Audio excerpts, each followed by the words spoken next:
In Search of the Castaways. Chapter 1. The Shark. On the 26th of July, 1864, under a strong gale from the northeast, a magnificent yacht was steaming at full speed through the waves of the North Channel. The flag of England fluttered at her yardarm, while at the top of the mainmast floated a blue pennon, bearing the initials E.G., worked in gold and surmounted by a ducal coronet. The yacht was called the Duncan, and belonged to Lord Glenarvan, one of the 16 Scottish peers sitting in the House of Lords, and also a most distinguished member of the Royal Thames Yacht Club, so celebrated throughout the United Kingdom. Lord Edward Glenarvan was on board with his young wife, Lady Helena, and one of his cousins, Major MacNab.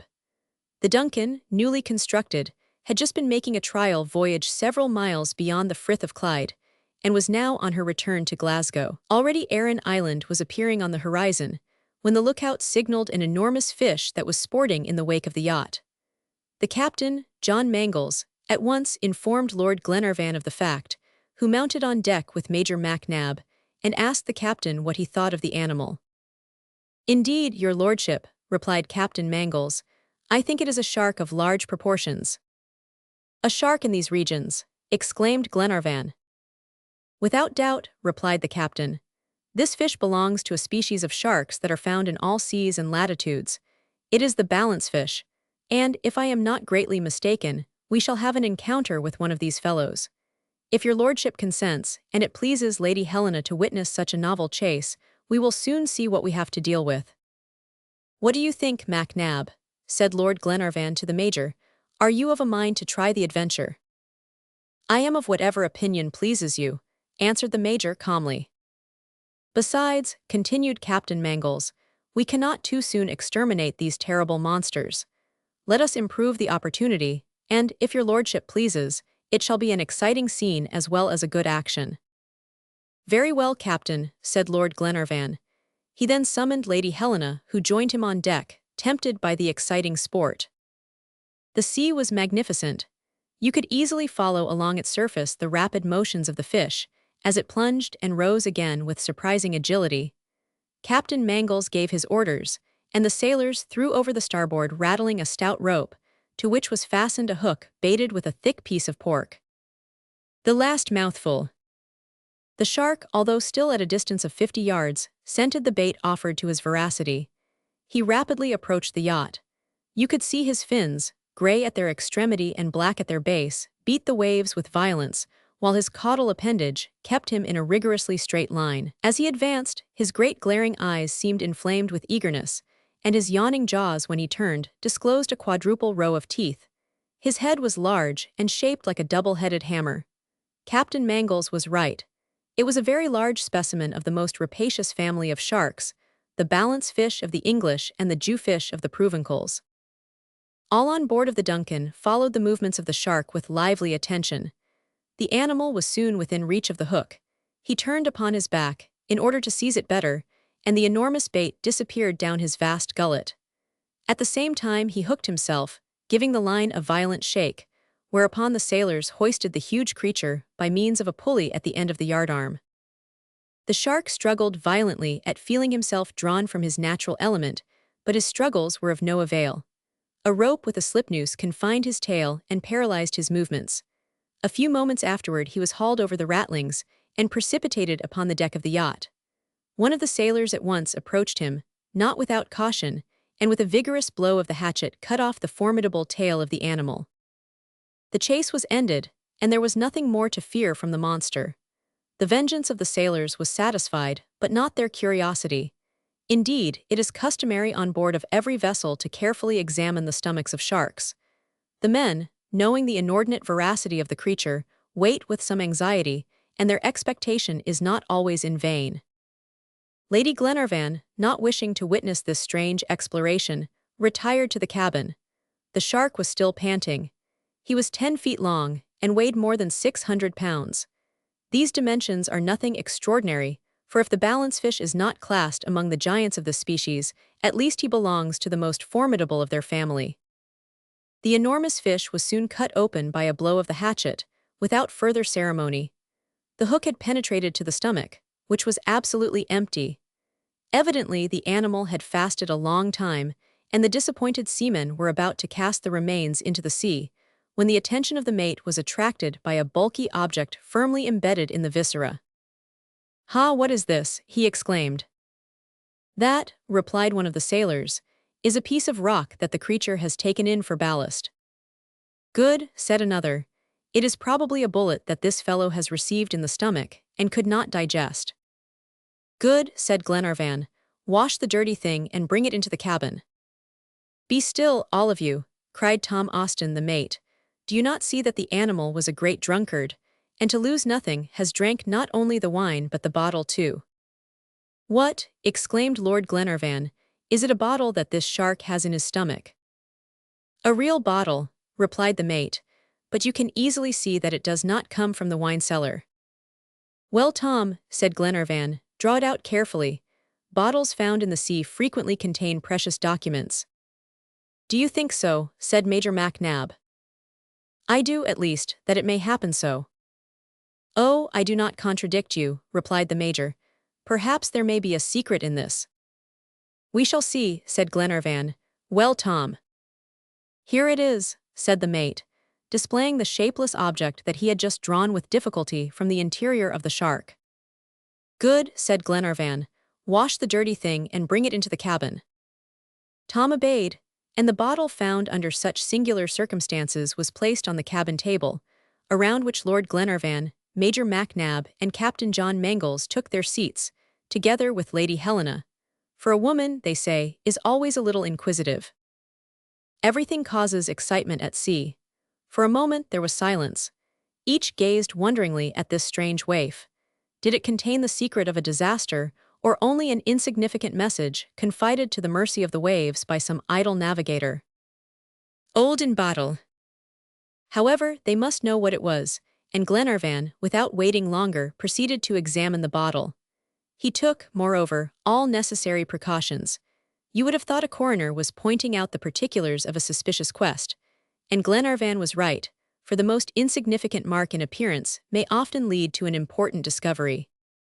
Before examining it internally, the bottle was inspected externally. It had a slender neck, the mouth of which was protected by an iron wire considerably rusted. Its sides were very thick, and capable of supporting a pressure of several atmospheres, betraying evidently previous connection with champagne. With these bottles, the wine dressers of Ai and Epernay block carriage wheels, without their showing the slightest fracture. This one could, therefore, easily bear the hardships of a long voyage. "A bottle of the Mason Cliquot," said the Major quietly, and, as if he ought to know, his affirmation was accepted without contradiction. "My dear Major," said Lady Helena, "it matters little what this bottle is, provided we know whence it comes." "We shall know, my dear," said Lord Edward, "and already we can affirm that it has come from a distance. See the petrified particles that cover it, these substances mineralized, so to speak, under the action of the sea water. This waif had already taken a long voyage in the ocean before being engulfed in the stomach of a shark." "I cannot but be of your opinion," replied the Major. "This fragile vase, protected by its strong envelope, must have made a long journey." "But whence does it come?" inquired Lady Glenarvan. "Wait, my dear Helena, wait. We must be patient with bottles. If I am not greatly mistaken, this one will itself answer all our questions." And so saying, Glenarvan began to scrape off the hard particles that protected the neck. Soon the cork appeared, but very much damaged with the salt water. "This is a pity," said Glenarvan, "for if there is any paper in it, it will be in a bad condition." "That's what I fear," replied the Major. "I will add," continued Glenarvan, "that this badly corked bottle would soon have sunk, and it is fortunate that this shark swallowed it and brought it on board of the Duncan." "Certainly," interposed Captain Mangles. "It would have been better, however, had it been caught in the open sea on a well-known latitude and longitude. We could then, by studying the atmospheric and marine currents, have discovered the course traversed. But with a guide like one of these sharks, that travel against wind and tide, we cannot know whence it comes." "We shall soon see," answered Glenarvan. At the same time he drew out the cork with the greatest care, and a strong saline odor permeated the cabin. "Well," said Lady Helena, with a truly feminine impatience. "Yes," said Glenarvan, I am not mistaken, here are papers. Documents, documents, cried Lady Helena. Only, replied Glenarvan, they appear to be damaged by the water. It is impossible to remove them, for they adhere to the sides of the bottle. Let us break it, said MacNab. I would rather keep it whole, replied Glenarvan. The fragments soon strewed the table, and several pieces of paper were perceived adhering to each other. Glenarvan drew them out carefully.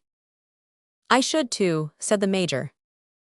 Very true, added Lady Helena, but the contents are more valuable than that which contains them, and it is better to sacrifice one than the other.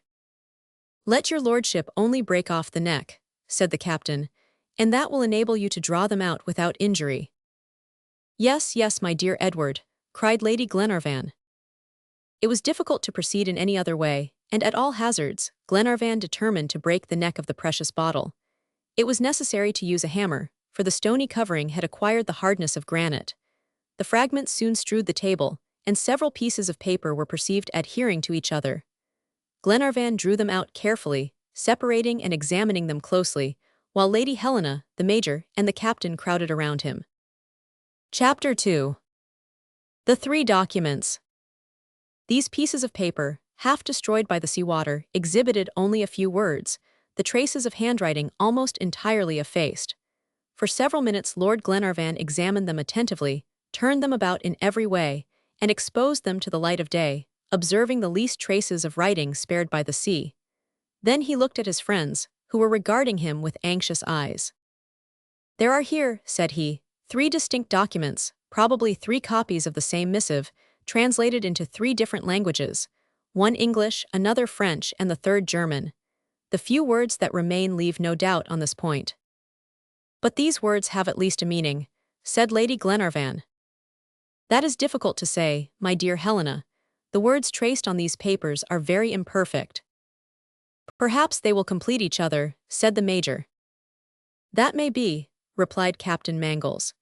It is not probable that the water has obliterated these lines in exactly the same places on each, and by comparing these remains of phrases, we shall arrive at some intelligible meaning. We will do so, said Lord Glenarvan, but let us proceed systematically, and first here is the English document. It showed the following arrangement of lines and words.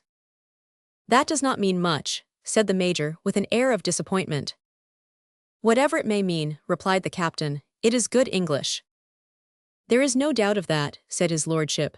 The words wreck, Allen, this, and lost are perfect. Cap evidently means captain, referring to the captain of a shipwrecked vessel. Let us add, said the captain, the portions of the words docu and assistance, the meaning of which is plain. Well, something is gained already, added Lady Helena. Unfortunately, replied the Major, entire lines are wanting. How can we find the name of the lost vessel or the place of shipwreck? We shall find them, said Lord Edward. Very likely, answered the Major, who was invariably of the opinion of everyone else. But how? By comparing one document with another. Let us see, cried Lady Helena. The second piece of paper, more damaged than the former, exhibited only isolated words, arranged thus. Comparative philology. This is written in German, said Captain Mangles, when he had cast his eyes upon it. And do you know that language? Asked Glenarvan. Perfectly, your lordship. Well, tell us what these few words mean. The captain examined the document closely, and expressed himself as follows. First, the date of the event is determined. Juni means June 7th, and by comparing this figure with the figure 62, furnished by the English document, we have the date complete, June 7th, 1862. Very well, exclaimed Lady Helena, go on. On the same line, continued the young captain, I find the word Glas, which, united with the word Gow of the first document, gives Glasgow. It is plainly a ship from the port of Glasgow. That was my opinion, said the Major. The second line is missing entirely, continued Captain Mangles. But on the third I meet with 2 important words sway, which means two, and atrosen, or rather matrosen, which signifies sailors in German. There were a captain and 2 sailors then, said Lady Helena. Probably, replied her husband. "I will confess, your lordship," said the captain, "that the next word grouse puzzles me. I do not know how to translate it. Perhaps the third document will enable us to understand it. As to the two last words, they are easily explained. Bringt einen means bring to them, and if we compare these with the English word, which is likewise on the 6th line of the first document, I mean the word assistance, we shall have the phrase bring them assistance." "Yes, bring them assistance," said Glenarvan. "But where are the unfortunates? We have not yet a single indication of the place, and the scene of the catastrophe is absolutely unknown." "Let us hope that the French document will be more explicit," said Lady Helena. "Let us look at it then," replied Glenarvan, "and, as we all know this language, our examination will be more easy. Here is an exact facsimile of the third document." "There are figures," cried Lady Helena. "Look, gentlemen, look." "Let us proceed in order," said Lord Glenarvan, "and start at the beginning. Permit me to point out one by one these scattered and incomplete words. I see from the first letters Troy ats Toimats that it is a brig, the name of which, thanks to the English and French documents, is entirely preserved, the Britannia. Of the two following words, Goni and Austral, only the last has an intelligible meaning." The puzzle explained. "That is an important point," replied Captain Mangles. "The shipwreck took place in the southern hemisphere." "That is indefinite," said the major. "I will continue," resumed Glenarvan. "The word abore is the trace of the verb aborder, to land. These unfortunates have landed somewhere. But where? Contine. Is it on a continent? Cruel." "Cruel," cried Mangles. "That explains the German word grouse, grossum cruel." Go on," cried Glenarvan, whose interest was greatly excited as the meaning of these incomplete words was elucidated. "Indi, is it India then where these sailors have been cast? What is the meaning of the word onget? Ha, longitude. And here is the latitude, 37 degrees 11. In short, we have a definite indication." "But the longitude is wanting," said MacNab. "We cannot have everything, my dear Major," replied Glenarvan, "and an exact degree of latitude is something. This French document is decidedly the most complete of the three. Each of them was evidently a literal translation of the others, for they all convey the same information. We must therefore unite and translate them into one language, and seek their most probable meaning, the one that is most logical and explicit." "Shall we make this translation in French, English, or German?" asked the major. "In English," answered Glenarvan, "since that is our own language." "Your lordship is right," said Captain Mangles, "besides it was also theirs." "It is agreed, then. I will write this document, uniting these parts of words and fragments of phrases, leaving the gaps that separate them, and filling up those the meaning of which is not ambiguous. Then we will compare them and form an opinion." Glenarvan at once took a pen, and in a few moments, presented to his friends a paper on which were written the following lines. At this moment, a sailor informed the captain that the Duncan was entering the Frith of Clyde, and asked his orders. "What are your lordship's wishes?" said the captain, addressing Lord Glenarvan. "Reach Dumbarton as quickly as possible, captain. Then, while Lady Helena returns to Malcolm Castle, I will go to London and submit this document to the authorities." The captain gave his orders in pursuance of this, and the mate executed them. "Now, my friends," said Glenarvan, "we will continue our investigations. We are on the track of a great catastrophe. The lives of several men depend upon our sagacity. Let us use therefore all our ingenuity to divine the secret of this enigma." "We are ready, my dear Edward," replied Lady Helena. "First of all," continued Glenarvan, "we must consider three distinct points in this document. First, what is known; second, what can be conjectured; and third, what is unknown. What do we know? That on the 7th of June, 1862, a brig, the Britannia of Glasgow, was wrecked, that 2 sailors and the captain threw this document into the sea in latitude 37 degrees 11, and in it ask for assistance." "Exactly," replied the major. "Line upon line." "What can we conjecture?" resumed Glenarvan. "First, that the shipwreck took place in the South Seas, and now I call your attention to the word Gonia. Does it not indicate the name of the country which they reached?" "Patagonia," cried Lady Helena. "Probably." "But is Patagonia crossed by the 37th parallel?" asked the major. "That is easily seen," said the captain, taking out a map of South America. "It is so. Patagonia is bisected by the 37th parallel, which crosses Araucania over the Pampas, north of Patagonia, and is lost in the Atlantic. Well, let us continue our conjectures. The two sailors and the captain aboard land. Where? The continent, you understand, a continent, not an island. What becomes of them? We have fortunately two letters, PR, which inform us of their fate. These unfortunates, in short, are captured or prisoners. By whom? The cruel Indians. Are you convinced? Do not the words fit naturally into the vacant places? Does not the document grow clear to your eyes? Does not light break in upon your mind? Glenarvan spoke with conviction. His looks betokened an absolute confidence, and his enthusiasm was communicated to his hearers. Like him they cried, "It is plain, it is plain." A moment after Lord Edward resumed, in these terms. All these hypotheses, my friends, seem to me extremely plausible. In my opinion, the catastrophe took place on the shores of Patagonia. However, I will inquire at Glasgow what was the destination of the Britannia, and we shall know whether she could have been led to these regions. We do not need to go so far, replied the captain. I have here the shipping news of the Mercantile and Shipping Gazette, which will give us definite information. Let us see, said Lady Glenarvan. Captain Mangles took a file of papers of the year 1862 and began to turn over the leaves rapidly. His search was soon ended, as he said, in a tone of satisfaction. May 30, 1862, Callao, Peru, Britannia, Captain Grant, bound for Glasgow.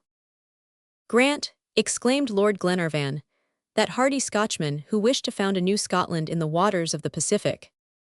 Yes, answered the captain, the very same who, in 1861, embarked in the Britannia at Glasgow, and of whom nothing has since been heard. Exactly, said Glenarvan. It is indeed he. The Britannia left Callao the 30th of May, and on the 7th of June, 8 days after her departure, she was lost on the shores of Patagonia. This is the whole story elucidated from the remains of these words that seemed undecipherable.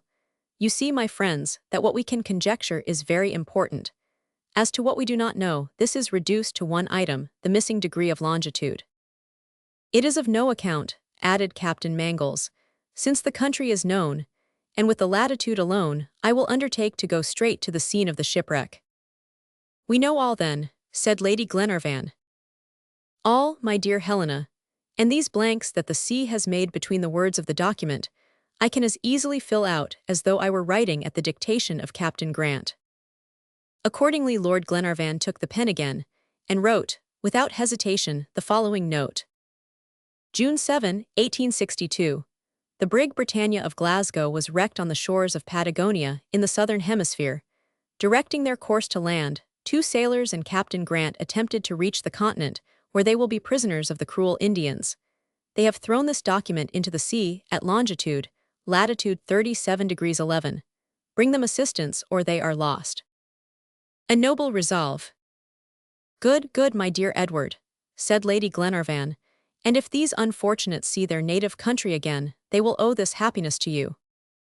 And they shall see it again, replied Glenarvan. This document is too explicit, too clear, too certain for Englishmen to hesitate. What has been done for Sir John Franklin, and so many others, will also be done for the shipwreck of the Britannia. But these unfortunates, answered Lady Helena, have, without doubt, a family that mourns their loss. Perhaps this poor Captain Grant has a wife, children. Dumbarton Castle. You are right, my dear lady, and I charge myself with informing them that all hope is not yet lost. And now, my friends, let us go on deck, for we must be approaching the harbor. Indeed, the Duncan had forced on steam, and was now skirting the shores of Bute Island. Rothesay, with its charming little village nestling in its fertile valley, was left on the starboard, and the vessel entered the narrow inlets of the Frith, past Greenock, and at 6 in the evening was anchored at the foot of the basaltic rocks of Dumbarton, crowned by the celebrated castle.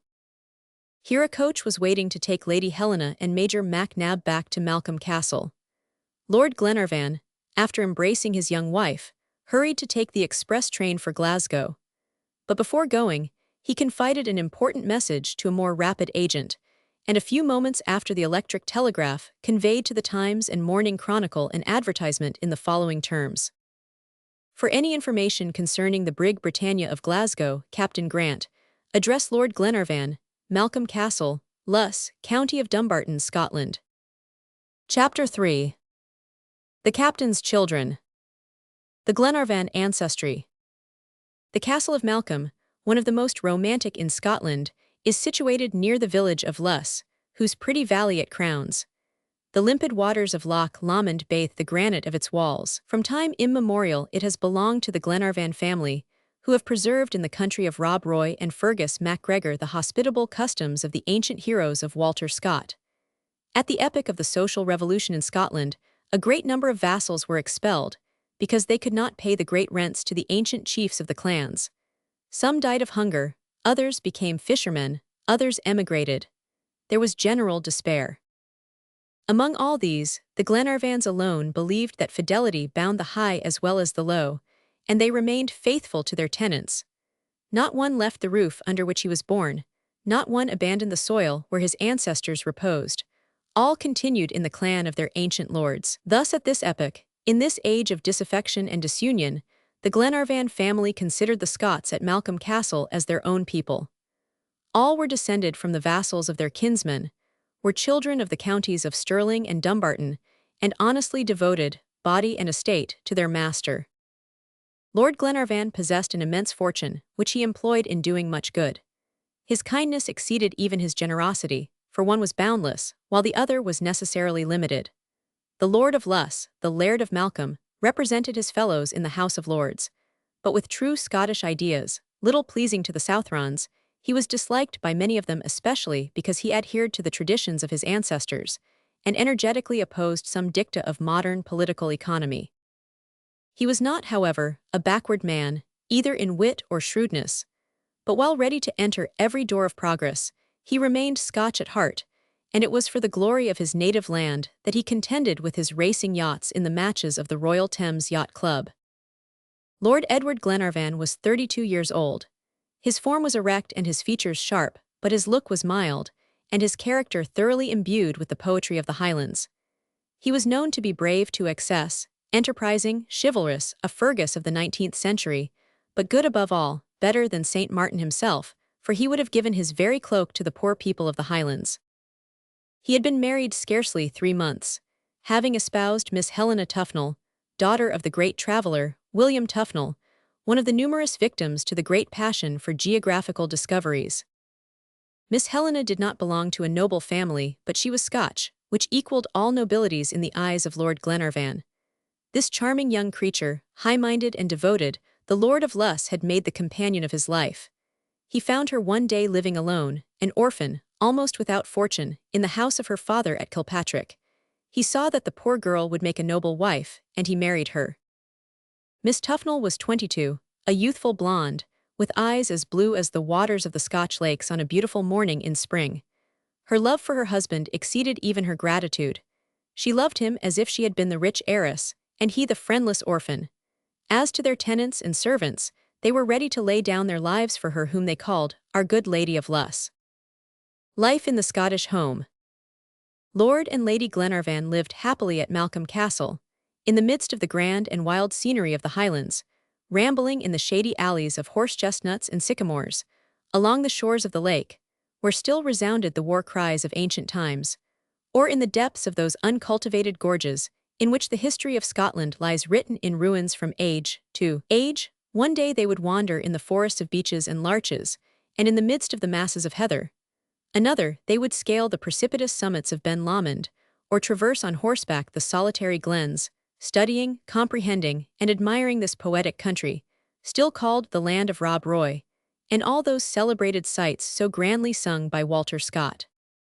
In the sweet, still evening, when the lantern of Macfarlane illumined the horizon, they would stroll along the Bartizans, an old circular balcony that formed a chain of battlements to Malcolm Castle, and there, pensive, oblivious, and as if alone in the world, seated on some detached rock, under the pale rays of the moon, while night gradually enveloped the rugged summits of the mountains, they would continue wrapped in that pure ecstasy and inward delight known only to loving hearts. Thus passed the first months of their married life.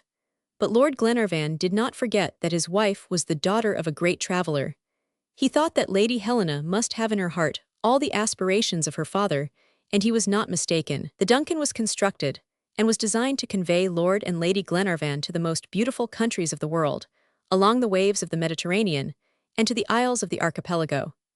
Imagine the joy of Lady Helena when her husband placed the Duncan at her disposal.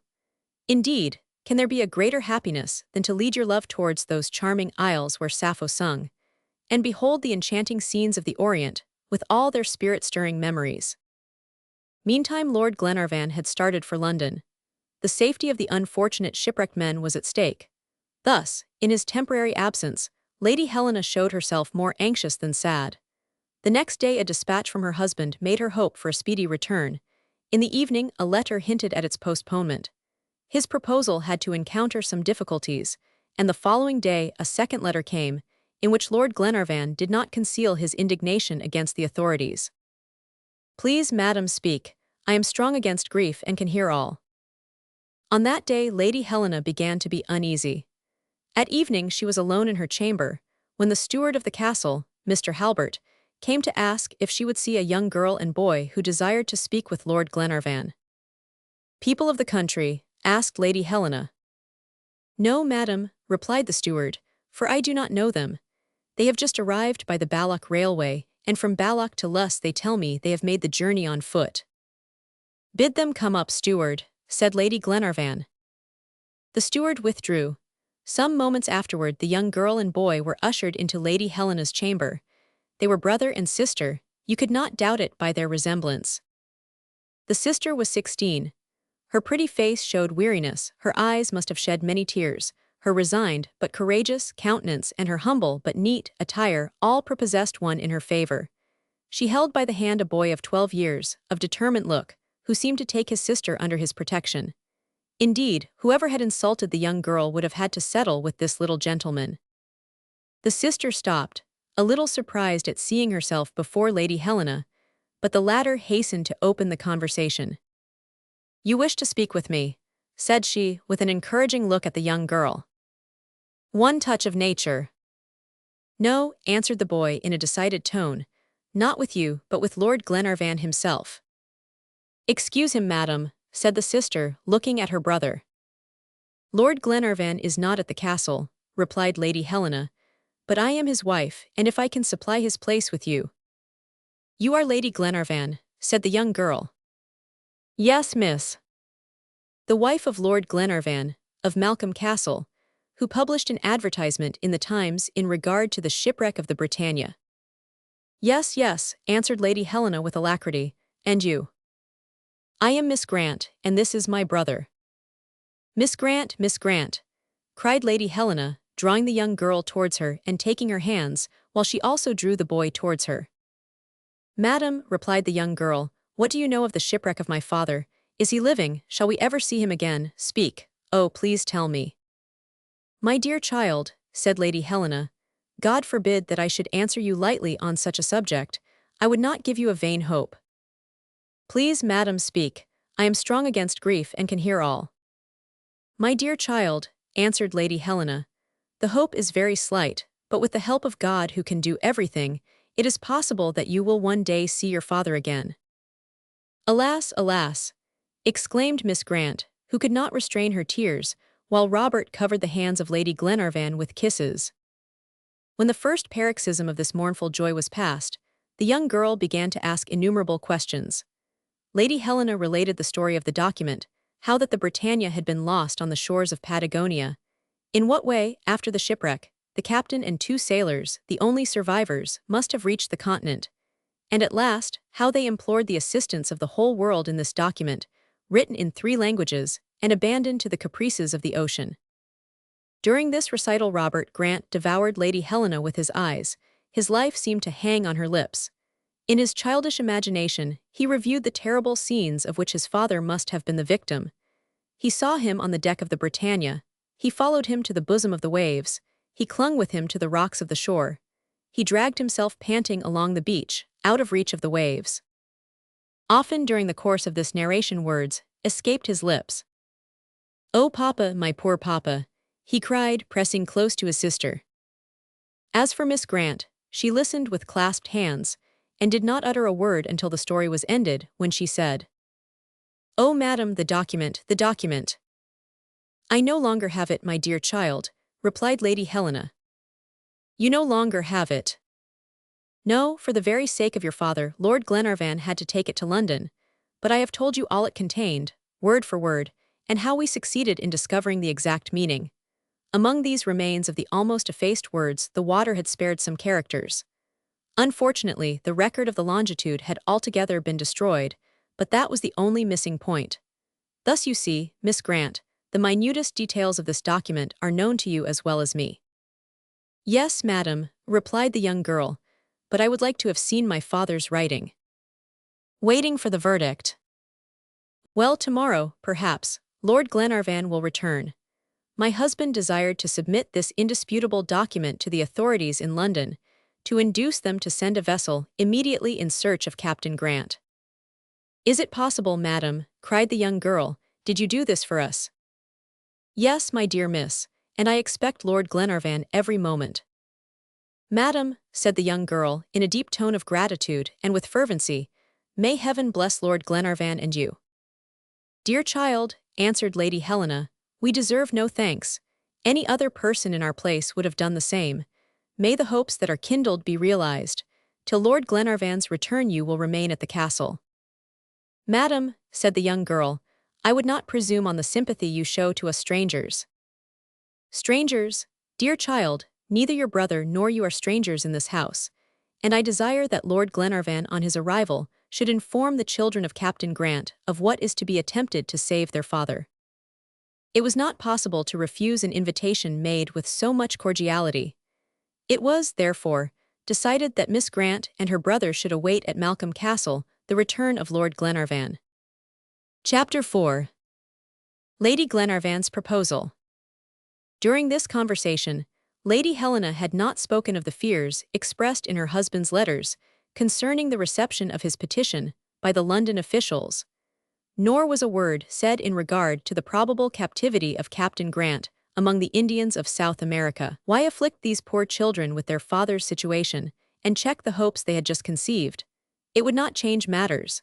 Lady Helena was, therefore, silent on this point, and after satisfying all Miss Grant's inquiries, she questioned her concerning her life and situation in the world in which she seemed to be the sole protectress of her brother. It was a simple and touching story, which still more increased Lady Glenarvan's sympathy for the young girl. Mary and Robert Grant were the only children of Captain Harry Grant, whose wife had died at the birth of Robert, and during his long voyages, his children were left to the care of his good old cousin. Captain Grant was a hardy sailor, a man well acquainted with his profession, and a good negotiator, combining thus a twofold aptitude for his calling commercially. His home was at Dundee, in the county of Forfar, and he was moreover, by birth, a child of that bonny place. His father, a minister of St. Catherine's Church, had given him a thorough education, knowing that it would be sure to help all, even a sea captain. Ideas and realities. During his early voyages, first as mate, and afterwards in the capacity of skipper, Harry Grant prospered, and some years after the birth of his son Robert, he found himself the possessor of a considerable fortune. Then a great idea entered his mind, which made his name popular throughout Scotland.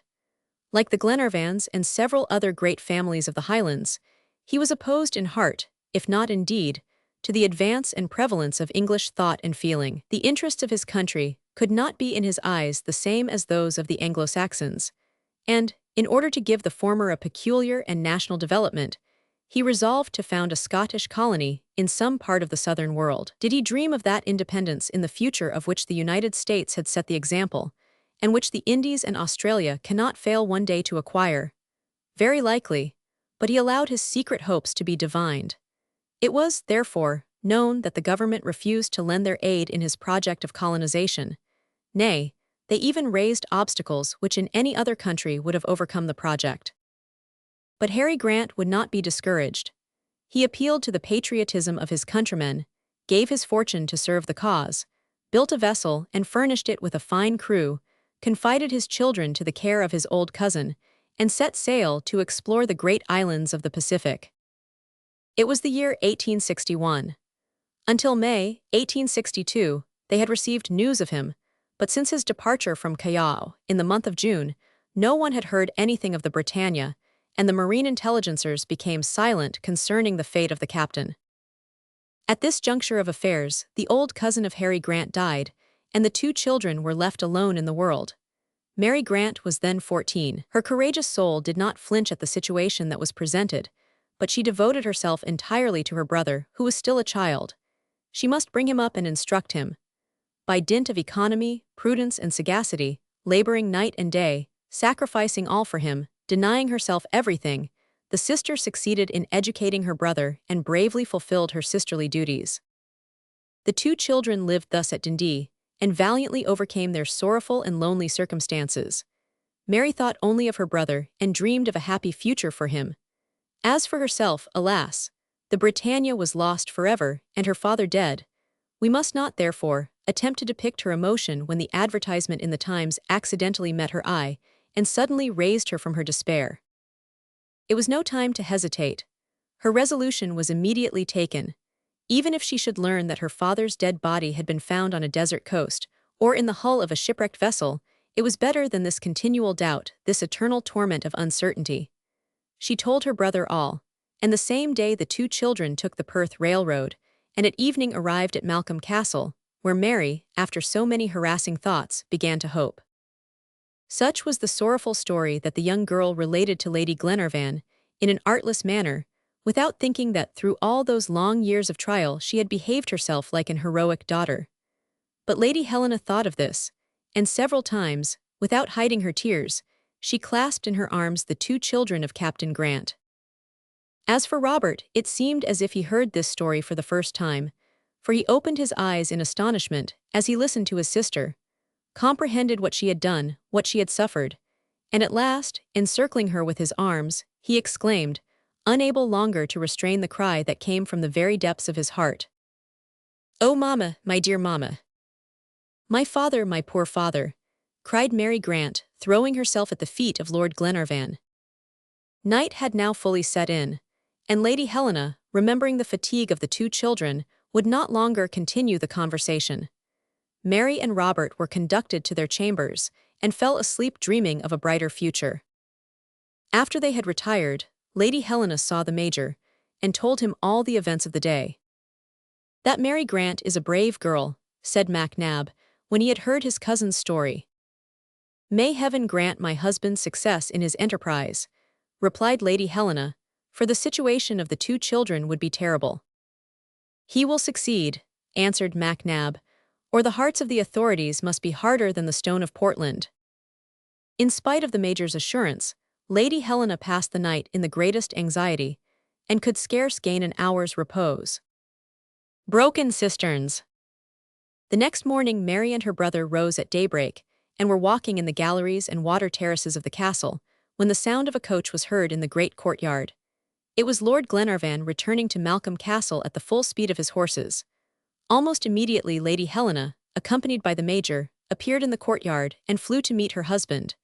But he seemed sad, disappointed, and angry. He clasped his wife in his arms and was silent. "Well, Edward," she exclaimed. "Well, my dear Helena," he replied, "those people have no hearts. They refused." "Yes, they refused me a vessel. They spoke of the millions vainly spent in searching for Franklin. They declared the document was vague and unintelligible. They said that the shipwreck of these unfortunates had happened 2 years ago, and that there was little chance of finding them. They maintained, too, that if prisoners of the Indians, they must have been carried into the interior of the country, that they could not ransack all Patagonia to find 3 men, 3 Scotchmen.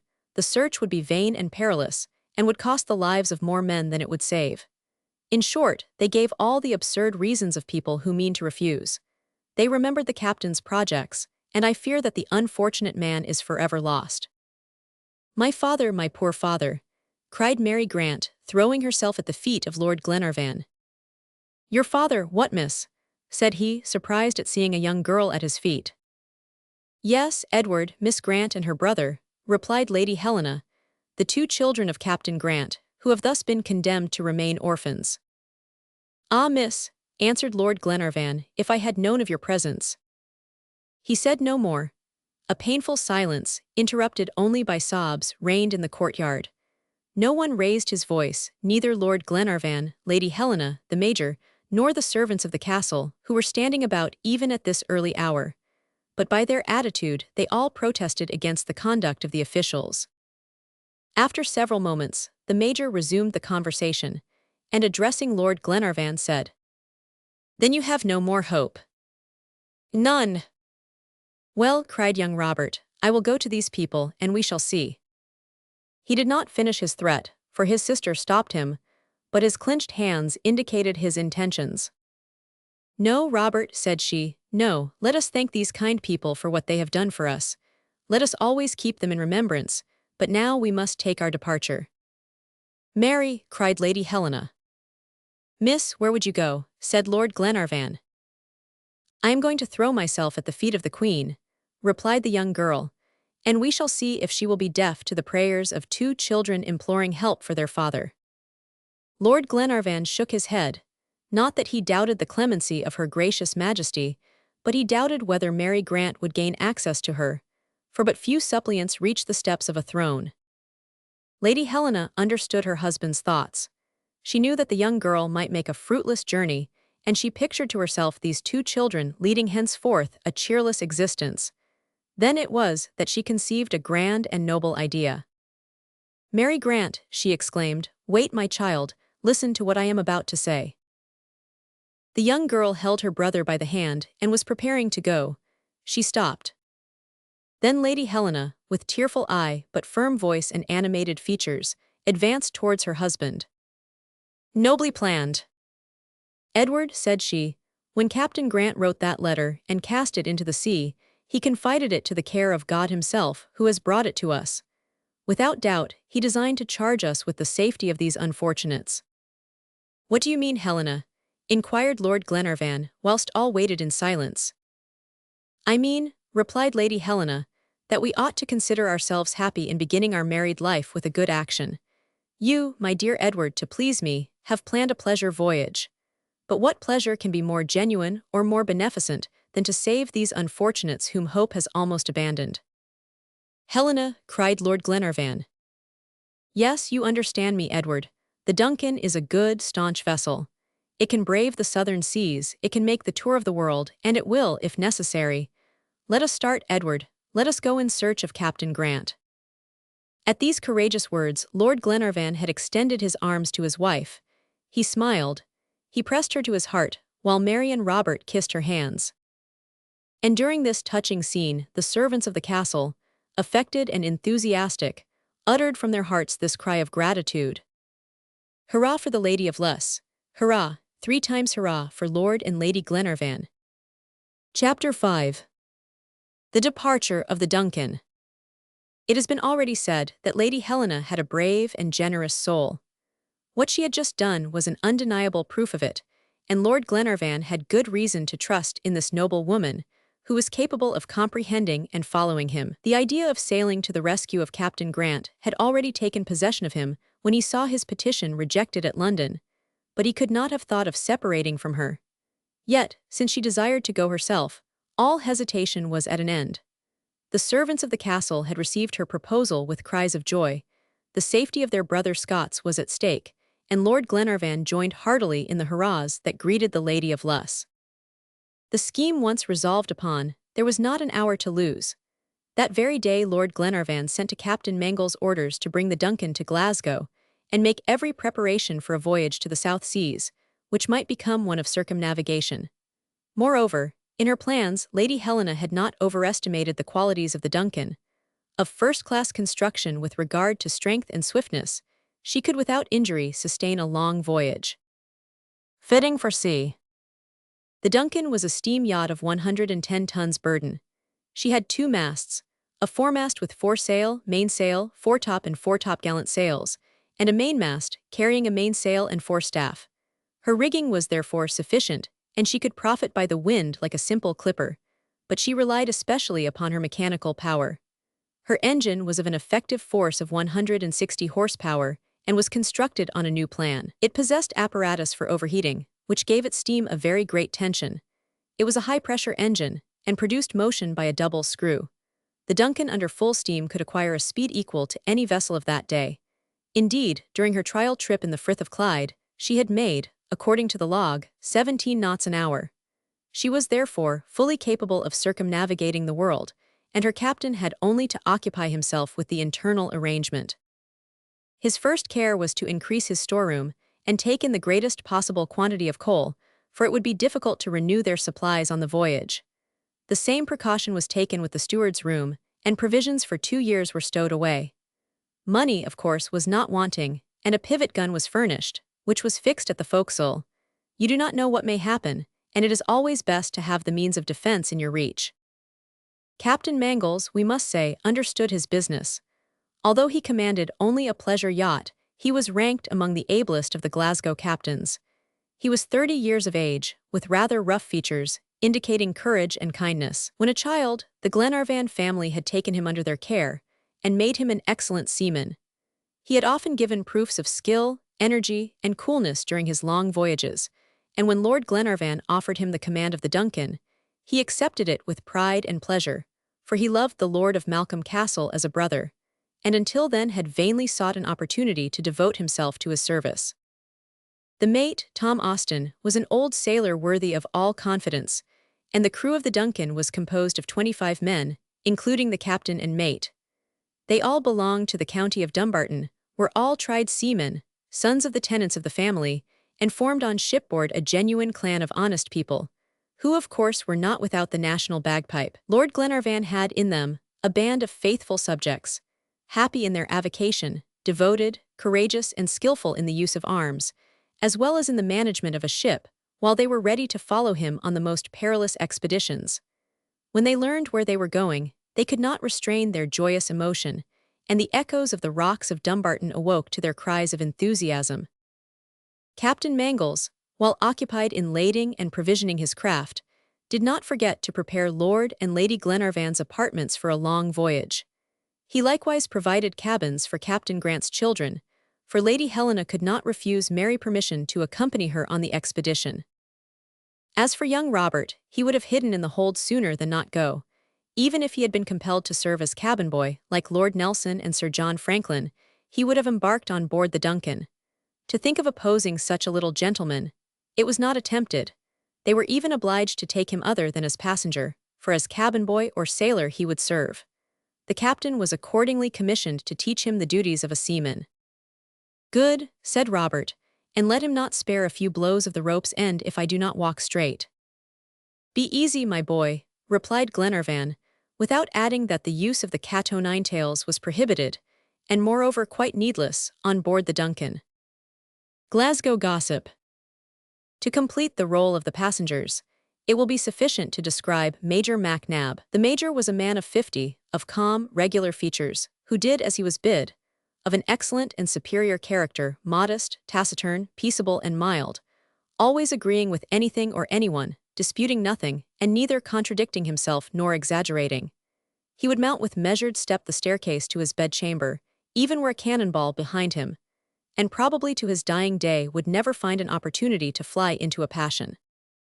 This man possessed, in a high degree, not only the common courage of the battlefield, that physical bravery due only to nervous strength, but better still, moral courage, that is to say, firmness of soul. If he had a fault, it was that of being absolutely Scotch from head to foot, a pure-blooded Caledonian, an infatuated observer of the ancient customs of his country.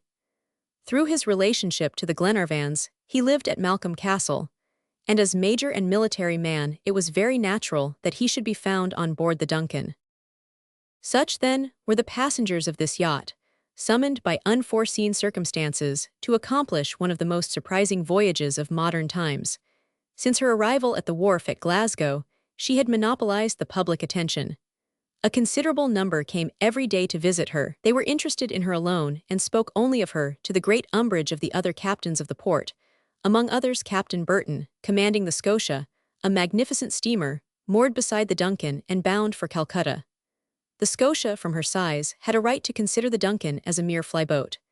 Nevertheless, all the attractions centered in Lord Glenarvan's yacht, and increased from day to day. The time of departure approached. Captain Mangles had shown himself skillful and expeditious. A month after her trial trip in the Frith of Clyde, the Duncan, laden, provisioned, and equipped, was ready to put to sea. The 25th of August was appointed for the time of departure, which would enable the yacht to reach the southern latitudes by the beginning of spring. Lord Glenarvan, when his plan was matured, did not neglect to make investigations into the hardships and perils of the voyage. Yet he did not hesitate on this account, but prepared to leave Malcolm Castle. On the 24th of August, Lord and Lady Glenarvan, Major MacNab, Mary and Robert Grant, Mr. Albinett, the steward of the yacht, and his wife, who was in the service of Lady Glenarvan, left the castle, after taking an affectionate farewell of their family servants. Several hours afterward they found themselves on board. Many of the population of Glasgow welcomed with sympathetic admiration the young and courageous lady who renounced the pleasures of a life of luxury and sailed to the rescue of the shipwrecked sailors. The apartments of Lord Glenarvan and his wife occupied the entire stern of the vessel. They consisted of 2 bedchambers, a parlor, and 2 dressing rooms, adjoining which was an open square enclosed by 6 cabins, 5 of which were occupied by Mary and Robert Grant, Mr. and Mrs. Albinett, and Major MacNab. As for the cabins of the captain and the mate, they were situated in the forecastle and opened on the deck. The crew were lodged between decks very comfortably, for the yacht of course carried nothing but her coal, provisions, and armament. The Duncan was to start on the night of the 24th, as the tide fell at 3 o'clock in the morning. But first those who were present were witness to a touching scene. At 8 in the evening Lord Glenarvan and his companions, the entire crew, from the fireman to the captain, all who were to take part in this voyage of sacrifice, left the yacht, and betook themselves to St. Mungo, the ancient cathedral of Glasgow. This antique church, an uninjured relic in the midst of the ruins caused by the Reformation, and so marvelously described by Walter Scott, received beneath its massive arches the owners and sailors of the Duncan. Prayer in progress. A numerous throng accompanied them. There in the spacious aisle, filled with tombs of the great and good, the Rev. Mr. Morton implored the blessing of heaven and commended the expedition to the care of Providence. For a moment the voice of Mary Grant arose in the old church. The young girl was praying for her benefactors and shedding before God the sweet tears of gratitude. The assembly retired under the influence of a deep emotion. At 11, everyone was on board. The captain and the crew occupied themselves with the final preparations. At midnight the fires were kindled, and soon clouds of black smoke mingled with the vapors of the night. The sails of the Duncan had been carefully reefed in a canvas sheathing, which served to protect them from injury. The wind blew from the southeast, and did not favor the progress of the vessel. But at 2 o'clock the ship began to heave under the action of her boilers. The manometer indicated a pressure of 4 atmospheres, and the overheated steam whistled through the escape valves. The sea was tranquil, and soon daylight enabled them to distinguish the passes of the Clyde between the buoys and beacons, whose lights were gradually extinguished as the morning dawned. Captain Mangles informed Lord Glenarvan, who at once came on deck. Very soon the ebb tide was felt. The Duncan gave a few shrill whistles, slackened her cables, and separated from the surrounding vessels. Her screw was set in motion, which propelled her into the channel of the river. The captain had taken no pilot. He was perfectly acquainted with the navigation of the Clyde, and no one could have commanded better. At a sign from him, the yacht started. With his right hand he controlled the engine, and with his left the tiller, with silent but unerring skill. The Rev. Mr. Morton implored the blessing of heaven, and commended the expedition to the care of Providence. A change of scene. Soon the last workshops on the shore gave place to villas, built here and there upon the hills, and the sounds of the city died away in the distance.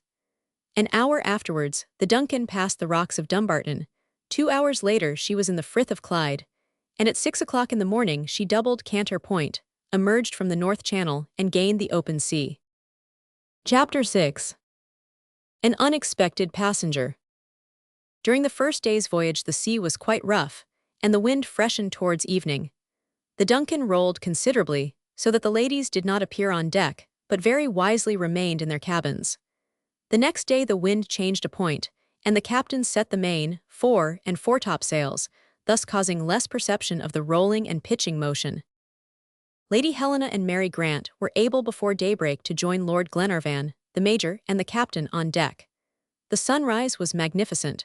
The orb of day, like a gilded metal disc, rose from the ocean, as from an immense and silvery basin. The ship glided in the midst of a splendid iridescence, and you would truly have thought that her sails expanded under the influence of the sun's rays, whilst even the crew of the yacht silently admired this reappearance of the orb of day. "What a magnificent spectacle," said Lady Helena at last. "This is the beginning of a beautiful day. May the wind not prove contrary but favor the progress of the Duncan." "No better weather could be desired, my dear Helena," replied Lord Glenarvan. "We have no reason to complain of the commencement of the voyage." "Will it be a long one, my dear Edward?" "That is for the captain to answer," said he. "Are we progressing well? Are you satisfied with your vessel, Captain?" "Very well indeed," was the answer. "She is a marvelous craft, and a sailor likes to feel her under his feet. Never were hull and engine more in unison. See how smooth her wake is, and how easily she rides the waves. We are moving at the rate of 17 knots an hour. If this continues, we shall cross the line in 10 days, and in 5 weeks shall double Cape Horn." "You hear, Mary," said Lady Helena, "in 5 weeks." "Yes," replied the young girl, "I hear," and my heart beat quickly at the words of the captain. "And how do you bear this voyage, Miss Mary?" inquired Lord Glenarvan. "Very well, my lord. I do not experience very many discomforts. Besides, I shall soon be accustomed to it." "And young Robert?" "Compliments and congratulations." "Oh, Robert," replied Captain Mangles, "when he is not engaged with the engine he is perched at masthead. I tell you he is a boy who mocks seasickness. Only look at him."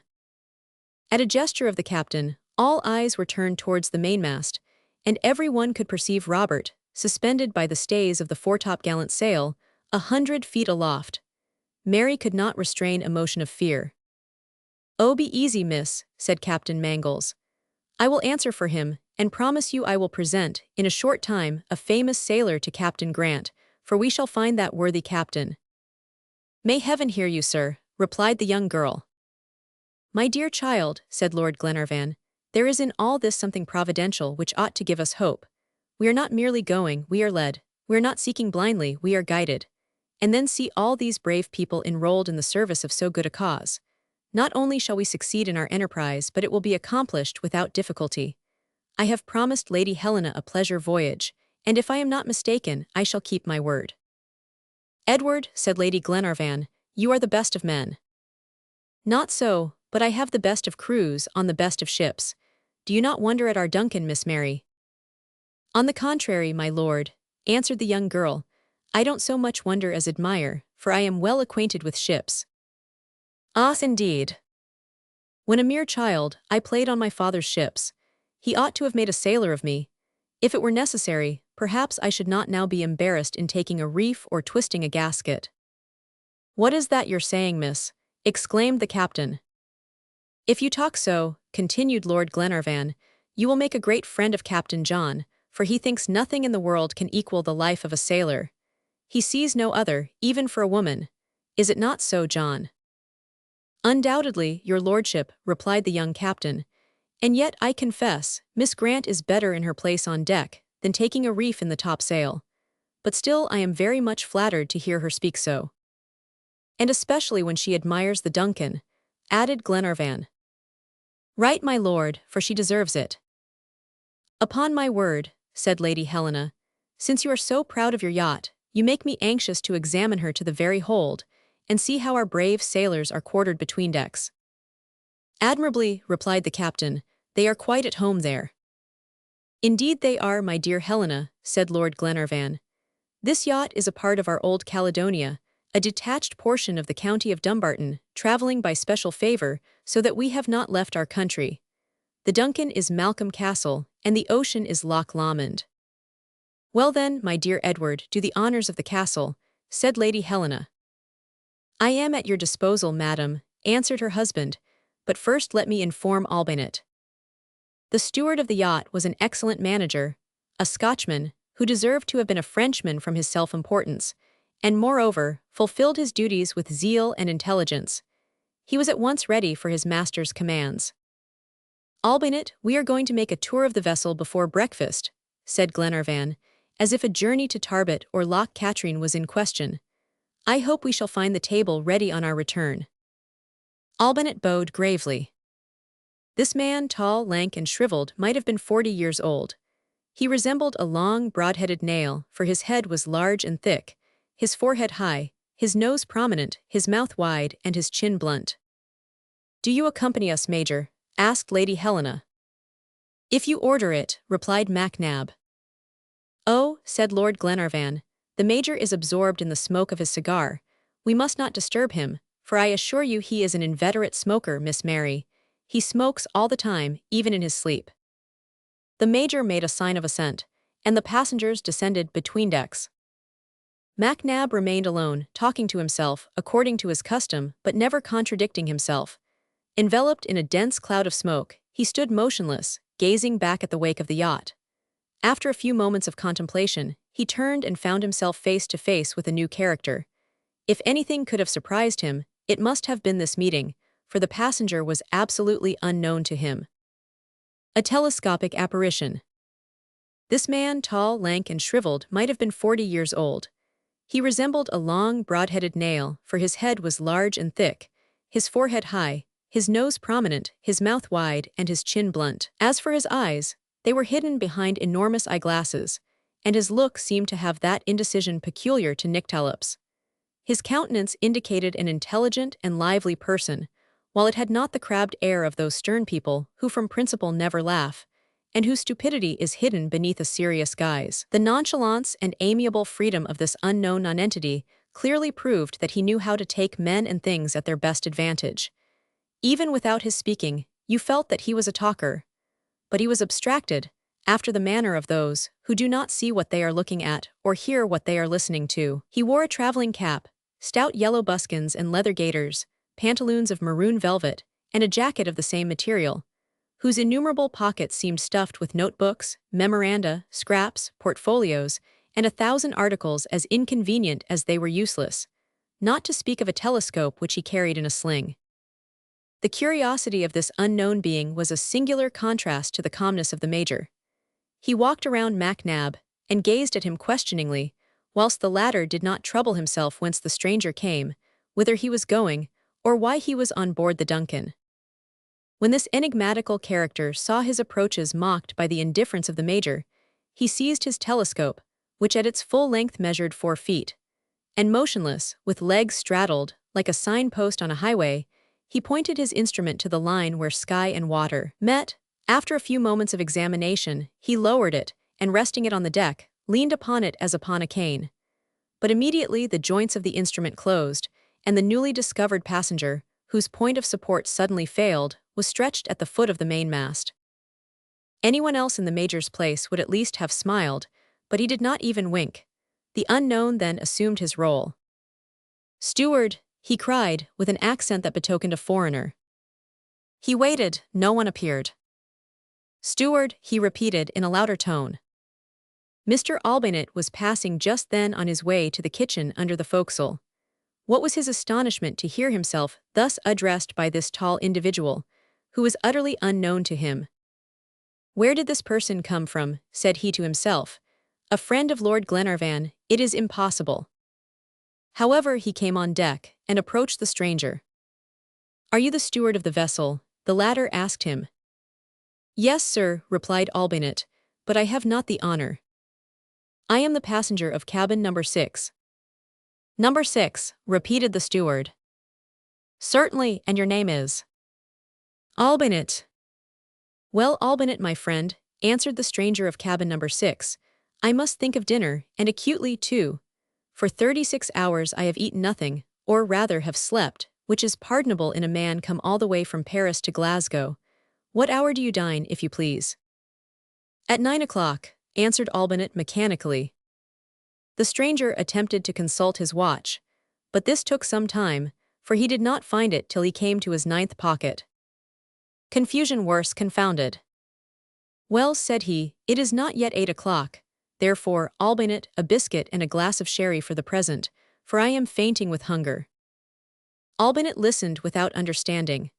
Moreover, the unknown kept talking, and passed from one subject to another with extreme volubility. "Well," said he, "has not the captain risen yet? And the mate, what is he doing? Is he asleep too? Fortunately, the weather is beautiful, the wind favorable, and the ship goes on quite by herself." Just as he said this, Captain Mangles appeared at the companionway. "Here is the captain," said Albinett. "Ah, I am delighted," cried the stranger, "delighted to make your acquaintance, Captain Burton." If anyone was ever astounded, John Mangles certainly was, not less at hearing himself called Captain Burton than at seeing this stranger on board his vessel. The latter continued, with more animation. "Permit me to shake hands with you, and if I did not do so day before yesterday, it was that no one might be embarrassed at the moment of departure. But today, Captain, I am truly happy to meet you." Captain Mangles opened his eyes in measureless astonishment, looking first at Albinett, and then at the newcomer. "Now," continued the latter, "the introduction is over and we are old friends. Let us have a talk, and tell me, are you satisfied with the Scotia?" "What do you mean by the Scotia?" asked the captain at last. "Why, the Scotia that carries us. A good ship, whose commander, the brave Captain Burton, I have heard praised no less for his physical than his moral qualities. Are you the father of the great African traveler of that name? If so, my compliments." "Sir," replied Captain Mangles, "not only am I not the father of the traveler Burton, but I am not even Captain Burton." "Ah," said the unknown, "it is the mate of the Scotia then, Mr. Birdness, whom I am addressing at this moment." "Mr. Birdness," replied Captain Mangles, who began to suspect the truth. But was he talking to a fool or a rogue? This was a question in his mind, and he was about to explain himself intelligibly when Lord Glenarvan, his wife, and Miss Grant came on deck. The stranger perceived them, and cried, "Ah, passengers, passengers, excellent! I hope, Mr. Birdness, you are going to introduce me." And advancing with perfect ease, without waiting for the captain. "Madam," said he to Miss Grant, "Miss to Lady Helena, sir," he added, addressing Lord Glenarvan. "Lord Glenarvan," said Captain Mangles. "My lord," continued the unknown, "I beg your pardon for introducing myself, but at sea we must relax a little from etiquette. I hope we shall soon be acquainted, and that, in the society of these ladies, the passage of the Scotia will seem as short to us as agreeable." Lady Helena and Miss Grant could not find a word to answer. They were completely bewildered by the presence of this intruder. "Sir," said Glenarvan at length, "whom have I the honor of addressing?" "Jacques Eliasim Francois Marie Paganel, Secretary of the Geographical Society of Paris, corresponding member of the Societies of Berlin, Bombay, Darmstadt, Leipzig, London, St. Petersburg, Vienna, and New York, honorary member of the Royal Geographical and Ethnographical Institute of the East Indies, who, after passing 20 years of his life in studying geography, designs now to enter upon a roving life, and is directing his course to India to continue there the labors of the great travelers." Chapter 7. Jacques Paganel is undeceived. The Secretary of the Geographical Society must have been an agreeable person, for all this was said with much modesty. Lord Glenarvan, moreover, knew perfectly whom he had met. The name and merit of Jacques Paganel were well known to him. His geographical labors, his reports on modern discoveries, published in the bulletins of the Society, his correspondence with the entire world, had made him one of the most distinguished scientific men of France. Thus Glenarvan extended his hand very cordially to his unexpected guest. "And now that our introduction is over," added he, "will you permit me, Monsieur Paganel, to ask you a question?" "20, my lord," replied Jacques Paganel. "It will always be a pleasure to converse with you." "You arrived on board this vessel the day before yesterday?" "Yes, my lord, day before yesterday at 8 o'clock in the evening. I took a cab from the Caledonian Railway to the Scotia, in which I had engaged cabin number 6 at Paris. The night was dark.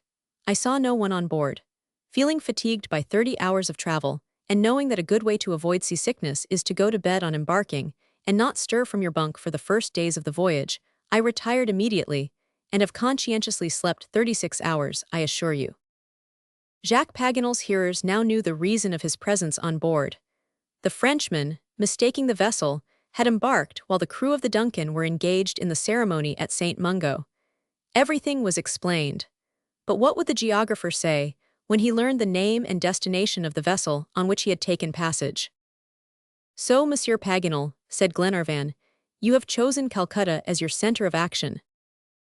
"Yes, my lord. To see India is an idea that I have cherished all my life. It is my brightest dream, which shall be realized at last in the country of the elephants and the thugs. Then you would not care to visit another country. No, my lord. It would be even disagreeable, for I have letters from Lord Somerset to the Governor-General of India, and a mission from the Geographical Society which I must fulfill. Ah, you have a mission. Yes, a useful and curious voyage to undertake, the program of which has been arranged by my scientific friend and colleague, M. Vivian de Saint Martin. It is to follow in the steps of the brothers Schlagentweit and many other celebrated travelers. I hope to succeed where missionary Crick unfortunately failed in 1846. In a word, I wish to discover the course of the Yarut-Sangboat-Sioux, which waters Thibet, and finally to settle whether this river does not join the Brahmaputra in the northeast part of Assam. A gold medal is promised to that traveler who shall succeed in supplying this much-needed information on Indian geography. Paganel was grandiloquent. He spoke with a lofty animation and was carried away in the rapid flight of imagination. It would have been as impossible to check him as to stay the Rhine at the falls of Schaffhausen. Monsieur Jacques Paganel, said Lord Glenarvan after a moment of silence, that is certainly a fine voyage, and one for which science would be very grateful, but I will not further prolong your ignorance. For the present, you must give up the pleasure of seeing India. Paganel was grandiloquent. He spoke with a lofty animation and was carried away in the rapid flight of imagination. Give it up, and why? Because you are turning your back upon the Indian peninsula. How, Captain Burton? I am not Captain Burton, replied John Mangles. But the Scotia. This vessel is not the Scotia. Paganel's amazement cannot be depicted. He looked first at Lord Glenarvan, always serious, then at Lady Helena and Miss Grant, whose features expressed a sympathetic disappointment, and finally at Captain Mangles, who was smiling, and the imperturbable Major. Then, raising his shoulders and drawing down his glasses from his forehead to his eyes, he exclaimed, "What a joke!" But at that his eyes fell upon the steering wheel, on which were inscribed these two words, thus: "The Duncan, the Duncan!" He cried in a tone of real despair, and leaping down the companionway, he rushed to his cabin. When the unfortunate geographer had disappeared, no one on board, except the Major, could retain gravity, and the laugh was communicated even to the sailors. To mistake the railroad was not so bad. To take the train to Dumbarton instead of Edinburgh would do. But to mistake the vessel and be sailing to Chile when he wished to go to India was the height of absent-mindedness. Absent-mindedness. On the whole, I am not astonished at this on the part of Jacques Paganel, said Glenarvan. He is noted for such blunders. He once published a celebrated map of America in which he located Japan. However, he is a distinguished scholar and one of the best geographers of France. But what are we going to do with the poor gentleman? Asked Lady Helena. We cannot take him to Patagonia. Why not? Replied MacNab gravely. We are not responsible for his errors. Suppose he were in a railroad car, would it stop for him? No, but he could get out at the first station, answered Lady Helena. Well, said Glenarvan, he can do so now, if he pleases, at our first landing. At this moment Paganel, woeful and humble, reappeared on deck, after convincing himself that his baggage was on board. He kept repeating those fatal words, the Duncan, the Duncan. He could find no others in his vocabulary. He went to and fro, examining the rigging of the yacht, and questioning the mute horizon of the open sea. At last he returned to Lord Glenarvan. And this Duncan is going, he asked. To America, Monsieur Paganel. And where especially? To Conception. To Chile, cried the unfortunate geographer. And my mission to India, but what will M. de Quatrefages say, the president of the Central Commission? How shall I represent myself at the sessions of the Society? Courtesy and converse. Come, monsieur, said Glenarvan, do not despair. Everything can be arranged, and you will only have to submit to a delay of little consequence. The Yarut-Sangboat-Sioux will wait for you in the mountains of Thibet. We shall soon reach Madeira, and there you will find a vessel to take you back to Europe. I thank you, my lord, and must be resigned. But we can say this is an extraordinary adventure, which would not have happened but for me, and my cabin which is engaged on board the Scotia. Oh, as for the Scotia, I advise you to give her up for the present. But, said Paganel after examining the vessel again, the Duncan is a pleasure yacht. Yes, sir, replied Captain Mangles, and belongs to his lordship Lord Glenarvan. Who begs you to make free use of his hospitality, said Glenarvan. 1,000 thanks, my lord, replied Paganel. I am truly sensible to your courtesy, but permit me to make a simple remark. India is a beautiful country. It offers marvelous surprises to travelers. These ladies have probably never visited it. Well, the man at the helm needs only to give a turn to the wheel, and the Duncan will go as easily to Calcutta as Conception. Now, since this is a pleasure voyage. The negative reception that met Paganel's proposal did not permit him to develop it. He paused. Monsieur Paganel, said Lady Helena at length, if this were only a pleasure voyage, I would answer, let us all go to India, and Lord Glenarvan would not disapprove. But the Duncan is going to recover some shipwrecked sailors, abandoned on the coast of Patagonia, and she cannot change so humane a course. In a few moments the Frenchman was acquainted with the situation of affairs, and learned, not without emotion, the providential discovery of the documents, the story of Captain Grant, and Lady Helena's generous proposal. Madam, said he, permit me to admire your conduct in all this, and to admire it without reserve. May your yacht continue on her course. I would reproach myself for delaying her a single day. Will you then join in our search? Asked Lady Helena. It is impossible, madam. I must fulfill my mission. I shall disembark at your first landing. At Madeira then, said Captain Mangles. At Madeira let it be. I shall be only 180 leagues from Lisbon, and will wait there for means of further conveyance. Well, Monsieur Paganel, said Glenarvan, it shall be as you desire, and for my part, I am happy that I can offer you for a few days the hospitalities of my vessel. May you not grow weary of our company. Oh, my lord, exclaimed the geographer, I am still too happy in being so agreeably disappointed. However, it is a very ludicrous situation for a man who takes passage for India and is sailing to America. In spite of this mortifying reflection, Paganel made the best use of a delay that he could not avoid. He showed himself amiable and even gay. He enchanted the ladies with his good humor, and before the end of the day he was the friend of every one. At his request, the famous document was shown to him. He studied it carefully, long and minutely. No other interpretation appeared to him possible. Mary Grant and her brother inspired him with the liveliest interest. He gave them good hopes. His way of distinguishing the events, and the undeniable success that he predicted for the Duncan, elicited a smile from the young girl. This or that or neither. As to Lady Helena, when he learned that she was the daughter of William Tufnell, there was an outburst of surprise and admiration. He had known her father. What a bold discoverer! How many letters they had exchanged when the latter was corresponding member of the society. He it was who had introduced him to M. Maltbrun. What a meeting, and how much pleasure to travel with the daughter of such a man.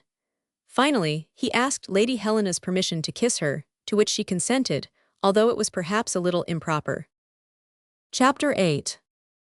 The Geographer's Resolution. Meanwhile the yacht, favored by the currents, was advancing rapidly towards the equator. In a few days the island of Madeira came in view. Glenarvan, faithful to his promise, offered to land his new guest here. My dear lord, replied Paganel, I will not be formal with you. Before my arrival on board, did you intend to stop at Madeira? No, said Glenarvan. Well, permit me to profit by the consequences of my unlucky blunder. Madeira is an island too well known. Everything has been said and written about it, and it is, moreover, rapidly declining in point of civilization. If then, it is all the same to you, let us land at the Canaries. Very well, at the Canaries, replied Glenarvan. That will not take us out of our way. I know it, my dear lord. At the Canaries, you see, there are 3 groups to study, not to speak of the Peak of Teneriffe, which I have always desired to see. This is a fine opportunity. I will profit by it, and while waiting for a vessel, will attempt the ascent of this celebrated mountain. As you please, my dear Paganel, replied Glenarvan, who could not help smiling, and with good reason. The Canaries are only a short distance from Madeira, scarcely 250 miles, a mere trifle for so good a vessel as the Duncan. The same day, at 2 o'clock in the afternoon, Captain Mangles and Paganel were walking on the deck. The The Frenchman pressed his companion with lively questions concerning Chile. All at once the captain interrupted him, and pointing towards the southern horizon said, "Mr. Paganel." "My dear captain," replied the geographer, "please cast your eyes in that direction. Do you see nothing?" "Nothing." "You are not looking right. It is not on the horizon but above in the clouds." "In the clouds, I look in vain." "Stop now, just on a line with the end of the bowsprit." "I see nothing." "You do not wish to see. However that may be, although we are 40 miles distant, you understand, the peak of Teneriffe is visible above the horizon." Whether Paganel wished to see or not, he had to yield to the evidence some hours afterwards, or at least confess himself blind. "You perceive it now," said his companion. "Yes, yes, perfectly," replied Paganel. "And that," added he in a contemptuous tone, "is what you call the peak of Teneriffe." "The same." "It appears to be of very moderate height. Yet it is 11,000 feet above the level of the sea." "Not so high as Mont Blanc." "Very possibly, but when you come to climb it, you will find it perhaps high enough." They could scarcely see the city, which was on an elevated plain in the form of a terrace, resting on volcanic rocks 300 feet in height. The appearance of the island through this rainy curtain was misty. "Oh, climb it, my dear captain. What is the use, I ask you, after Humboldt and Bonpland? What can I do after these great men?" "Peak of Teneriffe." "Indeed," replied Captain Mangles, "there is nothing left but to wander about. It is a pity, for you would be very tired waiting for a vessel at Teneriffe. You cannot look for many distractions there." "Except my own," said Paganel, laughing. "But, my dear captain, have not the Cape Verde Islands important landings?" "Certainly, nothing is easier than to land at Villapraya." "Not to speak of an advantage that is not to be despised," answered Paganel, "that the Cape Verde Islands are not far from Senegal, where I shall find fellow countrymen." "As you please, Mr. Paganel," replied Captain Mangles. "I am certain that geographical science will gain by your sojourn in these islands. We must land there to take in coal. You will, therefore, cause us no delay." "Declined with thanks." So saying, the captain gave the order to pass to the southeast of the Canaries. The celebrated peak was soon left on the larboard, and the Duncan, continuing her rapid course, cut the Tropic of Cancer the next morning at 5 o'clock. The weather there changed. The atmosphere had the moisture and oppressiveness of the rainy season, disagreeable to travelers, but beneficial to the inhabitants of the African islands, who have no trees, and consequently need water. The sea was boisterous, and prevented the passengers from remaining on deck, but the conversation in the cabin was not less animated. The next day Paganel began to collect his baggage preparatory to his approaching departure.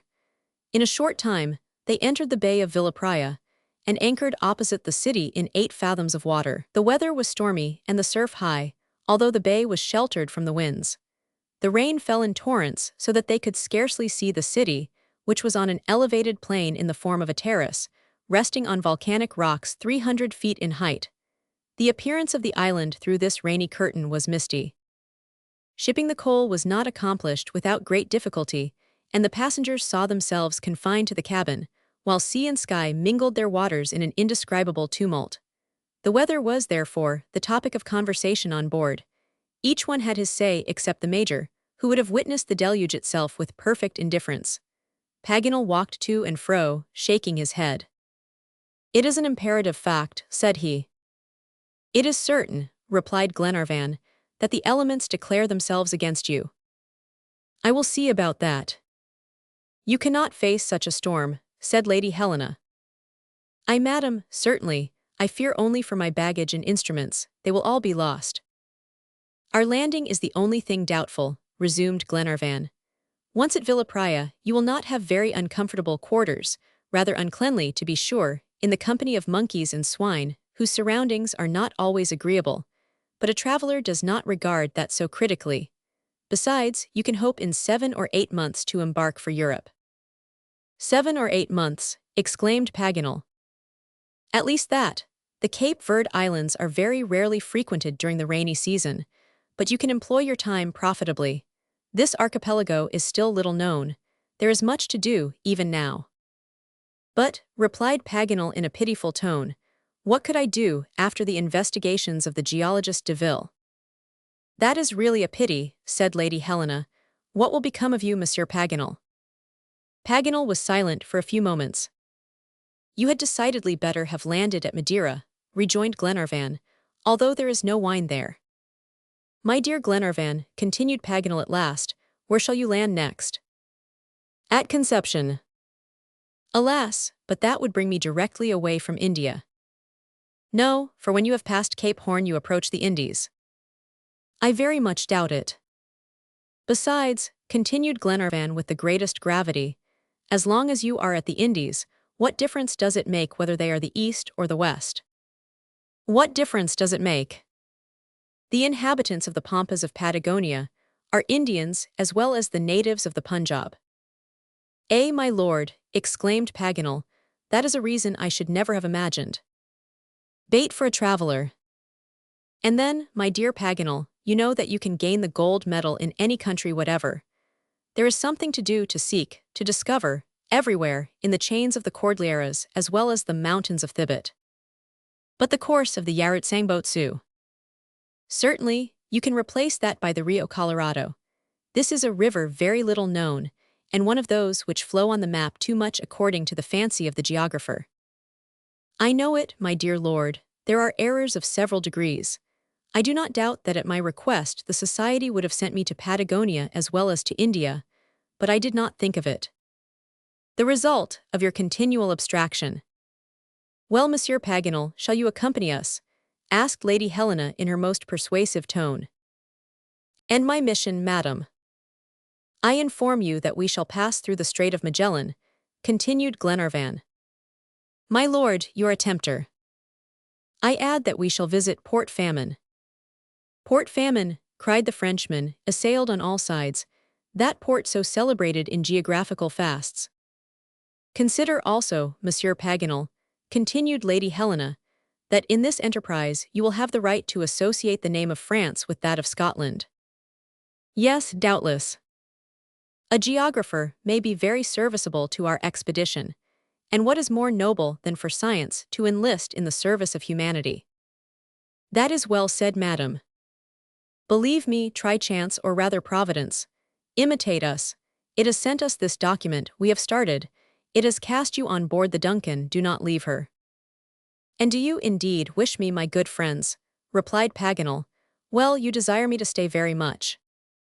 And you, Paganel, you are dying to stay, retorted Glenarvan. No, replied MacNab, without seeming to notice the eagerness of the quartermaster. So much the worse, added Ayrton. Well, inquired Glenarvan, to whom do they attribute the crime?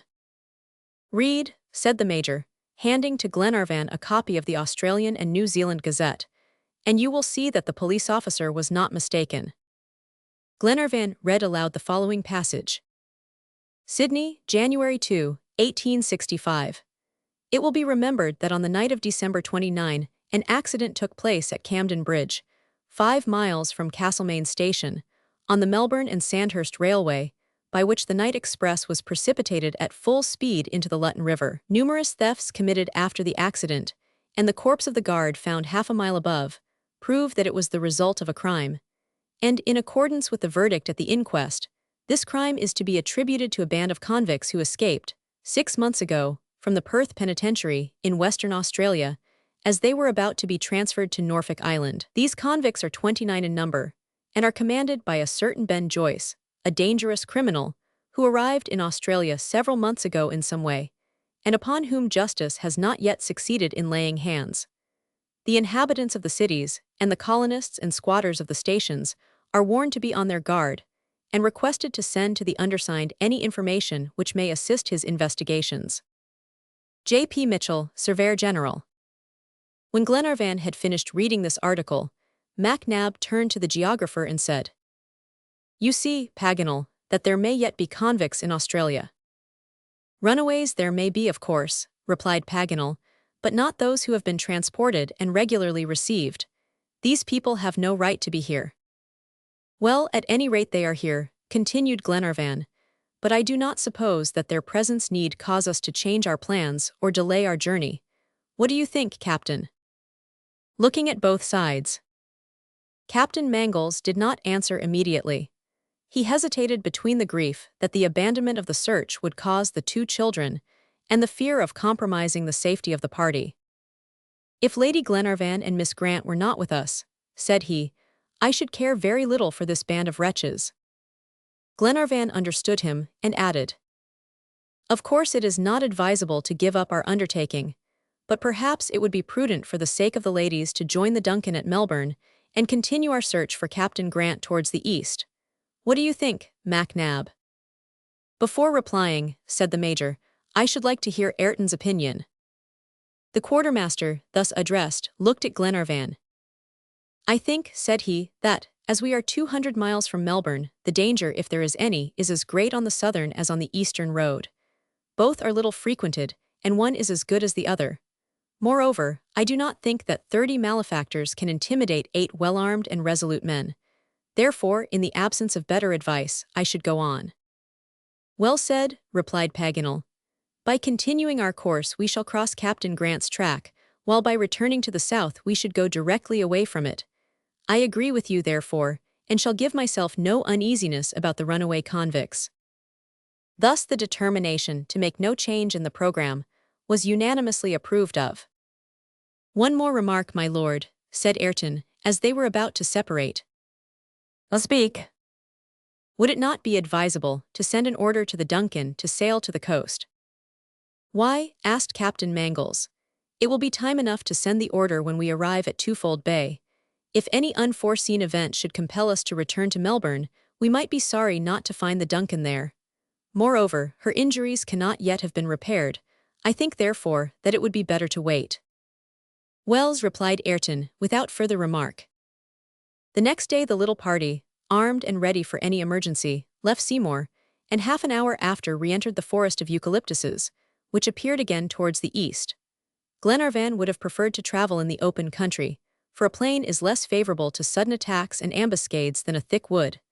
But they had no alternative, and the cart kept on all day between the tall, monotonous trees, and at evening encamped on the borders of the district of Murray.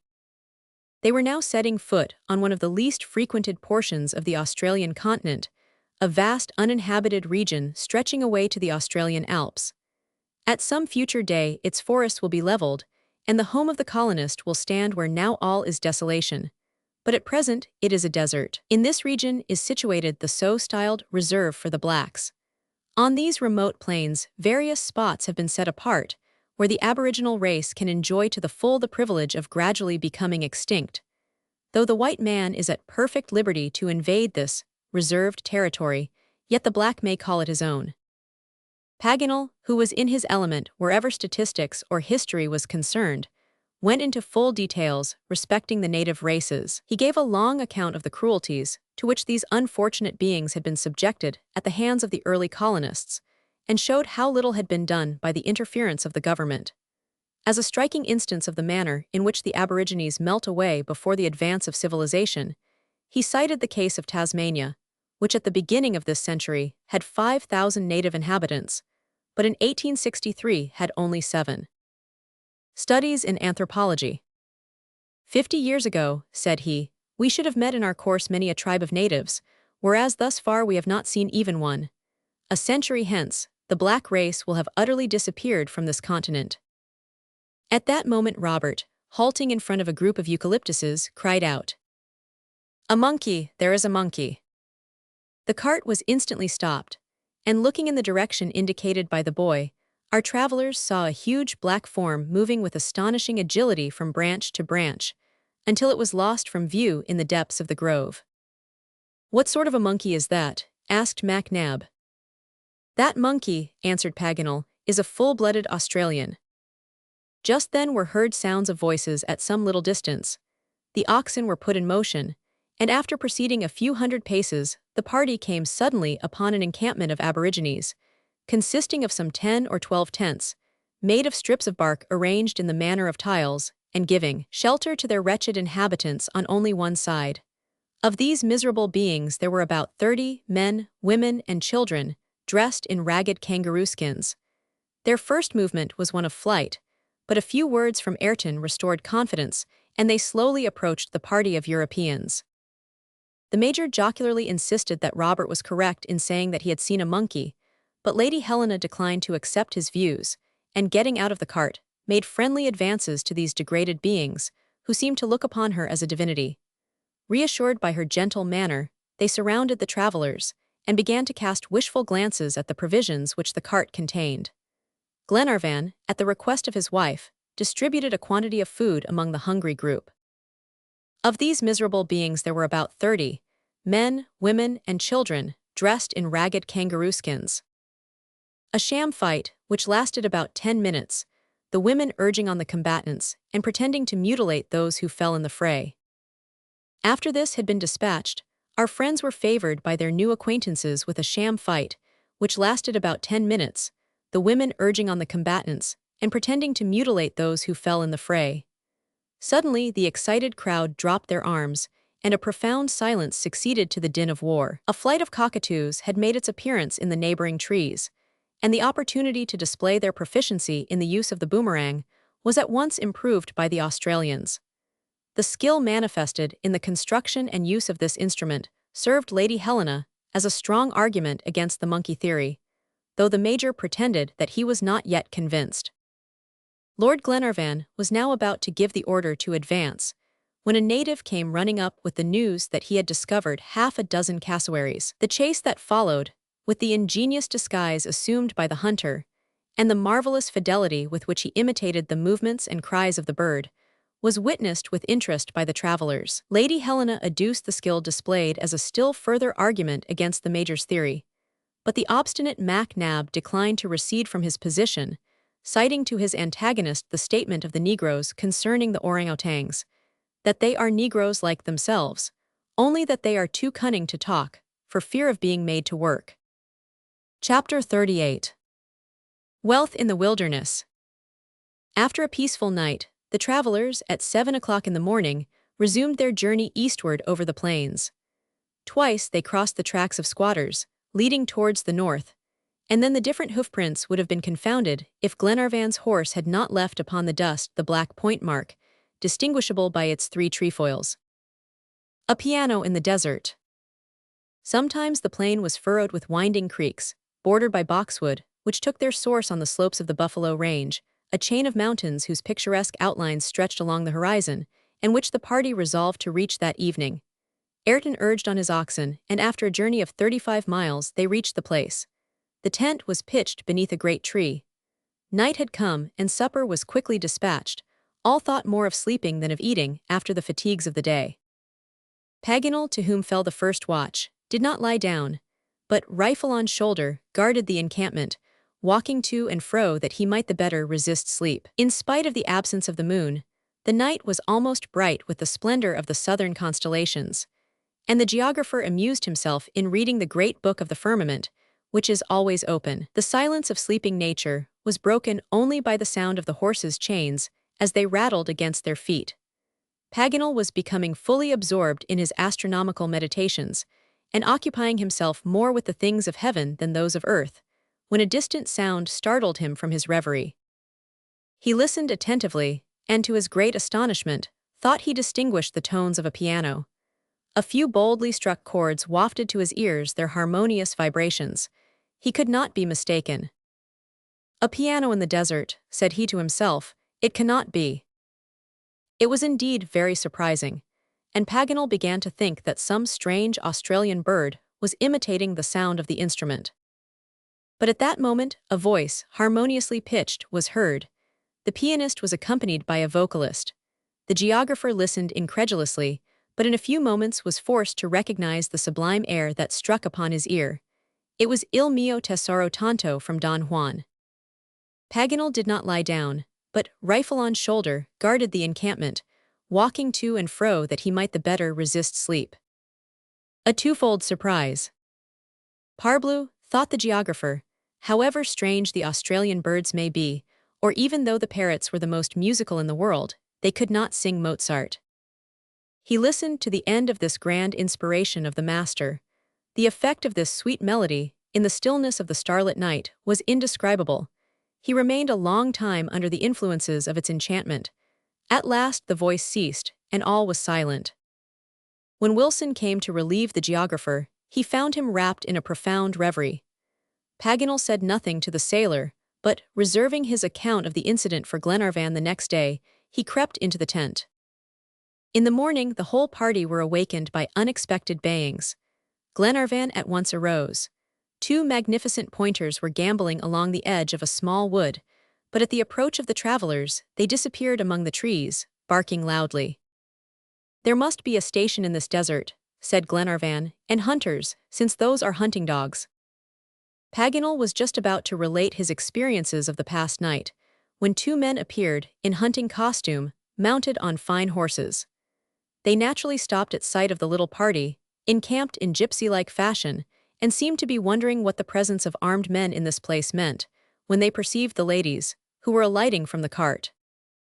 They immediately dismounted and advanced towards them, hat in hand. Glenarvan went to meet them and introduced himself and party, giving the name and rank of each member. The young men bowed, and one of them, the elder, said, "My lord, will your ladies, your companions, and yourself do us the honor to accompany us to our house?" "May I ask, gentlemen, whom I have the honor of addressing?" inquired Glenarvan. "Michael and Alexander Patterson, proprietors of Hotham Station. You are already on the grounds of the establishment, and have but a quarter of a mile to go." "Gentlemen," replied Glenarvan, "I should be unwilling to slight a hospitality so graciously offered." "My lord," interrupted Michael Patterson, "by accepting you will confer a favor upon two poor colonists, who will be only too happy to extend to you the honors of the desert." Glenarvan bowed in token of assent. "Sir," said Paganel, addressing Michael Patterson, "should I be too inquisitive were I to ask if it was you who sang that divine air of Mozart last night?" "It was I, sir," replied the gentleman, "and my brother accompanied me." "Well, sir," continued Paganel, extending his hand, "accept the sincere compliments of a Frenchman, who is an ardent admirer of Mozart's music." The young man modestly returned the geographer's greeting, and then pointed towards the right to the road they were to take. The horses had been confided to the care of Ayrton and the sailors, and the travelers at once betook themselves on foot to Hotham Station, under the guidance of the two young men. It was a magnificent establishment, characterized by the perfect order of an English park. Immense meadows, enclosed by fences, extended as far as the eye could reach. Here grazed thousands of oxen and sheep. Numerous shepherds and still more numerous dogs tended this vast herd, while with the bellowing and bleating mingled the baying of mastiffs and the sharp crack of stockwhips. Artificial selection. To the east the prospect was broken by a border of gum trees, beyond which rose the imposing peak of Mount Hotham, 7,500 feet high. Long avenues of tall trees stretched in all directions, while here and there stood dense clumps of grass trees, shrubby plants about 10 feet high, resembling the dwarf palm, with a thick foliage of long, narrow leaves. The air was laden with the perfume of laurels, whose clusters of white flowers in full bloom exhaled the most delicate fragrance. With the charming groups of native trees were mingled those transplanted from European climes. The peach, the pear, the apple, the fig, the orange, and even the oak were hailed with delight by the travelers, who, if they were not astonished at walking in the shade of the trees of their country, wondered at least at the sight of the birds that fluttered among the branches, the satin birds with their silky plumage, and the canaries, clad in golden and black velvet. Here, for the first time, they saw the menura, or lyrebird, whose tail has the form of the graceful instrument of Orpheus. As the bird fled away among the arborescent ferns, its tail striking the branches, they almost expected to hear those harmonious chords that helped Amphion to rebuild the walls of Thebes. Lord Glenarvan was not satisfied with merely admiring the fairy wonders of this oasis of the Australian desert. He listened with profound interest to the young men's story. In England, in the heart of civilization, a newcomer would have first informed his host whence he came and whither he was going. But here, by a nice shade of distinction, Michael and Sandy Patterson thought they should make themselves known to the travelers to whom they offered their hospitalities, and briefly told their story. Here, for the first time, they saw the menura, or lyrebird, whose tail has the form of the graceful instrument of Orpheus. Nature and art. It was like that of all intelligent and active young Englishmen, who do not believe that the possession of riches absolves from the responsibility to labor for the welfare of others. Michael and Alexander Patterson were the sons of a London banker. When they were 20 years old, their father had said, "Here is money, my sons. Go to some distant land, found there a useful establishment, and acquire in labor the knowledge of life. If you succeed, so much the better. If you fail, it matters little. We shall not regret the money that will have enabled you to become men." They obeyed. They chose the province of Victoria as the place to sow the paternal banknotes, and had no reason to repent. At the end of 3 years, their establishment had attained its present prosperity. They had just finished the brief account of their career, when the dwelling came in sight at the end of a fine avenue of trees. It was a charming house of wood and brick, surrounded by clusters of plants, and had the elegant form of a Swiss cottage, while a veranda, from which hung Chinese lanterns, encircled it like a Roman impluvium. The windows were shaded by brilliant-colored awnings, which at a distance looked almost like masses of flowers. Nothing could be prettier, cozier, or pleasanter to the sight. On the lawn and among the shrubbery round about stood bronze candelabra, supporting elegant lamps with glass globes, which at nightfall illumined the whole garden with a beauteous light. No farmhands, stables, or outhouses were to be seen, nothing that indicated scenes of toil. The dwellings of the workmen, a regular village consisting of some 20 cottages, were a quarter of a mile distant, in the heart of a little valley. Telegraph wires secured immediate communication between the village and the house of the proprietors, which, far from all tumult, was in truth a thing of beauty. The avenue was soon passed. A little iron bridge, of great elegance, crossing a murmuring stream, gave access to the private grounds. A courteous attendant advanced to meet the travelers, the doors of the house were opened, and the guests of Hardinge station entered the sumptuous dwelling. All the luxuries of refined and civilized life seemed to be present. Into the vestibule, which was adorned with decorative subjects, illustrating the turf or the chase, opened a spacious parlor, lighted with 5 windows, a piano covered with classic and modern music, easels upon which were half-finished paintings, marble statues mounted on tasteful pedestals, on the walls a few pictures by Flemish masters, rich carpets soft to the feet as grassy meadows, panels of tapestry descriptive of pleasing mythological episodes, an antique chandelier, costly chinaware, delicate vases, and a great variety of articles of virtu, indicated a high appreciation of beauty and comfort. Everything that could please, everything that could relieve the tedium of a voluntary exile, everything that could remind one of a luxurious European home, was to be found in this fairy abode. It would have been easy to imagine oneself in some princely castle of England, France, or Germany. The 5 windows admitted, through delicate curtains, a light tempered and softened by the shadows of the veranda. Lady Helena looked out and was astonished. The house, upon this side, commanded the view of a broad valley, which extended to the eastern mountains. The alternation of meadow and woodland, broken here and there by vast clearings, the graceful sweep of the hillsides, and the outlines of the entire landscape, formed a picture beyond the power of description. This vast panorama, intersected by broad bands of light and shade, changed every hour with the progress of the sun.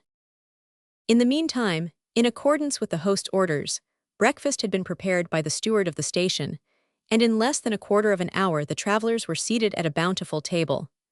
The quality of the viands and the wines was unexceptionable, but what was especially gratifying, in the midst of these refinements of wealth, was the evident pleasure experienced by the young settlers in dispensing to strangers, beneath their own roof, this magnificent hospitality. Australians, native and imported. The young gentlemen were soon made acquainted with the object of the expedition, and took a lively interest in Glenarvan's search, giving also great encouragement to the captain's children.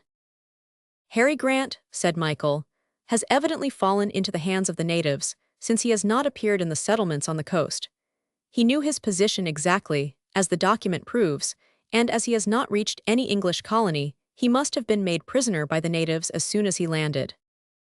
"That is precisely what happened to his quartermaster Ayrton," replied Captain Mangles. "But, gentlemen," inquired Lady Helena, "have you never heard of the shipwreck of the Britannia?" "Never, madam," said Michael. "And what treatment do you think Captain Grant would experience as a prisoner among the Australians?"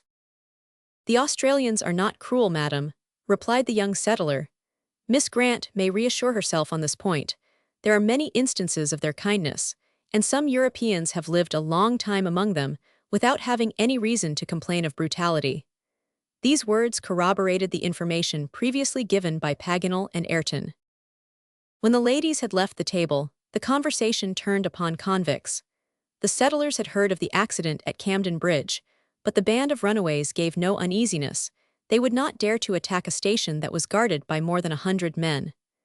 They were confident, too, that they would not venture into the deserted regions of the Murray, nor into the colonies of New South Wales, where the roads are well protected.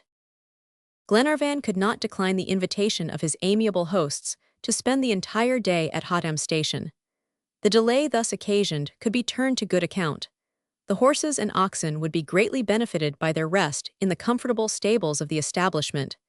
It was, therefore, decided to remain, and the two young men submitted to their guests a program for the day's sports, which was adopted with alacrity. It was a charming house of wood and brick, surrounded by clusters of plants, and had the elegant form of a Swiss cottage. A day's sport. At noon, 7 fine hunters pawed the ground at the gate of the house. For the ladies was provided an elegant coach, and the long reins enabled their driver to show his skill in maneuvering the four-in-hand. The horsemen, accompanied by outriders, and well armed, galloped beside the carriage, while the pack of hounds bayed joyously in the coppices. For 4 hours the cavalcade traversed the paths and avenues of these spacious grounds. As for game, an army of bushmen could not have started up a greater number of animals. Young Robert, who kept close to the major's side, accomplished wonders. The intrepid boy, in spite of his sister's injunctions, was always ahead and the first to fire. But Captain Mangles had promised to watch over him, a fact which tended not a little to allay Miss Grant's apprehension for her brother's safety. Of all the sports of the day, the most interesting was unquestionably a kangaroo hunt. About 4 o'clock the dogs started a troop of these curious animals. The little ones took refuge in their mother's pouches, and the whole drove rushed away in single file. Nothing can be more astonishing than the enormous bounds of the kangaroo, whose hind legs are twice as long as its fore ones and bend like a spring. At the head of the drove was a male 5 feet high, an old man, in the language of the bushmen. For 4 or 5 miles the chase was briskly continued. The kangaroos did not slacken their pace, and the dogs, who feared with good reason the powerful blows of their formidable paws, did not venture to approach them. But at last the drove stopped in exhaustion, and the old man braced himself against the trunk of a tree, ready to fight for his life. One of the pointers, carried on by the impetus of his course, rolled within reach of him. A moment after, the unfortunate dog was tossed into the air and fell back lifeless. The entire pack, deterred by the fate of their comrade, kept at a respectful distance. It became necessary to dispatch the kangaroo with the rifle, and nothing but bullets could bring down the gigantic quadruped. At this juncture Robert narrowly escaped being the victim of his rashness. In order to make sure of his aim, he approached so near the kangaroo that the animal made a spring at him. Robert fell. A cry of alarm resounded. Mary Grant, speechless with apprehension, stretched her hands towards her brother. No one dared to fire for fear of hitting the boy. Suddenly Captain Mangles, with his hunting knife open, rushed upon the kangaroo at the risk of his life and stabbed it to the heart. The beast fell dead, and Robert rose unharmed. An instant after, he was in the arms of his sister. "Thanks, Captain Mangles, thanks," said Mary, extending her hand to the young captain. "I promise to take care of him," replied the captain, as he took the trembling hand of the young girl. This adventure ended the hunt. The troop of kangaroos had scattered after the death of their leader, whose carcass was brought to the house. It was now 6 o'clock, and dinner was in readiness for the hunters, comprising, among other dishes, a soup of kangaroo's tail prepared in the native style. After a dessert of ices and sherbet, the party repaired to the parlor, where the evening was devoted to music. Lady Helena, who was a good pianiste, presided at the instrument, while Michael and Alexander Patterson sang with great taste selections from the latest compositions of the modern musical masters. A fresh departure. At 11 o'clock tea was served in true English style. Paganel, having desired to taste the Australian tea, a liquid, black as ink, was brought to him. It consisted of a quart of water, in which half a pound of tea had been boiled 4 hours. Paganel, with a wry face, pronounced it excellent. At midnight the guests were conducted to cool and comfortable chambers, where they renewed in dreams the pleasures of the day. The next morning, at sunrise, they took leave of the two young settlers, with many thanks, and with warmly expressed hopes to see them at Malcolm Castle at no very distant day. The cart then started, and in a few minutes, as the road wound around the foot of Mount Hotham, the hospitable habitation disappeared, like a passing vision, from the eyes of the travelers. For 5 miles farther they traversed the grounds of the station, and not till 9 o'clock did the little party pass the last palisade and enter upon the almost unknown districts of the country before them. Chapter 39. Suspicious Occurrences. A mighty barrier crossed the road on the southeast. It was the chain of the Australian Alps, which extend in capricious windings 1,500 miles and are capped with clouds 4,000 feet aloft. Ascending the mountains. The sky was dull and lowering, and the rays of the sun struggled through dense masses of mist. The temperature was, therefore, endurable, but the journey was difficult on account of the irregularity of the surface. The unevenness of the plain constantly increased, and here and there rose mounds, covered with young green gum trees. Farther on, these excrescences formed the first slopes of the Great Alps. The ascent was very laborious, as was shown by the efforts of the oxen, whose yokes cracked under the tension of the heavy vehicle. The animals panted heavily, and the muscles of their hams were strained almost to breaking. The axles threatened to give way under the sudden jolts that Ayrton, with all his skill, could not prevent. The ladies, however, lost none of their accustomed cheerfulness. Of all the sports of the day, the most interesting was unquestionably a kangaroo hunt. Captain Mangles and the two sailors rode a few hundred paces in advance to choose practicable passes. It was a difficult and often a perilous task. Several times Wilson was forced to make away with his hatchet through the midst of dense thickets. Their course deviated in many windings, which impassable obstacles, lofty blocks of granite, deep ravines, and treacherous swamps compelled them to make. At evening they encamped at the foot of the Alps, on the banks of a small stream that flowed along the edge of a plain covered with tall shrubbery, whose bright red foliage enlivened the banks. "We shall have difficulty in passing here," said Glenarvan, as he gazed at the chain of mountains, whose outlines were already growing dim in the twilight. "Alps, that is a name suggestive of arduous climbing." "You will change your opinion, my dear Glenarvan," replied Paganel. "You must not think you are in Switzerland." "Then these Australian Alps?" asked Lady Helena. "Are miniature mountains," continued Paganel. "You will cross them without noticing it." The next day, in spite of the assurances of the confident geographer, the little party found great difficulty in crossing the mountains. They were forced to advance at a venture, and descend into deep and narrow gorges that, for aught they knew, might end in a wall of rock.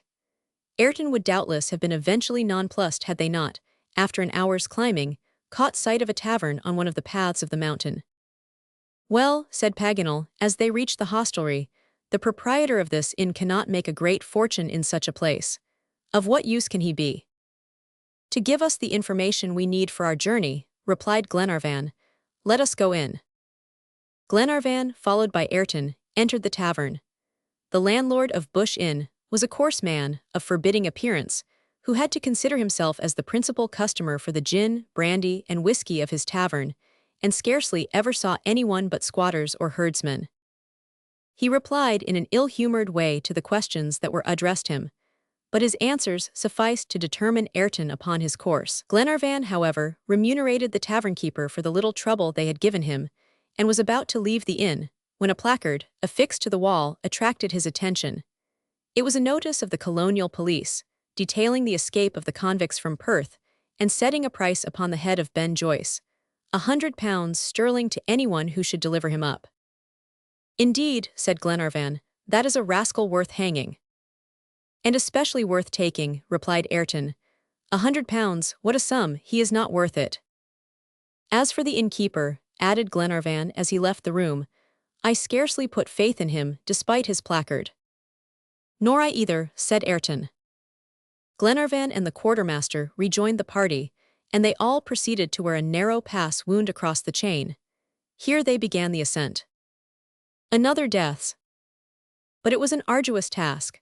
More than once the ladies and their companions had to dismount, and it was often necessary to push the wheels of the heavy vehicle at some steep ascent, or to hold it back along the edge of some dangerous precipice. The oxen, as they could not work to advantage at sudden turns, had frequently to be unyoked, and the cart blocked to prevent it from sliding back. Ayrton was repeatedly forced to bring the already exhausted horses to his assistance. Whether this exertion was too prolonged, or whether from some other cause, one of the horses gave out during the ascent. He fell suddenly, without an instant's warning. It was Mulready's horse, and when the sailor attempted to help him up, he found that he was dead. Ayrton examined the animal carefully, but did not seem to understand the cause of this sudden death. "The beast must have burst a blood vessel," said Glenarvan. "Evidently," replied Ayrton. "Take my horse, Mulready," added Glenarvan. "I will join Lady Helena in the cart." Mulready obeyed, and the little party continued their fatiguing ascent, abandoning the body to the crows. The next day they began the descent, which was much more rapid. During its course a violent hailstorm burst on them, and they were forced to seek a shelter beneath the rocks. Not hailstones, but pieces of ice as large as one's hand, were precipitated from the angry clouds. A sling could not have hurled them with greater force, and several sharp blows warned Paganel and Robert to be on their guard. The cart was pierced through in many places. Indeed, few roofs could have resisted the fall of these cutting missiles, some of which froze to the trunks of the trees. It was necessary to wait for the end of this avalanche, for fear of being stoned to death, and it was an hour before the party regained the steep path, still slippery with icy incrustations. At evening the cart, considerably shattered but still firm on its wooden wheels, descended the last slopes of the Alps, between tall solitary pines, and reached the plains of Gippsland. Not hailstones, but pieces of ice as large as one's hand, were precipitated from the angry clouds. Divided counsels. All were impatient to gain their destination, the Pacific Ocean, where the Britannia had been wrecked. There only could traces of the shipwrecked seamen be found, and not in these desert regions. Ayrton urged Lord Glenarvan to send an order to the Duncan to repair to the coast, that he might have at his disposal all the aid possible in his search. In his opinion, they ought to take advantage of the Lucknow road, which would lead them to Melbourne. Afterwards this might be difficult, for highways leading directly to the capital would be absolutely wanting. This advice of the quartermaster seemed reasonable. Paganel seconded it. He thought, too, that the yacht would be very useful under the present circumstances, and added that they could no longer communicate with Melbourne after passing the Lucknow road. Glenarvan was undecided, and perhaps would have sent the order that Ayrton so particularly desired, if the Major had not opposed this plan with great energy. He explained that Ayrton's presence was necessary to the expedition, that on approaching the coast the country would be unknown, that, if chance set them on the track of Captain Grant, the quartermaster would be more capable than anyone else of following it. In short, that he alone could point out the place where the Britannia was lost. MacNab, therefore, advocated their continuing on the journey without change. Captain Mangles was of the same opinion. The young captain observed that his lordship's orders could more easily reach the Duncan, if sent from Twofold Bay, than by dispatching a messenger 200 miles over a wild country. The Major carried his point, and it was therefore decided that they should proceed to Twofold Bay. MacNab noticed that Ayrton seemed quite disappointed, but he said nothing, and according to his custom, kept his thoughts to himself. Early in the afternoon they passed through a curious forest of ferns. These arborescent plants, in full bloom, measured 30 feet in height. Horses and horsemen could easily pass beneath their drooping branches, and sometimes the rowel of a spur would ring as it struck against their solid stalks. The coolness of the grove was very grateful to the wearied travelers. Paganel, always demonstrative, gave vent to exclamations of delight that startled flocks of parrots and cockatoos. All at once his companions saw the geographer reel in the saddle and fall to the ground like a log. Was it giddiness or sunstroke caused by the heat? They hastened to him. "Paganel, Paganel, what is the matter?" cried Lord Glenarvan. "The matter is, my dear friend," replied Paganel, extricating himself from the stirrups, "that I no longer have a horse." "What, your horse?" "Is dead, stricken like Mulready's."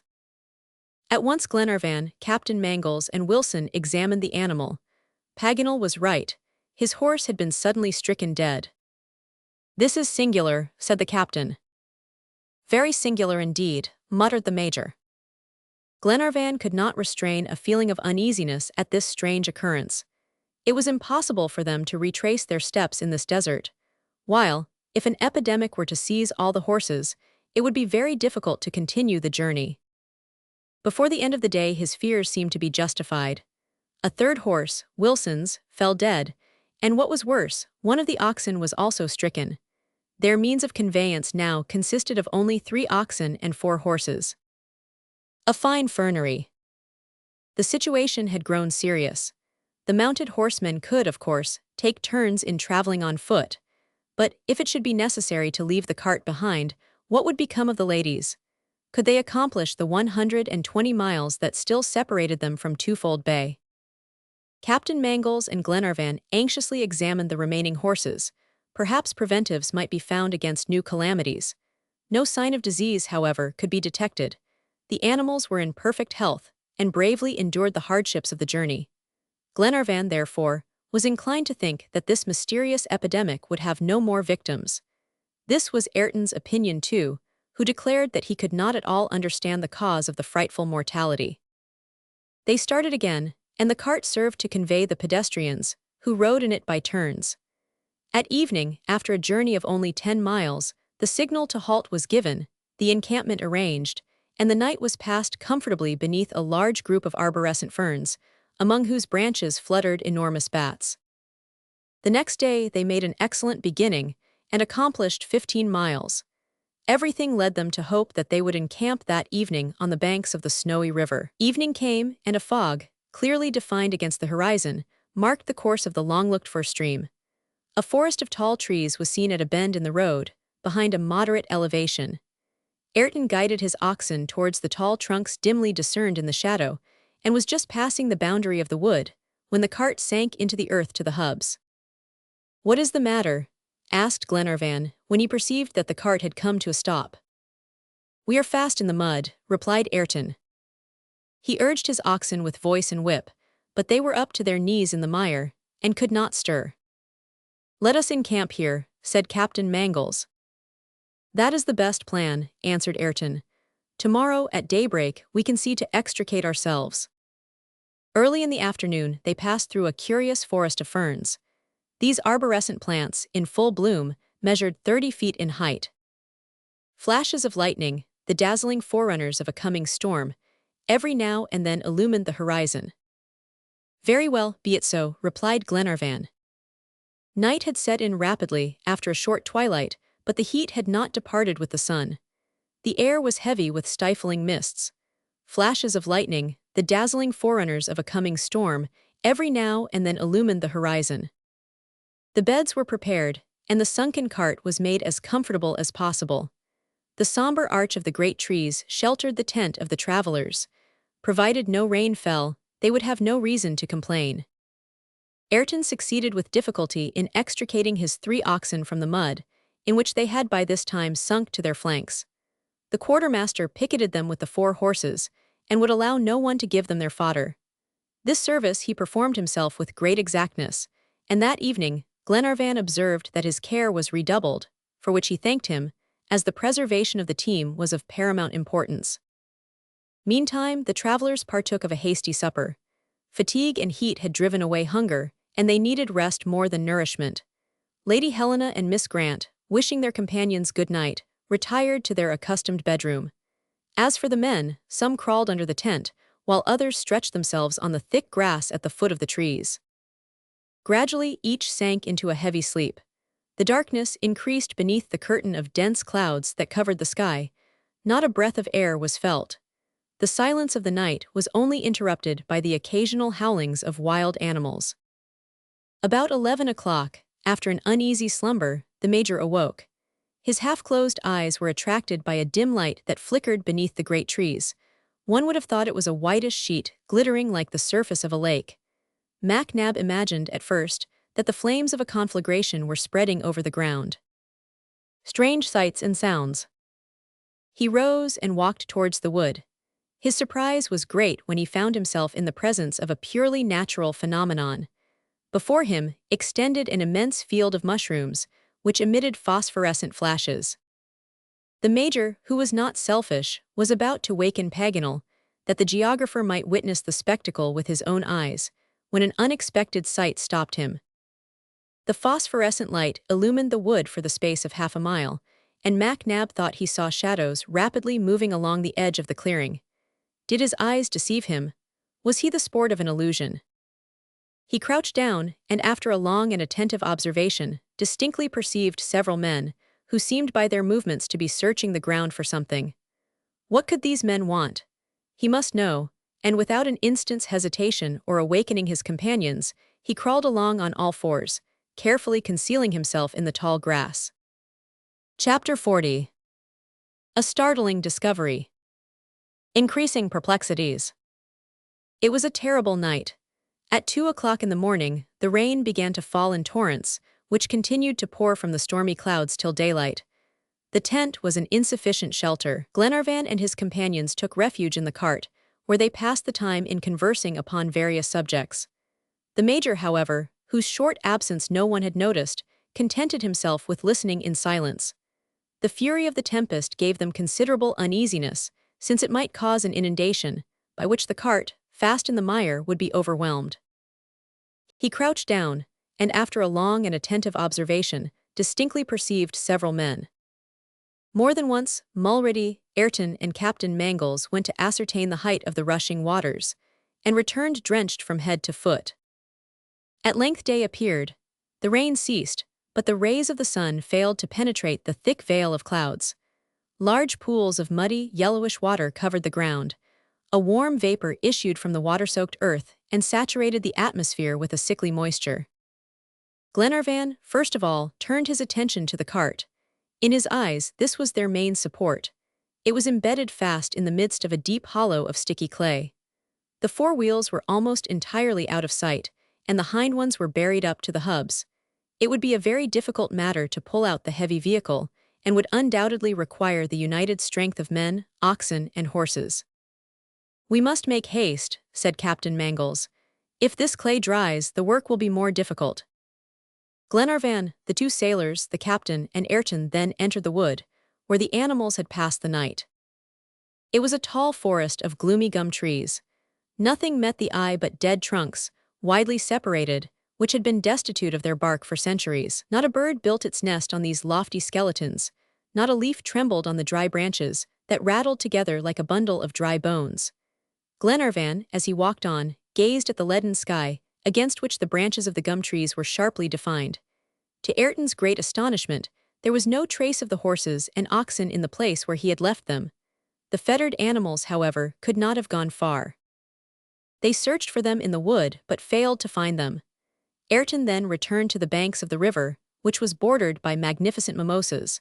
He uttered a cry well known to his oxen, but there was no answer. The quartermaster seemed very anxious, and his companions glanced at each other in dismay. An hour passed in a vain search, and Glenarvan was returning to the cart, which was at least a mile off, when a neigh fell upon his ear, followed almost immediately by a bellow. "Here they are," cried Captain Mangles, forcing his way between the tall tufts of the gastrolobium, which were high enough to conceal a whole herd. Glenarvan, Mulrady, and Ayrton rushed after him, and soon shared his astonishment. 2 oxen and 3 horses lay upon the ground, stricken like the others.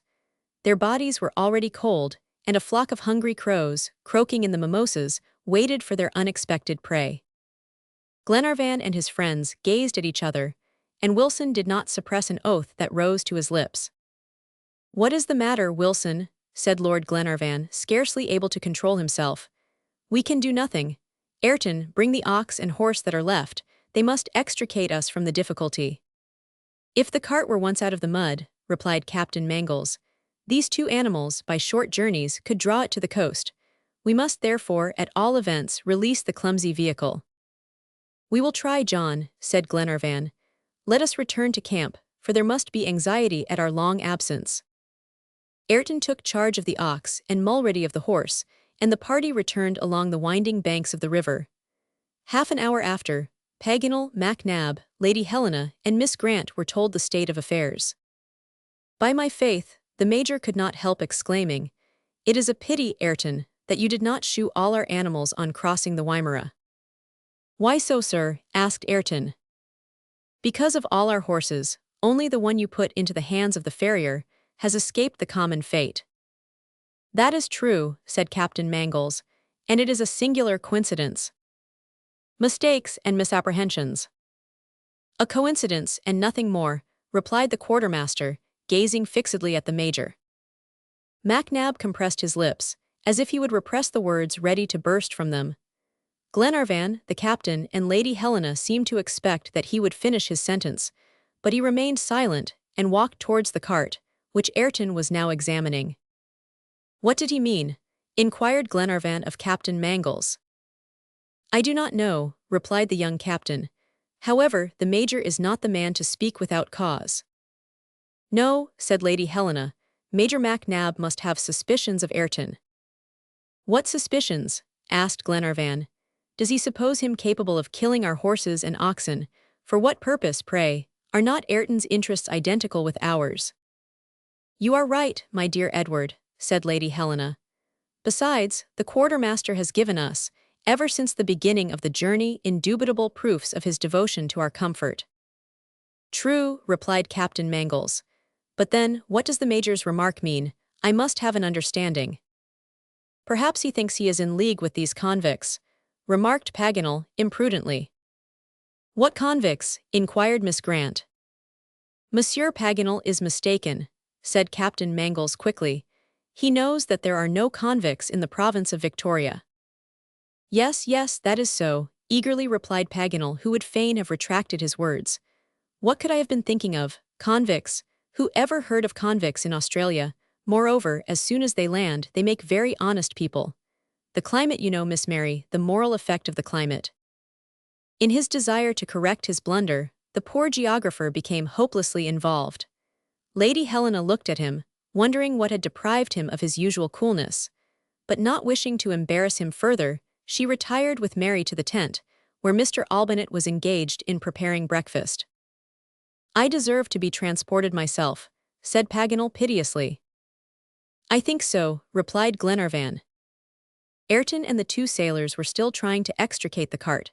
The ox and the horse, yoked side by side, were pulling with all their strength. The traces were stretched almost to breaking, and the bows threatened to give way to the strain. Wilson and Mulready pushed at the wheels, while the quartermaster, with voice and whip, urged on the ill-matched team. But the heavy vehicle did not stir. The clay, now dry, held it as if it had been cemented. Captain Mangles wetted the clay to make it yield, but to no purpose. The cart was immovable. Unless the vehicle was taken to pieces, they must give up the idea of getting it out of the quagmire. As tools were wanting, of course they could not undertake such a task. Ayrton, however, who seemed determined to overcome the difficulty at any cost, was about to renew his exertions, when Lord Glenarvan stopped him. "Enough, Ayrton, enough," said he. "We must be careful of the ox and horse that remain. If we are to continue our journey on foot, one can carry the two ladies and the other the provisions. They may do us good service yet." "Very well, my lord," replied the quartermaster, unyoking his exhausted animals. "Now, my friends," added Glenarvan, "let us return to camp, deliberate, consider our situation, know what our chances are, and come to a resolution." But the heavy vehicle did not stir. The clay, now dry, held it as if it had been cemented. A few minutes after, the travelers were indemnifying themselves for their sleeplessness the past night by a good breakfast, and the discussion of their affairs began. The first question was to determine the exact position of the encampment. Paganel was charged with this duty, and fulfilled it with his customary precision. "How far are we from Twofold Bay?" asked Glenarvan. 75 miles, replied Paganel. "And Melbourne is?" 200 miles distant, at least." "Very well, our position being determined," continued Glenarvan, "what is it best to do?" The answer was unanimous: make for the coast without delay. Lady Helena and Mary Grant engaged to travel 15 miles a day. The courageous women did not shrink from traversing the entire distance on foot, if necessary. "But are we certain to find at the bay the resources that we need?" asked Glenarvan. "Without doubt," replied Paganel. "Eden is not a new municipality, and its harbor must have frequent communication with Melbourne. I even believe that 35 miles from here, at the parish of Delegate, we can obtain provisions and the means of conveyance." "And the Duncan?" asked Ayrton. "Do you not think it advisable to order her to the bay?" "What say you, Captain?" said Glenarvan. "I do not think that there is any necessity for such a proceeding," replied the young captain, after reflection. "There will be plenty of time to send your orders to Tom Austin and summon him to the coast." "That is quite true," added Paganel. "Besides," continued Captain Mangles, "in 4 or 5 days we shall be at Eden." "4 or 5 days," interposed Ayrton, shaking his head. "Say 15 or 20, Captain, if you do not wish to regret your error hereafter." "Difficulties foreseen." 15 or 20 days to make 75 miles, exclaimed Glenarvan. "At least, my lord, you will have to cross the most difficult portion of Victoria, plains covered with underbrush, without any cleared roads, where it has been impossible to establish stations. You will have to travel with the hatchet or the torch in your hand, and believe me, you will not advance rapidly." Ayrton's tone was that of a man who is thoroughly acquainted with his subject. Paganel, towards whom questioning glances were turned, nodded approvingly at the words of the quartermaster. "I acknowledge the difficulties," said Captain Mangles at length. "Well, in 15 days, my lord, you can send your orders to the Duncan." "I may add," resumed Ayrton, "that the principal obstacles do not proceed from the roughness of the journey. We must cross the Snowy, and very probably have to wait for the subsidence of the waters." "Wait," cried the captain, "can we not find a ford?" "I think not," replied Ayrton. "This morning I searched in vain for a practicable one. It is unusual to find a river so much swollen at this season. It is a fatality against which I am powerless." "This Snowy River is broad, then," remarked Lady Glenarvan. "Broad and deep, madam," answered Ayrton. "A mile in breadth with a strong current. A good swimmer could not cross it without danger." "Well then, let us build a boat," cried Robert, who was never at fault for a plan. "We can cut down a tree, hollow it out, embark, and the thing is done." "Good for the son of Captain Grant," replied Paganel. "The boy is right," continued Captain Mangles. "We shall be forced to this. I therefore think it useless to waste our time in further discussions." "What do you think, Ayrton?" asked Glenarvan. "I think, my lord, that if no assistance comes, in a month we shall still be detained on the banks of the Snowy." "But have you a better plan?" inquired Captain Mangles, somewhat impatiently. "Yes, let the Duncan leave Melbourne, and sail to the eastern coast." "How can her presence in the bay assist us to arrive there?" Ayrton meditated for a few moments, and then said, evasively, "I do not wish to obtrude my opinion. What I do is for the interest of all, and I am disposed to start as soon as your lordship gives the signal for departure." Then he folded his arms. "That is no answer, Ayrton," continued Glenarvan. "Tell us your plan and we will discuss it. What do you propose?" In a calm and confident tone, the quartermaster thereupon expressed himself as follows. "I propose that we do not venture beyond the Snowy in our present destitute condition. We must wait for assistance in this very place, and this assistance can come only from the Duncan. Let us encamp here where provisions are not wanting, while one of us carries to Tom Austin the order to repair to Twofold Bay." This unexpected proposal was received with a murmur of astonishment, and Captain Mangles took no pains to conceal his aversion. "In the meantime," continued Ayrton, "either the waters of the Snowy will have subsided, which will enable us to find a practicable ford, or we shall have to resort to a boat, and shall have time to construct it. This, my lord, is the plan which I submit to your approval." "If it please your lordship, I will go." "Very well, Ayrton," replied Glenarvan. "Your idea deserves to be seriously considered. Its greatest objection is the delay it will cause, but it spares us severe hardships and perhaps real dangers. What do you think, friends?" "Let us hear your advice, Major," said Lady Helena. "During the whole discussion you have contented yourself with listening simply." "Since you ask my opinion," answered the Major, "I will give it to you very frankly. Ayrton seems to me to have spoken like a wise and prudent man, and I advocate his proposition." This answer was rather unexpected, for hitherto MacNab had always opposed Ayrton's ideas on this subject. Ayrton, too, was surprised, and cast a quick glance at the Major. Paganel, Lady Helena, and the sailors had been favorably disposed to the quartermaster's project, and no longer hesitated after MacNab's declaration. Glenarvan, therefore, announced that Ayrton's plan was adopted. "And now, Captain," added he, "do you not think that prudence dictates this course, and that we should encamp on the banks of the river while waiting for the means of conveyance?" "Yes," replied Captain Mangles, "if the messenger succeeds in crossing the Snowy, which we cannot cross ourselves." All looked at the quartermaster, who smiled with the air of a man who knows perfectly well what he is about to do. "The messenger will not cross the river," said he. "Ah," cried Captain Mangles. "He will strike the Lucknow road, which will take him direct to Melbourne." 200 miles on foot," exclaimed the captain. "On horseback," continued Ayrton. "There is one good horse left. It will be a journey of but 4 days. Add 2 days for the Duncan to reach the bay, 24 hours for the return to the encampment, and in a week the messenger will be back again with the crew." Candidates for office. The Major again nodded approvingly at these words, to the great astonishment of Captain Mangles. But the quartermaster's proposition had gained all the votes, and the only question was how to execute this apparently well-conceived plan. "Now, my friends," said Glenarvan, "it remains only to choose our messenger. He will have a difficult and dangerous mission, that is certain. Who is willing to devote himself for his companions and carry our instructions to Melbourne?" Wilson, Mulrady, Captain Mangles, Paganel, and Robert offered themselves immediately.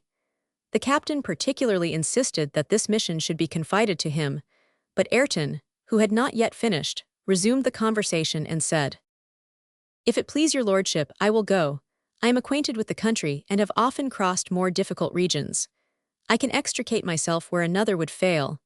I therefore claim, for the common welfare, the right to go to Melbourne. 1 word will place me on a good footing with your mate, and in 6 days I engage to bring the Duncan to Twofold Bay." "Well said," replied Glenarvan. "You are a brave and intelligent man, Ayrton, and will succeed." The quartermaster was evidently more capable than anyone else of fulfilling this difficult mission. Captain Mangles raised one final objection, that Ayrton's presence was necessary to enable them to find traces of the Britannia or Captain Grant. But the Major observed that they should remain encamped on the banks of the Snowy till the messenger's return, that it was not proposed to resume the search without him, and that consequently his absence could be in no way prejudicial to their interests. "Well then, Ayrton, start," said Glenarvan. "Make haste and return to the encampment by way of Eden." A gleam of satisfaction seemed to light up the eyes of the quartermaster. He turned his head to one side, though not so quickly, but that Captain Mangles had intercepted his glance, and instinctively felt his suspicions increased. The quartermaster made his preparations for departure, aided by the 2 sailors, one of whom attended to his horse, and the other to his provisions. Meantime Glenarvan wrote the letter designed for Tom Austin. He ordered the mate of the Duncan to repair without delay to Twofold Bay, and recommended the quartermaster to him as a man in whom he could place entire confidence. As soon as he arrived at the bay, he was to send a detachment of sailors under the command of Ayrton. He had just reached this part of his letter, when the Major, who had been looking over his shoulder, asked him, in a singular tone, how he wrote the word Ayrton. "As it is pronounced," replied Glenarvan. "That is a mistake," said the Major coolly. "It is pronounced Ayrton, but it is written Ben Joyce." Chapter 41. The plot unveiled. The sound of the name of Ben Joyce fell upon the party like a thunderbolt. Ayrton suddenly sprang to his feet. In his hand was a revolver. A report was heard, and Glenarvan fell, struck by a bullet. Before Captain Mangles and the sailors recovered from the surprise into which this unexpected turn of affairs had thrown them, the audacious convict had escaped, and joined his band, scattered along the edge of the wood of gum trees. A report was heard, and Glenarvan fell, struck by a bullet.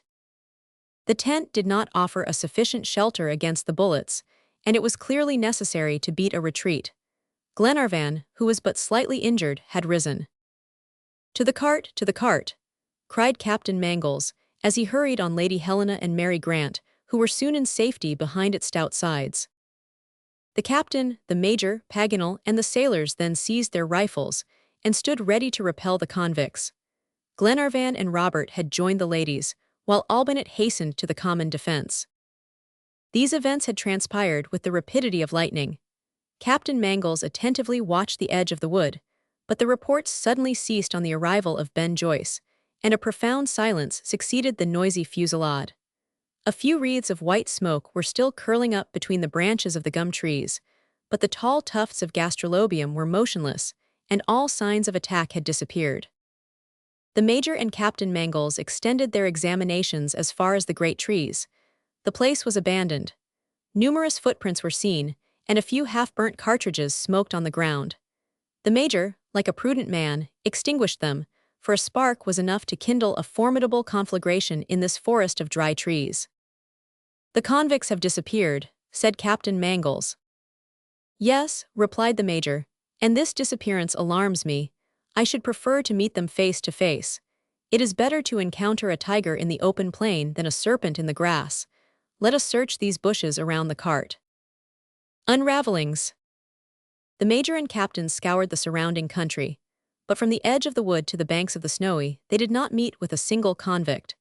Ben Joyce's band seemed to have flown away like a flock of mischievous birds. This disappearance was too strange to inspire a perfect security. They therefore resolved to keep on the watch. The cart, which was a really immovable fortress, became the center of the encampment, and two men kept guard, relieving each other every hour. Lady Helena and Mary Grant's first care had been to dress Glenarvan's wound. At the very moment that her husband fell from Ben Joyce's bullet, in her terror she had rushed towards him. Then, controlling her emotion, this courageous woman had assisted Glenarvan to the cart.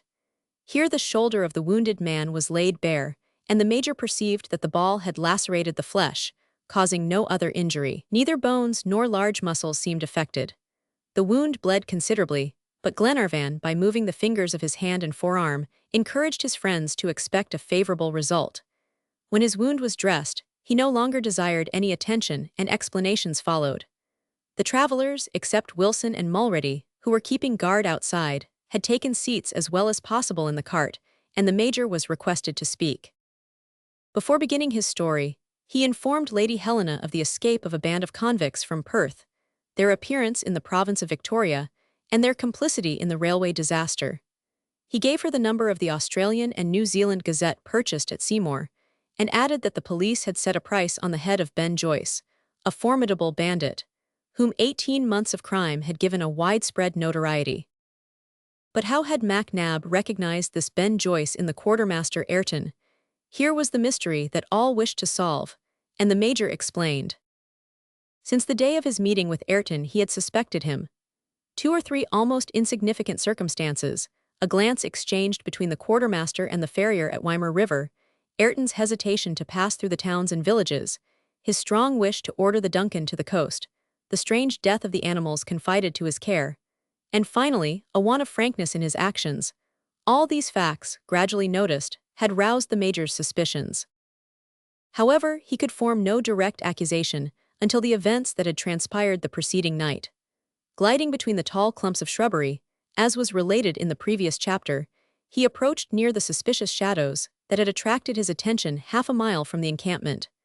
The phosphorescent plants cast their pale rays through the darkness.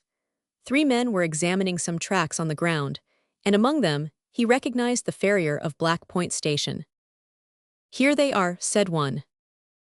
"Yes," replied another, "here is the trefoil of the hoofs again. It has been like this since leaving the Wimmera.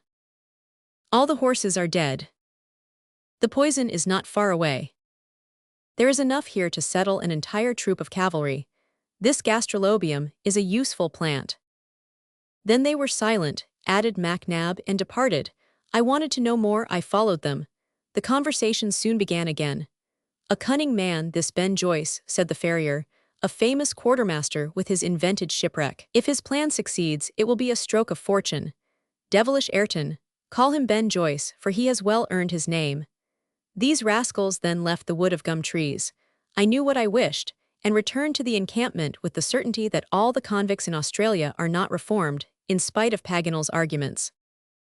"Then," said Glenarvan, whose face was pale with anger, "Ayrton has brought us here to rob and assassinate us."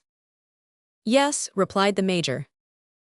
"And since leaving the Wimmera, his band has followed and watched us, waiting for a favorable opportunity. From depth to depths. Yes. But this wretch is not, then, a sailor of the Britannia. He has stolen his name and contract. All eyes were turned towards MacNab, who must have considered this matter. These, replied he in his calm voice, are the proofs that can be derived from this obscure state of affairs. In my opinion, this man's real name is Ayrton. Ben Joyce is his fighting title.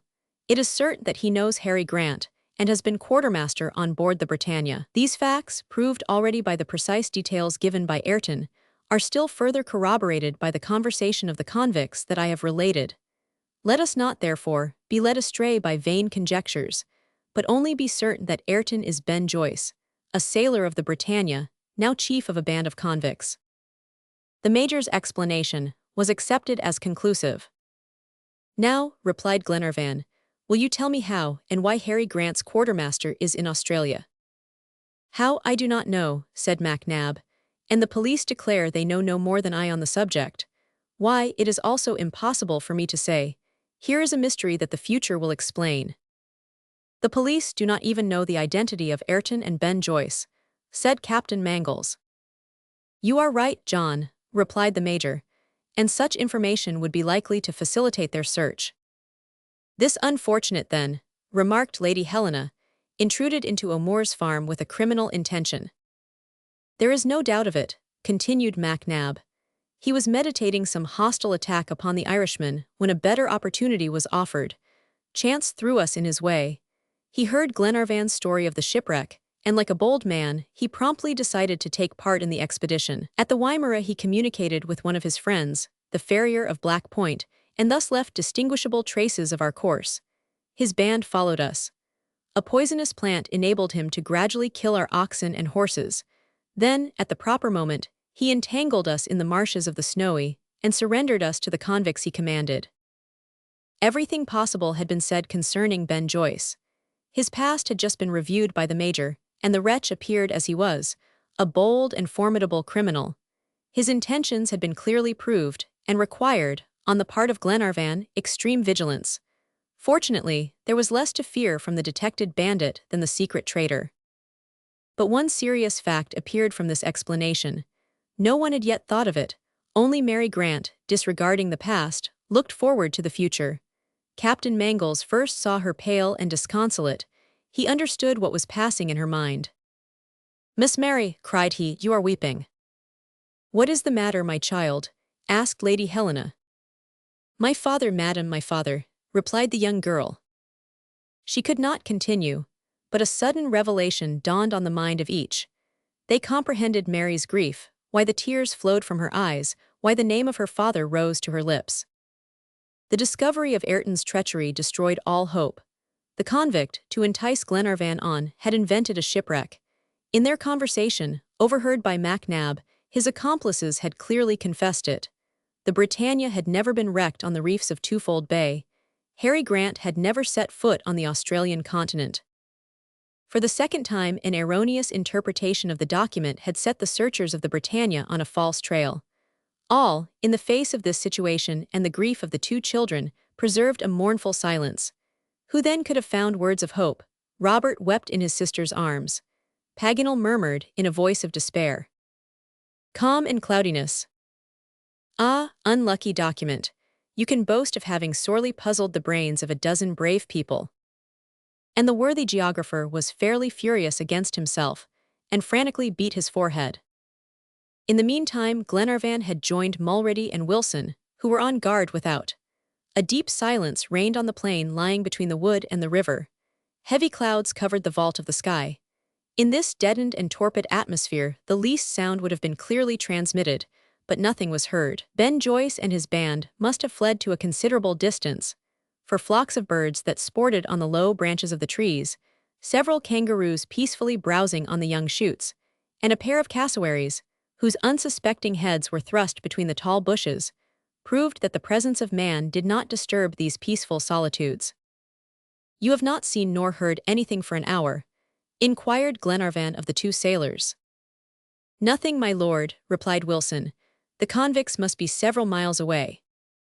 "They cannot have been in sufficient force to attack us," added Mulrady.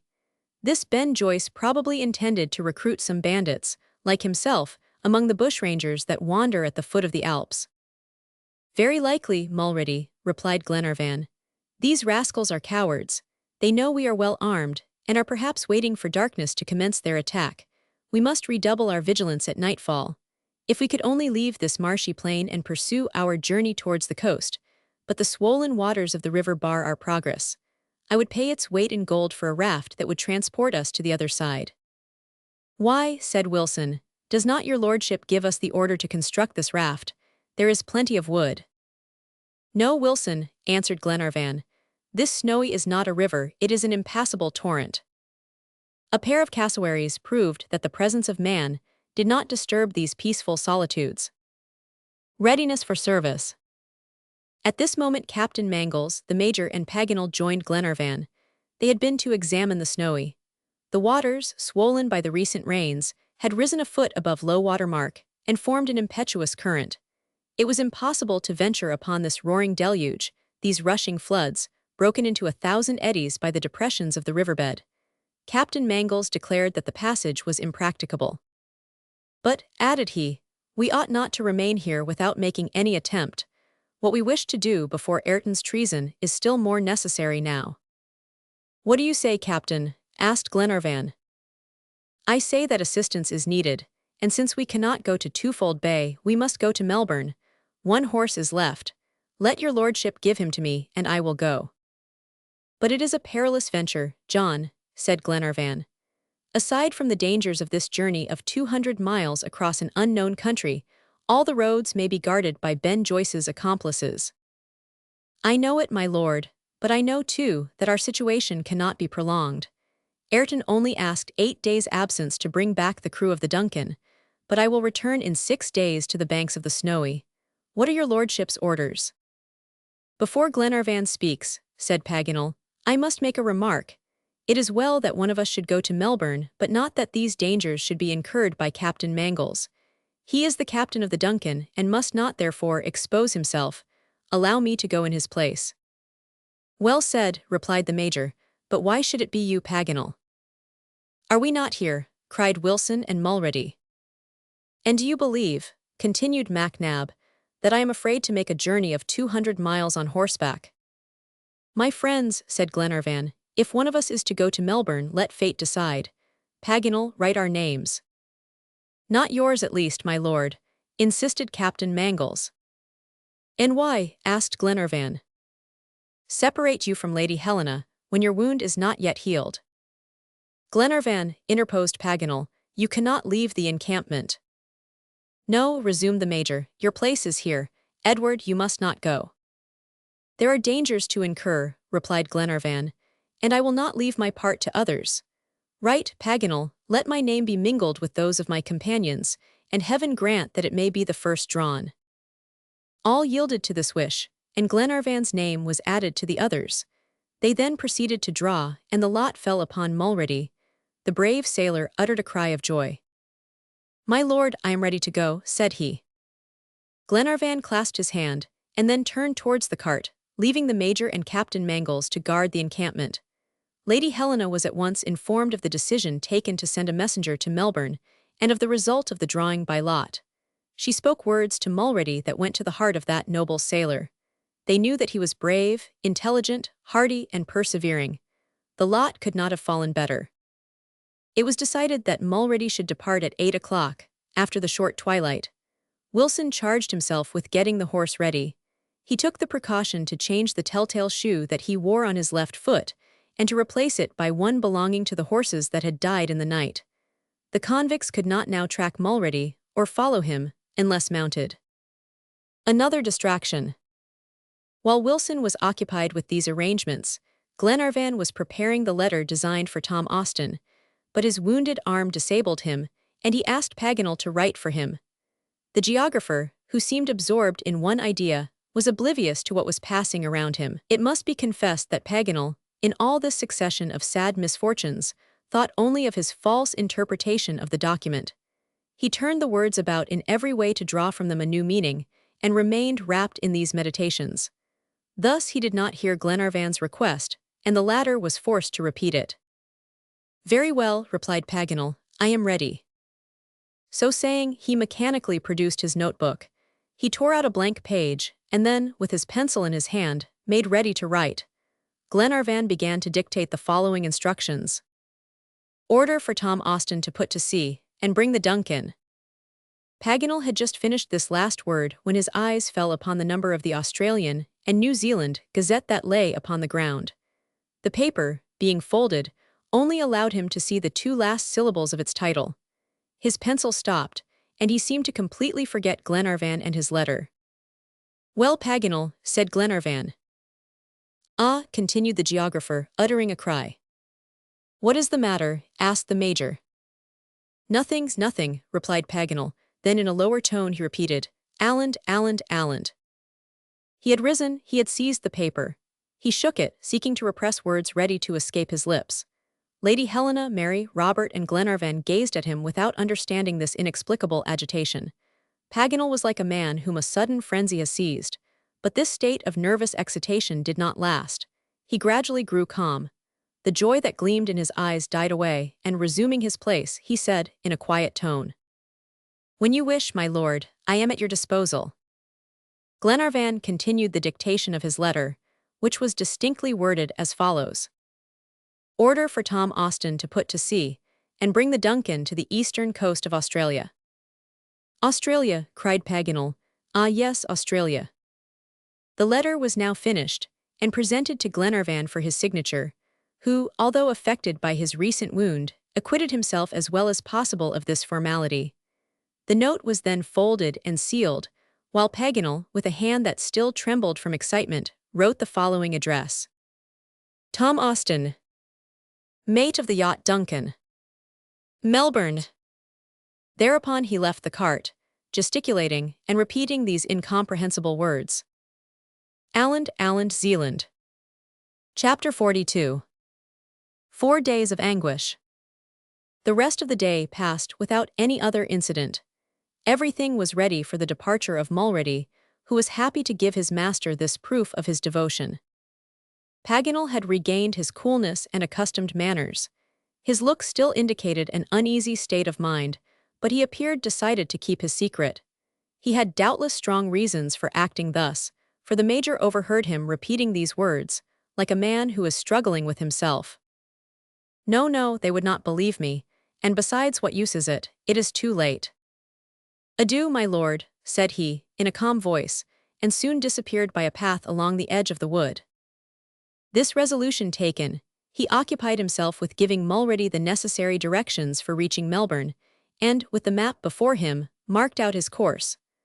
All the trails of the prairie converged towards the Lucknow road, which, after extending straight southward to the coast, suddenly turned in the direction towards Melbourne. It was simply necessary to follow this, and not attempt to cross the unknown country. Mulrady could not, therefore, go astray. As for dangers, they lay only a few miles beyond the encampment, where Ben Joyce and his band were probably lying in wait. This point once passed, Mulrady was sure he could easily distance the convicts and accomplish his important mission. At 6 o'clock supper was eaten in common. A heavy rain was falling. The tent no longer afforded sufficient shelter, and each had taken refuge in the cart, which was a safe retreat. The sticky clay held it in its place as firm as a fort on its foundations. The firearms consisted of 7 rifles and 7 revolvers, and thus enabled them to sustain a long siege, for neither ammunition nor provisions were wanting. In 6 days the Duncan would anchor in Twofold Bay. 24 hours after, her crew would reach the opposite bank of the river, and if the passage was not then practicable, at least the convicts would be compelled to retreat before superior forces. But first of all, it was necessary that Mulrady should succeed in his enterprise. At 8 o'clock the darkness became intense. It was the time to start. The horse was brought out. His feet had been muffled, as an additional precaution, and made no sound. The animal seemed fatigued, but upon his surefootedness and endurance depended the safety of all. The major advised the sailor to spare his beast as soon as he was out of reach of the convicts. It was better to lose half a day and reach his destination safely. Captain Mangles gave him a revolver, which he had loaded with the greatest care. Mulrady mounted. A gloomy prospect. Here is the letter which you are to take to Tom Austin, said Glenarvan. Let him not lose an hour but start for Twofold Bay, and if he does not find us there, if we have not crossed the river, let him come to us without delay. Now go, my brave sailor, and may God guide you." Glenarvan, Lady Helena, Mary Grant, all clasped Mulready's hand. This departure on a dark and stormy night, over a road beset with dangers, across the unknown stretches of a desert, would have appalled a heart less courageous than that of the sailor. "Adieu, my lord," said he, in a calm voice, and soon disappeared by a path along the edge of the wood. At that moment, the tempest redoubled its violence. The lofty branches of the trees shook dismally in the darkness. You could hear the fall of the dry twigs on the drenched earth. More than one giant tree, whose sap was gone, but which had stood till then, fell during this terrible hurricane. The wind roared amid the cracking of the trees and mingled its mournful sounds with the rushing of the river. The heavy clouds that chased across the sky poured forth masses of mist, while a dismal darkness increased still more the horrors of the night. The travelers, after Mulready's departure, ensconced themselves in the cart. Lady Helena, Mary Grant, Glenarvan, and Paganel occupied the front compartment, which had been made watertight. In the rear part, Albinett, Wilson, and Robert had found a sufficient shelter, while the Major and Captain Mangles were on guard without. This precaution was necessary, for an attack by the convicts was easy and possible. These two faithful guardians, therefore, took turns and philosophically received the blasts that blew sharply in their faces. They strove to pierce with their eyes the shades so favorable for an ambuscade, for the ear could detect nothing amid the din of the storm, the roaring of the wind, the rattling of the branches, the fall of trees, and the rushing of the impetuous waters. In the meantime, there were several lulls in the fury of the tempest, the wind ceasing as if to take breath. The river only moaned adown the motionless reeds and the black curtain of the gum trees, and the silence seemed more profound during these momentary rests. The Major and Captain Mangles now listened attentively. During one of these intervals, a sharp whistle reached their ears. The captain hastened to the Major. "Did you hear anything?" asked he. "Yes," replied MacNab. "Was it a man or an animal?" "A man," said the captain. They both listened again. The mysterious whistle was suddenly repeated, and something like a report followed it, but almost inaudibly, for the storm just then broke forth with renewed violence. They could not hear themselves talk, and took their stations to leeward of the cart. At this moment the leathern curtains were raised, and Glenarvan joined his two companions. He likewise had heard the suspicious whistle and the report. "From what direction?" he asked. "Yonder," said the captain, pointing to the dark line towards which Mulready had gone. "How far?" "The wind carried it," was the reply. "It must be 3 miles distant at least."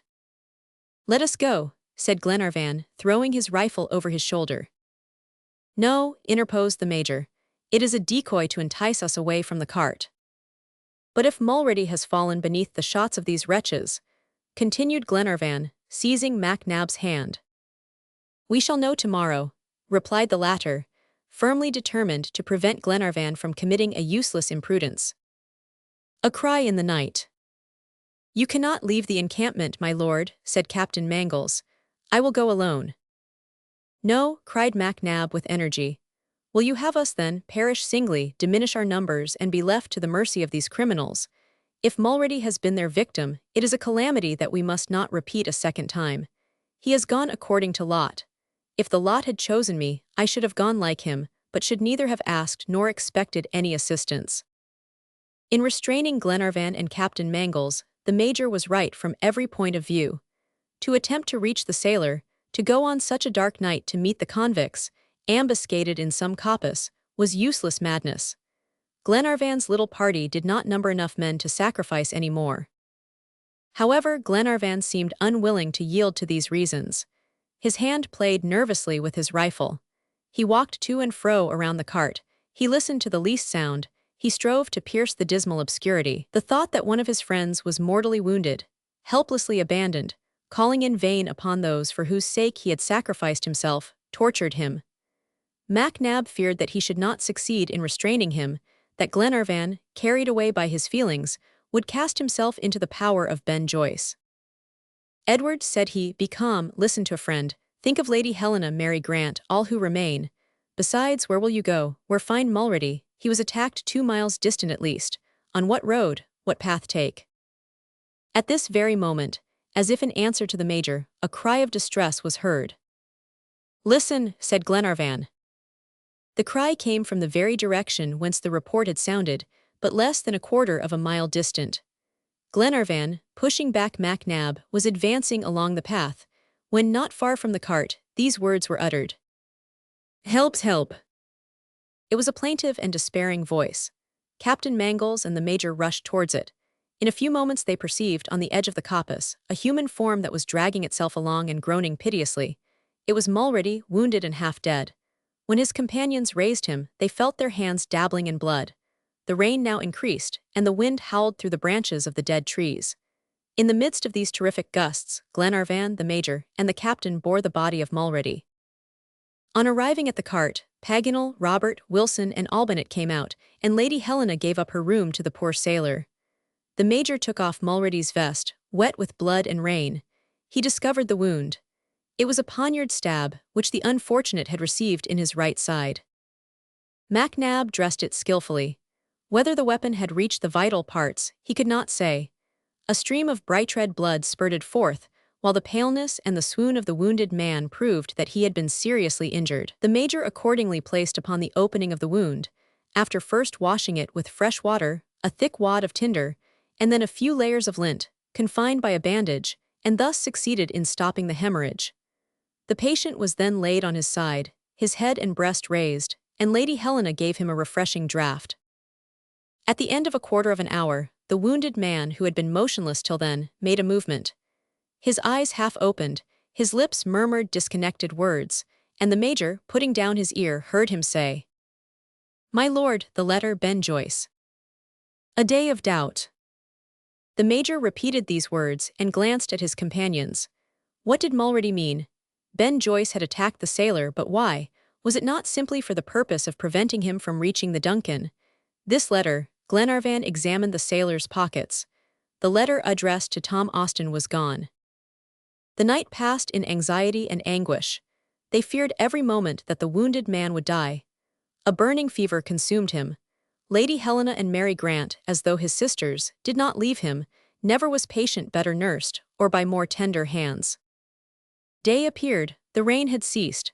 Heavy clouds still rolled along the vault of the sky, and the earth was strewn with the fragments of branches. The clay, soaked by floods of water, had yielded, and the sides of the cart became unsteady but sank no deeper. Captain Mangles, Paganel, and Glenarvan took a tour of exploration around the camp. They traversed the path still marked with blood, but found no trace of Ben Joyce or his band. They went to the place where the attack had been made. Here 2 corpses lay on the ground, shot by Mulrady. One was the farrier of Black Point. His face, which had mortified, was a horrible sight. Glenarvan did not pursue his investigations farther, prudence forbidding. He therefore returned to the cart, much alarmed by the seriousness of the situation. "We cannot think of sending another messenger to Melbourne," said he.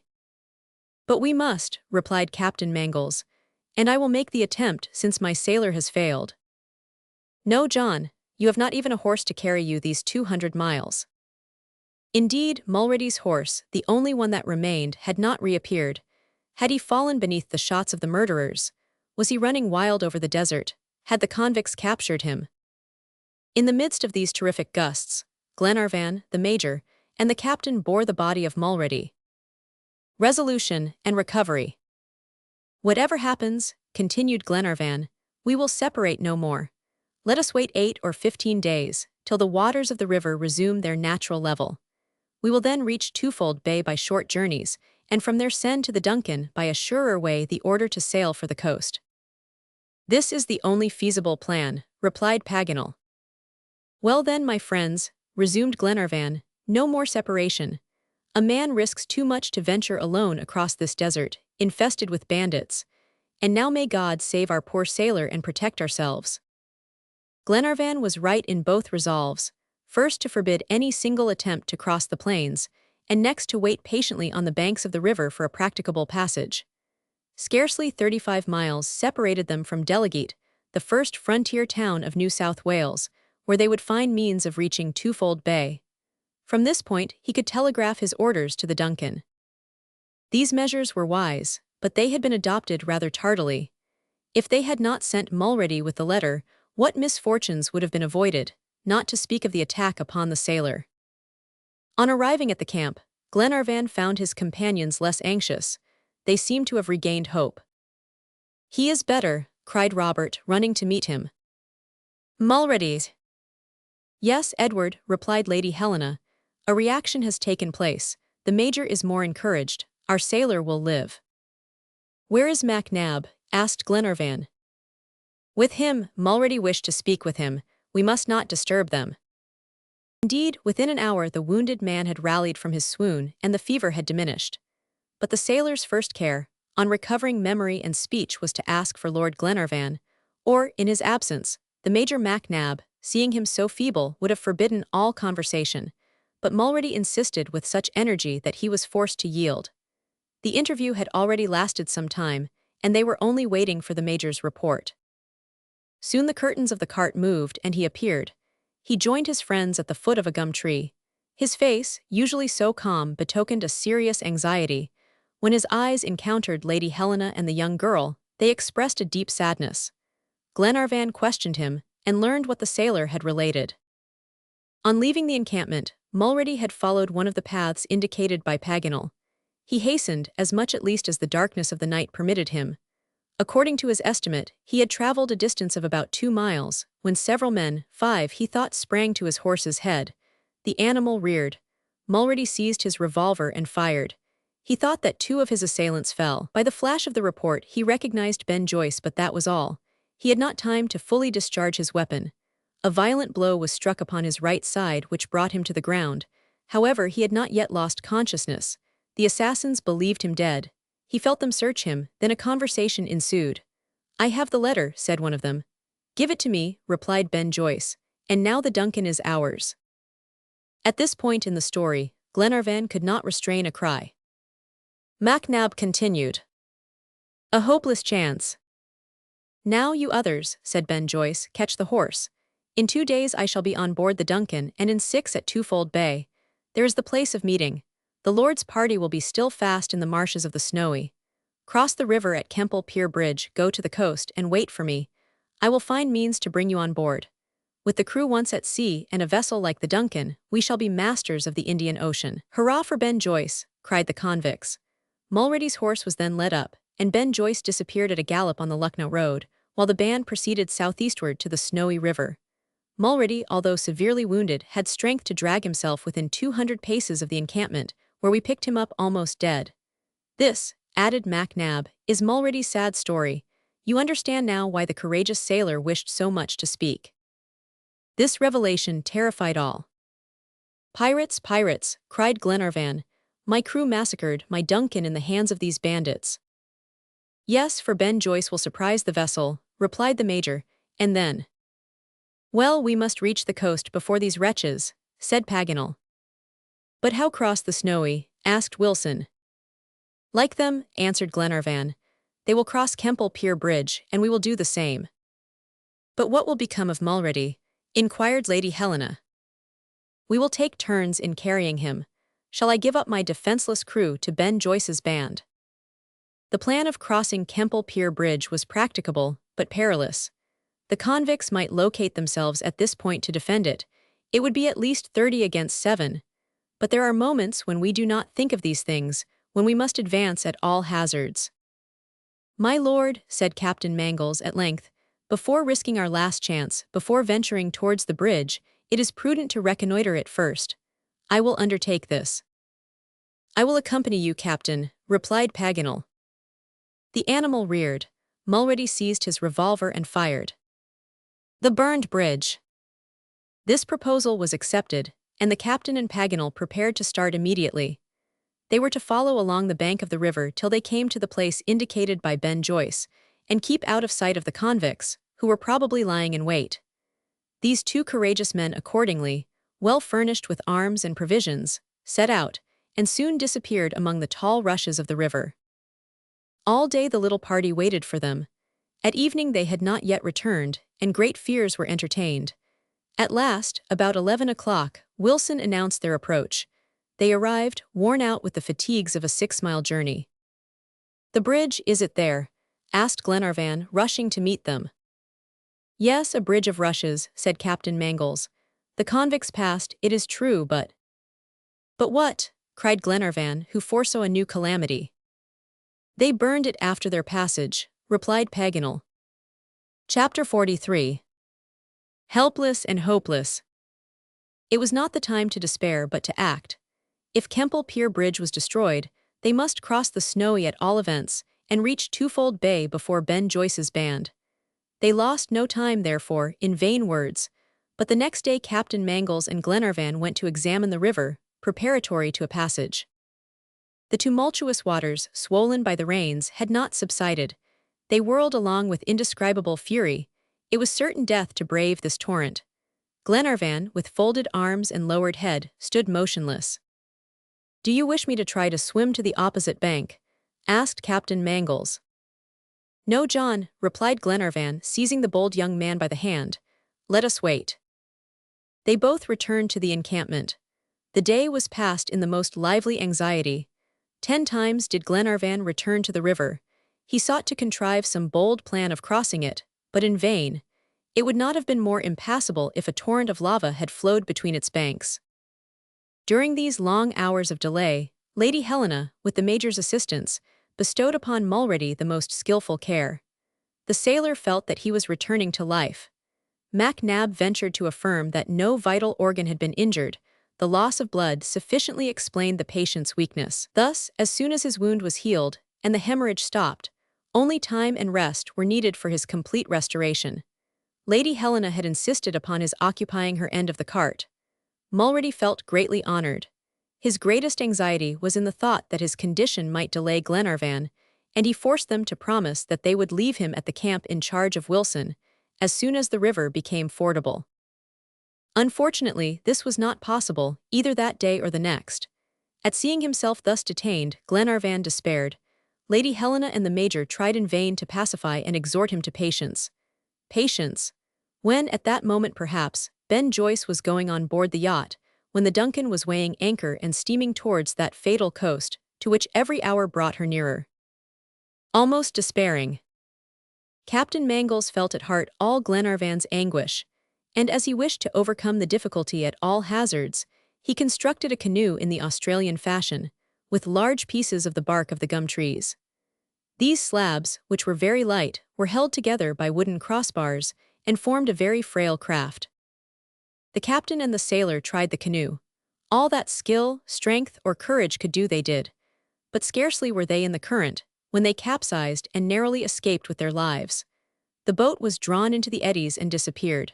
Captain Mangles and Wilson had not advanced 10 yards into the river, which was swollen by the rains and melting snows, till it was now a mile in breadth. 2 days were wasted in this way. The Major and Glenarvan went 5 miles upstream without finding a practicable ford. Everywhere was the same impetuosity, the same tumultuous rush of water. All the southern slopes of the mountains had poured their liquid torrents into the single stream. They were forced, therefore, to give up any hope of saving the Duncan.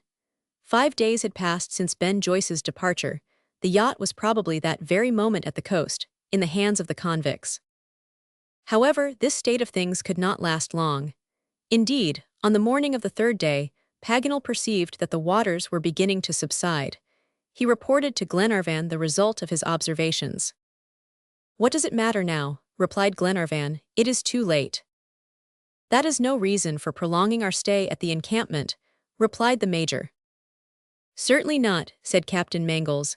"Tomorrow perhaps it will be possible to cross." "But will that save my unfortunate crew?" cried Glenarvan. "Listen to me, my lord," continued Captain Mangles. "I know Tom Austin. He was to execute your orders and start as soon as his departure was possible. Who knows whether the Duncan was ready or her injuries repaired on the arrival of Ben Joyce at Melbourne, supposing the yacht could not put to sea, and suffered 1 or 2 days of delay." "You are right, John," replied Glenarvan. "We must reach Twofold Bay. We are only 35 miles from Delegate." "Yes," said Paganel, "and in that town we shall find rapid means of conveyance. Who knows whether we shall not arrive in time to prevent this calamity?" "Let us start," cried Glenarvan. Captain Mangles and Wilson at once occupied themselves in constructing a raft of large dimensions.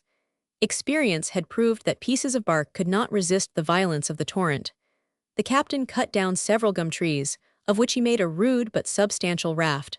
It was a tedious task, and that day ended before the work was completed, but the next day it was finished. The waters had now considerably subsided. The torrent had become a river again, with a rapid current.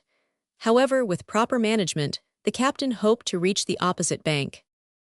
At noon they put on board as much provisions as each could carry for 2 days' travel. The rest was abandoned with the cart and the tent. Mulrady was well enough to be moved. He was recovering rapidly. Each took his place on the raft, which was moored to the bank.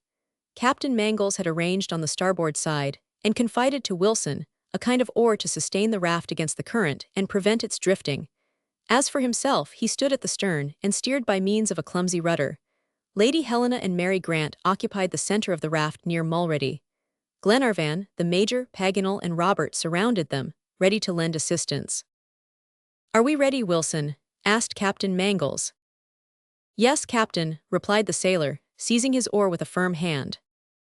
However, the raft was entangled in the midst of the river, half a mile below where they started. "Attention, and bear up against the current." Captain Mangles unmoored the raft, and with one push launched it into the current of the river. All went well for some time, and Wilson resisted the leeway. But soon the craft was drawn into the eddies, and turned round and round, so that neither oar nor rudder could keep it in a straight course. In spite of their efforts, they were soon placed in a position where it was impossible to use the oars. They were forced to be passive. There was no means of preventing this gyratory motion. They were whirled about with a giddy rapidity and sent out of their course.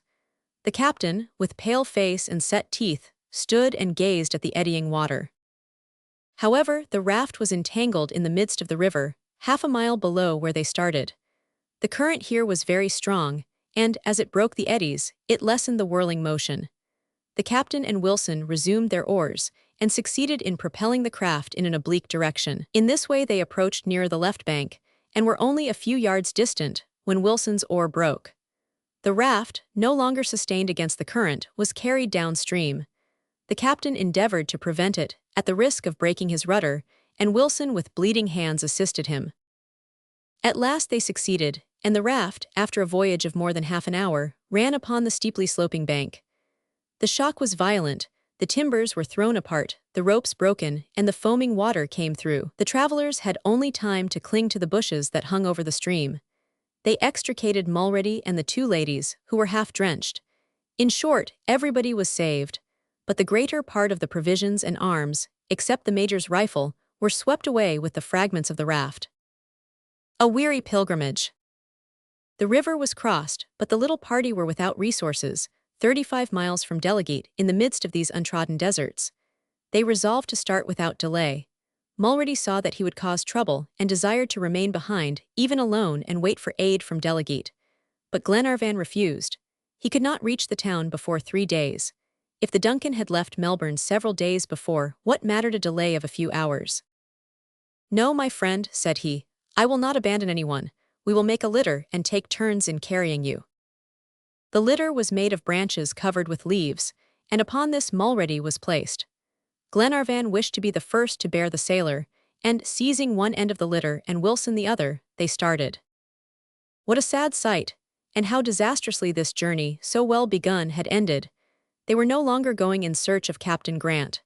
This continent, where he was not, nor had ever been, threatened to be fatal to those who were seeking traces of him, and perhaps new discouragements still awaited them. The first day passed silently and painfully. Every 10 minutes they took turns in carrying the litter. All the sailors' companions uncomplainingly imposed upon themselves this duty, which was made still more arduous by the great heat. At evening, after accomplishing only 5 miles, they encamped under a group of gum trees. The rest of the provisions that had escaped the shipwreck furnished the evening meal. They must hereafter rely on the Major's rifle, but he found no opportunity to fire a single shot. Fortunately, Robert found a nest of bustards, containing a dozen large eggs, which Albinett cooked in the hot ashes. In addition to these embarrassments, their way became very difficult. the sandy plains were bristling with thorny plants that tore their garments and lacerated their limbs. The courageous ladies, however, did not complain but valiantly advanced, setting the example and encouraging each other by a word or a look. On the third day Mulrady traveled part of the way on foot.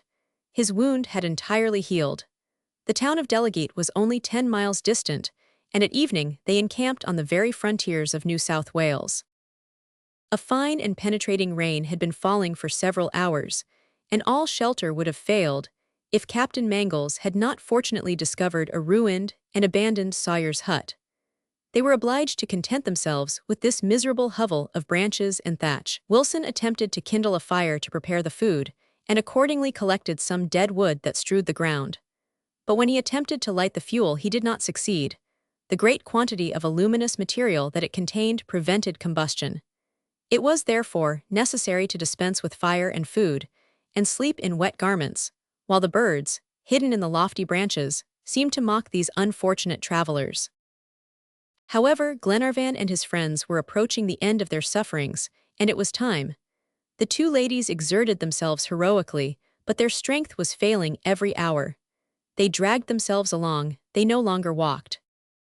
The next day they started at daybreak, and at 11 o'clock Delegate came in sight, 50 miles from Twofold Bay. Here means of conveyance were quickly obtained. Feeling himself so near the coast, hope returned to Glenarvan's heart. Perhaps there had been some slight delay, and he would arrive before the Duncan. In 24 hours he would reach the bay. At noon, after a comforting repast, all the travelers took their seats in a mail coach, and left Delegate at the full speed of 5 strong horses. The postilions, stimulated by the promise of a large reward, drove them along at a rapid rate, over a well-kept road. No time was lost in changing horses, and it seemed as if Glenarvan had inspired all with his own intense eagerness. The two ladies exerted themselves heroically, but their strength was failing every hour. They dragged themselves along, they no longer walked. All day and all night they traveled with the same swiftness, and at sunrise the next morning a low murmur announced the proximity of the Indian Ocean. It was necessary, however, to pass around the bay to gain that part of the coast where Tom Austin was to meet the travelers. When the sea appeared, all eyes quickly surveyed the wide expanse. Was the Duncan there, by a miracle of Providence, as she had been discerned before by some of them on the Argentine coast? Nothing was seen. Sky and water mingled in an unbroken horizon. Not a sail brightened the vast extent of ocean. One hope still remained. Perhaps Tom Austin had thought it best to cast anchor in Twofold Bay, as the sea was rough and a vessel could not be moored in safety near such shores. "To Eden," said Glenarvan. The mail coach at once took the road to the right, which ran along the edge of the bay, and proceeded towards the little town of Eden, only 5 miles distant. The postilions stopped not far from the light that guarded the entrance to the harbor. Several ships were anchored in the roadstead, but none displayed the flag of Malcolm Castle. Glenarvan, Captain Mangles, and Paganel alighted immediately and hastened to the custom house. Here they questioned the employees and consulted the latest arrivals. No vessel had entered the bay for a week. "She may not have started," cried Glenarvan, who would not despair. "Perhaps we have arrived before her." Captain Mangles shook his head. He knew Tom Austin. His mate would never have delayed so long to execute an order. "I will know what this means," said Glenarvan. "Certainty is better than doubt." The last hope. 15 minutes later, a telegram was sent to the shipbrokers of Melbourne, and the travelers repaired to the Victoria Hotel. Not long after an answer was delivered to Lord Glenarvan. It read as follows: Lord Glenarvan, Eden, Twofold Bay. Duncan started on the 18th instant for some unknown destination. The dispatch fell from Glenarvan's hands. There was no more doubt. The honest Scotch yacht in Ben Joyce's hands had become a pirate vessel. Thus ended their search in Australia, begun under such favorable auspices. The traces of Captain Grant and his shipwrecked sailors seemed irrecoverably lost. This failure had cost the lives of an entire crew. Lord Glenarvan was crushed by the blow, and this courageous searcher, whom the leagued elements had failed to deter, was now baffled by the malice of men. Chapter 44. A rough captain. If ever the searchers for Captain Grant had reason to despair of seeing him again, was it not when every hope forsook them at once?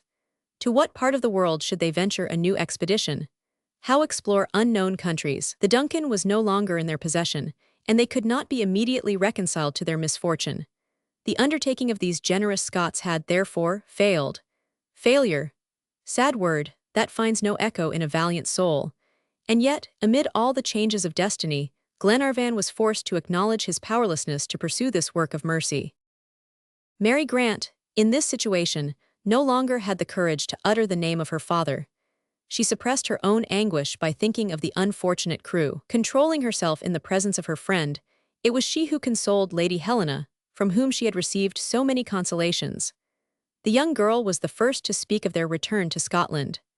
At seeing her so courageous and resigned, Captain Mangles admired her, and would have spoken a final word in favor of Captain Grant, if Mary had not stopped him with a look and then said, "No, Mr. John, let us think of those who have sacrificed themselves.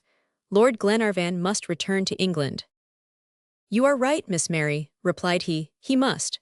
The English authorities must also be informed of the fate of the Duncan, but do not give up all hope. The search that we have begun I would continue alone, rather than abandon. I will find Captain Grant or succumb to the task." This was a solemn compact which John Mangles thus made. Mary accepted it, and gave her hand to the young captain, as if to ratify this treaty. On the part of the latter it was a devotion of his entire life, on the part of the former an unchanging gratitude. The time of their departure was now definitely decided. They resolved to proceed to Melbourne without delay. The next day Captain Mangles went to inquire about vessels that were upon the point of sailing. He expected to find frequent communication between Eden and Melbourne, but he was disappointed. The vessels were few. 2 or 3 anchored in Twofold Bay composed the entire fleet of the place. There were none for Melbourne, Sydney, or Point Egala. In this state of affairs, what was to be done? Wait for a ship. They might be delayed a long time, for Twofold Bay is little frequented. After some deliberation, Glenarvan was about to decide upon reaching Sydney by the coast, when Paganel made a proposal that was unexpected to everyone. It was a brig of 250 tons, called the Macquarie, which traded between the different ports of Australia and New Zealand. The geographer had just returned from Twofold Bay. He knew that there were no means of transportation to Sydney or Melbourne, but of the 3 vessels anchored in the roadstead, one was preparing to start for Auckland, the capital of Ingenuity, the northern island of New Zealand. Thither Paganel proposed to go by the bark in question, and from Auckland it would be easy to return to England by the steamers of the English Company. This proposition was taken into serious consideration, although Paganel did not enter into those extended arguments of which he was usually so lavish. He confined himself to stating the fact, and added that the voyage would not last more than 5 or 6 days. Captain Mangles advocated Paganel's plan. He thought it should be adopted, since they could not wait for the uncertain arrival of other vessels. But before deciding, he judged it advisable to visit the ship in question. Accordingly, he, with Glenarvan, the Major, Paganel, and Robert, took a boat, and pulled out to where it was anchored. It was a brig of 250 tons, called the Macquarie, which traded between the different ports of Australia and New Zealand. The captain, or rather the master, received his visitors very gruffly. They saw that they had to deal with an uneducated man, whose manners were not different from those of the 5 sailors of his crew. A coarse red face, big hands, a flat nose, a blinded eye, lips blackened by his pipe, and a specially brutish appearance, made Will Halley a very forbidding character. But they had no choice, and for a voyage of a few days there was no need to be very particular. "What do you want?" asked Will Halley, as the strangers reached the deck of his vessel. "The captain," replied Mangles. "A business interview." "I am he," said Halley. "What then?" "The Macquarie is loading for Auckland." "Yes, what of it?" "What does she carry?" "Anything that is bought or sold." "When does she sail?" "Tomorrow at the noontide." "Would she take passengers?" "That depends upon the passengers, and whether they would be satisfied with the ship's mess." "They would take their own provisions." "Wells, how many are there?" 9, 2 of them ladies." "I have no cabins." "We will arrange a place for their exclusive use." What then? Do you accept? Asked Captain Mangles, who was not embarrassed by this curtness. I must see, replied the master of the Macquarie. He took a turn or two, striking the deck with his heavy, hobnailed boots, then turning to Captain Mangles said, What do you pay? What do you ask? Was the reply. £50. Glenarvan nodded assent. Very well, £50. But the passage in cash, added Halley. In cash. Food separate. Separate. Agreed, well, said Will Halley, holding out his hand. What? The advance money. Here is half the fare, £25, said Captain Mangles, counting out the sum, which the master pocketed without saying thank you. Be on board tomorrow, said he. Whether you are here or not, I shall weigh anchor. We will be here. Thereupon Glenarvan, the Major, Robert, Paganel, and Captain Mangles left the vessel, without Will Halley's having so much as touched the brim of his hat. What a stupid fellow, was their first remark. Well, I like him, replied Paganel. He is a real sea-wolf. A real bear, remarked the Major. And I imagine, added Captain Mangles, that this bear has at some time traded in human flesh. What matter, replied Glenarvan, so long as he commands the Macquarie, which goes to New Zealand, we shall see very little of him on the voyage. Lady Helena and Mary Grant were very much pleased to know that they were to start the next day. Glenarvan observed, however, that the Macquarie could not equal the Duncan for comfort, but after so many hardships, they were not likely to be overcome by trifles. Mr. Albinett was requested to take charge of the provisions. The poor man, since the loss of the Duncan, had often lamented the unhappy fate of his wife, who had remained on board, and would be, consequently, the victim of the convicts' brutality. However, he fulfilled his duties as steward with his accustomed zeal, and their food might yet consist of dishes that were never seen on the ship's table. In the meantime, the Major discounted at a money-changer's some drafts that Glenarvan had on the Union Bank of Melbourne. As for Paganel, he procured an excellent map of New Zealand. Mulrady was now quite well. He scarcely felt his wound, which had so nearly proved fatal. A few hours at sea would complete his recovery. The landlord of Victoria Hotel furnished them with 2 horses, and they set out. Wilson went on board first, charged with arranging the passengers' quarters. Under his vigorous use of the brush and broom, the aspect of things was greatly changed. Will Halley shrugged his shoulders, but allowed the sailor to do as he pleased. As for Glenarvan and his friends, he scarcely noticed them. He did not even know their names, nor did he care to. This increase of cargo was worth £50 to him, but he valued it less than the 200 tons of tanned leather with which his hold was crowded, the skins first and the passengers next. He was a real trader, and by his nautical ability he passed for a good navigator of these seas, rendered so very dangerous by the coral reefs. During the afternoon, Glenarvan wished to visit once more the supposed place of the shipwreck. Ayrton had certainly been the quartermaster of the Britannia, and the vessel might really have been lost on that part of the coast. And there, at all events, the Duncan had fallen into the hands of the convicts. Had there been a fight, perhaps they would find on the beach traces of a struggle. If the crew had perished in the waves, would not the bodies have been cast ashore? Glenarvan, accompanied by his faithful captain, undertook this examination. The landlord of Victoria Hotel furnished them with 2 horses and they set out. But it was a sad journey. They rode in silence. The same thoughts, the same anxieties tortured the mind of each. They gazed at the rocks worn by the sea. They had no need to question or answer. No sign of the Duncan could be found. The whole coast was bare. Captain Mangles, however, found on the margin of the shore evident signs of an encampment, the remains of fires recently kindled beneath the few trees. Had a wandering tribe of natives passed there within a few days? No, for an object struck Glenarvan's eye, which proved incontestably that the convicts had visited that part of the coast. The last night in Australia. It was a grey and yellow jacket, worn and patched, left at the foot of a tree. It bore a number and badge of the Perth Penitentiary. The convict was no longer there, but his cast-off garment betrayed him. You see, John, said Glenarvan, the convicts have been here, and our poor comrades of the Duncan. Yes, replied the captain in a low voice, they have certainly been landed and have perished. "The wretches," cried Glenarvan. "If they ever fall into my hands, I will avenge my crew." Grief and exposure had hardened Glenarvan's features. For several moments he gazed at the vast expanse of water, seeking perhaps to discern some ship in the dim distance. Then his eyes relaxed their fierceness, he regained his composure, and without adding a word or making a sign, took the road to Eden. Only one duty remained to be fulfilled: to inform the constable of the events that had just transpired, which was done the same evening.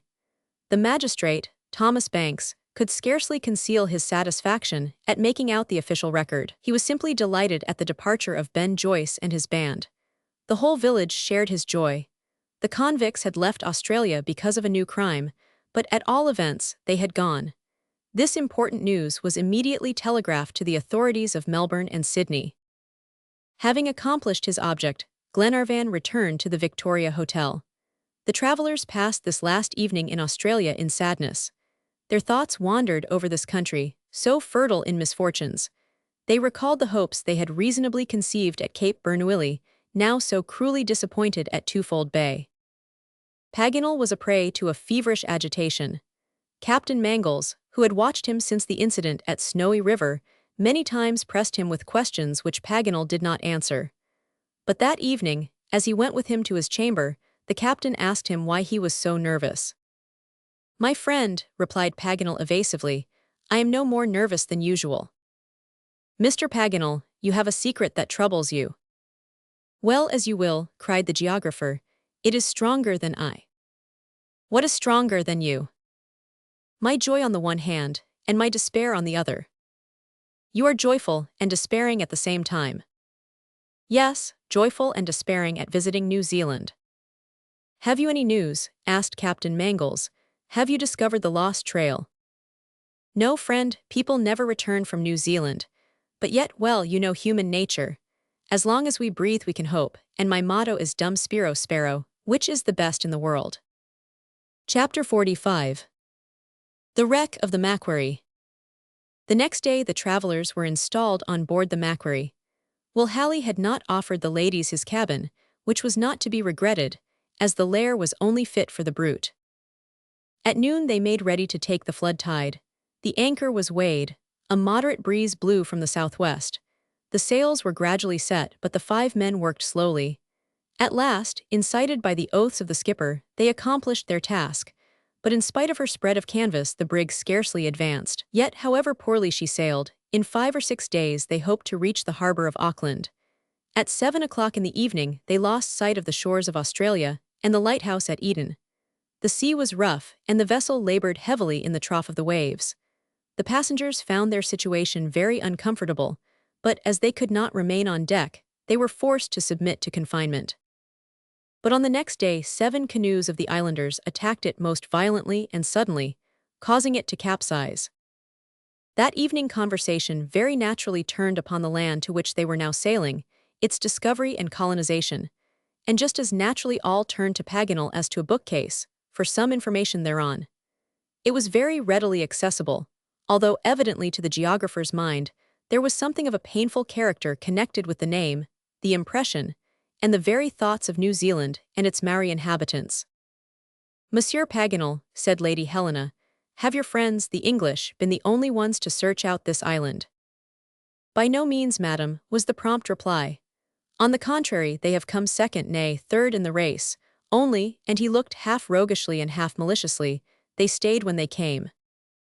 And then he told them of its first discovery by Abel Tasman, the Dutch navigator, in 1642. That, when first he landed, there seemed to be amicable feelings expressed by the islanders toward himself, a number of them coming back to his ship, and being apparently well pleased to cultivate intercourse. But on the next day, as he sent his boat to find good anchorage nearer to the shore, 7 canoes of the islanders attacked it most violently and suddenly, causing it to capsize, and so vigorously assailing its occupants with their pikes that it was with difficulty any of them were able to swim back to their ship, leaving those of their companions who were not drowned to be butchered by the natives. A saddening history. Of course he did not forget to mention that a French navigator, Surville by name, was the next to visit the shores, and that his visit likewise was the cause of bloodshed and misery. but he gave them a more lengthy and extended narrative of Captain Cook's voyages, which were the most important in their results, as well as the most interesting and tragic in many of their incidents. It was on the 6th of October, 1769, that this navigator first landed on the shores which he visited twice afterwards, and each time added greatly to the stock of previous knowledge concerning these islands, their productions, and their inhabitants. By him it was first ascertained that cannibalism was practiced by some, if not all, of the tribes at that time, and it was very evident, from the manner of Paganel's narration, that hereabout lay the extremely sensitive point of the worthy geographer's fears and forebodings. However, he was not deterred from rehearsing how one and another not merely visited, but began to settle on the island, so that in the Treaty of 1814 it was formally recognized as belonging to Great Britain, and 20 years after was important enough to have a separate official and governmental establishment. Paganel also told, at great length, the tales of many of the sad incidents which from time to time have marked even the commercial intercourse between the European and the Maori, as, for instance, the sad tale of conflict and bloodshed connected with the death of Captain Marion, a French navigator, in 1772. He had landed near the spot where Surville had ill-treated some of the natives and traitorously seized a son of the chief, Thackeray, who yet appeared to welcome this next French visitant, though remembering none the less the terrible duty of vengeance, which is felt by the Maori to be so binding. For a long time the cloak of friendship was worn by the natives, the more thoroughly to lull the suspicions of the whites, and to entice a larger number on shore, in which endeavor they succeeded only too well. The French ships being greatly out of repair, Marion was induced to fell timber at some distance in the interior, and to establish in this occupation a great number of his men, going frequently to them, and remaining with them and the apparently friendly chiefs. It was on the 6th of October, 1769, that this navigator, Captain Cook, first landed on the shores. Safe themselves, the French marksmen picked off the chief. On one of these occasions, the Maoris fulfilled their revengeful project with a terrible satisfaction to themselves. Only one man of all those in the interior managed to escape, the commander himself falling a prey to their vengeance. They then endeavored to kill the second in command, who, with several others, was nearer to the shore. These, of course, at once started for their boats. Breathless, they reached them, hotly pursued to the water's edge by the insatiate savages. Then, safe themselves, the French marksmen picked off the chief, and the previous exultation of the aborigines was, even in the hour of their triumph, turned to lamentation, coupled with wonder at the terrible power of the white man's fire barrel. All this and much more did the geographer narrate, but it must be confessed that he neither spoke, nor did they listen, with the complacency evinced in his previous tales. Besides, their surroundings were at the time uncomfortable, and the first prognostications of a speedy passage were not likely to be verified. Unfortunately, this painful voyage was prolonged. 6 days after her departure, the Macquarie had not descried the shores of Auckland. The wind was fair, however, and still blew from the southwest, but nevertheless the brig did not make much headway. The sea was rough, the rigging creaked, the ribs cracked, and the vessel rode the waves with difficulty. Fortunately, Will Halley, like a man who was in no hurry, did not crowd on sail, or his masts would inevitably have snapped. Captain Mangles hoped, therefore, that this clumsy craft would reach its destination in safety. Still, he was pained to see his companions on board in such miserable quarters. Persistent grief. But neither Lady Helena nor Mary Grant complained, although the continual rain kept them confined, and the want of air and rolling of the ship seriously incommoded them. Their friends sought to divert them, and Paganel strove to while the time with his stories, but did not succeed so well as previously. Of all the passengers, the one most to be pitied was Lord Glenarvan. They rarely saw him below, he could not keep still. His nervous and excitable nature would not submit to an imprisonment between 4 wooden walls. Day and night, heedless of the torrents of rain and the dashing spray of the sea, he remained on deck, sometimes bending over the rail, sometimes pacing up and down with feverish agitation. His eyes gazed continually into space, and during the brief lulls his glass persistently surveyed the horizon. He seemed to question the mute waves, the mist that veiled the sky, the masses of vapor he would have penetrated with a glance. He could not be resigned, and his countenance betokened an acute grief. The power and hopefulness of this man, hitherto so energetic and courageous, had suddenly failed. Captain Mangles seldom left him, but at his side endured the severity of the storm. That day, Glenarvan, wherever there was an opening in the mist, scanned the horizon with the utmost persistency. The young captain approached him. "Is your lordship looking for land?" he asked. Glenarvan shook his head. "It will yet be some time before we leave the brig. We ought to have sighted Auckland Light 36 hours ago." Glenarvan did not answer. He still gazed, and for a moment his glass was pointed towards the horizon to windward of the vessel. "The land is not on that side," said Captain Mangles. "Your lordship should look towards the starboard." "Why, John," replied Glenarvan, "it is not the land that I am seeking." "What is it, my lord?" "A courageous captain." Day and night, heedless of the torrents of rain and the dashing spray of the sea, he remained on deck. "My yacht, my Duncan. She must be here in these regions, ploughing these seas in that dreadful employment of a pirate. She is here, I tell you, John, on this course between Australia and New Zealand. I have a presentiment that we shall meet her." "God preserve us from such a meeting, my lord." "Why, John?" "Your lordship forgets our situation. What could we do on this brig if the Duncan should give us chase? We could not escape." "Escape, John?" "Yes, my lord, we should try in vain. We should be captured at the mercy of the wretches. Ben Joyce has shown that he does not hesitate at a crime. I should sell my life dearly. We would defend ourselves to the last extremity. Well, but then, think of Lady Helena and Mary Grant." "Poor women," murmured Glenarvan. "John, my heart is broken, and sometimes I feel as if despair had invaded it. It seems to me as if new calamities awaited us, as if heaven had decreed against us. I am afraid." "You, my lord." "Not for myself, John, but for those whom I love, and whom you love also." "Take courage, my lord," replied the young captain. "We need no longer fear. The Macquarie is a poor sailor, but still she sails. Will Halley is a brutish creature, but I am here, and if the approach to the land seems to me dangerous, I shall take the ship to sea again. Therefore from this quarter there is little or no danger. But as for meeting the Duncan, God preserve us and enable us to escape." Captain Mangles was right. To encounter the Duncan would be fatal to the Macquarie, and this misfortune was to be feared in these retired seas, where pirates could roam without danger. However, that day, at least, the Duncan did not appear, and the 6th night since their departure from Twofold Bay arrived without Captain Mangles' fears being realized. But that night was destined to be one of terror. Darkness set in almost instantaneously towards evening. The sky was very threatening. Even Will Halley, whose sense of danger was superior to the brutishness of intoxication, was startled by these warning signs. He left his cabin, rubbing his eyes and shaking his great red head. Then he drew a long breath and examined the masts. The wind was fresh, and was blowing strong towards the New Zealand coast. Captain Halley summoned his men, with many oaths, and ordered them to reef the topsails.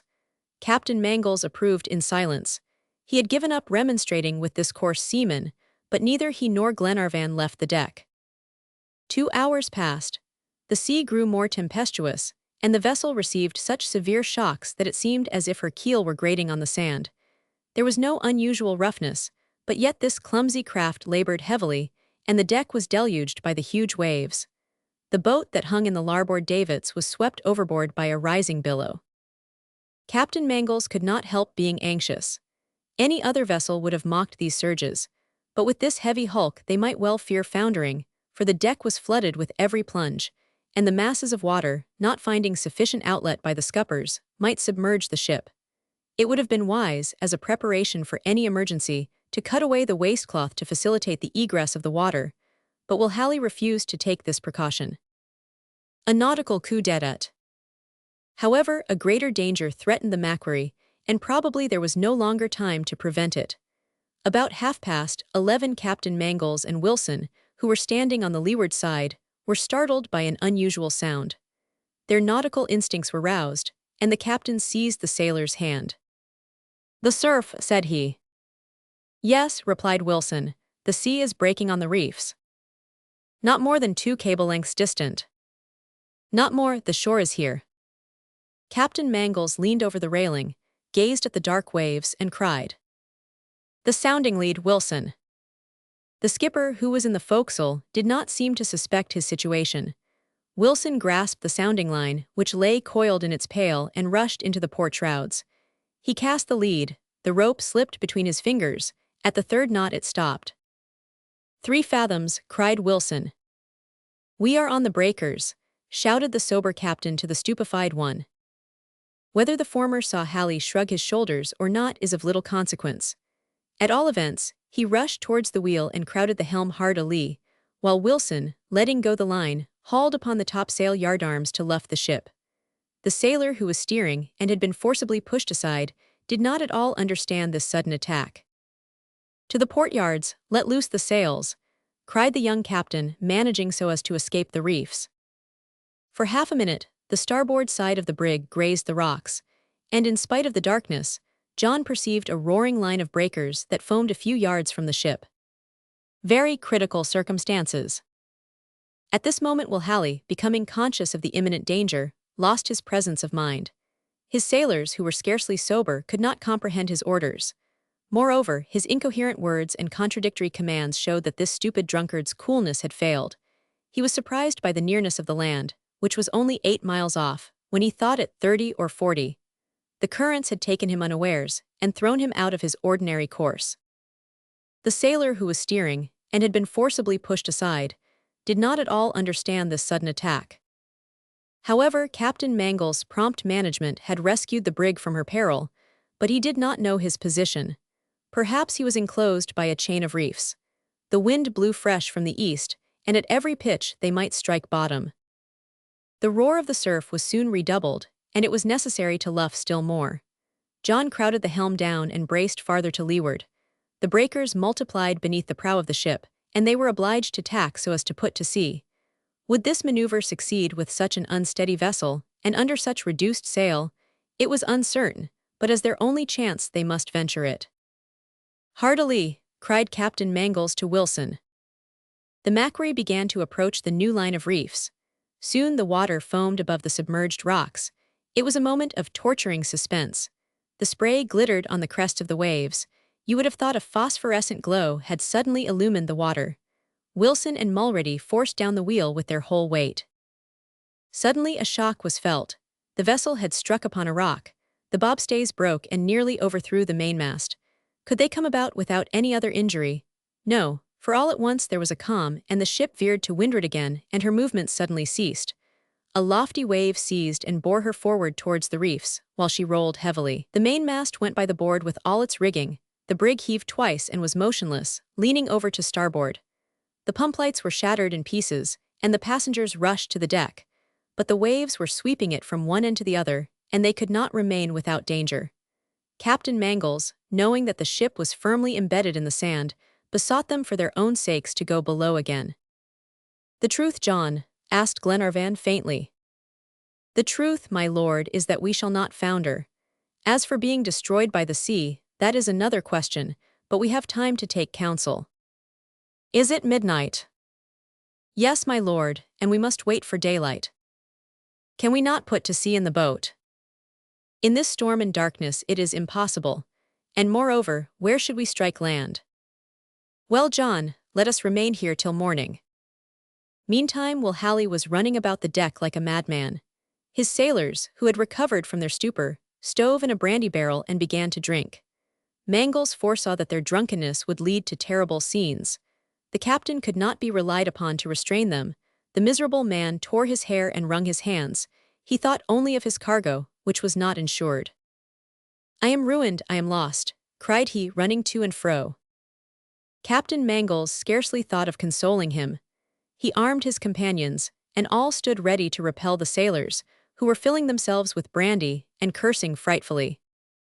"The first of these wretches who approaches," said the major calmly, "I will shoot like a dog." The sailors doubtless saw that the passengers were determined to keep them at bay, for, after a few attempts at plunder, they disappeared. Captain Mangles paid no more attention to these drunken men, but waited impatiently for day. Sleeping in a sand cradle. The ship was now absolutely immovable. The sea grew gradually calm and the wind subsided. The hull could, therefore, hold out a few hours longer. At sunrise they would examine the shore. If it seemed easy to land, the yawl, now the only boat on board, would serve to transport the crew and passengers. It would require 3 trips at least to accomplish this, for there was room for only 4 persons. As for the gig, it had been swept overboard during the storm as before mentioned. While reflecting on the dangers of his situation, the young captain, leaning against the binnacle, listened to the roar of the surf. He strove to pierce the dense darkness and estimate how far he was from that desired yet dreaded coast. Breakers are frequently heard several leagues at sea. Could the frail cutter weather so long a voyage in her present shattered state? While he was thinking thus, and longing for a little light in the gloomy sky, the ladies, relying upon his words, were reposing in their berths. The steadiness of the brig secured them several hours of rest. Glenarvan and the others, no longer hearing the cries of the drunken crew, refreshed themselves also by a hasty sleep, and early in the morning deep silence reigned on board this vessel, which had sunk to rest, as it were, upon her bed of sand. About 4 o'clock the first light appeared in the east. The clouds were delicately tinged by the pale rays of the dawn. Captain Mangles came on deck. Along the horizon extended a curtain of mist. A few vague outlines floated in the vapors of the morning. A gentle swell still agitated the sea, and the outer waves were lost in the dense, motionless fog. He waited. The light gradually brightened, and the horizon glowed with crimson hues. The misty curtain gradually enveloped the vast vault of the firmament. Black rocks emerged from the water. Then, a line was defined along a border of foam, and a luminous point kindled like a lighthouse at the summit of a peak against the still invisible disk of the rising sun. "Land!" cried Captain Mangles. The mainmast went by the board with all its rigging. The brig heaved twice and was motionless, leaning over to starboard. As the Macquarie lay over on her starboard beams, her opposite side was raised, and the defective seams were out of water. His companions, awakened by his voice, rushed on deck and gazed in silence at the coast that was seen on the horizon. Whether hospitable or fatal, it was to be their place of refuge. "Where is that Halley?" asked Glenarvan. "I do not know, my lord," replied Captain Mangles. "And his sailors?" "Disappeared, like himself." "And like himself, doubtless drunk," added MacNab. "Let us search for them," said Glenarvan. "We cannot abandon them on this vessel."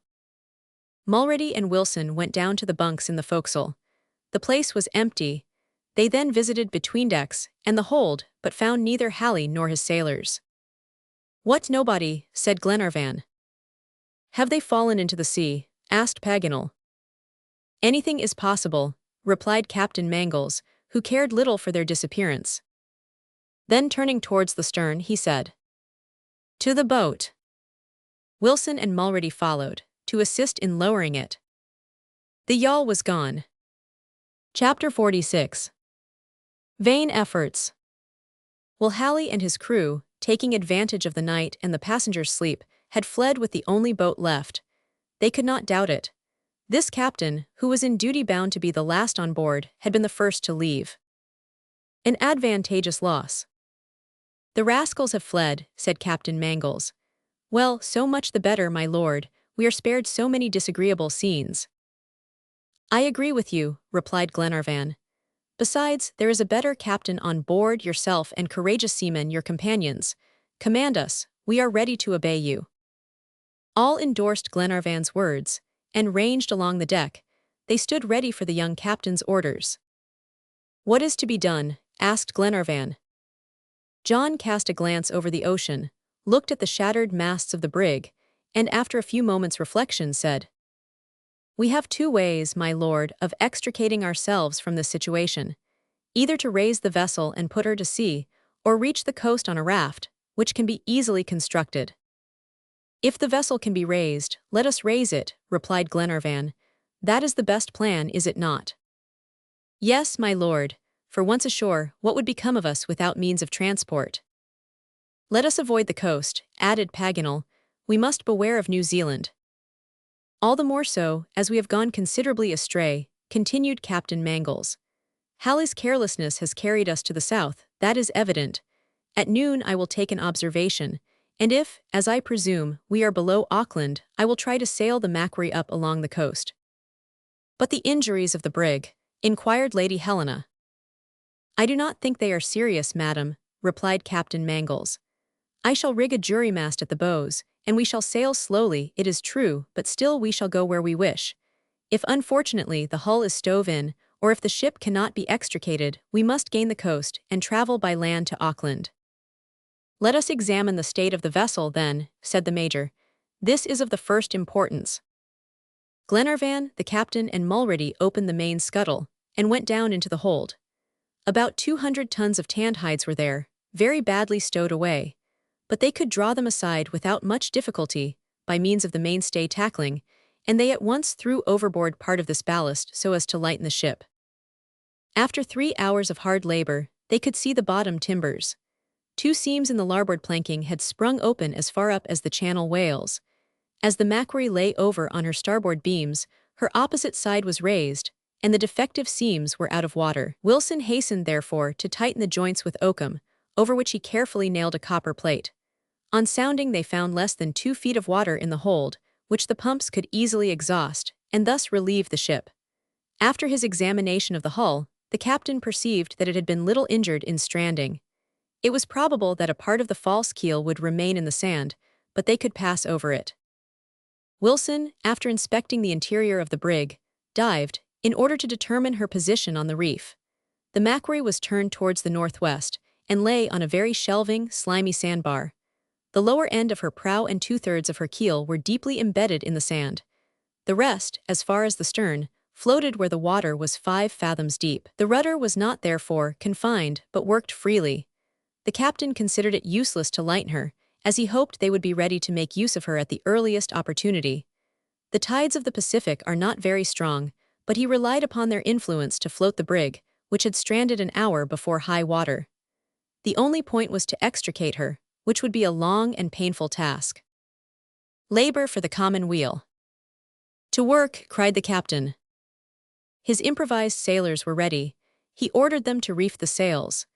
The Major, Robert, and Paganel, under Wilson's direction, climbed the maintop. The topsail, swelled by the wind, would have prevented the extrication of the ship, and it was necessary to reef it, which was done as well as possible. At last, after much labor severe to unaccustomed hands, the maintop-gallant was taken down. Young Robert, nimble as a cat and bold as a cabin boy, had rendered important services in this difficult operation. It was now advisable to cast 1 anchor, perhaps 2, at the stern of the vessel in the line of the keel. The effect of this would be to haul the Macquarie around into deep water. There is no difficulty in doing this when you have a boat, but here all the boats were gone, and something else must be supplied. Glenarvan was familiar enough with the sea to understand the necessity of these arrangements. 1 anchor was to be cast to prevent the ship from stranding at low water. "But what shall we do without a boat?" asked he of the captain. "We will use the remains of the mizzen-mast and the empty casks," was the reply. "It will be a difficult but not impossible task, for the Macquarie's anchors are small.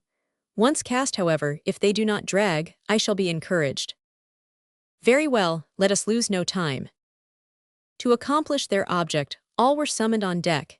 Each took part in the work. The rigging that still confined the mizzen-mast was cut away so that the maintop could be easily withdrawn. Out of this platform Captain Mangles designed to make a raft. He supported it by means of empty casks and rendered it capable of carrying the anchors. A rudder was fastened to it, which enabled them to steer the concern. This labor was half accomplished when the sun neared the meridian. The captain left Glenarvan to follow out his instructions, and turned his attention to determining his position, which was very important.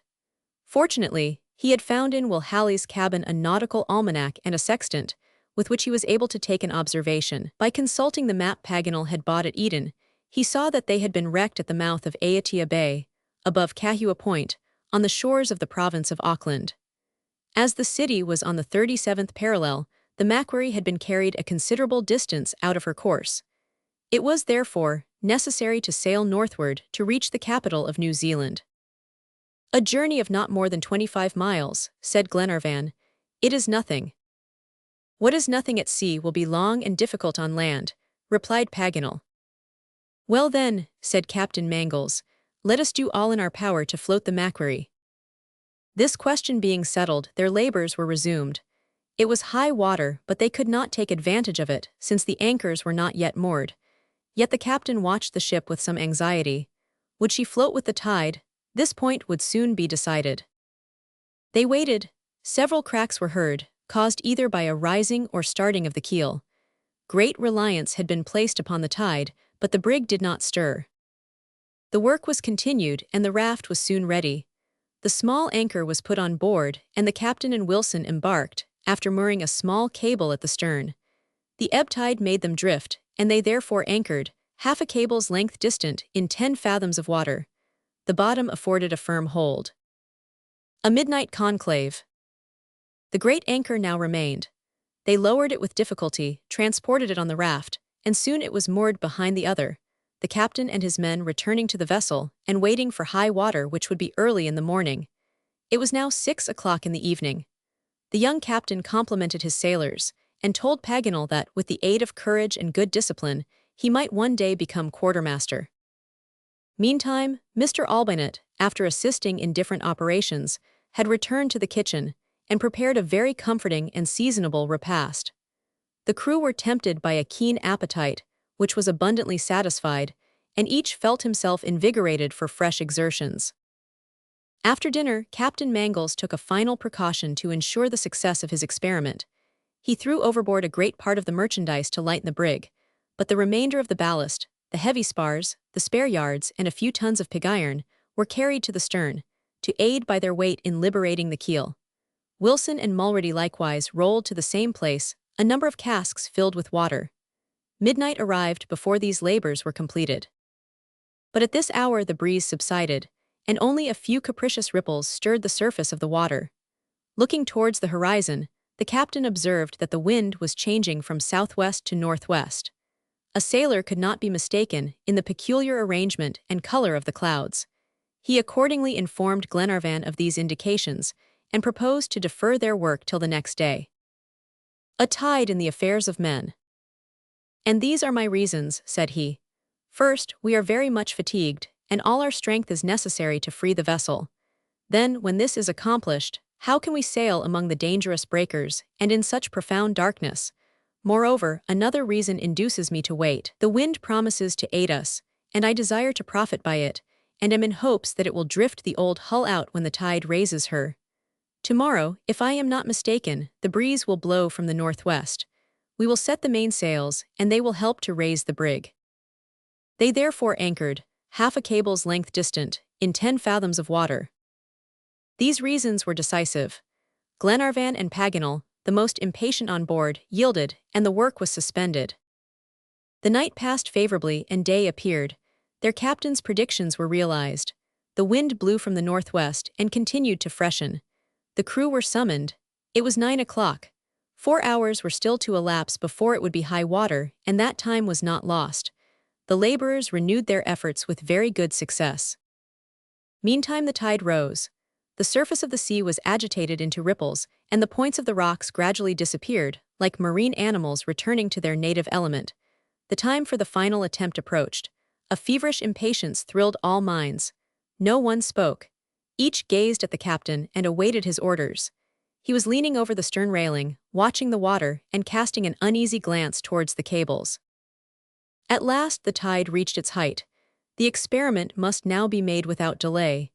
The mainsails were set, and the mast was bent with the force of the wind. "To the windlass!" cried the captain. Glenarvan, Mulready, and Robert on one side, and Paganel, the major, and Albinett on the other, bore down upon the handles that moved the machine. At the same time, the captain and Wilson added their efforts to those of their companions. "Down, down!" cried the young captain all together.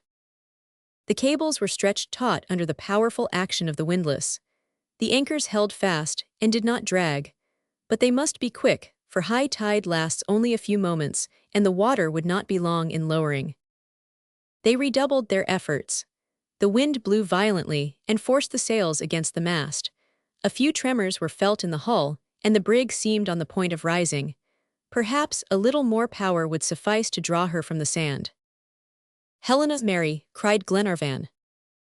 The two ladies came and joined their efforts to those of their companions. A final crack was heard, but that was all. The experiment had failed.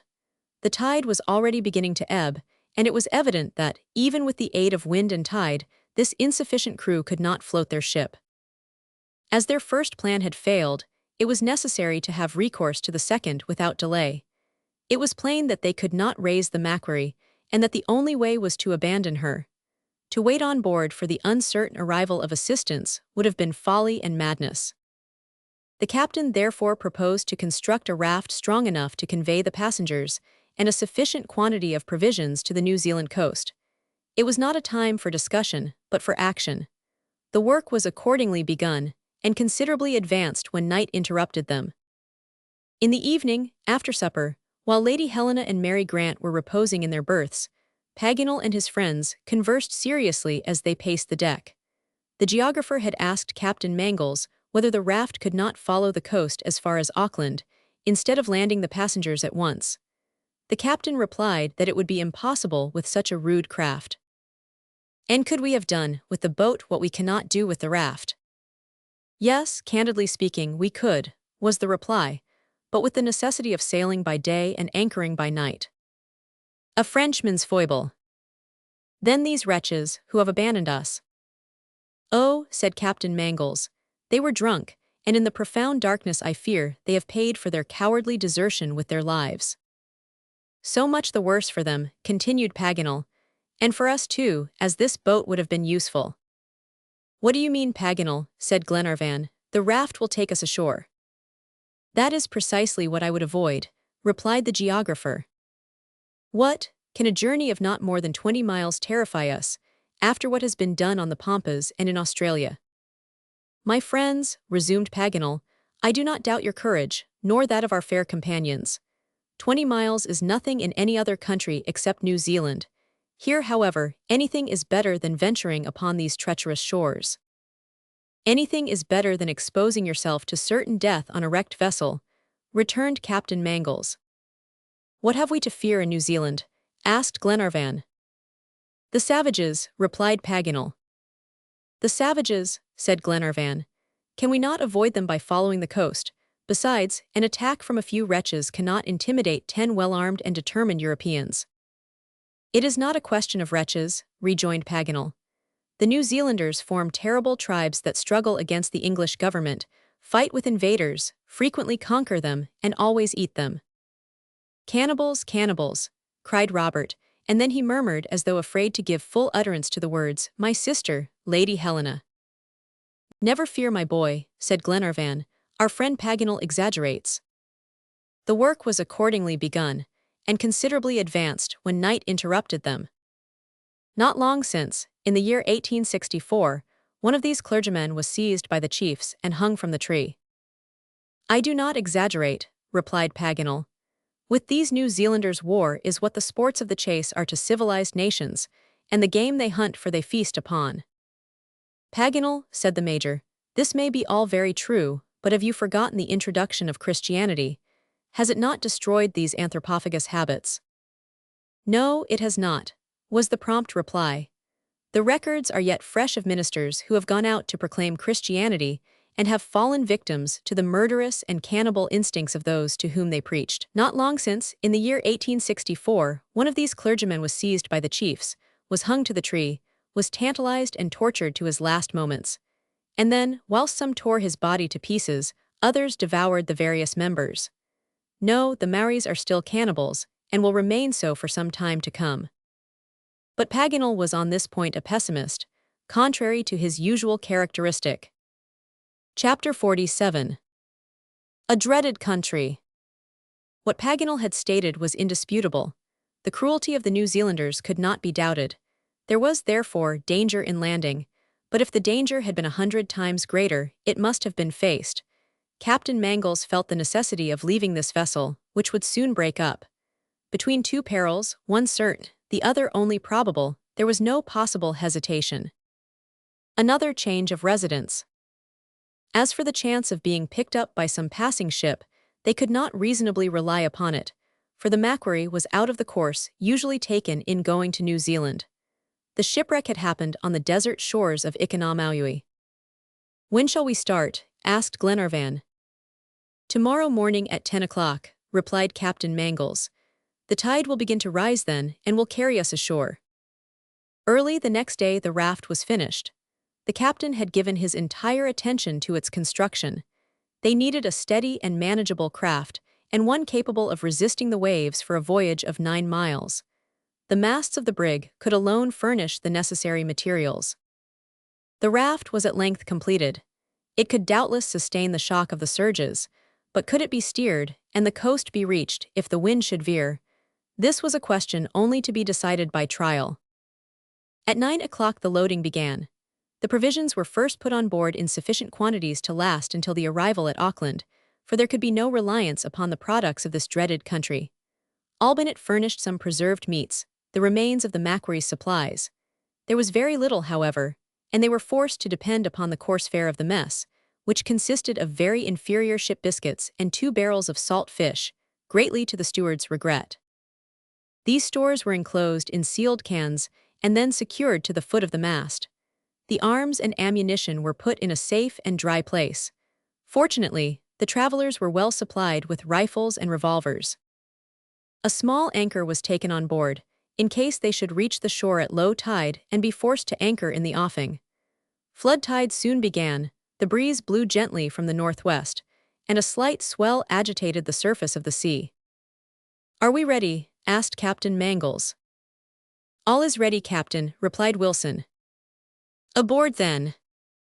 Lady Helena and Mary Grant descended the ship's side by a clumsy rope ladder, and took their seats at the foot of the mast near the cases of provisions, their companions around them. Wilson took the helm, the captain stationed himself at the sail tackling, and Mulready cut the cable that confined the raft to the brig. The sail was spread, and they began to move towards the shore under the combined influence of wind and tide. The coast was only 9 miles distant, not a difficult voyage for a well-manned boat, but with the raft it was necessary to advance slowly.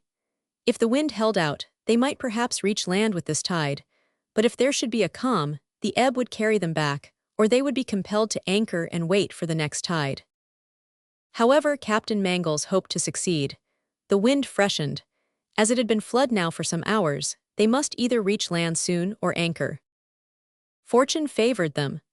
Gradually the black points of the rocks and the yellow sand of the bars disappeared beneath the waves, but great attention and extreme skill became necessary in this dangerous neighborhood to guide their unwieldy craft. They were still 5 miles from shore. A clear sky enabled them to distinguish the principal features of the country.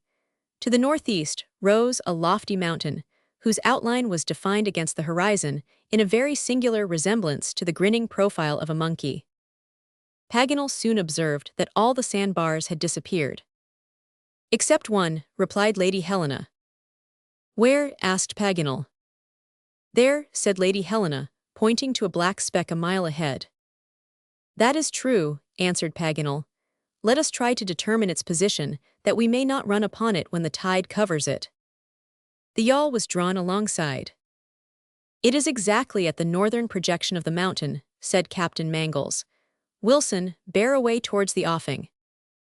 "Yes, Captain," replied the sailor, bearing with all his weight upon the steering oar. They approached nearer, but strange to say, the black point still rose above the water. The captain gazed at it attentively, and to see better, employed Paganel's telescope. "It is not a rock," said he, after a moment's examination. "It is a floating object that rises and falls with the swell." "Is it not a piece of the Macquarie's mast?" asked Lady Helena. "No," replied Glenarvan. "No fragment could have drifted so far from the ship." "Wait," cried Captain Mangles. "I recognize it, it is the boat." "The brig's boat," said Glenarvan. "Yes, my lord, the brig's boat, bottom upwards." "The unfortunate sailors," exclaimed Lady Helena, "they have perished."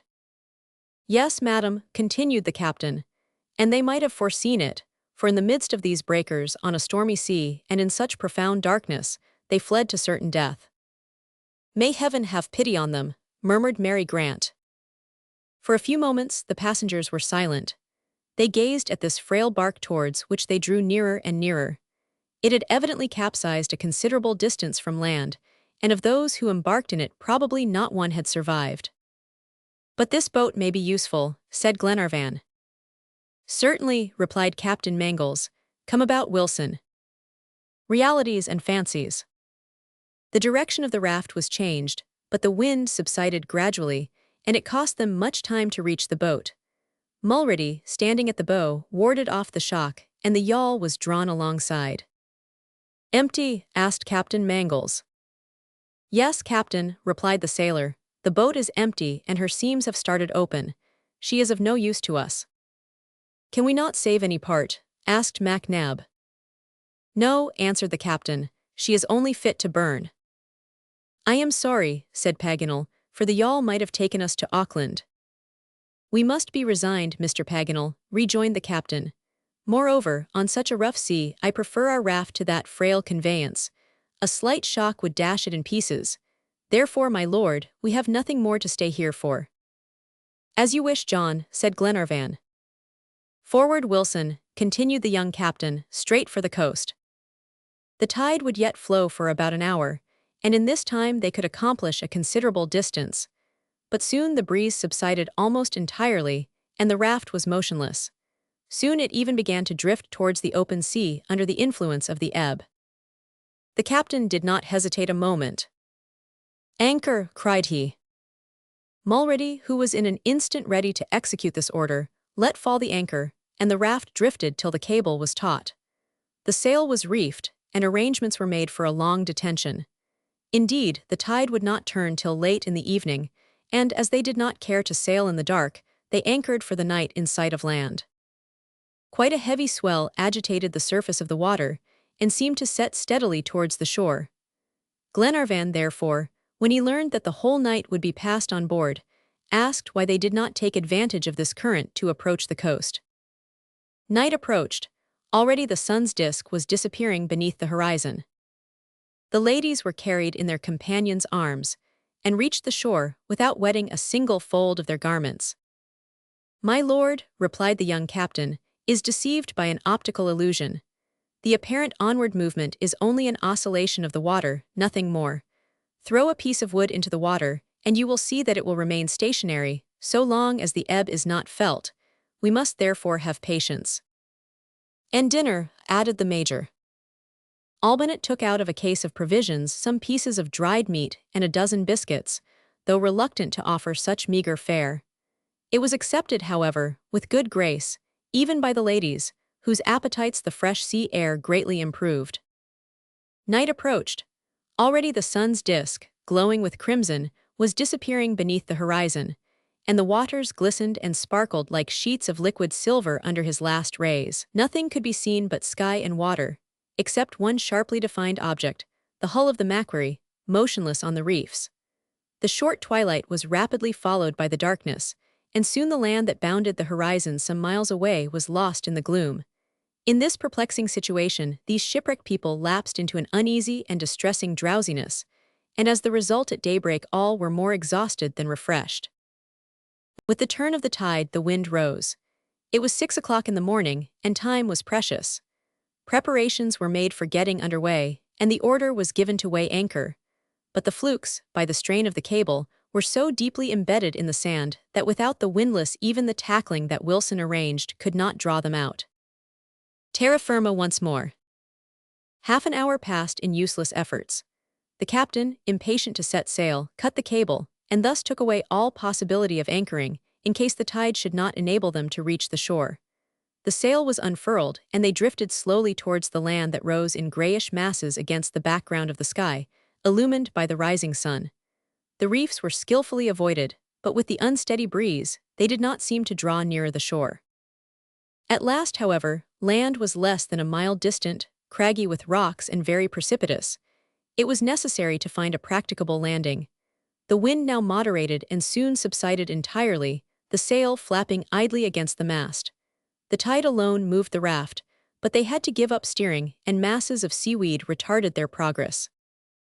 After a while, they gradually became stationary 3 cable lengths from shore.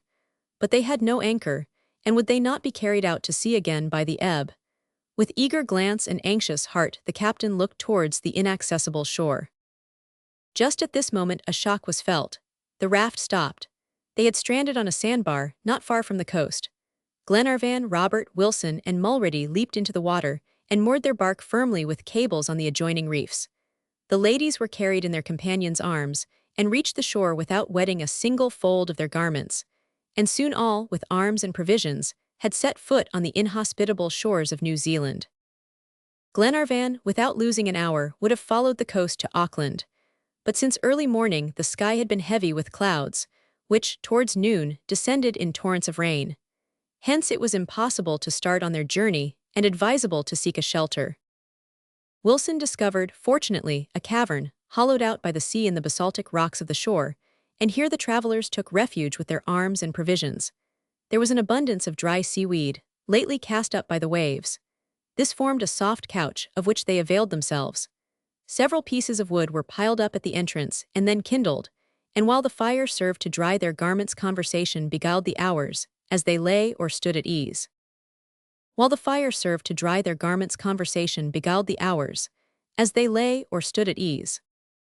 Looper, with difficulty, managed to support himself on one of them. Seals and sirens. Paganel, as usual, upon being appealed to, could tell them of the rise, extension, and consolidation of the British power upon the island. He informed them of the beginnings, and to his belief of the causes, of the strife which for years decimated the aborigines, and was very injurious to the colonists who had emigrated. Then, in reply to Robert's questions, he went on to speak of those who on a narrower theatre had emulated by their heroism and patience the deeds of the world's great travelers and scientific explorers. He told them of Whitcomb and Charlton Howett, men known in their own circles and in connection with their own branch of the New Zealand government.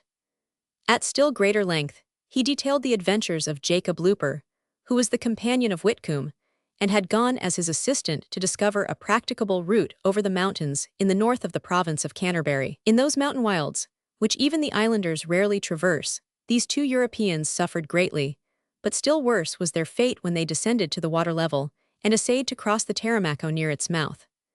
Jacob Looper at length found two old and almost useless canoes, and by attaching the one to the other they hoped to accomplish the passage safely.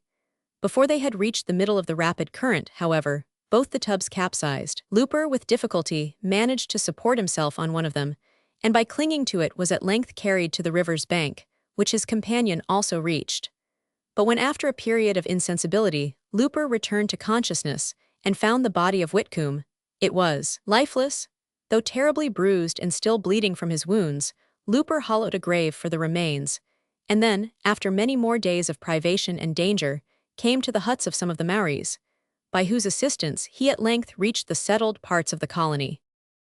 These facts and reminiscences, it must be confessed, were not of the most inspiriting character, but they were in the same key as most of Paganel's disquisitions and information concerning these islands, and they were before a late hour exchanged for peaceful though probably dreamy slumbers by his hearers. Early the next morning the signal for departure was given. The rain had ceased during the night, and the sky was covered with grayish clouds, which intercepted the rays of the sun, so that the temperature thus moderated enabled them to endure the fatigues of the journey. By consulting the map, Paganel had calculated that they would have to travel 8 days, but instead of following the windings of the coast, he considered it best to proceed to the village of Ngarnavahia at the junction of the Waikato and Waipa rivers. Here the overland mail road passed, and it would thence be easy to reach Drury and rest, after their hardships, in a comfortable hotel. But before they left the shore, their attention was drawn to the large number of seals, of a peculiar appearance and genus, which lay on the broad sands daily washed by the tidal water. These seals, with their rounded heads, their upturned look, their expressive eyes, presented an appearance, almost a physiognomy, that was mild and well-nigh tender, and served to recall to the traveler's memory the tales about the sirens of the olden and modern times, who served as the enchantresses to just such inhospitable shores as that seemed on which they had themselves been cast. These animals, which are very numerous on the coast of New Zealand, are hunted and killed for the sake of their oil and their skins, and Paganel was of course able to tell how much within the last few years they had been searched for by the traders and navigators on these seas.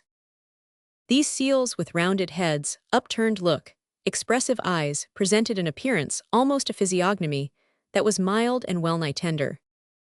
The New Zealand kiwi, known to naturalists as the apteryx. While speaking of these matters, Robert drew Paganel's attention to some curious amphibious creatures, resembling the seals, but larger, which were devouring with rapidity the large stones lying on the shore. "Look," said he, "here are seals which feed on pebbles." Paganel assured them that these sea elephants were only weighting themselves preparatory to their descent into the water, and protested that if they would but wait for a time, they might see them descend, and subsequently return when they had unloaded themselves. The first part of this program they saw accomplished, but greatly to Paganel's grief, Glenarvan would not longer delay the party, and they soon began to see inland beauties and curiosities of another sort. The district through which they had to walk this day and the next was one very thick with brush and underwood, and there was no possibility of horse or vehicle passing or meeting them. They now regretted the absence of their Australian cart, for the height and frequency of the large ferns in the neighborhood prevented their making any rapid progress on foot. The last stage of peripatetics. Here and there, however, Robert and Paganel would rejoice together over some choice bush or bird that they had met with. Notable among the latter was the New Zealand kiwi, known to naturalists as the apteryx, and which is becoming very scarce, from the pursuit of its many enemies. Robert discovered in a nest on the ground a couple of these birds without tails or wings, but with 4 toes on the foot, and a long beak or bill like that of a woodcock, and small white feathers all over its body. Of this bird, there was then an entire absence in the zoological collections of Europe, and Paganel indulged the hope that he might be able to be the proud contributor of such a valuable specimen to the jargon of his own city. For the present, at least, the realization of his hopes had to be deferred, and at length, after some days of weariness and continued travel, the party reached the banks of the Waipa. The country was deserted. There was no sign of natives, no path that would indicate the presence of man in these regions. The waters of the river flowed between tall bushes or glided over sandy shallows, while the range of vision extended to the hills that enclosed the valley on the east. At 4 o'clock in the afternoon 9 miles had been valiantly accomplished. According to the map, which Paganel continually consulted, the junction of the Waikato and Waipa could not be more than 5 miles distant. The road to Auckland passed this point, and there they would encamp for the night. As for the 50 miles that would still separate them from the capital, 2 or 3 days would be sufficient for this, and even 8 hours, if they should meet the mail coach. "Then," said Glenarvan, "we shall be compelled to encamp again tonight." "Yes," replied Paganel, "but as I hope for the last time." "So much the better, for these are severe hardships for Lady Helena and Mary Grant." "And they endure them heroically," added Captain Mangles. "But, if I am not mistaken, Mr. Paganel, you have spoken of a village situated at the junction of the 2 rivers." "Yes," answered the geographer, "here it is on the map. It is in Garnavahia, about 2 miles below the junction." "Well, could we not lodge there for the night? Lady Helena and Miss Grant would not hesitate to go 2 miles farther if they could find a tolerable hotel." "A hotel?" cried Paganel. "A hotel in a Maori village? There is not even a tavern. This village is only a collection of native huts, and far from seeking shelter there, my advice is to avoid it most carefully." "Always your fears, Paganel," said Glenarvan. "My dear lord, distrust is better than confidence among the Maoris. I do not know upon what terms they are with the English. Now, timidity aside, such as ourselves would be fine prizes, and I dislike to try New Zealand hospitality. I therefore think it wise to avoid this village, and likewise any meeting with the natives. Once at Drury, it will be different, and there our courageous ladies can refresh themselves at their ease for the fatigues of their journey." The geographer's opinion prevailed. Lady Helena preferred to pass the last night in the open air rather than to expose her companions. Neither she nor Mary Grant required a halt, and they therefore continued to follow the banks of the river. 2 hours after, the first shadows of evening began to descend the mountains. The sun, before disappearing below the western horizon, had glinted a few rays through a rift in the clouds. The eastern peaks were crimsoned with the last beams of day. Glenarvan and his friends hastened their pace. They knew the shortness of the twilight in this latitude, and how quickly night sets in. It was important to reach the junction of the 2 rivers before it became dark, but a dense fog rose from the earth and made it very difficult to distinguish the way. Fortunately, hearing availed in place of sight.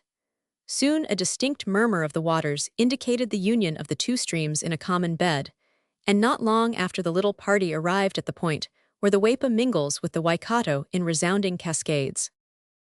"Here is the Waikato," cried Paganel, and the road to Auckland runs along its right bank. "We shall see tomorrow," replied the major. "Let us encamp here. It seems to me as if those deeper shadows yonder proceeded from a little thicket of trees that has grown here expressly to shelter us. Let us eat and sleep." A transformation scene. "Eat," said Paganel, "but of biscuits and dried meat, without kindling a fire. We have arrived here unseen, let us try to go away in the same manner. Fortunately, this fog will render us invisible." The group of trees was reached, and each conformed to the geographer's rigorous regulations. The cold supper was noiselessly eaten, and soon a profound sleep overcame the weary travelers. Chapter 48. Introduction to the Cannibals. The next morning at break of day, a dense fog was spreading heavily over the river, but the rays of the sun were not long in piercing the mist, which rapidly disappeared under the influence of the radiant orb. The banks of the stream were released from their shroud, and the course of the Waikato appeared in all its morning beauty. A narrow tongue of land bristling with shrubbery ran out to a point at the junction of the two rivers. The waters of the Waipa, which flowed more swiftly, drove back those of the Waikato for a quarter of a mile before they mingled. But the calm power of the one soon overcame the boisterous impetuosity of the other, and both glided peacefully together to the broad bosom of the Pacific. As the mist rose, a boat might have been seen ascending the Waikato. It was a canoe 70 feet long and 5 broad. The lofty prow resembled that of a Venetian gondola, and the whole had been fashioned out of the trunk of a pine.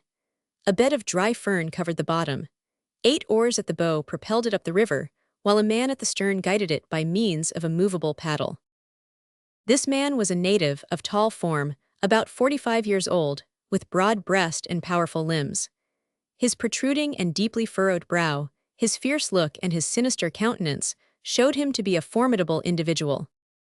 He was a Maori chief of high rank, as could be seen by the delicate and compact tattooing that striped his face and body. 2 black spirals, starting from the nostrils of his aquiline nose, circled his tawny eyes, met on his forehead, and were lost in his abundant hair. His mouth, with its shining teeth, and his chin, were hidden beneath a network of varied colors, while graceful lines wound down to his sinewy breast. There was no doubt as to his rank. The sharp albatross bone, used by Maori tattooers, had furrowed his face 5 times, in close and deep lines. That he had reached his 5th promotion was evident from his haughty bearing. A large flaxen mat, ornamented with dogskins, enveloped his person, while a girdle, bloody with his recent conflicts, encircled his waist. From his ears dangled earrings of green jade, and around his neck hung necklaces of pounamus, sacred stones to which the New Zealanders attribute miraculous properties. At his side lay a gun of English manufacture and a padu-padu, a kind of double-edged hatchet.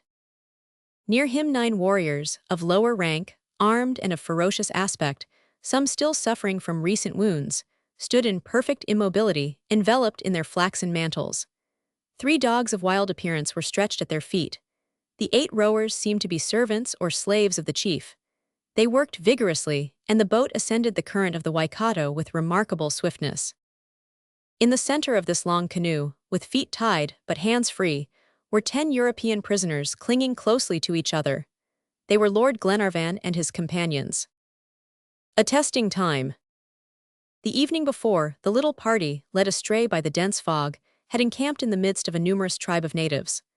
About midnight, the travelers, surprised in their sleep, were made prisoners and carried on board the canoe. They had not yet been maltreated, but had tried in vain to resist.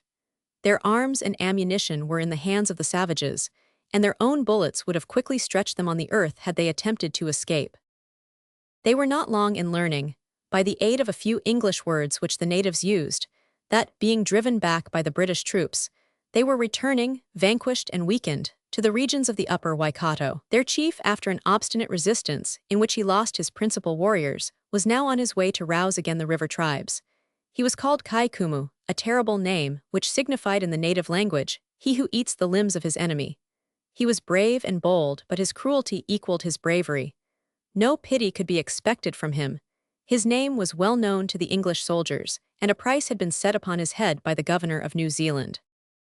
This terrible catastrophe had come upon Glenarvan just as he was about reaching the long-desired harbor of Auckland, whence he would have returned to his native country. Yet, looking at his calm and passionless countenance, you could not have divined the depth of his anguish, for in his present critical situation, he did not betray the extent of his misfortunes.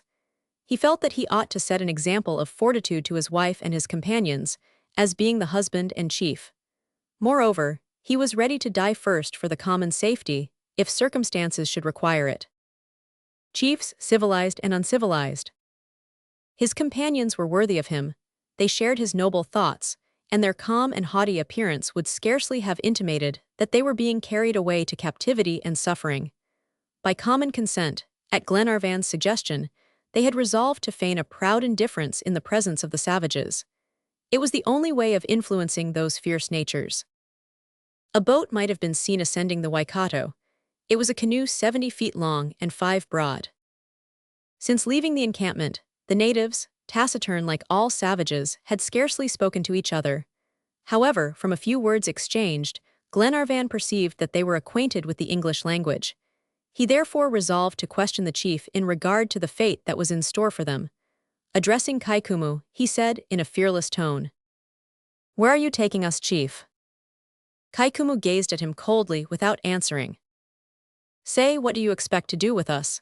continued Glenarvan.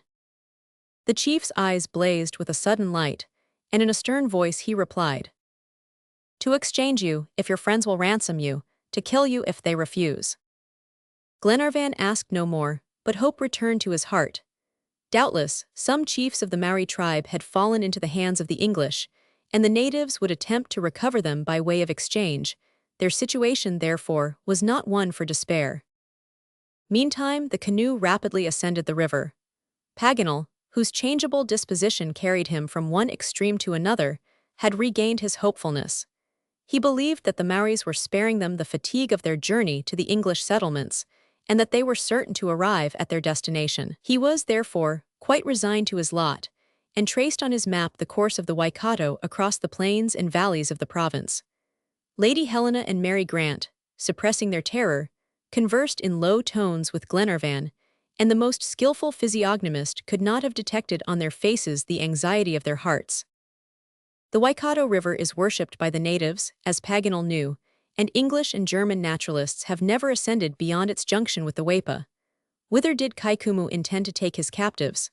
The geographer could not have guessed if the word tapo, frequently repeated, had not attracted his attention. By consulting his map, he saw that this name was applied to a celebrated lake in the most mountainous part of the island, and that from it the Waikato flows. Paganel, addressing Captain Mangles in French, so as not to be understood by the savages, asked him how fast the canoe was going. The captain thought about 3 miles an hour. "Then," replied the geographer, "if we do not travel during the night, our voyage to the lake will last about 4 days." "But whereabouts are the English garrisons?" asked Glenarvan. "It is difficult to say," replied Paganel. "At all events, the war must have reached the province of Taranaki, and probably the troops are collected beyond the mountains, on the side of the lake where the habitations of the savages are concentrated." "God grant it," said Lady Helena. Glenarvan cast a sorrowful glance at his young wife and Mary Grant, exposed to the mercy of these fierce natives, and captives in a wild country, far from all human assistance. But he saw that he was watched by Kaikumu, and not wishing to show that one of the captives was his wife, he prudently kept his thoughts to himself, and gazed at the banks of the river with apparent indifference. Accessions and progress. The sun was just sinking below the horizon as the canoe ran upon a bank of pumice stones, which the Waikato carries with it from its source in the volcanic mountains. Several trees grew here, as if designed to shelter an encampment. Kaikumu landed his prisoners. The men had their hands tied, the ladies were free. All were placed in the center of the encampment, around which large fires formed an impassable barrier. Before Kaikumu had informed his captives of his intention to exchange them, Glenarvan and Captain Mangles had discussed various methods of recovering their liberty. What they could not venture in the boat they hoped to attempt on land, at the hour for encamping, under cover of the night. But since Glenarvan's conversation with the chief, it seemed wise to abandon this design. They must be patient. It was the most prudent plan. The exchange offered chances that neither an open attack nor a flight across these unknown regions could afford. Many circumstances might indeed arise that would delay, and even prevent, such a transaction, but still it was better to await the result. What, moreover, could 10 defenseless men do against 30 well-armed savages? Besides, Glenarvan thought it likely that Kaikumu's tribe had lost some chief of high rank whom they were particularly anxious to recover, and he was not mistaken. The next day the canoe ascended the river with increased swiftness. It stopped for a moment at the junction of a small river which wound across the plains on the right bank.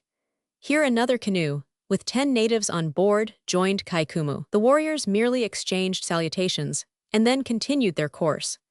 The newcomers had recently fought against the English troops, as could be seen by their tattered garments, their gory weapons, and the wounds that still bled beneath their rags. They were gloomy and taciturn, and with the indifference common to all savage races, paid no attention to the captives. Towards evening Kaikumu landed at the foot of the mountains, whose nearer ridges reached precipitously to the riverbank. Here 20 natives who had disembarked from their canoes were making preparations for the night. Fires blazed beneath the trees. A chief, equal in rank to Kaikumu, advanced with measured pace, and rubbing his nose against that of the latter, saluted him cordially. The prisoners were stationed in the center of the encampment and guarded with extreme vigilance. The next morning the ascent of the Waikato was resumed. Other boats came from various affluents of the river. 60 warriors, evidently fugitives from the last insurrection, had now assembled and were returning, more or less wounded in the fray, to the mountain districts. Sometimes a song arose from the canoes as they advanced in single file. One native struck up the patriotic ode of the mysterious Pish, the national hymn that calls the Maoris to battle.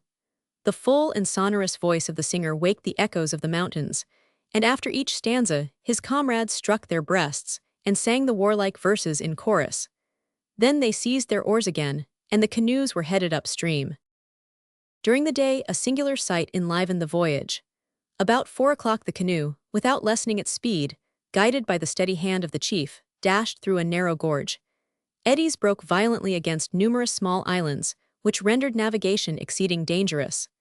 Never could it be more hazardous to capsize, for the banks afforded no refuge, and whoever had set foot on the porous crust of the shore would probably have perished. At this point the river flowed between warm springs. Oxide of iron colored the muddy ground a brilliant red, and not a yard of firm earth could be seen. The air was heavy with a penetrating sulphurous odor. The natives did not regard it, but the captives were seriously annoyed by the noxious vapors exhaled from the fissures of the soil and the bubbles that burst and discharged their gaseous contents. Yet, however disagreeable these emanations were, the eye could not but admire this magnificent spectacle. At this point, the river flowed between warm springs, and not a yard of firm earth could be seen. The canoes soon after entered a dense cloud of white smoke, whose wreaths rose in gradually decreasing circles above the river. On the shores 100 geysers, some shooting forth masses of vapor, and others overflowing in liquid columns, varied their effects, like the jets and cascades of a fountain. It seemed as though some engineer was directing at his pleasure the outflowings of these springs, as the waters and vapor, mingling in the air, formed rainbows in the sunbeams. For 2 miles the canoes glided within this vapory atmosphere, enveloped in its warm waves that rolled along the surface of the water. Then the sulphurous smoke disappeared, and a pure swift current of fresh air refreshed the panting voyagers. The region of the springs was passed. Before the close of the day 2 more rapids were ascended, and at evening Kaikumu encamped 100 miles above the junction of the 2 streams. The river now turned towards the east, and then again flowed southward into Lake Taupo. The next morning Jacques Paganel consulted his map and discovered on the right bank Mount Taubara, which rises to the height of 3,000 feet. At noon, the whole fleet of boats entered Lake Taupo, and the natives hailed with frantic gestures a shred of cloth that waved in the wind from the roof of a hut. It was the national flag. Chapter 49. A momentous interview.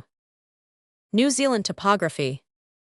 Long before historic times, an abyss, 25 miles long and 20 wide, must at some period have been formed by a subsidence of subterranean caverns in the volcanic district forming the center of the island. The waters of the surrounding country have rushed down and filled this enormous cavity, and the abyss has become a lake, whose depth no one has yet been able to measure. Such is this strange Lake Taupo, elevated 1,150 feet above the level of the sea, and surrounded by lofty mountains. On the west of the prisoners towered precipitous rocks of imposing form.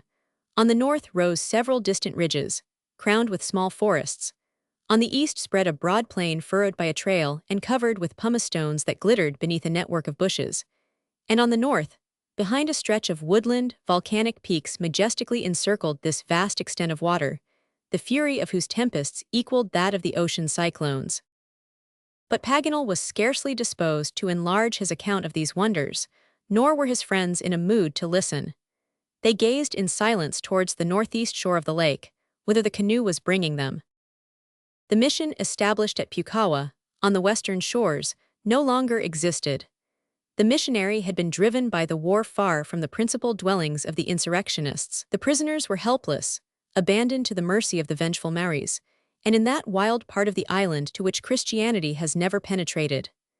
Kai Kumu, leaving the waters of the Waikato, passed through the little creek which served as an outlet to the river, doubled a sharp promontory, and landed on the eastern border of the lake, at the base of the first slopes of Mount Manga.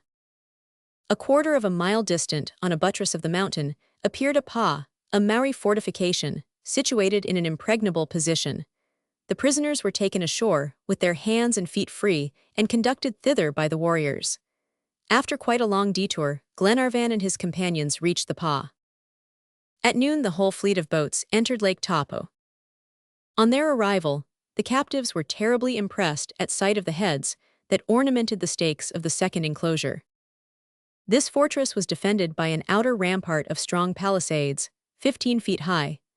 A second line of stakes, and then a fence of osiers, pierced with loopholes, enclosed the inner space, the courtyard of the pa, in which stood several Maori tents, and 40 huts which were symmetrically arranged.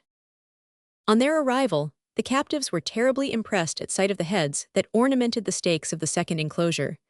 Lady Helena and Mary Grant turned away their eyes with more of disgust than terror. These heads had most of them belonged to hostile chiefs, fallen in battle, whose bodies had served as food for the conquerors. The geographer knew them to be such by their hollow and eyeless sockets. In Kaikumu's pa, only the heads of his enemies formed this frightful museum. And here, doubtless, more than one English skull had served to increase the size of the chief's collection. His hut, among those belonging to warriors of lower rank, stood at the rear of the pa, in front of a large open terrace. This structure was built of stakes, interlaced with branches, and lined inside with flax matting. Only one opening gave access to the dwelling. A thick curtain made of a vegetable tissue served as a door. The roof projected so as to form a watershed. Several faces, carved at the ends of the rafters, adorned the hut, and the curtain was covered with various imitations of foliage, symbolical figures, monsters, and graceful sculpturing, a curious piece of work, fashioned by the scissors of the native decorators. Feminine oratory. Inside of the habitation, the floor was made of hard-trodden earth and raised 6 inches above the ground. Several rush screens and some mattresses, covered with woven matting of long leaves and twigs, served as beds. In the middle of the room, a hole in a stone formed the fireplace, and another in the roof answered for a chimney. The smoke, when it became sufficiently thick, perforce escaped at this outlet, but it of course blackened the walls of the house. On one side of the hut were storehouses, containing the chief's provisions, his harvest of flax, potatoes, and edible ferns, and the ovens where the various articles of food were cooked by contact with heated stones. Farther off, in small pens, pigs and goats were confined, and dogs ran about seeking their scanty sustenance. They were rather poorly kept, for animals that formed the Maori daily food. Glenarvan and his companions had taken in the whole at a glance. They awaited beside an empty hut the good pleasure of the chief, exposed to the insults of a crowd of old women, who surrounded them like harpies, and threatened them with their fists, crying and howling. Several English words that passed their lips clearly indicated that they were demanding immediate vengeance. In the midst of these cries and threats, Lady Helena affected a calmness that she could not feel in her heart.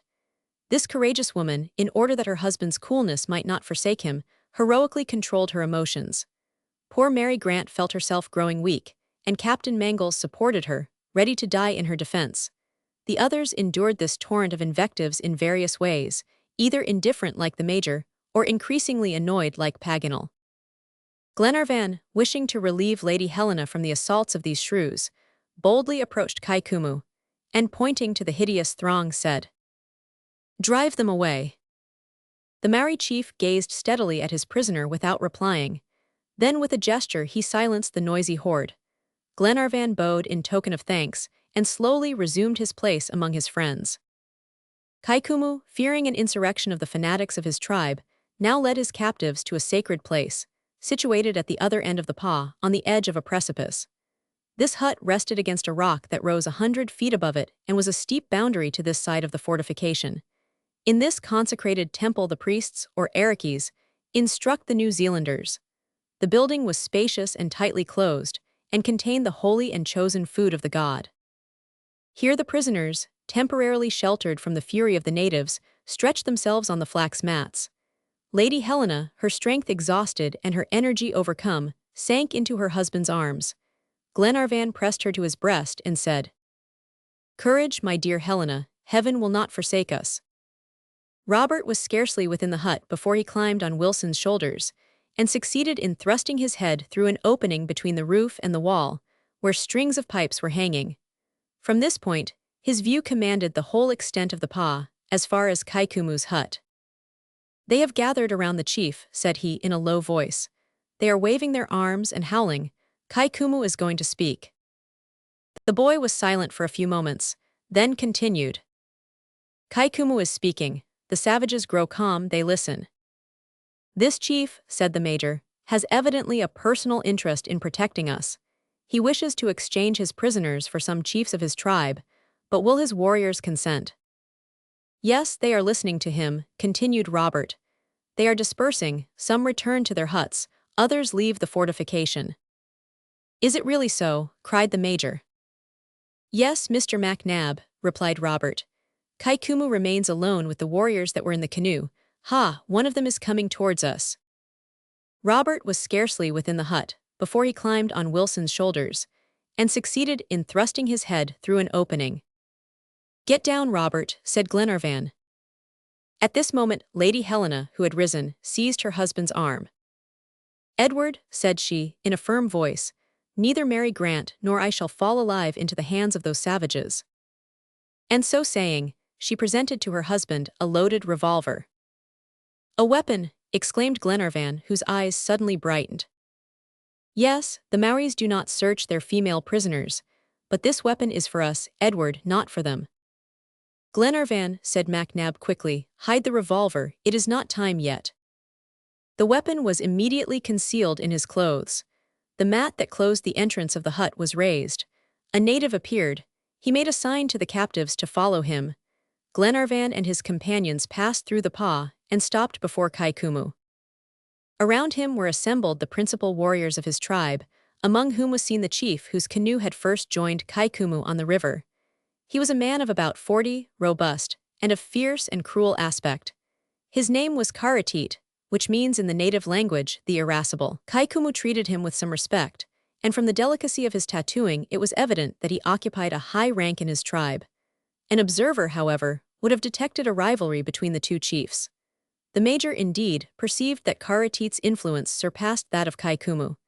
They both ruled the powerful tribes of the Waikato with equal rank, and during this interview, although Kaikumu smiled, his eyes betrayed a deep hostility. He now questioned Glenarvan. "You are English," said he. "Yes," replied Glenarvan, without hesitation, for this nationality would probably facilitate an exchange. "The rate of barter." "And your companions?" asked Kaikumu. "My companions are also English. We are shipwrecked travelers, and if you care to know, we have taken no part in the war." "No matter," replied Karatit brutally.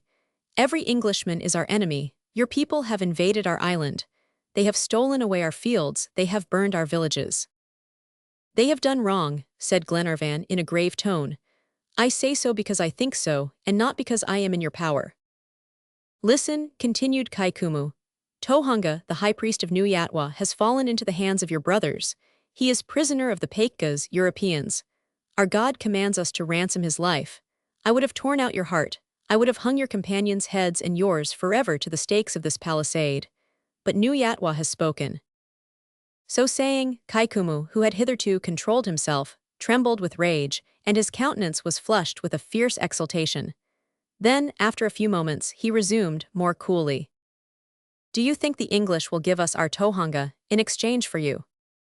Glenarvan hesitated, and watched the Maori chief very attentively.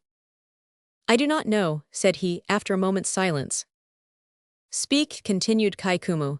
"Is your life worth that of our tohunga?" "No," answered Glenarvan. "I am neither a chief nor a priest among my people." Paganel was astounded at this reply, and gazed at Glenarvan in profound wonder. Kaikumu seemed equally surprised. "Then you doubt it," said he. "I do not know," repeated Glenarvan. "Will not your people accept you in exchange for our tohunga?"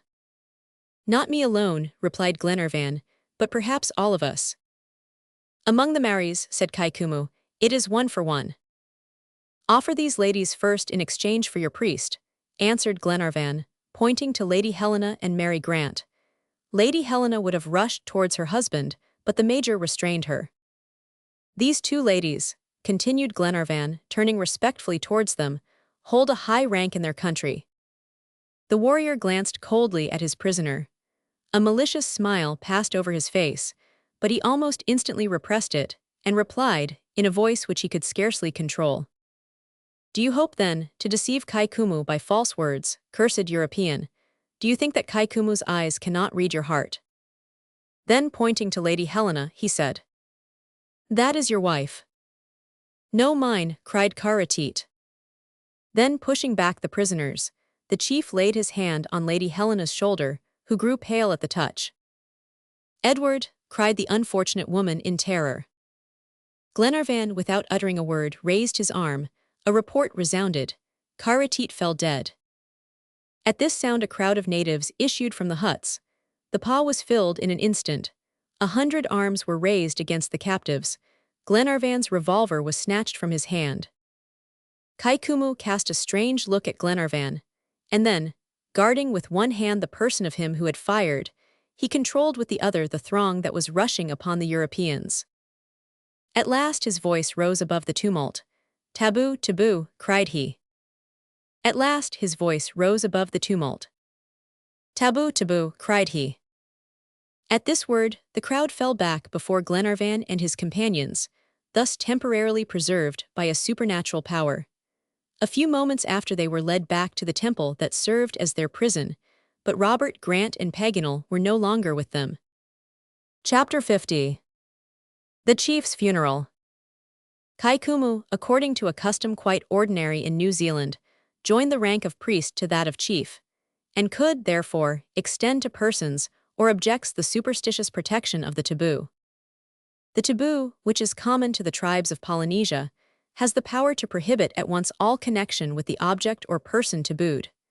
According to the Maori religion, whoever should lay his sacrilegious hand on what is declared taboo would be punished with death by the offended god.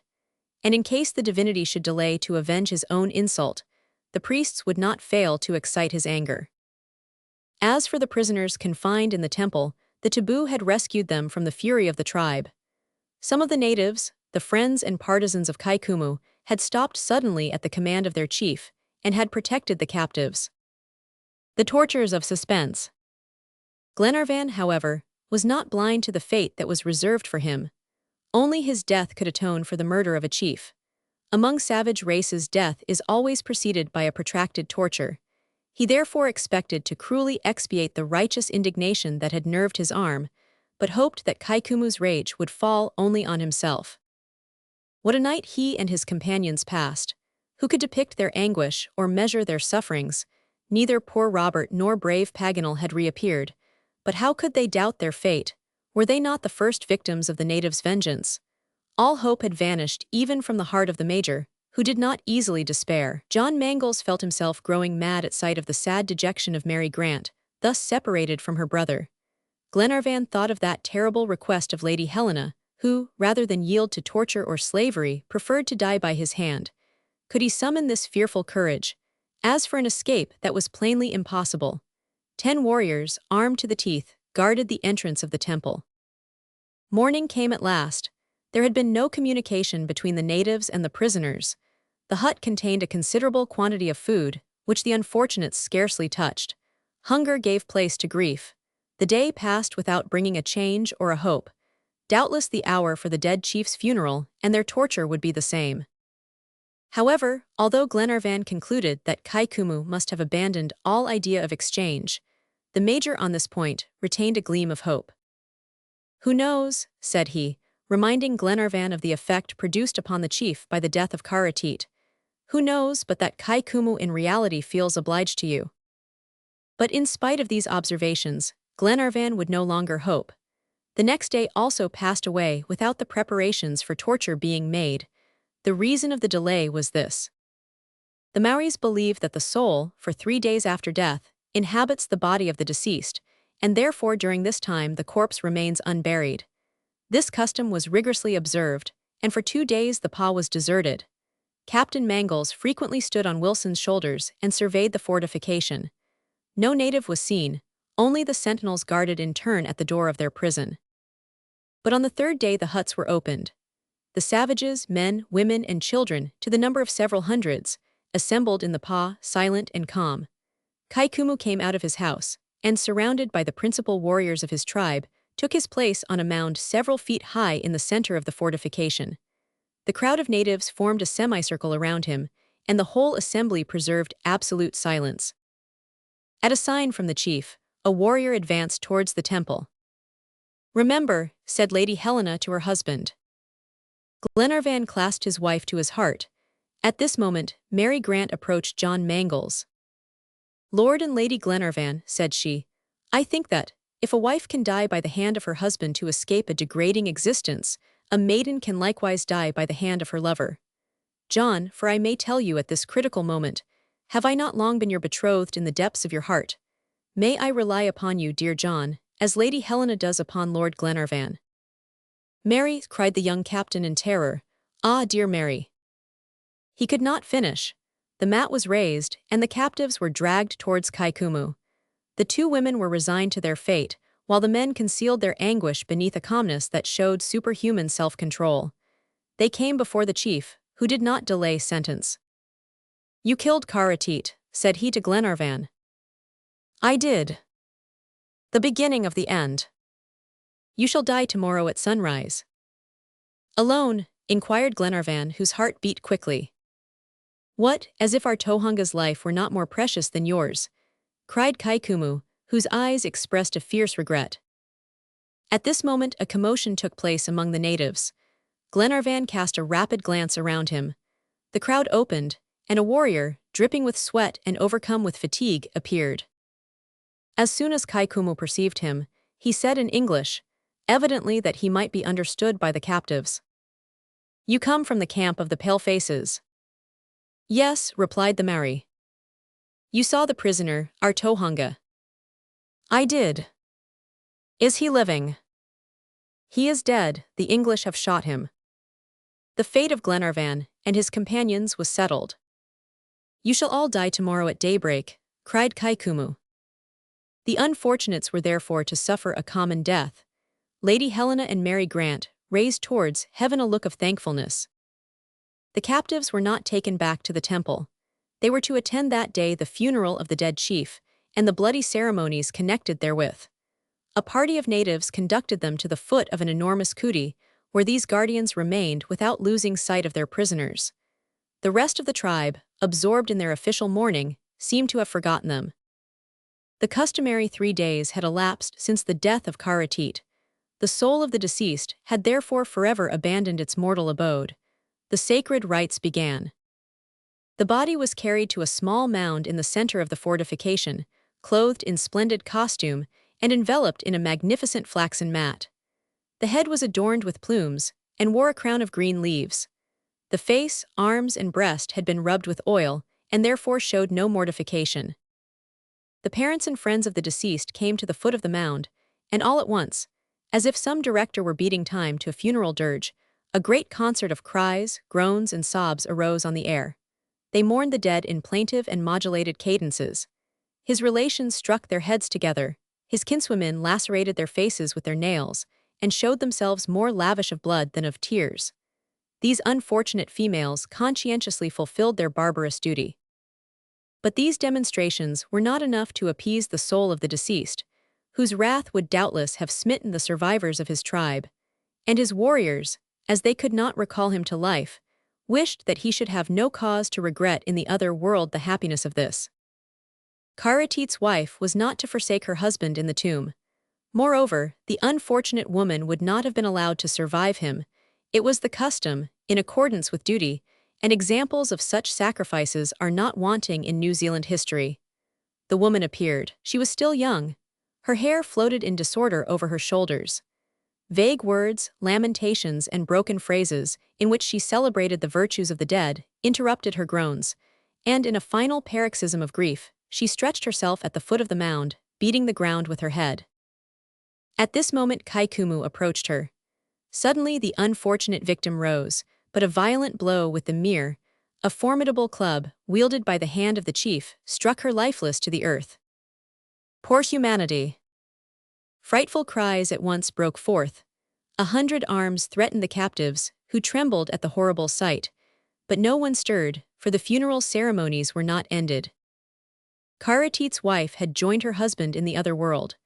Both bodies lay side by side, but for the eternal life his faithful spouse could not alone suffice the deceased. Who would serve them in presence of Nuyatwa, if their slaves did not follow them? 6 unfortunates were brought before the corpse of their master and mistress. They were servants, whom the pitiless laws of war had reduced to slavery. During the life of the chief they had undergone the severest privations, suffered 1,000 abuses, had been scantily fed, and compelled constantly to labor like beasts. And now, according to the Maori belief, they were to continue their existence of servitude for eternity. They appeared to be resigned to their fate, and were not astonished at a sacrifice they had long anticipated. Their freedom from all bonds showed that they would meet death unresistingly. Moreover, this death was rapid. Protracted sufferings were spared them. These were reserved for the captives who stood trembling not 20 paces distant. 6 blows of the mere, given by 6 stalwart warriors, stretched the victims on the ground in a pool of blood. It was the signal for a terrible scene of cannibalism, which followed in all its horrible details. Glenarvan and his companions, breathless with fright, strove to hide this awful scene from the eyes of the 2 unhappy ladies. They now understood what awaited them at sunrise the next day, and what cruel tortures would doubtless precede such a death. They were dumb with horror. The funeral dance now began.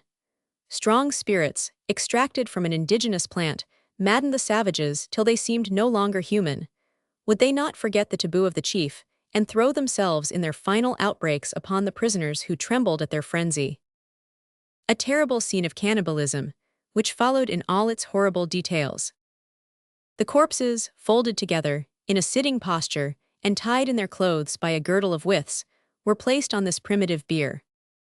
But Kaikumu had preserved his reason in the midst of the general intoxication. He allowed this bloody orgy an hour to reach its utmost intensity. The last act of the funeral was played with the usual rites. The bodies of Karatete and his wife were taken up, and their limbs bent and gathered against the stomach, according to the New Zealand custom. The place for the tomb had been chosen outside of the fortification, about 2 miles distant, on the summit of a small mountain called Maunganamu, situated on the right shore of the lake. Thither the bodies were to be carried. 2 very rude palanquins, or rather litters, were brought to the foot of the mound. The corpses, folded together in a sitting posture and tied in their clothes by a girdle of withes, were placed on this primitive bier. 4 warriors bore it between them, and the entire tribe, chanting the funeral hymn, followed them in procession to the place of burial. The captives, who were always watched, saw them leave the inner enclosure of the pa, and then the songs and cries gradually died away. For about half an hour, this funeral escort continued in sight, in the depths of the valley. Finally, they perceived it again winding along the mountain paths. The distance gave a fantastic appearance to the undulating movements of the long, sinuous column. The tribe stopped at the summit of the mountain, which was 800 feet high, at the place prepared for Karatete's interment. A common Maori would have had only a hole and a heap of stones for a grave, but for a powerful and dreaded chief, destined doubtless for a speedy deification, a tomb worthy of his exploits was reserved. The last night. The sepulchre had been surrounded by palisades, while stakes, ornamented with faces reddened with ochre, stood beside the grave where the bodies were to lie.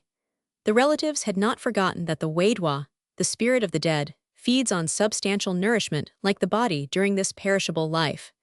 Food had therefore been deposited in the enclosure, together with the weapons and clothes of the deceased. Nothing was wanting for the comfort of the tomb. Husband and wife were laid side by side, and then covered with earth and grass after a series of renewed lamentations. Then the procession silently descended the mountain, and now no one could ascend it under penalty of death, for it was tabooed. Chapter 51. Strangely liberated. Just as the sun was disappearing behind Lake Taupo, the captives were led back to their prison. They were not to leave it again until the summit of the Wahiti Mountains should kindle with the first beams of the day. One night remained to prepare for death. In spite of the faintness, in spite of the horror with which they were seized, they shared their repast in common. "We shall need all the strength possible to face death," said Glenarvan. "We must show these barbarians how Europeans and Christians can die." The meal being finished, Lady Helena repeated the evening prayer aloud, while all her companions with uncovered heads joined her. Having fulfilled this duty and enjoyed this privilege, the prisoners embraced each other. Lady Helena and Mary Grant then retired to one corner of the hut and stretched themselves upon a mat. Sleep, which soothes all woes, soon closed their eyes, and they slumbered in each other's arms, overcome by fatigue and long wakefulness. Glenarvan, taking his friends aside, said, "My dear companions, our lives and those of these poor ladies are in God's hands. If heaven has decreed that we shall die tomorrow, we can, I am sure, die like brave people, like Christians, ready to appear fearlessly before the final judge. God, who does read the secrets of the soul, knows that we are fulfilling a noble mission. If death awaits us instead of success, it is His will. However severe His decree may be, I shall not murmur against it. But this is not death alone, it is torture, disgrace, and here are two women." Glenarvan's voice, hitherto firm, now faltered. He paused to control his emotion. After a moment's silence, he said to the young captain, "John, you have promised Mary Grant what I have promised Lady Helena. What have you resolved?" "This promise," replied John Mangles, "I believe I have the right in the sight of God to fulfill." "Yes, John, but we have no weapons." "Here is one," answered John, displaying a poniard. "I snatched it from Karateet's hands when he fell at your feet. My lord, he of us who survives the other shall fulfill this vow." At these words, a profound silence reigned in the hut. At last the major interrupted it by saying, "My friends, reserve this extreme measure till the last moment. I am no advocate of what is irremediable." "I do not speak for ourselves," replied Glenarvan. "We can brave death, whatever it may be. Ah, if we were alone, 20 times already would I have urged you to make a sally and attack those wretches. But they—" The approach of day. At this moment Captain Mangles raised the mat and counted 25 natives, who were watching at the door of their prison. A great fire had been kindled, which cast a dismal light over the irregular outlines of the pa. Some of these savages were stretched around the fire, and others, standing and motionless, were darkly defined against the bright curtain of flame. It is said that, between the jailer who watches and the prisoner who wishes to escape, the chances are on the side of the latter. Indeed, the design of one is stronger than that of the other, for the first may forget that he is guarding, but the second cannot forget that he is guarded. The captive thinks oftener of escaping than his guardian thinks of preventing his escape. But here it was hate and vengeance that watched the prisoners, and not an indifferent jailer. They had not been bound, for bonds were useless where 25 men guarded the only outlet of the prison. This hut was built against the rock that terminated the fortification, and was only accessible by a narrow passage that connected it with the front of the pa. The other two sides of the building were flanked by towering precipices, and stood on the verge of an abyss 100 feet deep. A descent this way was therefore impossible. There was no chance of escaping in the rear, which was guarded by the enormous rock. The only exit was the door of the temple, and the Maoris defended the narrow passage that connected it with the pa. All escape was therefore out of the question, and Glenarvan, after examining the walls of his prison, was forced to acknowledge this disheartening fact. Meantime, the hours of this night of anguish were passing away. Dense darkness had covered the mountain. Neither moon nor stars illumined the deep shades. A few gusts of wind swept along the side of the paw. The stakes of the hut groaned, the fire of the natives suddenly revived at this passing draft, and the flames cast rapid flashes into the temple, illumining for a moment the group of prisoners. These poor people were absorbed with their last thoughts. A deathly silence reigned in the hut. It must have been about 4 o'clock in the morning, when the major's attention was attracted by a slight sound that seemed to come from behind the rear stakes, in the back wall that lay towards the rock. At first he was indifferent to the noise, but finding that it continued, he listened. At last, puzzled by its persistence, he put his ear close to the ground to hear better. It seemed as if someone was scraping and digging outside. When he was certain of this fact, he passed quietly towards Glenarvan and the captain, and led them to the rear of the hut. "Listen," said he, in a low voice, motioning to them to bend down. The scrapings became more and more audible. They could hear the little stones grate under the pressure of a sharp instrument and fall down outside. "Some creature in its burrow," said Captain Mangles. Glenarvan, with bewildered gaze, stood astonished. "Who knows," said he, "but that it is a man." "Man or animal," replied the major, "I will know what is going on."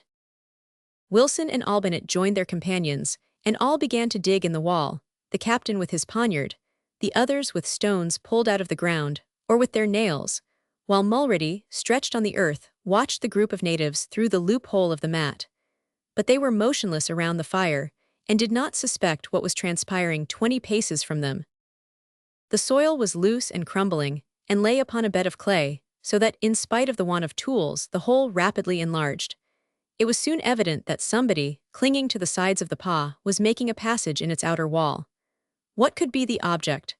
Did he know of the existence of the prisoners, or could a mere chance attempt at escape explain the work that seemed nearly completed? Heavenly help from an earthly hand. Captives redoubled their efforts. Their lacerated fingers bled, but still they dug on. After half an hour's labor, the hole they were drilling had reached a depth of 3 feet. They could perceive by the sounds, which were now more distinct, that only a thin layer of earth prevented immediate communication. A few moments more elapsed, when suddenly the major drew back his hand, which was cut by a sharp blade. He suppressed a cry that was about to escape him.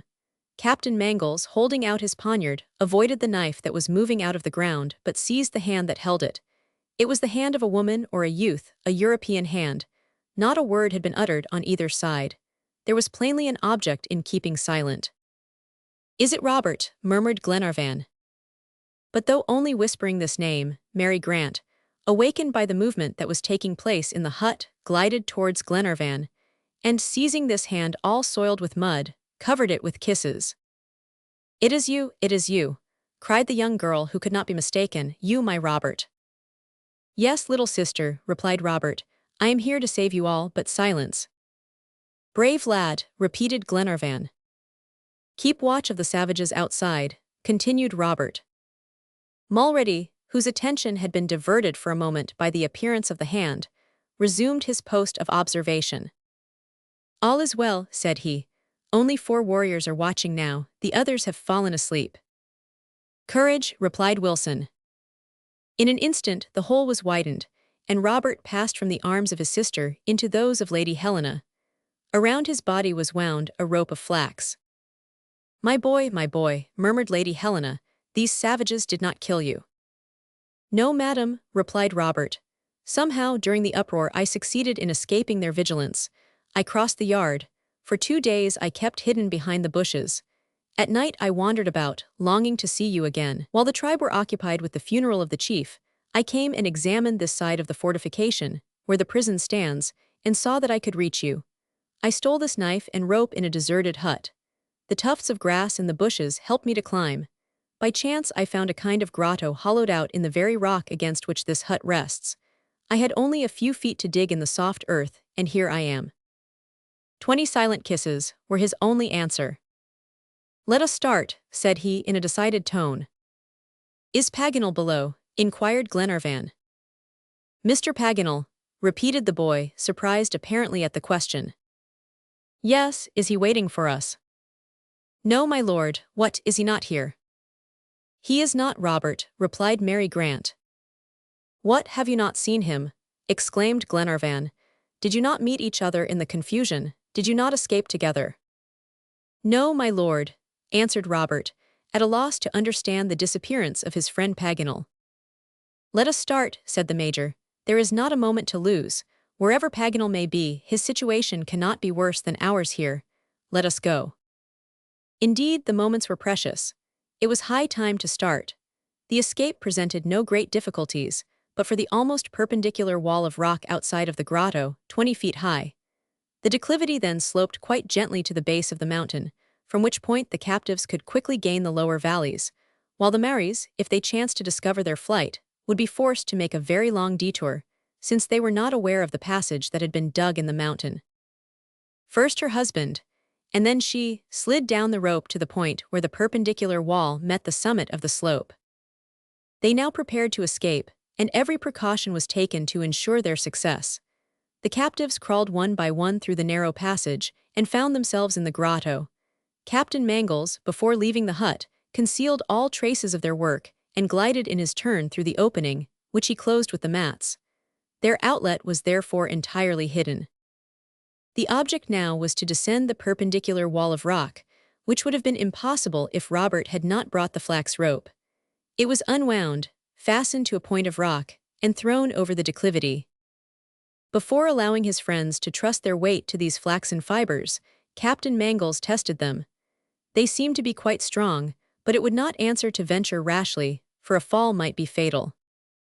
"This rope," said he, "can only bear the weight of 2 bodies, and we must therefore act accordingly. Let Lord and Lady Glenarvan slide down first. When they have reached the bottom, 3 shakes at the rope will be the signal to follow them." "I will go first," replied Robert. "I have discovered at the base of the slope a sort of deep excavation, where those who descend first can wait for the others in safety." "Go then, my boy," said Glenarvan, clasping the boy's hand. Robert disappeared through the opening of the grotto. A moment after, 3 shakes of the rope informed them that he had accomplished his descent successfully. Glenarvan and Lady Helena now ventured out of the grotto. The darkness below was still profound, but the gray light of dawn was already tinging the top of the mountain.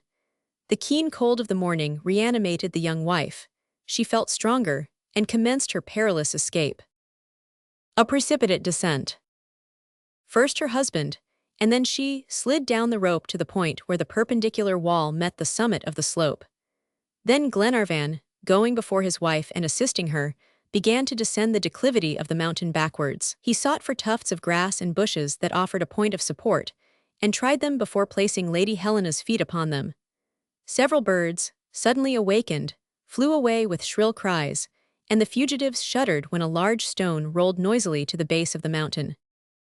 They had accomplished half the distance, when a voice was heard at the opening of the grotto. "Stop," whispered Captain Mangles. Glenarvan, clinging with one hand to a tuft of grass, and holding his wife with the other, waited, scarcely breathing. Wilson had taken alarm. Hearing some noise outside, he had returned to the hut, and raising the mat, watched the Maoris. At a sign from him, the captain had stopped Glenarvan. In truth, one of the warriors, startled by some unaccustomed sound, had risen and approached the prison. Standing 2 paces from the hut, he listened with lowered head. He remained in this attitude for a moment, that seemed an hour, with ear intent and eye on the alert. Then, shaking his head as a man who is mistaken, he returned to his companions, took an armful of dead wood and threw it on the half-extinct fire, whose flames revived.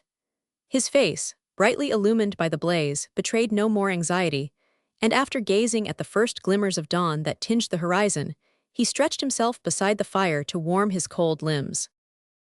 "All right," said Wilson. The captain made a sign to Glenarvan to continue his descent.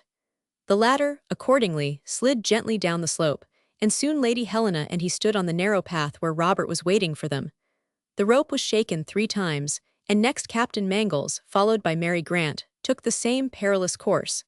They were successful, and joined Lord and Lady Glenarvan. 5 minutes later all the fugitives, after their fortunate escape from the hut, left this temporary retreat, and avoiding the inhabited shores of the lake, made their way by narrow paths farther down the mountain.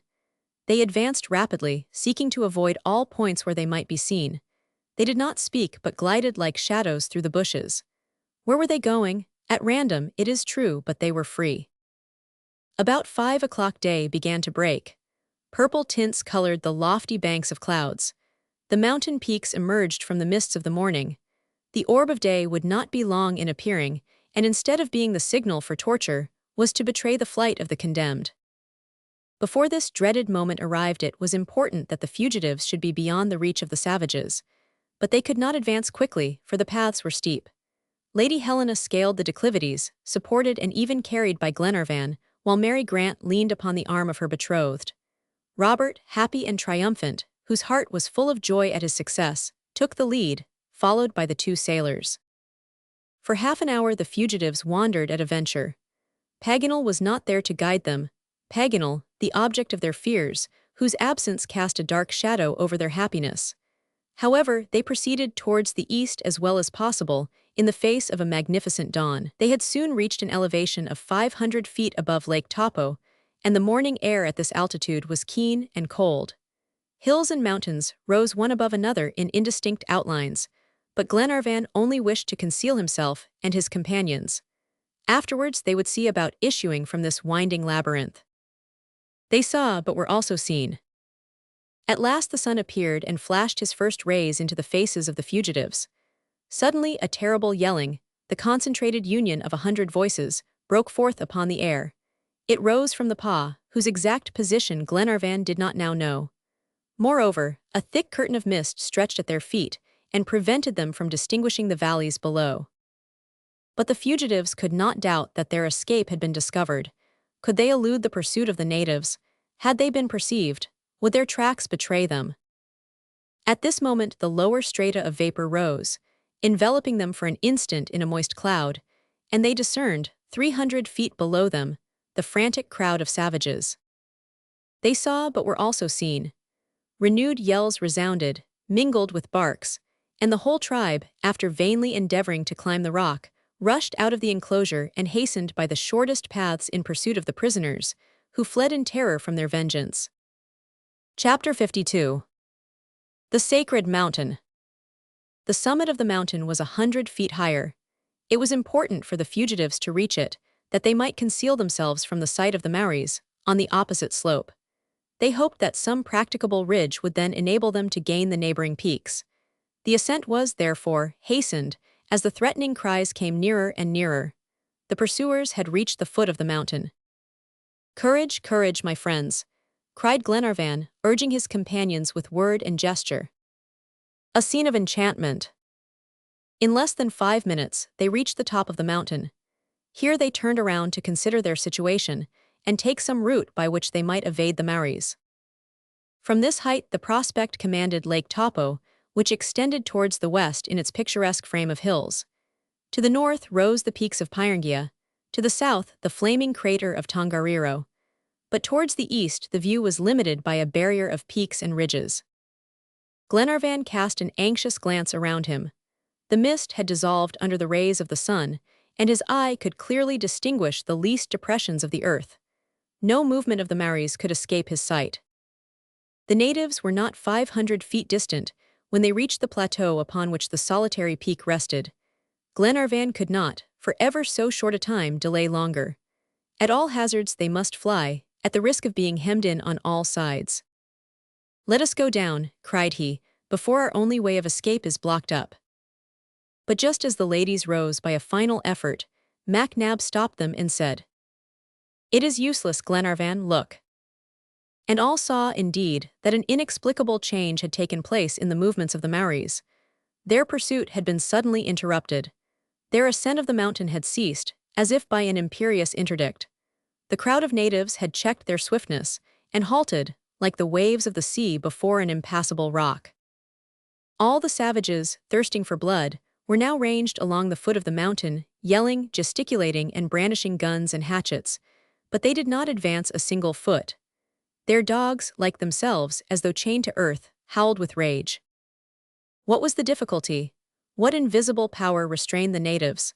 The fugitives gazed without comprehending, fearing that the charm that enchained Kaikumu's tribe would dissolve. Suddenly Captain Mangles uttered a cry that caused his companions to turn. He pointed to a little fortress at the summit of the peak. "The tomb of the chief Karatit," cried Robert. "Are you in earnest?" asked Glenarvan. "Yes, my lord, it is the tomb. I recognize it." Robert was right. 50 feet above, at the extreme point of the mountain, stood a small palisaded enclosure of freshly painted stakes. Glenarvan, likewise, recognized the sepulchre of the Maori chief. In their wanderings they had come to the top of the Maunganamu, where Karatit had been buried. Followed by his companions, he climbed the sides of the peak to the very foot of the tomb. A large opening, covered with mats, formed the entrance. Glenarvan was about to enter, when all at once he started back suddenly. "A savage," said he. "A savage in this tomb?" inquired the major. "Yes, MacNab." "What matter? Let us enter." Glenarvan, the major, Robert, and Captain Mangles passed into the enclosure. A Maori was there, clad in a great flax mantle. The darkness of the sepulchre did not permit them to distinguish his features. He appeared very calm, and was eating his breakfast with the most perfect indifference.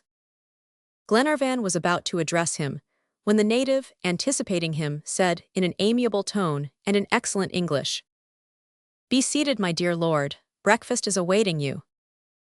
It was Paganel. At his voice all rushed into the tomb and gazed with wonder at the worthy geographer. Paganel was found. The common safety was represented in him. They were going to question him. They wished to know how and why he was on the top of the mountain, but Glenarvan checked this unseasonable curiosity. "Be seated, my dear lord. Breakfast is awaiting you." "The savages," said he. "The savages," replied Paganel, shrugging his shoulders, "are individuals whom I supremely despise." "But can they not?" "They, the imbeciles, come and see them." Each followed Paganel, who issued from the tomb. The Maoris were in the same place, surrounding the foot of the peak and uttering terrible cries. "Cry and howl till you are tired, miserable creatures," said Paganel. "I defy you to climb this mountain." "And why?" asked Glenarvan. "Because the chief is buried here, this tomb protects us, and the mountain is tabooed." "Tabooed?" "Yes, my friends, and that is why I took refuge here, as in one of those asylums of the Middle Ages, open to unfortunates." Indeed, the mountain was tabooed, and by this consecration had become inaccessible by the superstitious savages. The safety of the fugitives was not yet certain, but there was a salutary respite, of which they strove to take advantage. Glenarvan, a prey to unspeakable emotion, did not venture a word, while the major nodded his head with an air of genuine satisfaction. "And now, my friends," said Paganel, "if these brutes expect us to test their patience, they are mistaken. In 2 days we shall be beyond the reach of these rascals." "We will escape," said Glenarvan, "but how?" "I do not know," replied Paganel, "but we will do so all the same." All now wished to hear the geographer's adventures. Strangely enough, in the case of a man loquacious usually, it was necessary to draw, as it were, the words from his mouth. He, who was so fond of telling stories, replied only in an evasive way to the questions of his friends. "Paganel has changed," thought MacNab. The worth of spectacles. Indeed, the countenance of the geographer was no longer the same. He wrapped himself gloomily in his great flaxen mantle, and seemed to shun too inquisitive looks. However, when they were all seated around him at the foot of the tomb, he related his experiences. After the death of Karatit, Paganel had taken advantage, like Robert, of the confusion of the natives, and escaped from the paw. But less fortunate than young Grant, he had fallen upon an encampment of Maoris, who were commanded by a chief of fine form and intelligent appearance, who was evidently superior to all the warriors of his tribe. This chief spoke English accurately, and bade him welcome by rubbing his nose against that of the geographer. Paganel wondered whether he should consider himself a prisoner, but seeing that he could not take a step without being graciously accompanied by the chief, he soon knew how matters stood on this point. The chief, whose name was Hihi, Sunbeam, was not a bad man. The spectacles and telescope gave him a high opinion of Paganel, whom he attached carefully to his person, not only by his benefits, but by strong flaxen ropes, especially at night. This novel situation lasted 3 long days. Was he well or badly treated? Both, as he stated without further explanation. In short, he was a prisoner, and, except for the prospect of immediate torture, his condition did not seem more enviable than that of his unfortunate friends. Fortunately, last night he succeeded in biting asunder his ropes and escaping. He had witnessed at a distance the burial of the chief, knew that he had been interred on the summit of Maunganamu mountain, and that it was tabooed in consequence. He therefore resolved to take refuge there, not wishing to leave the place where his companions were held captives. He succeeded in his undertaking, arrived at Karatit's tomb, and waited in hope that Providence would in some way deliver his friends. Such was Paganel's story. Did he omit designedly any circumstance of his stay among the natives? More than once his embarrassment led them to suspect so. However that might be, he received unanimous congratulations, and as the past was now known, they returned to the present. Their situation was still exceedingly critical. The natives, if they did not venture to climb the mountain, expected that hunger and thirst would force their prisoners to surrender. It was only a matter of time, and the savages had great patience. Glenarvan did not disregard the difficulties of his position, but waited for the favorable issue which Providence seemed to promise. And first he wished to examine this improvised fortress, not to defend it, for an attack was not to be feared, but that he might find a way of escaping. The major and the captain, Robert, Paganel, and himself, took the exact bearings of the mountain. They observed the direction of the paths, their branches and declivities. A ridge a mile in length united the Maunganamu to the Wahiti range, and then declined to the plain. Its narrow and winding summit presented the only practicable route, in case escape should become possible. If the fugitives could pass this point unperceived, under cover of the night, perhaps they might succeed in reaching the deep valleys and outwitting the Maoris. But this course offered more than one danger, as they would have to pass below within gunshot. The bullets of the natives on the lower ramparts of the Pa might intercept them, and form a barrier that no one could safely cross. Glenarvan and his friends, as soon as they ventured on the dangerous part of the ridge, were saluted with a volley of shots, but only a few wads, borne by the wind, reached them. They were made of printed paper. Paganel picked them up out of curiosity, but it was difficult to decipher them. A strange colporteur. "Why," said he, "do you know, my friends, what these creatures use for wads in their guns?" "No," replied Glenarvan. "Leaves of the Bible. If this is the use they make of the sacred writings, I pity the missionaries. They will have difficulty in founding Maori libraries." "In what passage of the scriptures have these natives fired at us?" asked Glenarvan. "A mighty promise of God," replied Captain Mangles, who had also read the paper. "It bids us hope in him," added the young captain, with the unshaken conviction of his Scottish faith. "Read, John," said Glenarvan. He read this line, which had so strangely reached them. "Because he hath set his love upon me, therefore will I deliver him. Psalm xci. I. "My friends," said Glenarvan, "we must make known the words of hope to our brave and dear ladies. Here is something to reanimate their hearts." Glenarvan and his companions ascended the steep paths of the peak, and proceeded towards the tomb which they wished to examine. On the way they were astonished to feel, at short intervals, a certain trembling of the ground. It was not an irregular agitation, but that continued vibration which the sides of a boiler undergo when it is fully charged. Steam, in large quantities, generated by the action of subterranean fires, seemed to be working beneath the crust of the mountain. This peculiarity could not astonish people who had passed between the warm springs of the Waikato. They knew that this region of Ingenuity is volcanic. It is like a sieve, from the holes of which ever issue the vapors of subterranean laboratories. Paganel, who had already observed this, called the attention of his friends to the circumstance. The Maunganamu is only one of those numerous cones that cover the central portion of the island. The least mechanical action could provoke the formation of a crater in the clayey soil. "And yet," said Glenarvan, "we seem to be in no more danger here than beside the boiler of the Duncan. This crust is firm." "Certainly," replied the major, "but a boiler, however strong it may be, will always burst at last after too long use." "MacNab," said Paganel, "I do not desire to remain on this peak. Let heaven show me a way of escape, and I will leave it instantly." Lady Helena, who perceived Lord Glenarvan, now approached. "My dear Edward," said she, "you have considered our position. Are we to hope or fear?" "Hope, my dear Helena," replied Glenarvan. "The natives will never come to the top of the mountain, and we shall have abundant time to form a plan of escape." "Moreover, madam," said Captain Mangles, God Himself encourages us to hope." So saying, he gave her the text of the Bible which had been sent to them. She and Mary Grant, whose confiding soul was always open to the ministrations of heaven, saw, in the words of the Holy Book, an infallible pledge of safety. "Now to the tomb," cried Paganel gaily. "This is our fortress, our castle, our dining room, and our workshop. No one is to disarrange it. Ladies, permit me to do the honors of this charming dwelling." All followed the good-natured Paganel. When the savages saw the fugitives desecrate anew this tabooed sepulchre, they fired numerous volleys, and uttered yells no less terrible. But fortunately, their bullets could not reach as far as their cries, for they only came halfway, while their vociferations were lost in empty air. Board and lodging. Lady Helena, Mary Grant, and their companions, quite reassured at seeing that the superstition of the Maoris was still stronger than their rage, entered the tomb.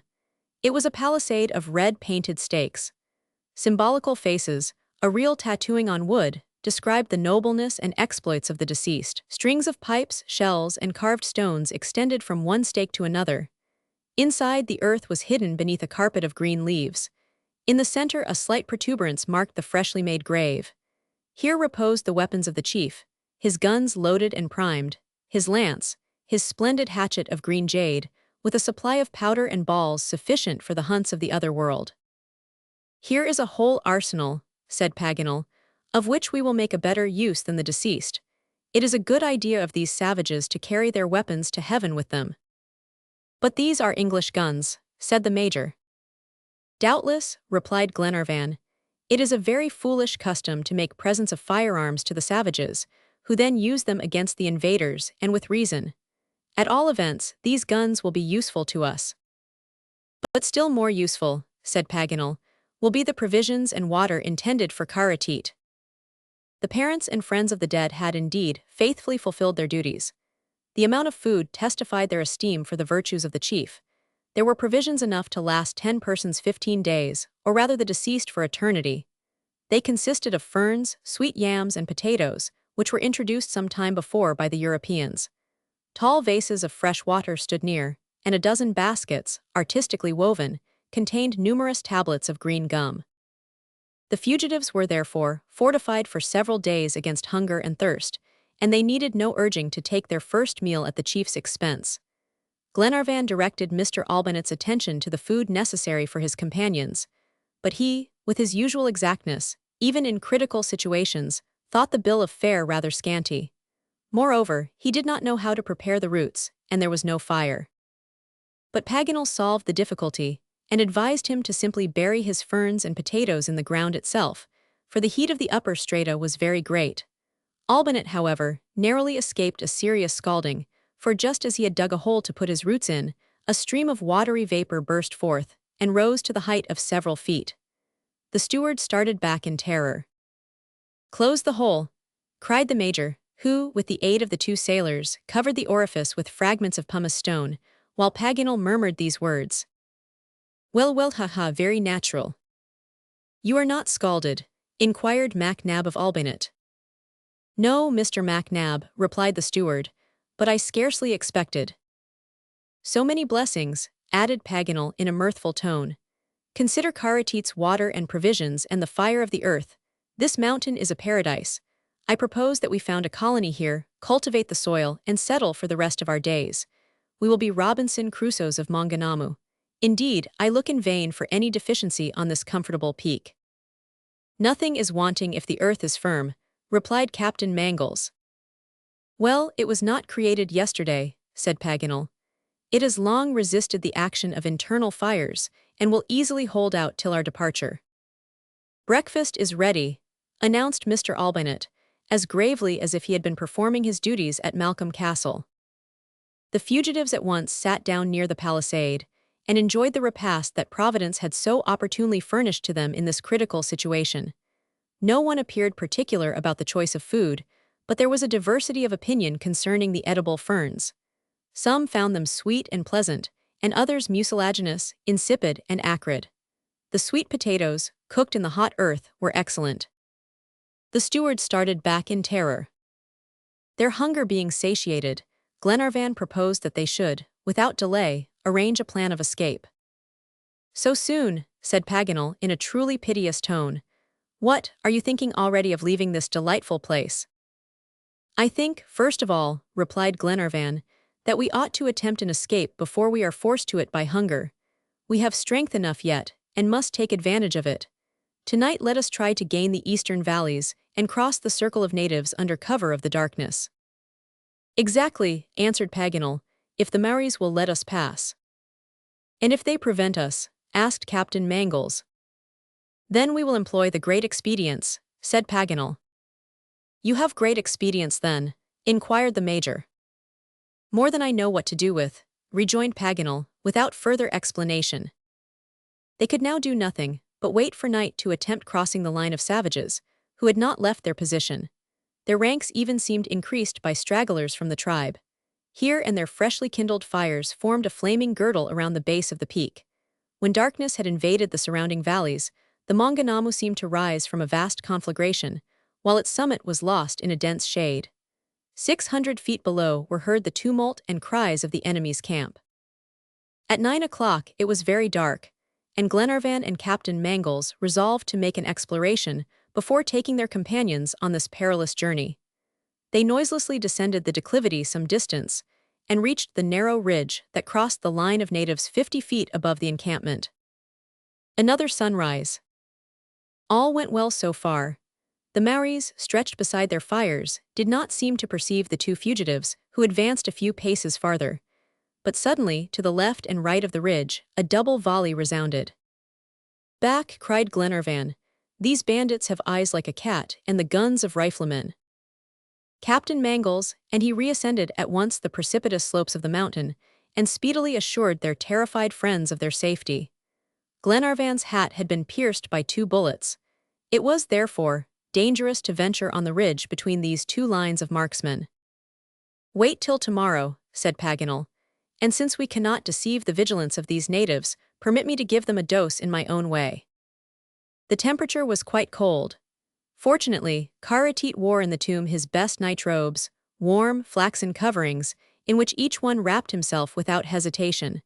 And soon the fugitives, protected by the native superstition, slept peacefully in the shelter of the palisades, on the earth that seemed to quake with the internal commotion. Chapter 53. A bold stratagem. The rising sun, awakened with his first, raised the sleepers on the Maunganamu. The Maoris for some time had been moving to and fro at the foot of the peak, without wandering from their post of observation. Furious cries saluted the appearance of the Europeans as they issued from the desecrated tomb. Each cast a longing glance towards the surrounding mountains, the deep valleys, still veiled in mist, and the surface of Lake Taupo, gently rippling beneath the morning wind. Then all, eager to know Paganel's new project, gathered around him with questioning looks, while the geographer at once satisfied the restless curiosity of his companions. "My friends," said he, "my project has this advantage, that if it does not produce the result that I expect, or even fails, our situation will not be impaired. But it ought to and will succeed." "And this project?" asked the Major. "This is it," replied Paganel. "The superstition of the natives has made this mountain a place of refuge, and this superstition must help us to escape.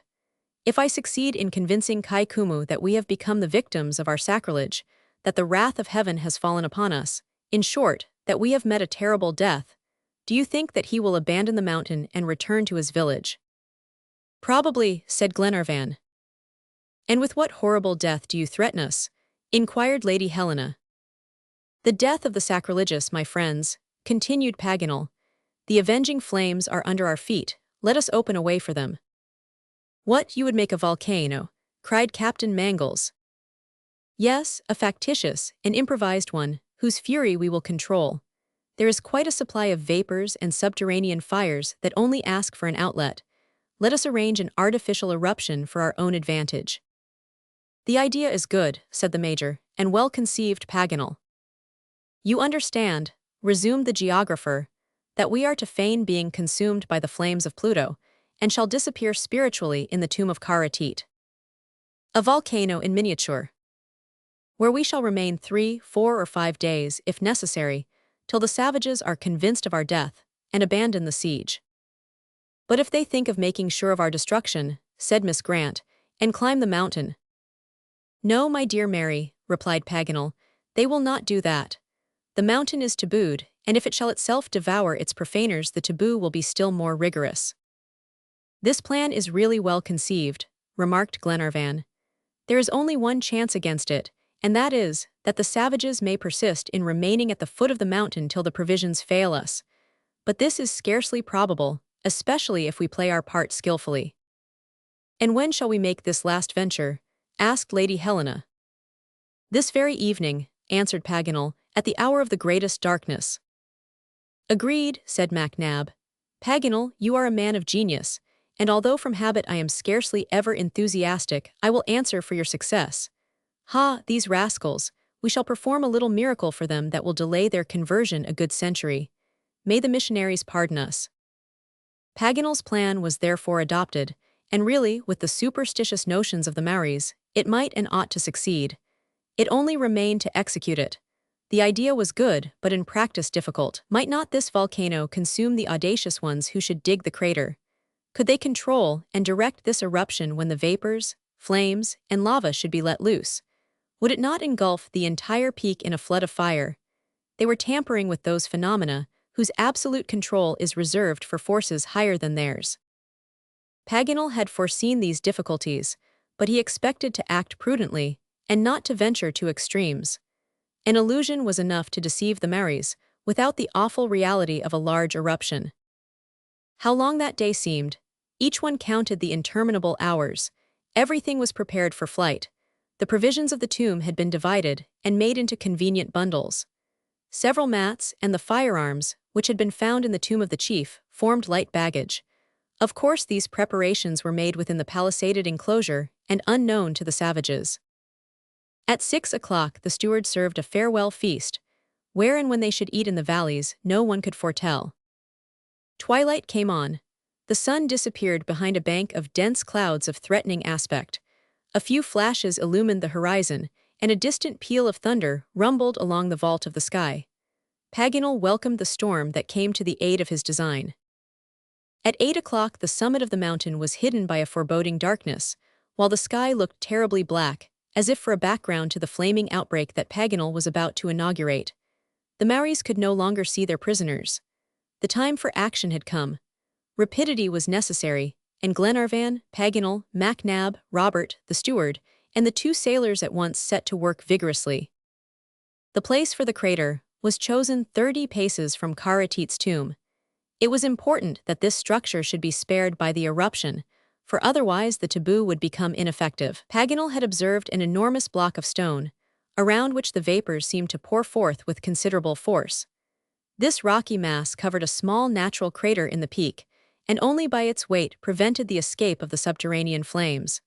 If they could succeed in overturning it, the smoke and lava would immediately issue through the unobstructed opening. Vulcans at work. The fugitives made themselves levers out of the stakes of the tomb, and with these they vigorously attacked the ponderous mass. Under their united efforts, the rock was not long in moving. They dug a sort of groove for it down the side of the mountain, that it might slide on an inclined plane. As their action increased, the trembling of the earth became more violent. Hollow rumblings and hissings sounded under the thin crust, but the bold experimenters, like real Vulcans, governing the underground fires, worked on in silence. Several cracks and a few gusts of hot smoke warned them that their position was becoming dangerous. But a final effort detached the block, which glided down the slope of the mountain and disappeared. The thin covering at once yielded. An incandescent column poured forth towards the sky with loud explosions, while streams of boiling water and lava rolled towards the encampment of the natives and the valleys below. The whole peak trembled, and you might almost have thought that it was disappearing in a general conflagration. Glenarvan and his companions had scarcely time to escape the shock of the eruption. They fled to the enclosure of the tomb, but not without receiving a few scalding drops of the water, which bubbled and exhaled a strong sulphurous odor. Then mud, lava, and volcanic fragments mingled in the scene of devastation. Torrents of flame furrowed the sides of the Maunganamu. The adjoining mountains glowed in the light of the eruption, and the deep valleys were illumined with a vivid brightness. The savages were soon aroused, both by the noise and the heat of the lava that flowed in a scalding tide through the midst of their encampment. Those whom the fiery flood had not reached fled, and ascended the surrounding hills, turning and gazing back at this terrific phenomenon, with which their god, in his wrath, had overwhelmed the desecrators of the sacred mountain, while at certain moments they were heard howling their consecratory cry. Taboo, taboo, taboo. The fugitives made themselves levers, out of the stakes of the tomb. An incandescent column poured forth towards the sky with loud explosions, while streams of boiling water and lava rolled towards the encampment of the natives. Meantime, an enormous quantity of vapor, melted stones, and lava had escaped from the crater. It was no longer a simple geyser. All this volcanic effervescence had hitherto been confined beneath the crust of the peak, since the outlets of Tongariro sufficed for its expansion. But as a new opening had been made, it had rushed forth with extreme violence. All night long, during the storm that raged above and below, the peak was shaken with a commotion that could not but alarm Glenarvan. The prisoners, concealed behind the palisade of the tomb, watched the fearful progress of the outbreak. Morning came. The fury of the volcano had not moderated. Thick, yellowish vapors mingled with the flames, and torrents of lava poured in every direction. Glenarvan, with eye alert and beating heart, glanced between the interstices of the enclosure and surveyed the camp of the Maoris. The natives had fled to the neighboring plateaus, beyond the reach of the volcano. Several corpses, lying at the foot of the peak, had been charred by the fire. Farther on, towards the Pa, the lava had consumed a number of huts that were still smoking. The savages, in scattered groups, were gazing at the vapory summit of Maunganamu with religious awe.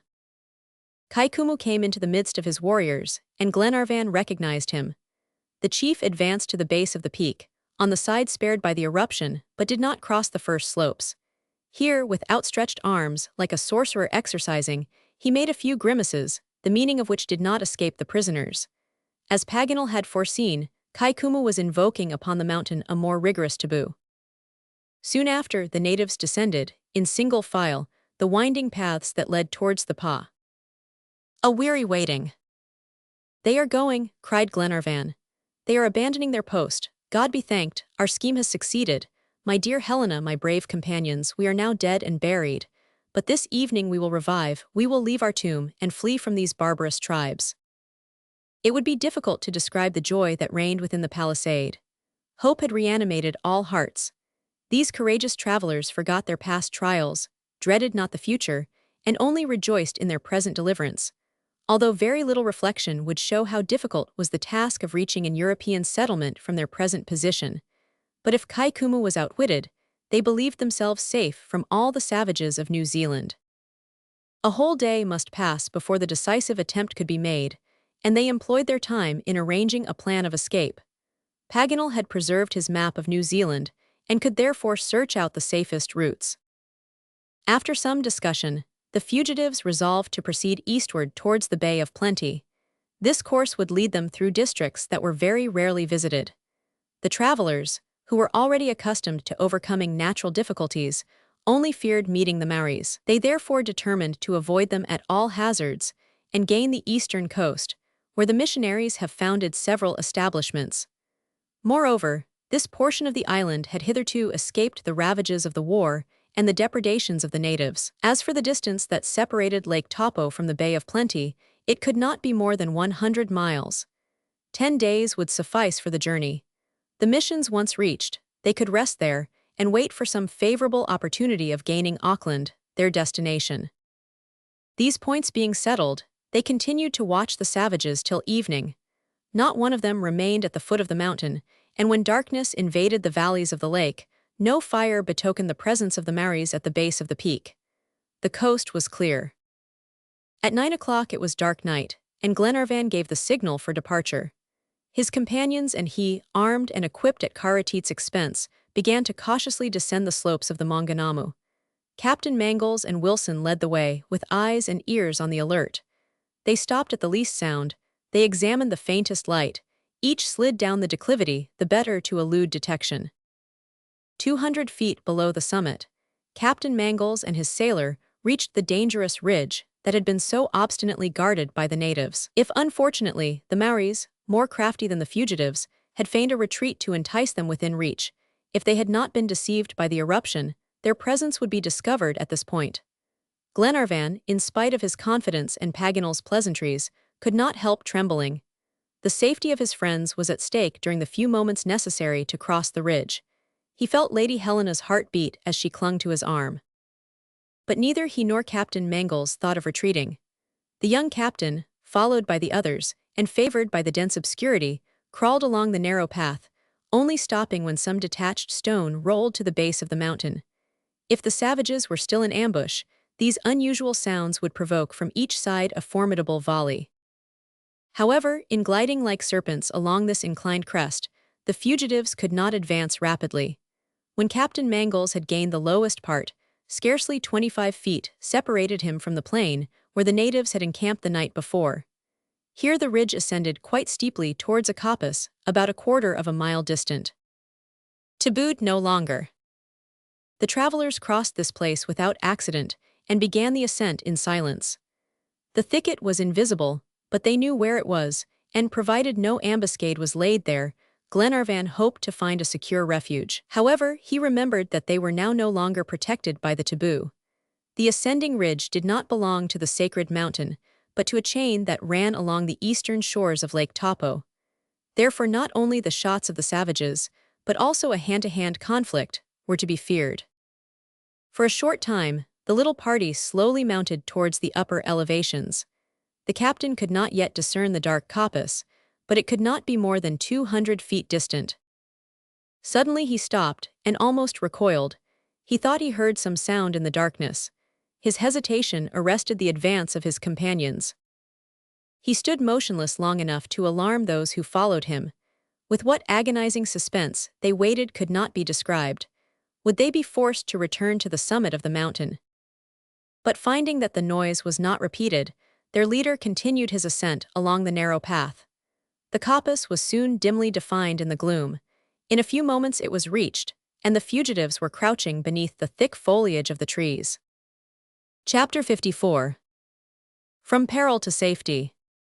Darkness favored the escape, and making the greatest possible progress, they left the fatal regions of Lake Taupo. Paganel assumed the guidance of the little party, and his marvelous instinct as a traveler was displayed anew during this perilous journey. He managed with surprising dexterity in the thick gloom, chose unhesitatingly the almost invisible paths, and kept constantly an undeviating course. At 9 o'clock in the morning they had accomplished a considerable distance, and could not reasonably require more of the courageous ladies. Besides, the place seemed suitable for an encampment. The fugitives had reached the ravine that separates the Kaimanawa and Wahiti ranges. The road on the right ran southward to Oberland. Paganel, with his map in his hand, made a turn to the northeast, and at 10 o'clock the little party had reached a sort of steep buttress, formed by a spur of the mountain. The provisions were taken from the sacks, and all did ample justice to them. Mary Grant and the Major, who had not hitherto been very well satisfied with the edible ferns, made this time a hearty meal of them.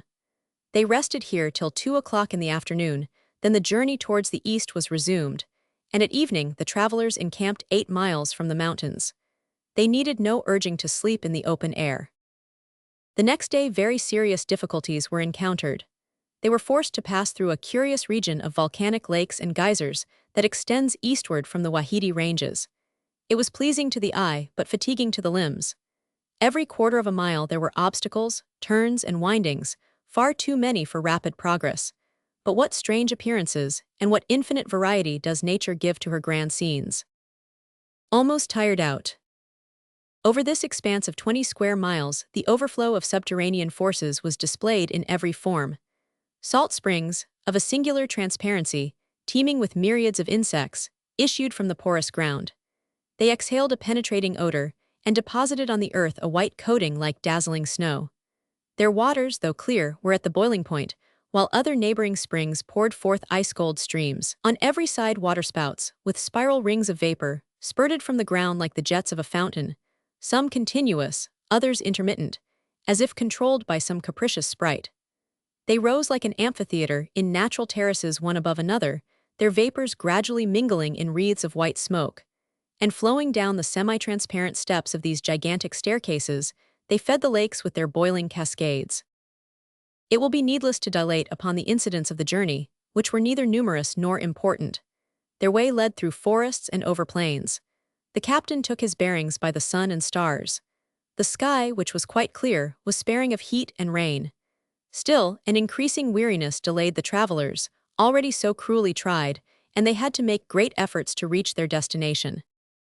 However, they still conversed together, but no longer in common. The little party was divided into groups, not by any narrow prejudice or ill feeling, but to some extent from sadness. Often Glenarvan was alone, thinking, as he approached the coast, of the Duncan and her crew. He forgot the dangers that still threatened him, in his grief for his lost sailors and the terrible visions that continually haunted his mind. They no longer spoke of Harry Grant. And why should they, since they could do nothing for him? If the captain's name was ever pronounced, it was in the conversations of his daughter and her betrothed. The young captain had not reminded her of what she had said to him on the last night of their captivity on the mountain.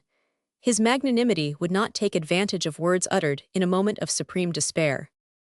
Accomplishing the last stage. When he did speak of Captain Grant, he began to lay plans for a further search. He declared to Mary that Lord Glenarvan would resume this undertaking, hitherto so unsuccessful. On every side waterspouts, with spiral rings of vapor, spurted from the ground like the jets of a fountain. He maintained that the authenticity of the document could not be doubted. Her father must therefore be somewhere, and though it were necessary to search the whole world, they were sure to find him. The young girl was cheered by these words, and both, bound by the same thoughts, now sympathized in the same hope. Lady Helena often took part in the conversation, and was very careful not to discourage the young people with any sad forebodings. Glenarvan and his companions, after many vicissitudes, reached the foot of Mount Ikarangi, whose peak towered 5,000 feet aloft. They had now traveled almost 100 miles since leaving the Maunganamu, and the coast was still 30 miles distant. Captain Mangles had hoped to make the journey in 10 days, but he was ignorant then of the difficulties of the way. There were still 2 good days of travel before they could gain the ocean, and renewed activity and extreme vigilance became necessary, for they were entering a region frequented by the natives. However, each conquered the fatigue, and the little party continued their course. Between Mount Ikarangi, some distance on their right, and Mount Hardy, whose summit rose to the left, was a large plain thickly overspread with twining plants and underbrush. Progress here was tedious and difficult in the extreme, for the pliant tendrils wound a score of folds about their bodies like serpents. Hunting was impossible, the provisions were nearly exhausted, and could not be renewed, and water failed, so that they could not allay their thirst, rendered doubly acute by their fatigue. The sufferings of Glenarvan and his friends were terrible, and for the first time their moral energy now almost forsook them. At last, dragging themselves along, wearied to the utmost degree in body, almost despairing in mind, they reached Lawton Point, on the shores of the Pacific. At this place several deserted huts were seen, the ruins of a village recently devastated by the war. Around them were abandoned fields, and everywhere the traces of plunder and conflagration. But here fate had reserved a new and fearful test for the unfortunate travelers. They were walking along the coast, when at no great distance, a number of natives appeared, who rushed towards the little party, brandishing their weapons. Glenarvan, shut in by the sea, saw that escape was impossible, and summoning all his strength, was about to make preparations for battle, when Captain Mangles cried, "A canoe, a canoe!" And truly, 20 paces distant, a canoe with 6 oars was lying on the beach. To rush to it, set it afloat, and fly from this dangerous place was the work of an instant. The whole party seemed to receive at once a fresh accession of bodily strength and mental vigor. In 10 minutes the boat was at a considerable distance. The sea was calm. The captain, however, not wishing to wander too far from the coast, was about to give the order to cruise along the shore, when he suddenly ceased rowing. He had observed 3 canoes starting from Lawton Point, with the evident intention of overtaking and capturing the unfortunate fugitives. To sea," cried he, "better perish in the waves than be captured." The canoe, under the strokes of its 4 oarsmen, at once put to sea, and for some time kept its distance. But the strength of the weakened fugitives soon grew less, and their pursuers gradually gained upon them. The boats were now scarcely a mile apart. There was therefore no possibility of avoiding the attack of the natives, who, armed with their long guns, were already preparing to fire. Death on every hand. What was Glenarvan doing? Standing at the stern of the canoe, he looked around as if for some expected aid. What did he expect? What did he wish? Had he a presentiment? All at once his face brightened. His hand was stretched towards an indistinct object. "A ship," cried he, "my friends, a ship, row, row." Not one of the 4 oarsmen turned to see this unexpected vessel, for they must not lose a stroke. Only Paganel, rising, directed his telescope towards the place indicated. "Yes," said he, "a ship, a steamer under full headway coming towards us. Courage, Captain." The fugitives displayed new energy, and for several moments longer they kept their distance. The steamer grew more and more distinct. They could clearly discern her masts, and the thick clouds of black smoke that issued from her smokestack. Glenarvan, giving the helm to Robert, had seized the geographer's glass, and did not lose a single movement of the vessel. But what were Captain Mangles and his companions to think when they saw the expression of his features change, his face grow pale, and the instrument fall from his hands? A single word explained this sudden emotion. "The Duncan!" cried Glenarvan, "the Duncan and the convicts." "The Duncan!" repeated the captain, dropping his oar and rising. "Yes, death on all sides," moaned Glenarvan, overcome by so many calamities. It was indeed the yacht, without a doubt, the yacht with her crew of bandits. The Major could not repress a malediction. This was too much. Meantime the canoe was floating at random. Whither should they guide it? Whither flee? Was it possible to choose between the savages and the convicts? A second ball whistled over their heads, and demolished the nearest of the 3 canoes. A mysterious preservation. Just then a shot came from the native boat that had approached nearer. The bullet struck Wilson's oar, but his companions still propelled the canoe towards the Duncan. The yacht was advancing at full speed and was only half a mile distant. Captain Mangles, beset on all sides, no longer knew how to act or in what direction to escape. The 2 poor ladies were on their knees, praying in their despair. The savages were now firing a continued volley, and the bullets rained around the canoe. Just then, a sharp report sounded, and a ball from the yacht's cannon passed over the heads of the fugitives, who remained motionless between the fire of the Duncan and the natives. Captain Mangles, frantic with despair, seized his hatchet. He was on the point of sinking their own canoe with his unfortunate companions, when a cry from Robert stopped him. Tom Austin," said the child. "He is on board, I see him, he has recognized us, he is waving his hat." The hatchet was suspended in midair. A second ball whistled over their heads and demolished the nearest of the 3 canoes, while a loud hurrah was heard on board the Duncan. The savages fled in terror towards the coast. "Help, help, Tom!" cried Captain Mangles in a piercing voice. And a few moments afterwards the 10 fugitives, without knowing how or scarcely comprehending this unexpected good fortune, were all in safety on board the Duncan. Chapter 55. Why the Duncan went to New Zealand. The feelings of Glenarvan and his friends, when the songs of old Scotland resounded in their ears, it is impossible to describe. As soon as they set foot on deck, the bagpiper struck up a well-remembered air, while hearty hurrahs welcomed the owner's return on board. Glenarvan, John Mangles, Paganel, Robert, and even the Major wept and embraced each other. Their emotions rose from joy to ecstasy.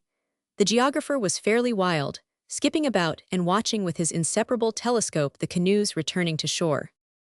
But at sight of Glenarvan and his companions, with tattered garments, emaciated features, and the traces of extreme suffering, the crew ceased their lively demonstrations.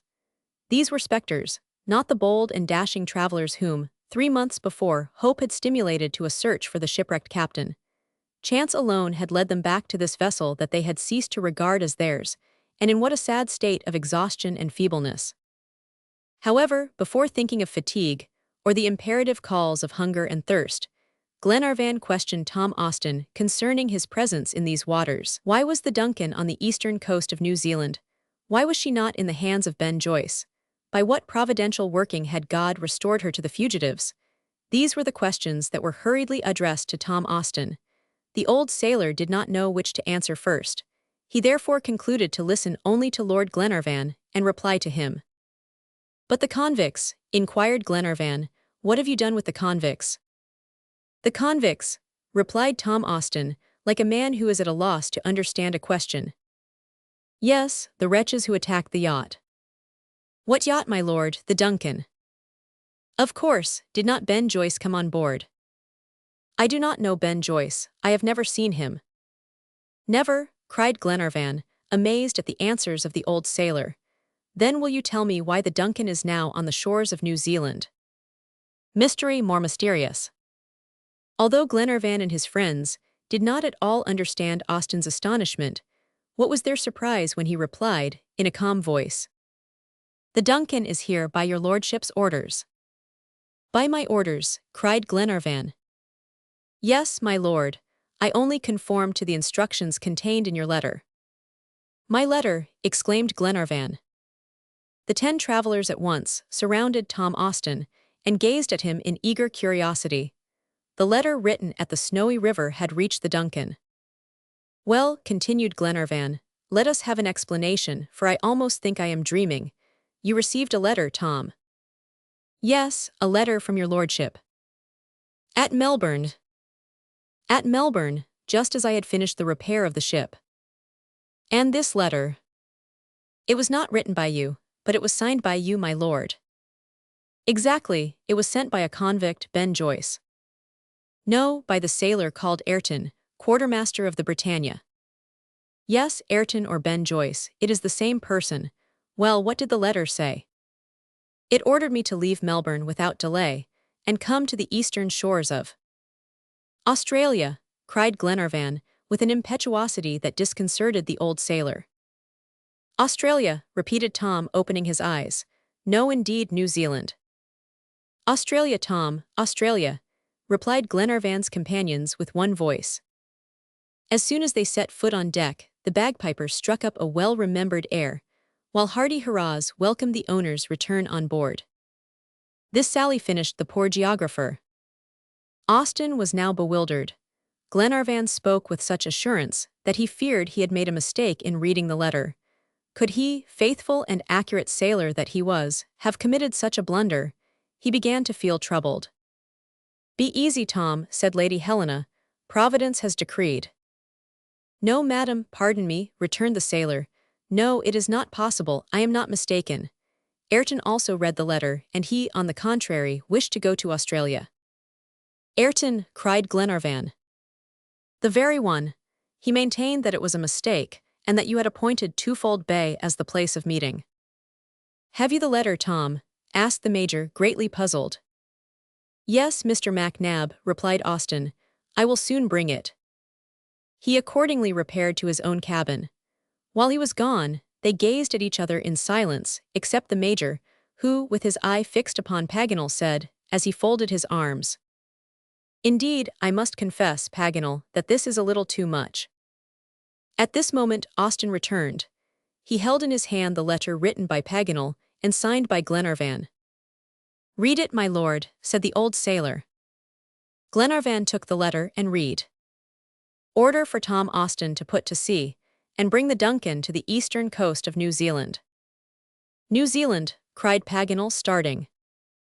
He snatched the letter from Glenarvan's hands, rubbed his eyes, adjusted his spectacles to his nose, and read in his turn.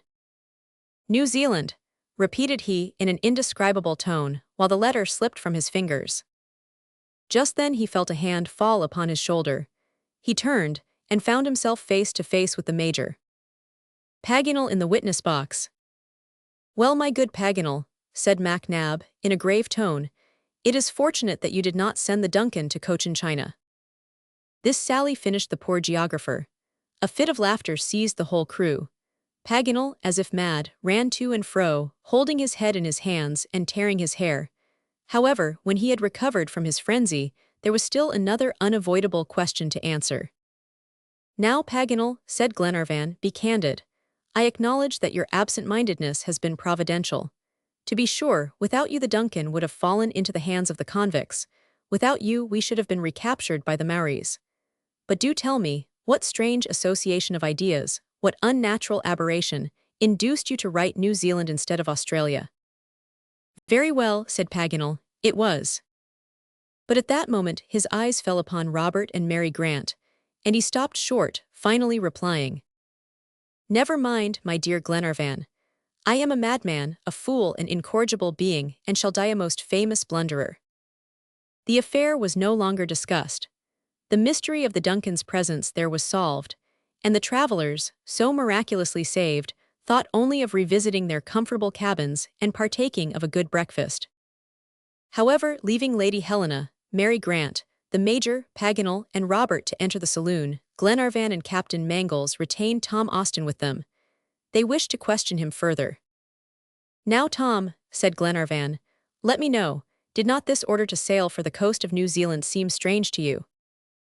"Yes, my lord," replied Austin. "I was very much surprised, but as I am not in the habit of discussing the orders I receive, I obeyed. Could I act otherwise? If any accident had happened from not following your instructions, should I not have been to blame? Would you have done differently, Captain?" "No, Tom," answered Captain Mangles. "But what did you think?" asked Glenarvan.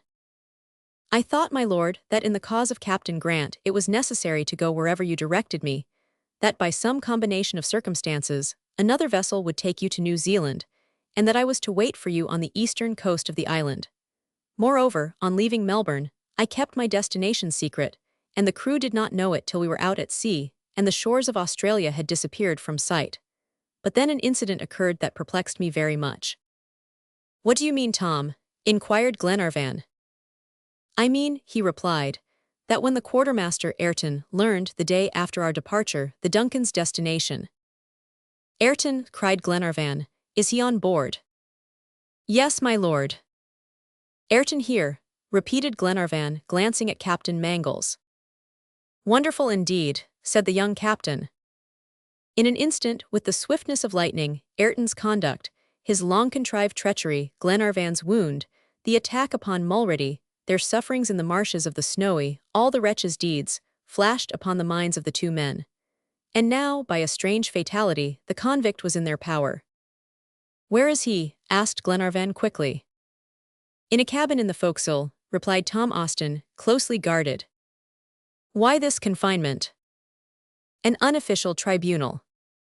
"Because, when Ayrton saw that the yacht was sailing for New Zealand, he flew into a passion, because he attempted to force me to change the ship's course, because he threatened me, and finally, because he urged my men to a mutiny. I saw that he was a dangerous person, and was compelled, therefore, to take precautions against him." "And since that time?" "Since that time he has been in his cabin, without offering to come out." "Good." At this moment, Glenarvan and Captain Mangles were summoned to the saloon. Breakfast, which they so much needed, was ready. They took seats at the table, but did not speak of Ayrton. However, when the meal was ended, and the passengers had assembled on deck, Glenarvan informed them of the quartermaster's presence on board. At the same time he declared his intention of sending for him. "Can I be released from attending this tribunal?" asked Lady Helena. "I confess to you, my dear Edward, that the sight of this unfortunate would be very painful to me." "It is only to confront him, Helena," replied Glenarvan. "Remain, if you can. Ben Joyce should see himself face to face with all his intended victims." Lady Helena yielded to this request, and Mary Grant and she took their places beside him, while around them stood the Major, Paganel, Captain Mangles, Robert, Wilson, Mulrady, and Albinett, all who had suffered so severely by the convict's treason. The crew of the yacht, who did not yet understand the seriousness of these proceedings, maintained a profound silence. "Call Ayrton," said Glenarvan. Chapter 56. Ayrton's obstinacy. Ayrton soon made his appearance. He crossed the deck with a confident step and ascended the poop stairs. His eyes had a sullen look, his teeth were set, and his fists clenched convulsively. His bearing displayed neither exultation nor humility. As soon as he was in Lord Glenarvan's presence, he folded his arms, and calmly and silently waited to be questioned. "Ayrton," said Glenarvan, "here we all are, as you see, on board the Duncan, that you would have surrendered to Ben Joyce's accomplices." At these words the lips of the quartermaster slightly trembled. A quick blush colored his hard features, not the sign of remorse, but the shame of defeat. He was prisoner on this yacht that he had meant to command as master, and his fate was soon to be decided. However, he made no reply. Glenarvan waited patiently, but Ayrton still persisted in maintaining an obstinate silence. "Speak, Ayrton, what have you to say?" continued Glenarvan. The convict hesitated, and the lines of his forehead were strongly contracted. At last he said, in a calm voice, "I have nothing to say, my lord. I was foolish enough to let myself be taken. Do what you please." A dumb prisoner. Having given his answer, the quartermaster turned his eyes toward the coast that extended along the west, and affected a profound indifference for all that was passing around him. You would have thought, to look at him, that he was a stranger to this serious affair. But Glenarvan had resolved to be patient. A powerful motive urged him to ascertain certain circumstances of Ayrton's mysterious life, especially as regarded Harry Grant and the Britannia. He therefore resumed his inquiries, speaking with extreme mildness, and imposing the most perfect calmness upon the violent agitation of his heart. "I hope, Ayrton," continued he, "that you will not refuse to answer certain questions that I desire to ask you. And first, am I to call you Ayrton or Ben Joyce? Are you the quartermaster of the Britannia?" Ayrton remained unmoved, watching the coast, deaf to every question. Glenarvan, whose eye flashed with some inward emotion, continued to question him. "Will you tell me how you left the Britannia, and why you were in Australia?" There was the same silence, the same obstinacy. "Listen to me, Ayrton," resumed Glenarvan. "It is for your interest to speak. We may reward a frank confession, which is your only resort. For the last time, will you answer my questions?" Ayrton turned his head towards Glenarvan, and looked him full in the face. "My lord," said he, "I have nothing to answer. It is for justice to prove against me." "The proofs will be easy," replied Glenarvan. "Useless appeals." "Easy, my lord," continued the quartermaster, in a sneering tone. "Your lordship seems to me very hasty. I declare that the best judge in Westminster Hall would be puzzled to establish my identity. Who can say why I came to Australia, since Captain Grant is no longer here to inform you? Who can prove that I am that Ben Joyce described by the police, since they have never laid hands upon me, and my companions are at liberty? Who, except you, can charge me, not to say with a crime, but even with a culpable action?" Ayrton soon made his appearance. He crossed the deck with a confident step, and ascended the poop stairs. Ayrton had grown animated while speaking, but soon relapsed into his former indifference. He doubtless imagined that this declaration would end the examination, but Glenarvan resumed and said, "Ayrton, I am not a judge charged with trying you. This is not my business. It is important that our respective positions should be clearly defined. I ask nothing that can implicate you, for that is the part of justice. But you know what search I am pursuing, and with a word you can put me on the track I have lost. Will you speak?" Ayrton shook his head, like a man determined to keep silent. "Will you tell me where Captain Grant is?" asked Glenarvan. "No, my lord." "Will you point out where the Britannia was wrecked?" "Certainly not." "Ayrton," said Glenarvan in almost a suppliant tone, "will you, at least, if you know where Captain Grant is, tell his poor children, who are only waiting for a word from your lips?" The quartermaster hesitated, his features quivered, but in a low voice he muttered, "I cannot, my lord." Then, as if he reproached himself for a moment's weakness, he added, angrily, "No, I will not speak. Hang me if you will." "Hang then," cried Glenarvan, overcome by a sudden feeling of indignation. But finally controlling himself, he said, in a grave voice, "There are neither judges nor hangmen here. At the first landing place, you shall be put into the hands of the English authorities." "Just what I desire," replied the quartermaster. Thereupon he was taken back to the cabin that served as his prison, and 2 sailors were stationed at the door, with orders to watch all his movements. The witnesses of this scene retired indignant and in despair. Since Glenarvan had failed to overcome Ayrton's obstinacy, what was to be done? Evidently to follow the plan formed at Eden, of returning to England and resuming hereafter this unsuccessful enterprise, for all traces of the Britannia now seemed irrevocably lost. The document admitted of no new interpretation. There was no other country on the line of the 37th parallel, and the only way was to sail for home. He consulted his friends, and more especially Captain Mangles, on the subject of return. The captain examined his storerooms. The supply of coal would not last more than 15 days. It was, therefore, necessary to replenish the fuel at the first port. He accordingly proposed to Glenarvan to sail for Talcahuano Bay, where the Duncan had already procured supplies before undertaking her voyage. This was a direct passage. Then the yacht, with ample provisions, could double Cape Horn and reach Scotland by way of the Atlantic. This plan being adopted, the engineer was ordered to force on steam.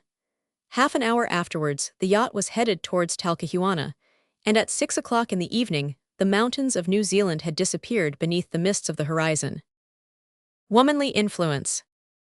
It was a sad return for these brave searchers, who had left the shores of Scotland with such hope and confidence. To the joyous cries that had saluted Glenarvan on his return succeeded profound dejection. Each confined himself to the solitude of his cabin and rarely appeared on deck. All, even the loquacious Paganel, were mournful and silent. If Glenarvan spoke of beginning his search again, the geographer shook his head like a man who has no more hope, for he seemed convinced as to the fate of the shipwrecked sailors. Yet there was one man on board who could have informed them about this catastrophe, but whose silence was still prolonged. There was no doubt that the rascally Ayrton knew, if not the actual situation of the captain, at least the place of the shipwreck. Probably Harry Grant, if found, would be a witness against him. Hence he persisted in his silence, and was greatly enraged, especially towards the sailors who would accuse him of an evil design. Several times, Glenarvan renewed his attempts with the quartermaster. Promises and threats were useless. Ayrton's obstinacy was carried so far, and was so inexplicable, that the major came to the belief that he knew nothing, which opinion was shared by the geographer, and corroborated his own ideas in regard to Captain Grant. But if Ayrton knew nothing, why did he not plead his ignorance? It could not turn against him, while his silence increased the difficulty of forming a new plan.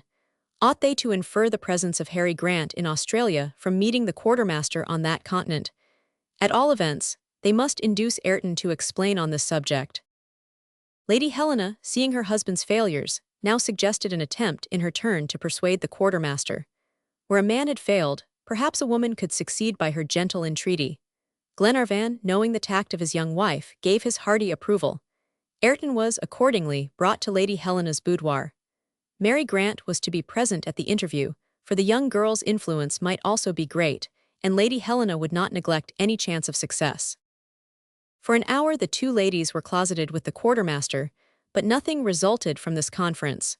What they said, the arguments they used to draw out the convict's secret, all the details of this examination, remained unknown.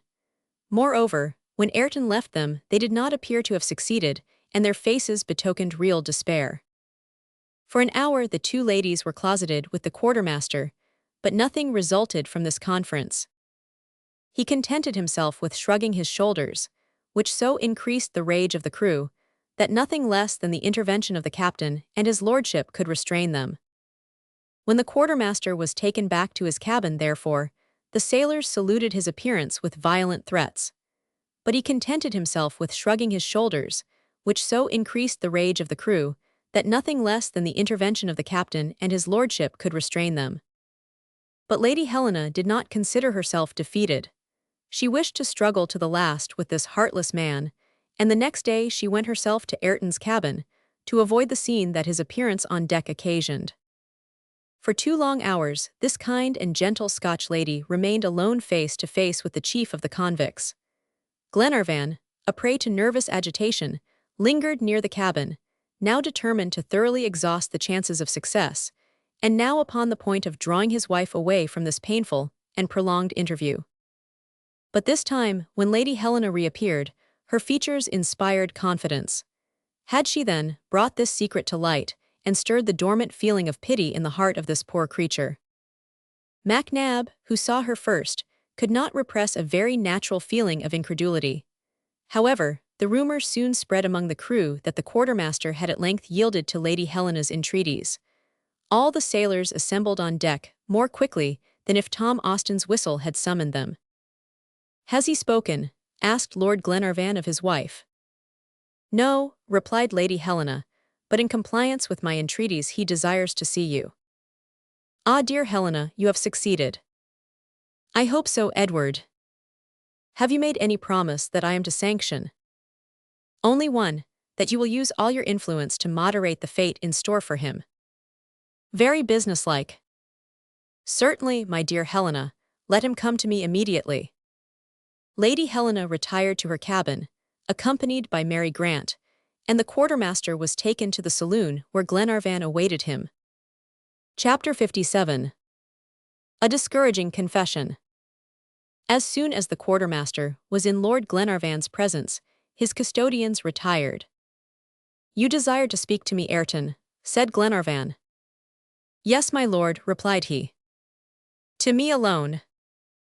"Yes, but I think that if Major MacNab and Mr. Paganel were present at the interview, it would be better." "For whom?" "For me." Ayrton spoke calmly. Glenarvan gazed at him steadily, and then sent word to MacNab and Paganel, who at once obeyed his summons. "We are ready for you," said Glenarvan, as soon as his two friends were seated at the cabin table. Ayrton reflected for a few moments, and then said, "My lord, it is customary for witnesses to be present at every contract or negotiation between two parties. That is why I requested the presence of Mr. Paganel and Major MacNab. For properly speaking, this is a matter of business that I am going to propose to you."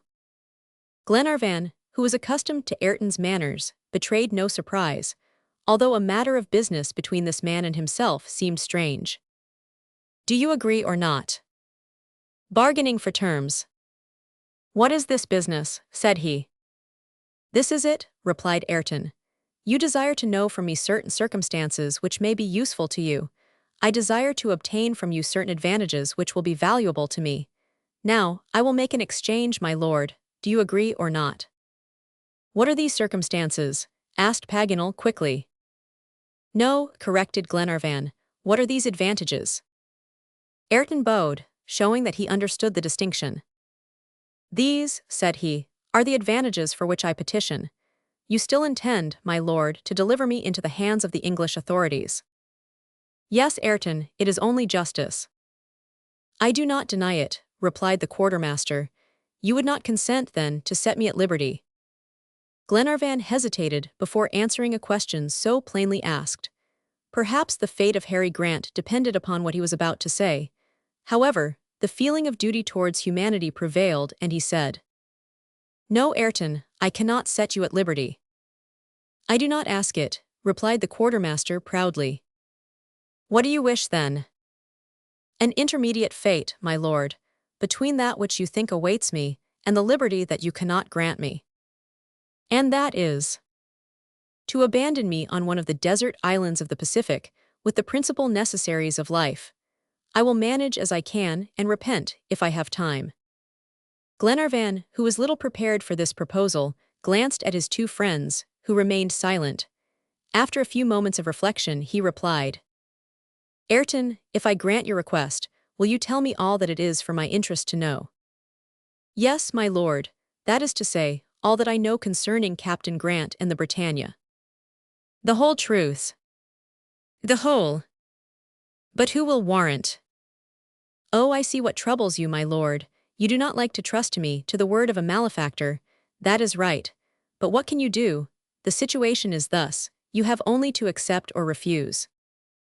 "I will trust you, Ayrton," said Glenarvan simply. "And you will be right, my lord. Moreover, if I deceive you, you will always have the power to revenge yourself." "How?" "By recapturing me on this island, from which I shall not be able to escape." Ayrton had a reply for everything. He met all difficulties, and produced unanswerable arguments against himself.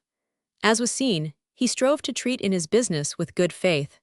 It was impossible for a person to surrender with more perfect confidence, and yet he found means to advance still further in this disinterested course. "My lord and gentlemen," added he, "I desire that you should be convinced that I am honorable. I do not seek to deceive you, but am going to give you a new proof of my sincerity in this affair. I act frankly, because I rely upon your loyalty." "Go on, Ayrton," replied Glenarvan. "My lord, I have not yet your promise to agree to my proposition, and still, I do not hesitate to tell you that I know little concerning Harry Grant." "Little," cried Glenarvan. Yes, my lord. The circumstances that I am able to communicate to you are relative to myself. They are personal experiences and will scarcely tend to put you on the track you have lost. Revelations and disclosures. A keen disappointment was manifest on the features of Glenarvan and the Major. They had believed the quartermaster to possess an important secret, and yet he now confessed that his disclosures would be almost useless. However that may be, this avowal of Ayrton, who surrendered himself without security, singularly affected his hearers, especially when he added, in conclusion, "Thus you are forewarned, my lord, that the business will be less advantageous for you than for me." "No matter," replied Glenarvan. "I accept your proposal, Ayrton. You have my word that you shall be landed at one of the islands of the Pacific." "Very well, my lord," said he. Was this strange man pleased with this decision? You might have doubted it, for his impassive countenance betrayed no emotion. He seemed as if acting for another more than for himself. "I am ready to answer," continued he. "We have no questions to ask you," rejoined Glenarvan. "Tell us what you know, Ayrton, and in the first place who you are." "Gentlemen," replied he, "I am really Tom Ayrton, quartermaster of the Britannia. I left Glasgow in Captain Grant's ship on the 12th of March, 1861. For 14 months we traversed together the Pacific, seeking some favorable place to found a Scottish colony. Harry Grant was a man capable of performing great deeds, but frequently serious disputes arose between us. His character did not harmonize with mine. I could not yield, but with Harry Grant, when his resolution is taken, all resistance is impossible. He is like iron towards himself and others. However, I dared to mutiny and attempted to involve the crew and gain possession of the vessel. Whether I did right or wrong is of little importance. However it may be, Captain Grant did not hesitate to land me Apra, 1862, on the west coast of Australia." "Australia," exclaimed the Major, interrupting Ayrton's story. "Then you left the Britannia before her arrival at Callao, where the last news of her was dated." "Yes," replied the quartermaster, "for the Britannia never stopped at Callao while I was on board. If I spoke of Callao at O'Moore's farm, it was your story that gave me this information." "Go on, Ayrton," said Glenarvan. "More blanks than prizes." "I found myself, therefore, abandoned on an almost desert coast, but only 20 miles from the penitentiary of Perth, the capital of Western Australia. Wandering along the shore, I met a band of convicts who had just escaped. I joined them. You will spare me, my lord, the account of my life for 2 years and a half. It is enough to know that I became chief of the runaways, under the name of Ben Joyce. In the month of September, 1864, I made my appearance at the Irishman's farm, and was received as a servant under my true name of Ayrton.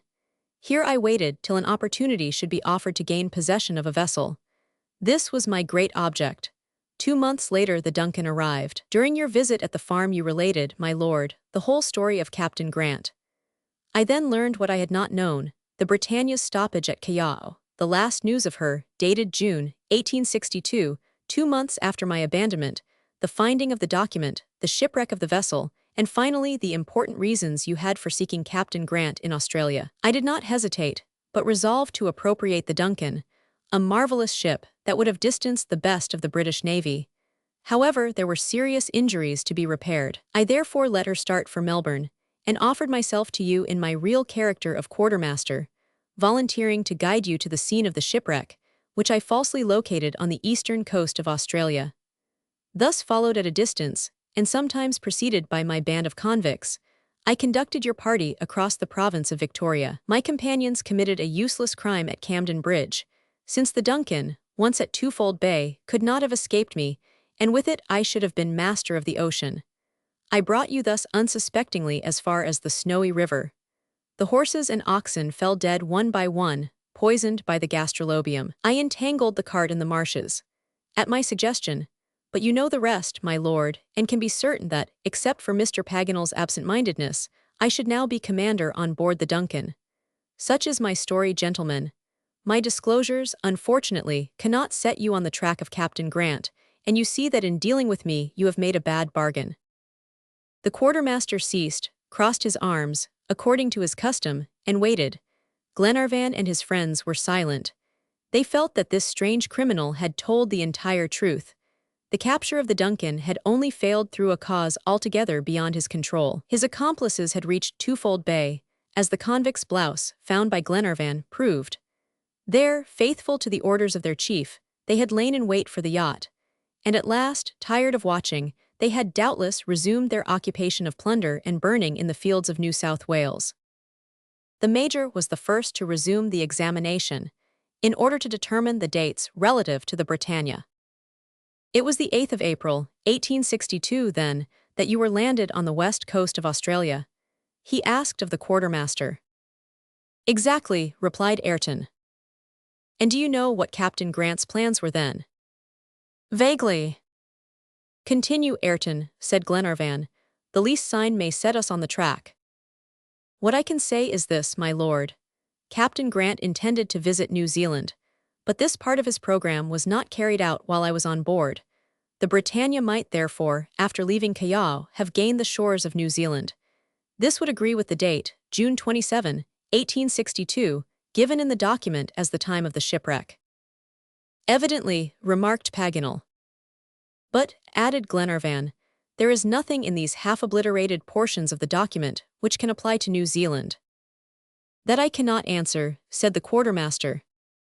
Well, Ayrton, continued Glenarvan, you have kept your word, and I will keep mine. We will decide on what island of the Pacific you shall be abandoned. Oh, it matters little to me, answered Ayrton. Return to your cabin now, and await our decision. The quartermaster retired, under guard of the two sailors. This villain might have been a great man, observed the Major. Yes, replied Glenarvan. He has a strong and self-reliant character. Why must his abilities be devoted to crime? But Harry Grant. I fear that he is forever lost. Poor children, who could tell them where their father is? I, cried Paganel. As we have remarked, the geographer, although so loquacious and excitable usually, had scarcely spoken during Ayrton's examination. He had listened in total silence. But this last word that he had uttered was worth more than all the others, and startled Glenarvan at once.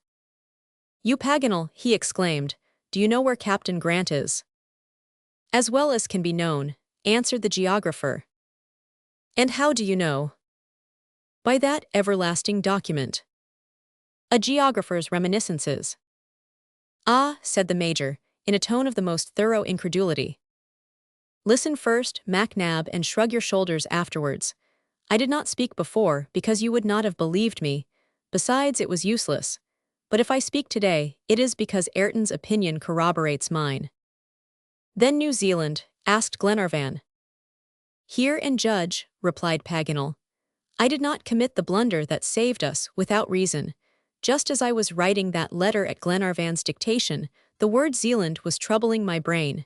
You remember that we were in the cart. MacNab had just told Lady Helena the story of the convicts, and had handed her the copy of the Australian and New Zealand Gazette that gave an account of the accident at Camden Bridge. As I was writing, the paper lay on the ground, folded so that only 2 syllables of its title could be seen, and these were Aland. What a light broke in upon my mind. Aland was one of the very words in the English document, a word that we had hitherto translated ashore, but which was the termination of the proper name Zealand. Ha, cried Glenarvan. Yes, continued Paganel with profound conviction. This interpretation had escaped me, and do you know why? Because my examinations were naturally confined more particularly to the French document, where this important word was wanting. Ho, ho, laughed the Major. That is too much imagination, Paganel. You forget your previous conclusions rather easily. Well, Major, I am ready to answer you. Then what becomes of your word Austral? It is what it was at first. It simply means the southern Australs countries. Very well, but that word Indi, that was first the root of Indians, and then of natives, indigenes. The third and last time, it shall be the first 2 syllables of the word indigence, destitution. And contin, cried MacNab, does it still signify continent? No, since New Zealand is only an island. Then, inquired Glenarvan. My dear lord, replied Paganel, I will translate the document for you, according to my third interpretation, and you shall judge. I only make 2 suggestions. First, forget as far as possible the previous interpretations, And next, although certain passages will seem to you forced, and I may translate them wrongly, still, remember that they have no special importance. Moreover, the French document serves as the basis of my interpretation, and you must consider that it was written by an Englishman who could not have been perfectly familiar with the idioms of our language. So saying, Paganel, slowly pronouncing each syllable, read the following. On the 27th of June, 1862, the brig Britannia of Glasgow foundered after a long struggle agony in the South Austral Seas on the coasts of New Zealand. 2 sailors and Captain Grant succeeded in landing aboard her. Here continuellement, a proie to a cruel destitution indigence, they cast this document into the sea at longitude and latitude 37 degrees 11. Come to their assistance or they are lost. Paganel stopped. His interpretation was admissible, but although it appeared as probable as the other, still it might be as false. Glenarvan and the Major therefore no longer attempted to dispute it. However, since the traces of the Britannia had not been encountered on the coasts of Patagonia or Australia, the chances were in favor of New Zealand. Now, Paganel, said Glenarvan, will you tell me why, for about 2 months, you kept this interpretation secret? Unanimity in despair. Because I did not wish to give you vain hopes. Besides, we were going to Auckland, which is on the very latitude of the document. But afterwards, when we were taken out of our course, why did you not speak? Because, however just this interpretation may be, it cannot contribute to the captain's rescue. Why, Paganel? Because, admitting that Captain Grant was wrecked on the coast of New Zealand, as long as he has not made his appearance for 2 years since the disaster, he must have fallen a victim to the sea or the savages. Then your opinion is, asked Glenarvan, that we might perhaps find some traces of the shipwreck, but that the seamen of the Britannia have perished. Keep all this silent, my friends, replied Glenarvan, and leave me to choose the time for telling this sad news to the children of Captain Grant. Chapter 58. A Cry in the Night.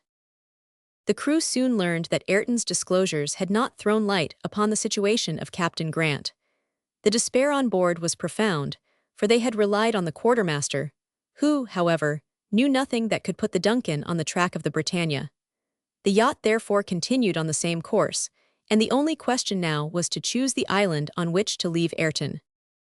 Paganel and Captain Mangles consulted the maps on board. Exactly on the 37th parallel was an island, generally known by the name of Maria Theresa, a lone rock in the midst of the Pacific, 3,500 miles from the American coast, and 1,500 miles from New Zealand.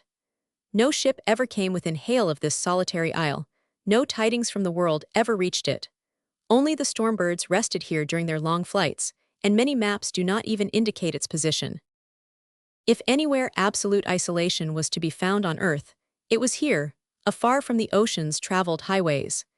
Its situation was made known to Ayrton, who consented to live there, and the vessel was accordingly headed towards the island.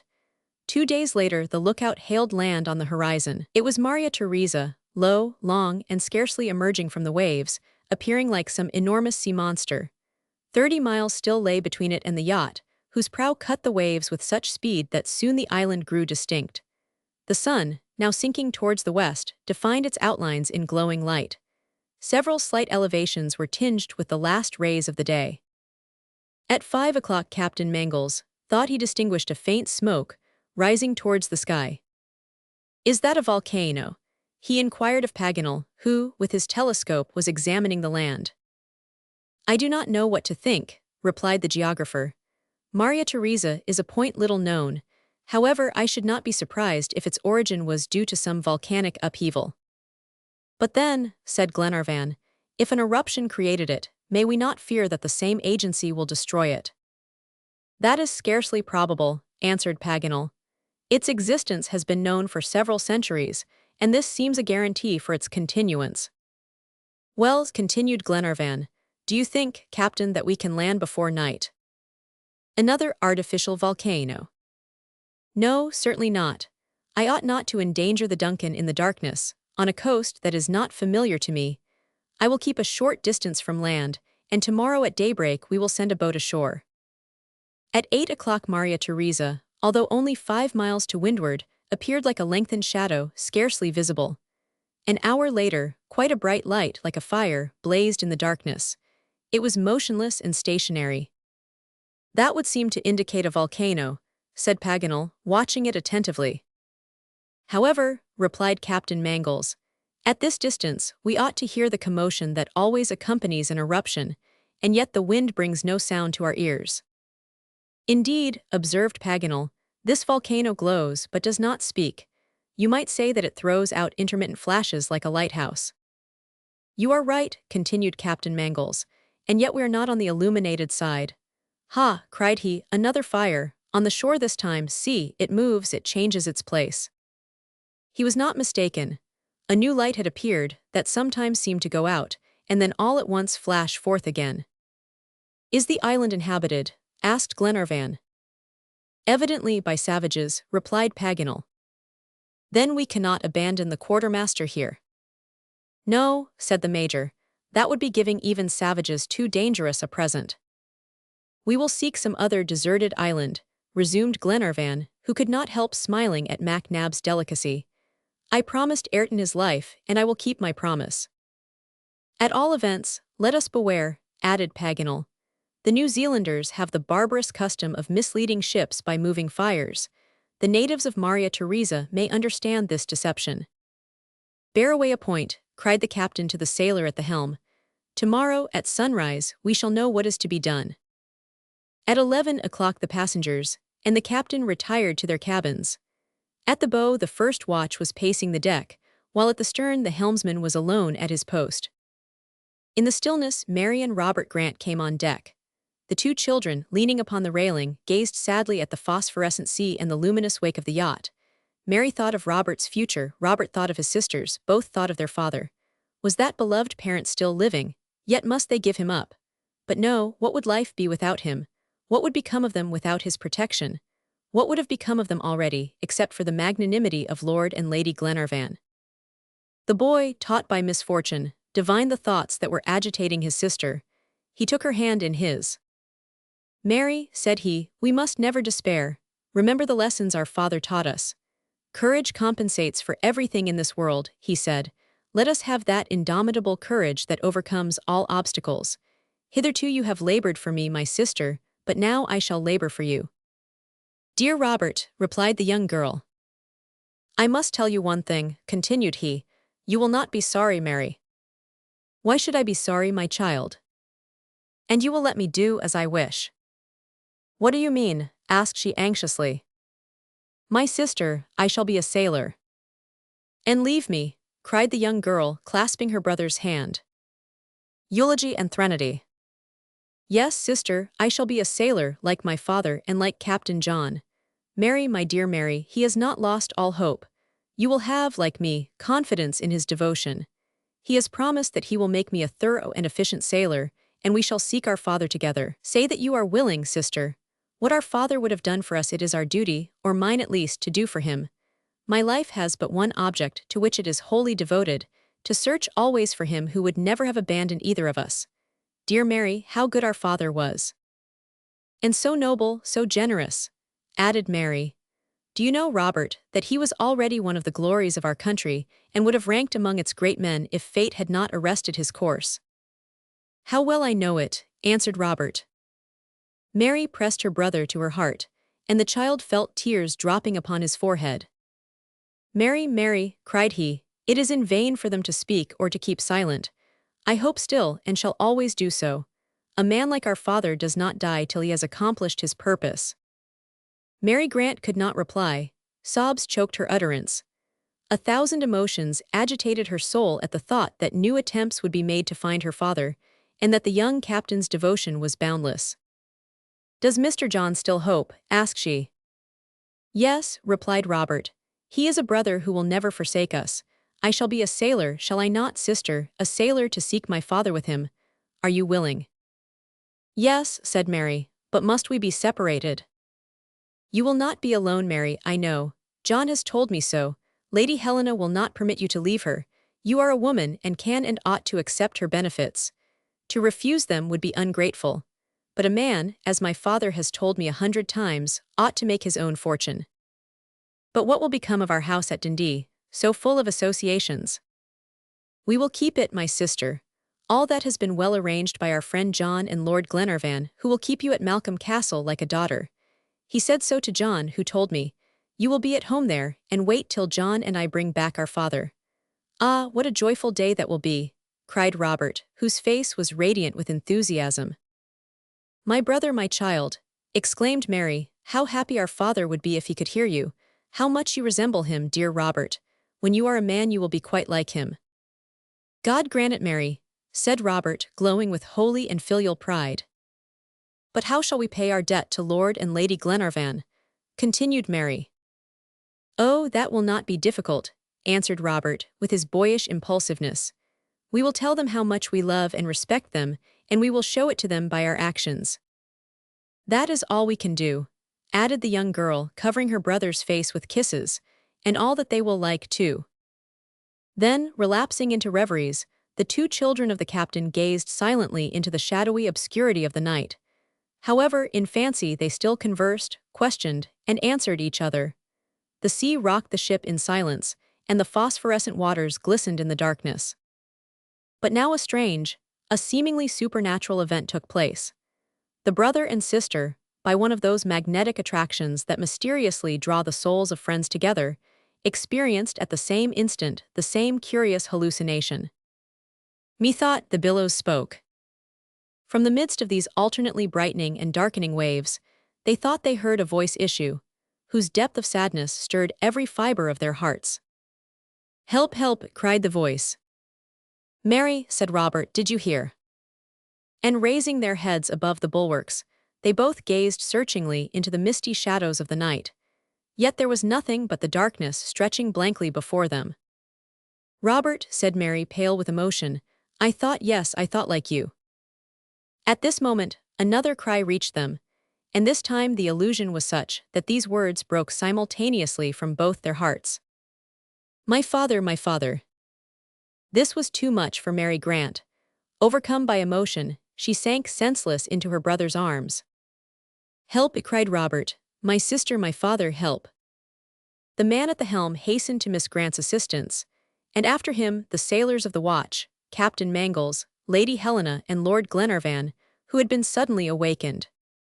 "My sister is dying and my father is yonder," exclaimed Robert, pointing to the waves. No one understood his words. "Yes," repeated he, "my father is yonder. I heard his voice and Mary did too." Just then Mary Grant recovered consciousness, and looking wildly around, cried, my father is yonder." The unfortunate girl arose, and, leaning over the bulwark, would have thrown herself into the sea. "My lord, madam," repeated she, clasping her hands, "I tell you my father is there. I declare to you that I heard his voice issue from the waves like a despairing wail, like a last adieu." The positiveness of disbelief. The unfortunate girl arose, and, leaning over the bulwark, would have thrown herself into the sea. Then her feelings overcame the poor girl, and she became insensible. They carried her to her cabin, and Lady Helena followed, to minister to her wants, while Robert kept repeating, my father is there, I am sure of it, my lord." The witnesses of this sorrowful scene perceived at last that the two children had been the sport of an hallucination. But how undeceive their senses, which had been so strongly impressed? Glenarvan, however, attempted it, and taking Robert by the hand, said, "You heard your father's voice, my dear boy." "Yes, my lord, yonder in the midst of the waves he cried, 'Help, help.'" "And you recognized the voice?" "Did I recognize it? Oh yes, I assure you, my sister heard and recognized it too. How could both of us be deceived? My lord, let us go to his rescue. A boat, a boat." Glenarvan saw plainly that he could not undeceive the poor child. Still, he made a last attempt, and called the helmsman. "Hawkins," asked he, "you were at the wheel when Miss Grant was so singularly affected?" "Yes, my lord," replied Hawkins. "And you did not see or hear anything?" "Nothing." "You see how it is, Robert." "If it had been his father," answered the lad with irrepressible energy, "he would not say so. It was my father, my lord, my father, my father." Robert's voice was choked by a sob. Pale and speechless, he, too, like his sister, lost consciousness. Glenarvan had him carried to his bed, and the child, overcome by emotion, sank into a profound slumber. "Poor orphans," said Captain Mangles, "God tries them in a terrible way." "Yes," replied Glenarvan, "excessive grief has produced upon both at the same moment a similar effect." "Upon both," murmured Paganel, "that is strange." Then, leaning forward, after making a sign to keep still, he listened attentively. The silence was profound everywhere. Paganel called in a loud voice, but there was no answer. "It is strange," repeated the geographer, returning to his cabin. "An intimate sympathy of thought and grief does not suffice to explain this mystery." Early the next morning the passengers, and among them were Robert and Mary, for it was impossible to restrain them, were assembled on deck. All wished to examine this land, which had been scarcely distinguishable the night before. The principal points of the island were eagerly scanned. The yacht coasted along about a mile from the shore, and the unassisted eye could easily discern the larger objects. Suddenly Robert uttered a cry. He maintained that he saw two men running and gesticulating, while a third was waving a flag. "Yes, the flag of England," cried Captain Mangles when he had used his glass. "It is true," said Paganel, turning quickly towards Robert. "My lord," exclaimed the boy, trembling with excitement, "my lord, if you do not wish me to swim to the island, you will lower a boat." "Ah, my lord, if you please, I do wish to be the first to land." "A compensation for all." No one knew what to say. Were there 3 men, shipwrecked sailors, Englishmen, on that island? All recalled the events of the night before and thought of the voice heard by Robert and Mary. Perhaps, after all, they were not mistaken. A voice might have reached them. But could this voice be that of their father? No, alas, no. And each, thinking of the terrible disappointment that was probably in store, trembled lest this new trial would exceed their strength. But how restrain them? Lord Glenarvan had not the courage. "Lower the boat," cried he. In a moment this was done. The 2 children, Glenarvan, Captain Mangles, and Paganel stepped into it, and 6 earnest and skilled oarsmen sped away towards the shore. At 10 yards therefrom, Mary uttered again the heartrending cry. "My father!" A man was standing on the beach between 2 others. His form was tall and stout, while his weather-beaten yet pleasant countenance betrayed a strong resemblance to the features of Mary and Robert Grant. It was, indeed, the man whom the children had so often described. Their hearts had not deceived them. It was their father, it was Captain Grant. He heard his daughter's cry, he opened his arms, and supported her fainting form. Chapter 59. Captain Grant's Story. Joy does not kill, for the long-lost father and his recovered children were soon rejoicing together and preparing to return to the yacht. But how can we depict that scene, so little looked for by any? Words are powerless. The joys of reunion. As soon as he gained the deck, Harry Grant sank upon his knees. The pious Scotchman, on touching what was to him the soil of his country, wished, first of all, to thank God for his deliverance. Then, turning towards Lady Helena, Lord Glenarvan, and their companions, he thanked them in a voice broken by emotion. While on their way to the yacht, his children had briefly told him the story of the Duncan. A man was standing on the beach between 2 others. His form was tall and stout. How great a debt of gratitude did he feel that he owed this noble woman and her companions, from Lord Glenarvan down to the lowest sailor, had not all struggled and suffered for him. Harry Grant expressed the feelings of thankfulness that overflowed his heart with so much simplicity and nobleness, and his manly countenance was illumined by so pure and sincere a sentiment that all felt themselves repaid for the trials they had undergone. Even the imperturbable Major's eye was wet with a tear that he could not repress. As for Paganel, he wept like a child who does not think of hiding his emotion. Captain Grant could not cease gazing at his daughter. He found her beautiful and charming, and told her so again and again, appealing to Lady Helena as if to be assured that his fatherly love was not mistaken. Then, turning to his son, he cried rapturously, "How he has grown, he is a man." He lavished upon these 2 beings, so dearly loved, the 1,000 expressions of love that had been unuttered during long years of absence. Robert introduced him successively to all his friends. All had alike proved their kindness and good wishes towards the 2 orphans. When Captain Mangles came to be introduced, he blushed like a young girl, and his voice trembled as he saluted Mary's father. Lady Helena then told the story of the voyage, and made the captain proud of his son and daughter. He learned the exploits of the young hero, and how the boy had already repaid part of his obligation to Lord Glenarvan at the peril of his life. Captain Mangle's language to Mary and concerning her was so truly loving, that Harry Grant, who had been already informed on this point by Lady Helena, placed the hand of his daughter in that of the noble young captain, and turning towards Lord and Lady Glenarvan said, "My lord and lady, join with me to bless our children." It was not long before Glenarvan related Ayrton's story to the captain, who confirmed the quartermaster's declaration in regard to his having been abandoned on the Australian coast. "He is a shrewd and courageous man," added he, "but his passions have ruined him. May meditation and repentance lead him to better feelings." But before Ayrton was transferred to Tabor Island, Harry Grant wished to show his new friends the bounds of his habitation. He invited them to visit his house and sit for once at his table. Glenarvan and his companions cordially accepted the invitation, and Robert and Mary were not a little desirous to see those haunts where their father had doubtless at times bewailed his fate.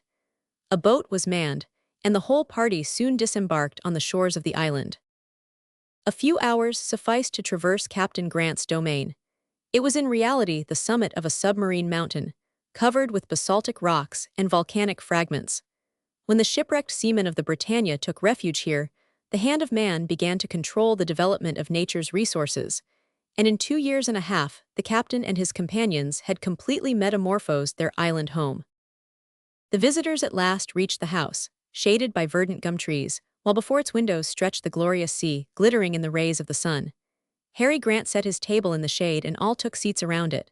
Some cold roast meat, some of the produce of the breadfruit tree, several bowls of milk, 2 or 3 bunches of wild chicory, and pure, fresh water formed the elements of the simple but healthful repast. Paganel was in ecstasies. It recalled his old idea of Robinson Crusoe. The ruling passion still strong. "That rascal Ayrton will have no cause to complain," cried he in his enthusiasm.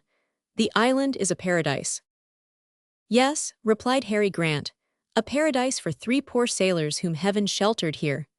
But I regret that Maria Theresa is not a large and fertile island, with a river instead of a rivulet, and a harbor instead of a coast so exposed to the force of the waves." "And why, Captain?" asked Glenarvan. "Because I would have laid here the foundation of that colony that I wish to present to Scotland." "Ah," said Glenarvan, "then you have not abandoned the idea that has made you so popular in your native land." "No, my lord, and God has saved me, through your instrumentality, only to permit me to accomplish it. Our poor brothers of old Caledonia shall yet have another Scotland in the New World. Our dear country must possess in these seas a colony of her own, where she can find that independence and prosperity that are wanting in many European empires."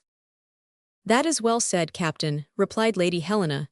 "It is a noble project and worthy of a great heart, but this island—" "No, madam, it is a rock, only large enough to support a few colonists, while we need a vast territory rich in all primitive treasures." "Well, Captain," cried Glenarvan, "the future is before us. Let us seek this land together." The hands of both men met in a warm clasp, as if to ratify this promise. All now wished to hear the story of the shipwrecked sailors of the Britannia during those 2 long years of solitude. Harry Grant accordingly hastened to satisfy the desires of his new friends, and began as follows. Harry Grant set his table in the shade, and all took seats around it. A Tale of Industry. It was on the night of the 26th of June, 1862, that the Britannia, disabled by a 6 days' tempest, was wrecked on the rock of Maria Theresa. The sea was so high that to save anything was impossible, and all the crew perished except my 2 sailors, Bob Learse and Joe Bell, and myself, and we succeeded in reaching the coast after many struggles. The land that we thus reached was only a desert island, 2 miles wide and 5 long, with a few trees in the interior, some meadow land, and a spring of fresh water that, fortunately, has never ceased to flow. Alone with my 2 sailors, in this quarter of the globe, I did not despair, but placing my confidence in God, engaged in a resolute struggle. Bob and Joe, my companions and friends in misfortune, energetically aided my efforts. We began, like Robinson Crusoe, by collecting the fragments of the vessel, some tools, a little powder, several weapons, and a bag of precious seeds. The first weeks were very toilsome, but soon hunting and fishing furnished us subsistence, for wild goats swarmed in the interior of the island, and marine animals abounded on its coast. Gradually, our daily routine was regularly organized. I determined our exact situation by my instruments, which I had saved from the shipwreck. We were out of the regular course of ships, and could not be rescued except by a providential interposition. Although thinking of those who were dear to me, and whom I never expected to see again, still I accepted this trial with fortitude, and my most earnest prayers were for my 2 children. Meantime we labored resolutely. Much of the land was sown with the seeds taken from the Britannia, and potatoes, chicory, sorrel, and other vegetables improved and varied our daily food. We caught several goats, which were easily kept and had milk and butter. The breadfruit tree, which grew in the dry creeks, furnished us with a sort of nourishing bread, and the wants of life no longer gave us any alarm. We built a house out of the fragments of the Britannia, covered it with sails, carefully tarred, and under this shelter the rainy season was comfortably passed. Here many plans were discussed, and many dreams enjoyed, the best of which has just been realized. At first I thought of braving the sea in a boat made of the wreck of the vessel, but a vast distance separated us from the nearest land. No boat could have endured so long a voyage. I therefore abandoned my design, and no longer expected deliverance, except through a divine interposition. Ah, my poor children, how many times, on the rocks of the coast, have we waited for ships at sea? During the entire period of our exile, only 2 or 3 sails appeared on the horizon, and these soon to disappear again. 2 years and a half passed thus. We no longer hoped, but still did not wholly despair. At last, yesterday afternoon, I had mounted the highest summit of the island, when I perceived a faint smoke in the west, which grew clearer, and I soon distinctly discerned a vessel that seemed to be coming towards us. But would she not avoid this island, which offered no landing place? Ah, what a day of anguish, and how my heart throbbed! My companions kindled a fire on one of the peaks. Night came, but the ship gave no signal for approach. Deliverance was there, and should we see it vanish? I hesitated no longer. The darkness increased. The vessel might double the island during the night. I threw myself into the sea to swim to her. Hope increased my strength. I beat the waves with almost superhuman energy and approached the yacht. Scarcely 30 yards separated me when she tacked. Then I uttered those despairing cries which my 2 children alone heard, for they were no illusion. I returned to the shore, exhausted and overcome by fatigue and emotion. It was a terrible night, this last one on the island. We believed ourselves forever abandoned, when at daybreak I perceived the yacht slowly coasting along the shores. Your boat was then lowered. We were saved, and thanks to the divine goodness of heaven, my dear children were there to stretch out their arms to me. The document once more. Harry Grant's story was finished amid a fresh shower of kisses and caresses from Robert and Mary. The captain learned now, for the first time, that he owed his deliverance to that hieroglyphic document that, 8 days after his shipwreck, he had enclosed in a bottle and confided to the mercy of the waves. But what did Jacques Paganel think during this recital? The worthy geographer revolved the words of the document 1,000 ways in his brain. He reviewed his 3 interpretations, which were all false. How had this island been indicated in these damaged papers? He could no longer restrain himself, but, seizing Harry Grant's hand, cried, "Captain, will you tell me what your undecipherable document contained?" At this request curiosity was general, for the long-sought clue to the mystery would now be given. "Well, Captain," said Paganel, "do you remember the exact words of the document?" "Perfectly," replied Harry Grant, "and scarcely a day has passed, but memory has recalled those words upon which our only hope hung." "And what are they, Captain?" inquired Glenarvan. "Tell us, for our curiosity is great." "I am ready to satisfy you," continued Harry Grant, "but you know that, to increase the chances of success, I enclosed in the bottle 3 documents, written in 3 languages. Which one do you wish to hear?" "They are not identical, then," cried Paganel. "Yes, almost to a word." "Well, give us the French document," said Glenarvan. "This one was spared the most by the waves, and has served as the principal basis for our search." "This is it, my lord, word for word," answered Harry Grant. On the 27th June, 1862, the brig Britannia of Glasgow was lost 1,500 leagues from Patagonia, in the southern hemisphere. Carried by the waves, 2 sailors and Captain Grant reached Tabor Island. "Ha!" interrupted Paganel. "Here," resumed Harry Grant, continually a prey to a cruel destitution, They cast this document into the sea at longitude 153 degrees and latitude 37 degrees 11. Come to their aid or they are lost. At the word Tabor, Paganel had suddenly risen, and then, controlling himself no longer, he cried, "How Tabor Island? It is Maria Theresa." "Certainly, Mr. Paganel," replied Harry Grant. "Maria Theresa on the English and German, but Tabor on the French maps." At this moment, a vigorous blow descended upon Paganel's shoulder. Truth compels us to say that it was from the Major, who now failed in his strict habits of propriety. "A fine geographer you are," said MacNab in a tone of badinage. "But no matter, since we have succeeded." "No matter," cried Paganel. "I ought never to have forgotten that twofold appellation. It is an unpardonable mistake, unworthy of the secretary of a geographical society. I am disgraced." When the meal was finished, Harry Grant put everything in order in his house. He took nothing away, for he was willing that the guilty convict should inherit his possessions. They returned to the vessel, and, as he expected to sail the same day, Glenarvan gave orders for the quartermaster's landing. Ayrton was brought on deck, and found himself in the presence of Harry Grant. "It is I, Ayrton," said he. "Yes, Captain," replied Ayrton, without betraying any astonishment at Harry Grant's appearance. "Well, I am not sorry to see you again in good health." The passengers could see the quartermaster, with folded arms, standing motionless as a statue on a rock and gazing at the vessel. "It seems, Ayrton, that I made a mistake in landing you on an inhabited coast." "It seems so, Captain." "You will take my place on this desert island. May heaven lead you to repentance."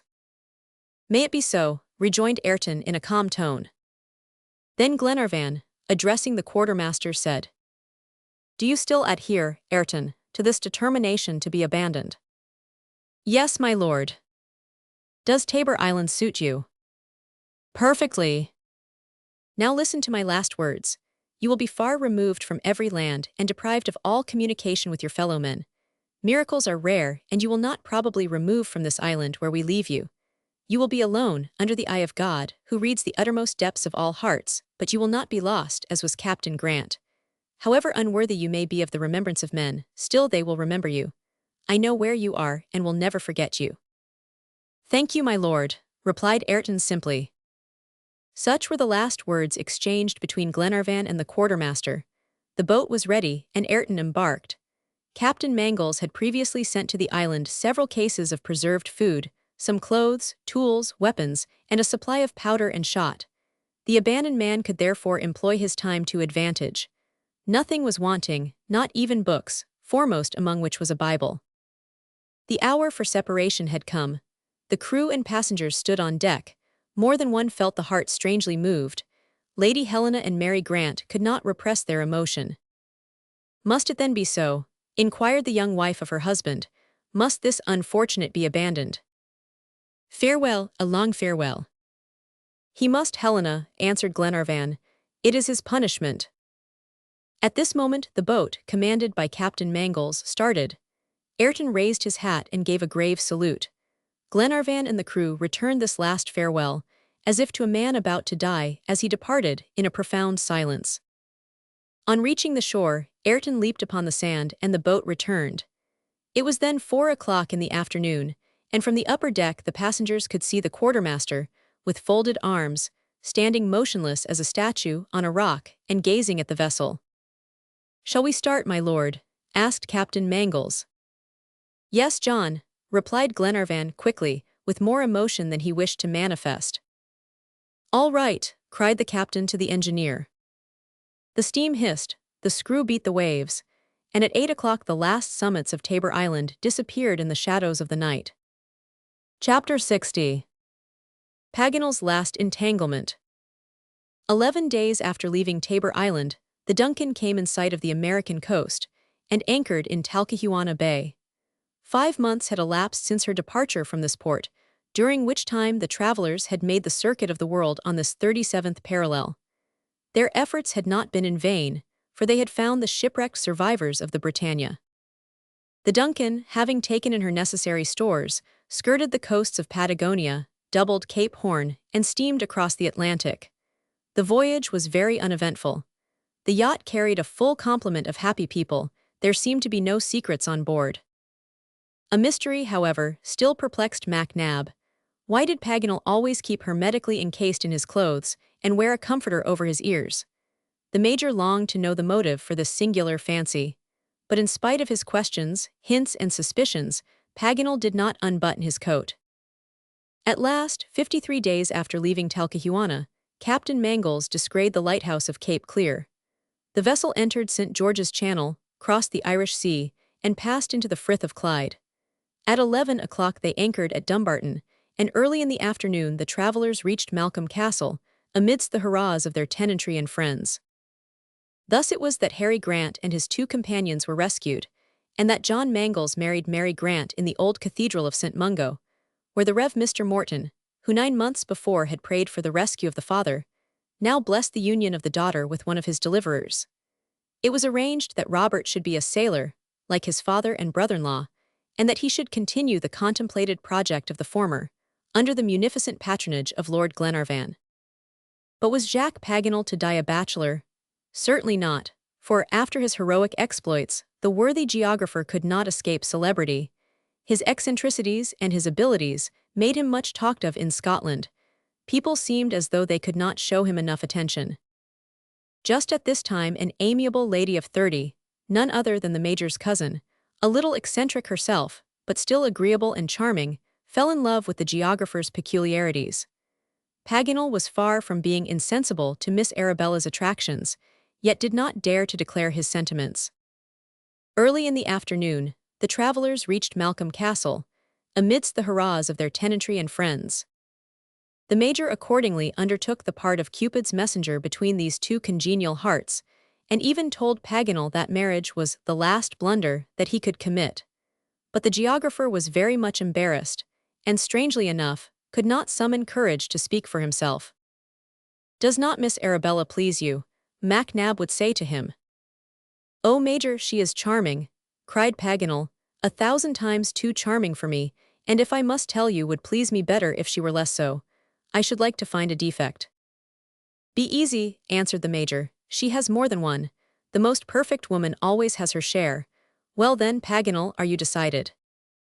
"I do not dare." "But my learned friend, why do you hesitate?" "I am unworthy of her," was the geographer's invariable reply. At last, one day, driven desperate by the irrepressible Major, Paganel confessed to him, under the pledge of secrecy, a peculiarity that would facilitate his identification, if the police should ever be on his track. "Bah!" exclaimed the Major. "It is as I tell you," persisted Paganel. "What matter, my worthy friend?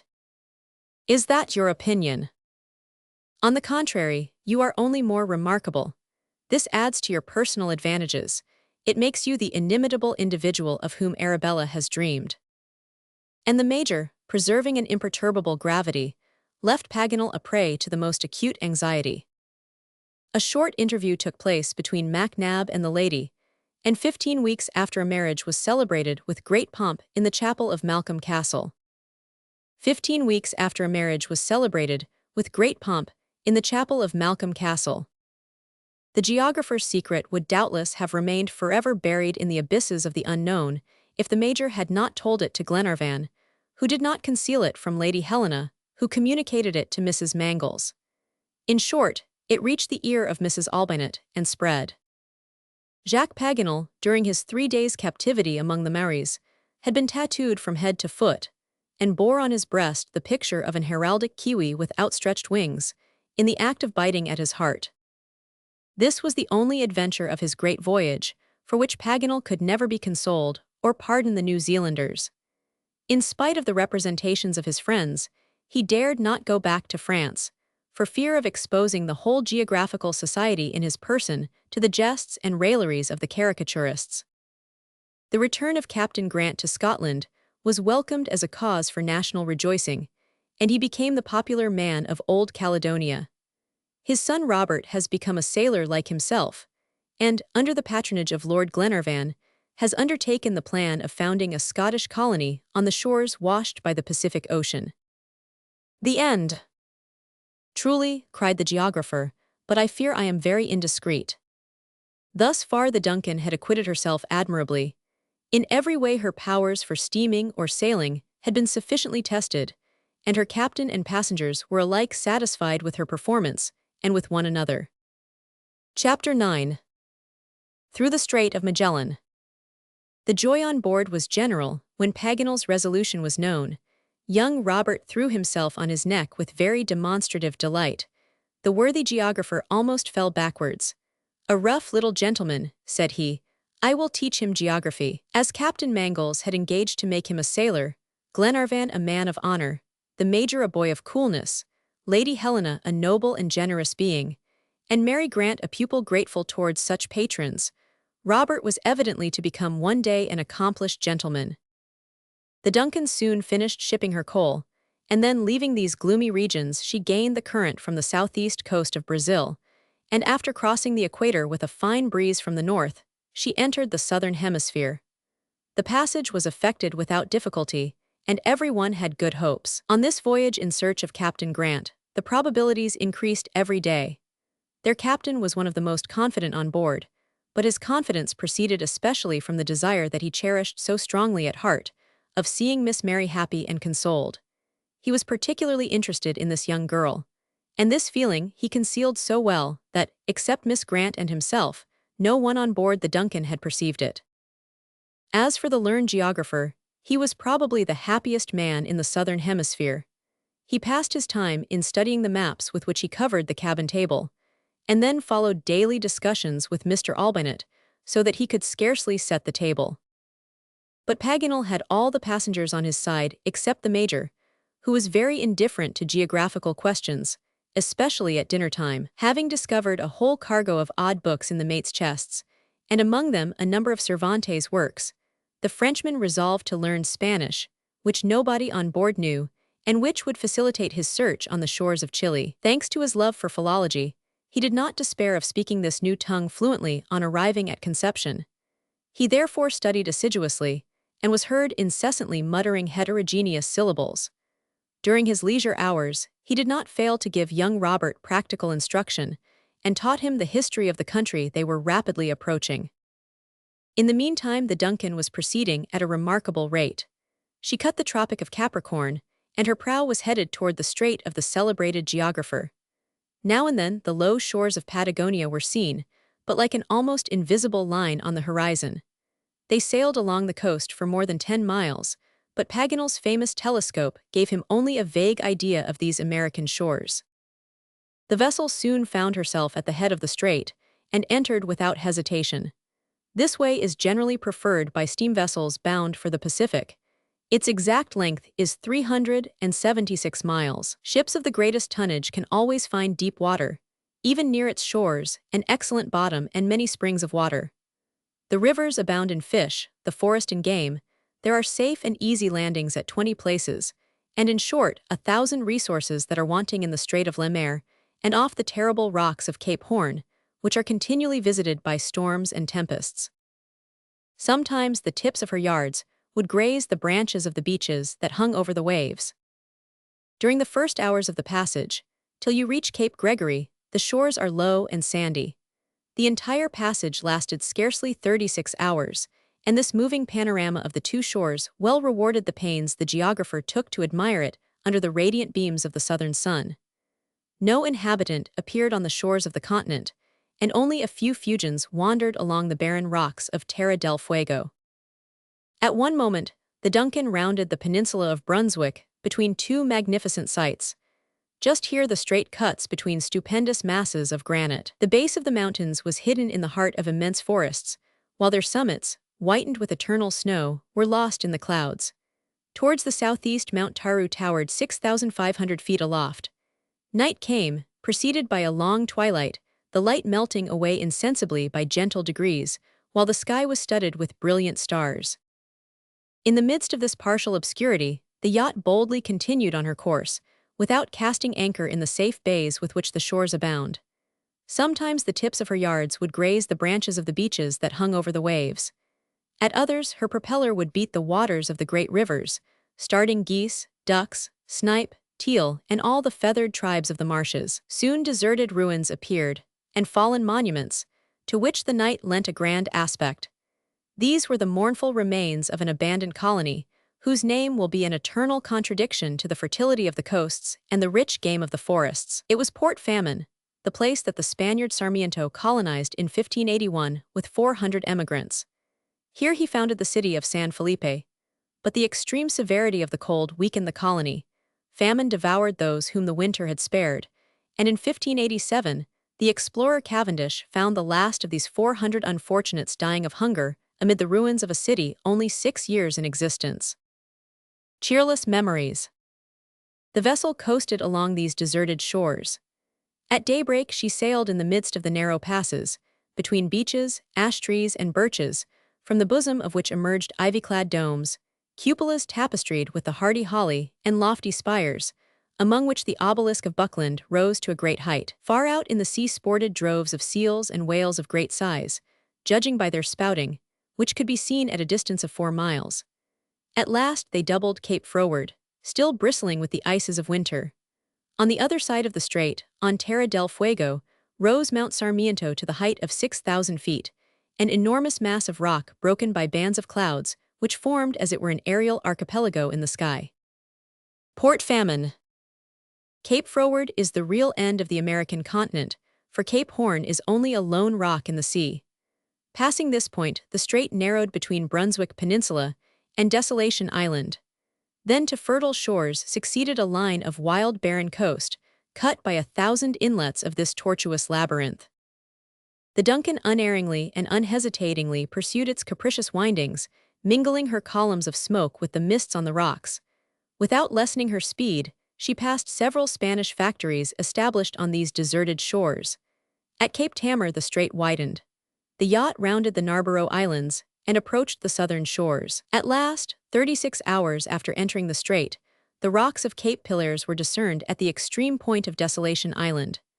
An immense open glittering sea extended before her prow, and Jacques Paganel, hailing it with an enthusiastic gesture, felt moved like Ferdinand Magellan himself, when the sails of the Trinidad swelled before the breezes of the Pacific. Chapter 10. The course decided. 8 days after doubling Cape Pillars, the Duncan entered at full speed the Bay of Talcahuano, a magnificent estuary, 12 miles long and 9 broad. The weather was beautiful.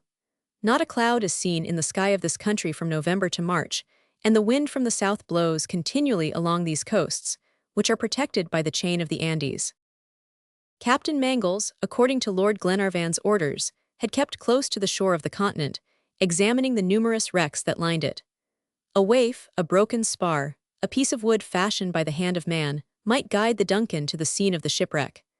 But nothing was seen, and the yacht continued her course and anchored in the harbor of Talcahuano 42 days after her departure from the waters of the Clyde. Learning Spanish. Glenarvan at once lowered the boat, and, followed by Paganel, landed at the foot of the palisade.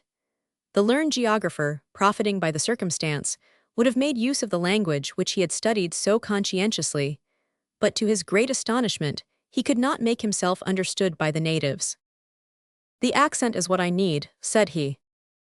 "Let us go to the custom house," replied Glenarvan. There they were informed by means of several English words, accompanied by expressive gestures, that the British consul resided at Conception. It was only an hour's journey. Glenarvan easily found 2 good horses, and a short time after, Paganel and he entered the walls of this great city, which was built by the enterprising genius of Valdivia, the valiant companion of Pizarro. How greatly it had declined from its ancient splendor! Often pillaged by the natives, burnt in 1819, desolate, ruined, its walls still blackened with the flames of devastation, eclipsed by Talcahuano, it now scarcely numbered 8,000 souls. Under the feet of its idle inhabitants, the streets had grown into prairies. There was no commerce, no activity, no business. The mandolin resounded from every balcony, languishing songs issued from the lattices of the windows, and Conception, the ancient city of men, had become a village of women and children.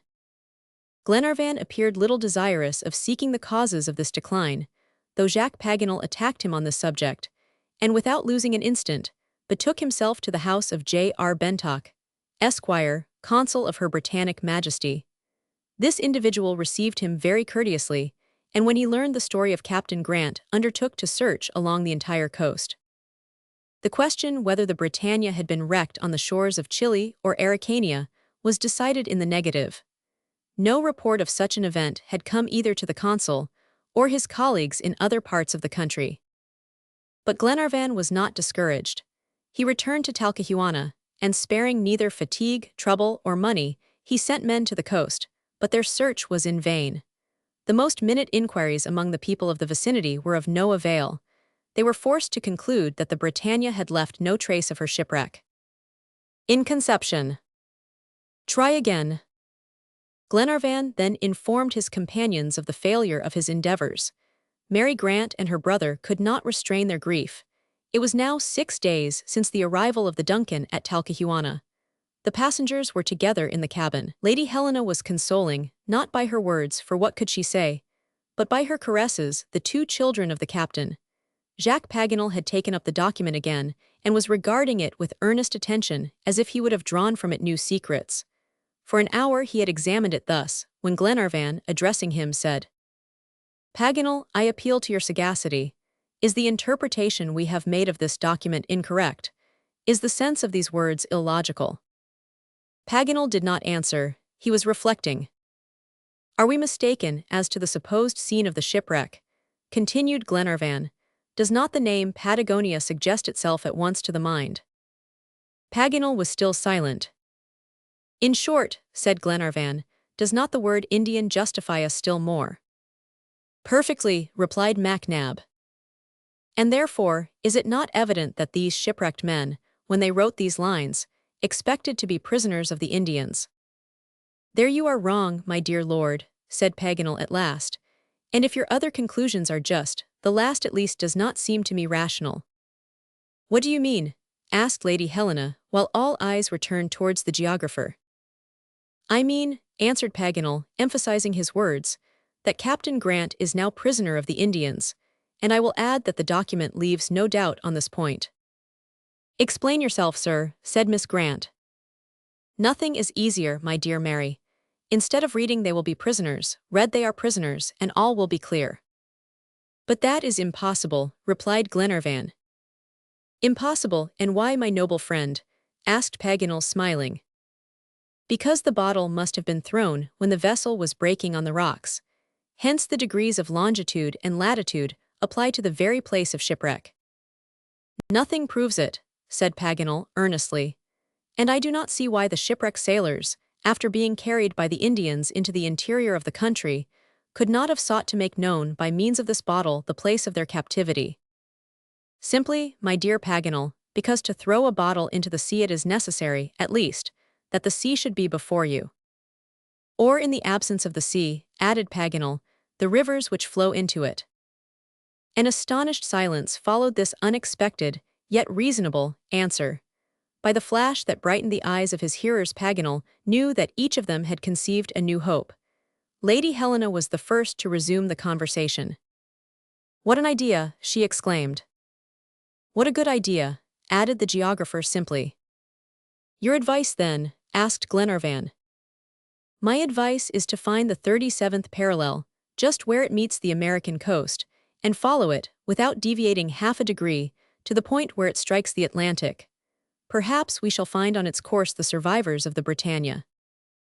"A feeble chance," replied the major. "However feeble it may be," continued Paganel, "we ought not to neglect it. If I am right that this bottle reached the sea by following the current of a river, we cannot fail to come upon the traces of the prisoners. Look, my friends, look at the map of this country, and I will convince you beyond a doubt." Nil disparandum. So saying, Paganel spread out before them upon the table a large map of Chile and the Argentine provinces. "Look," said he, "and follow me in this passage across the American continent. Let us pass over the narrow strip of Chile and the Cordilleras of the Andes, and descend into the midst of the Pampas. Are rivers, streams, watercourses wanting in these regions? No. Here are the Rio Negro, the Rio Colorado, and their affluents, cut by the 37th parallel, all of which might have served to transport the document. There, perhaps, in the midst of a tribe, in the hands of settled Indians, on the shores of these unknown rivers, in the gorges of the Sierras, those whom I have the right to call our friends are awaiting an interposition of Providence. Ought we then to disappoint their hopes? Do you not think we should follow across these countries an unswerving course? And if, contrary to all expectation, I am still mistaken, is it not our duty to trace this parallel to the very end, and if necessary, make upon it the tour of the world? These words, spoken with a noble enthusiasm, excited a deep emotion among Paganel's hearers. All rose to shake hands with him. "Yes, my father is there," cried Robert Grant, devouring the map with his eyes. "And wherever he is," replied Glenarvan, "we shall find him, my child. Nothing is more consistent than our friend Paganel's interpretation, and we must follow without hesitation the course he has indicated. Either Captain Grant is in the hands of countless Indians, or is prisoner in a feeble tribe. In the latter case, we will rescue him. In the former, after ascertaining his situation, we will join the Duncan on the eastern coast, sail to Buenos Aires, and with a detachment, organized by the Major, can overcome all the Indians of the Argentine plains." "Yes, yes, your lordship," answered Captain Mangles, "and I will add that this passage of the continent will be without peril." "Without peril or fatigue," continued Paganel. "How many have already accomplished it who had scarcely our means for success, and whose courage was not sustained by the grandeur of the undertaking?" Sir," exclaimed Mary Grant, in a voice broken with emotion, "how can I thank a devotion that exposes you to so many dangers?" "Dangers," cried Paganel, who uttered the word danger. "Not I," replied Robert Grant, with flashing eye and determined look. "Danger," repeated Paganel, "does such a thing exist? Moreover, what is the question? A journey of scarcely 350 leagues, since we shall proceed in a straight line. A journey which will be accomplished in a favorable latitude and climate. In short, a journey whose duration will be only a month at most. It is a mere walk." "Monsieur Paganel," asked Lady Helena at last, "do you think that, if the shipwrecked sailors have fallen into the power of the Indians, their lives have been spared?" "Certainly I do, madam.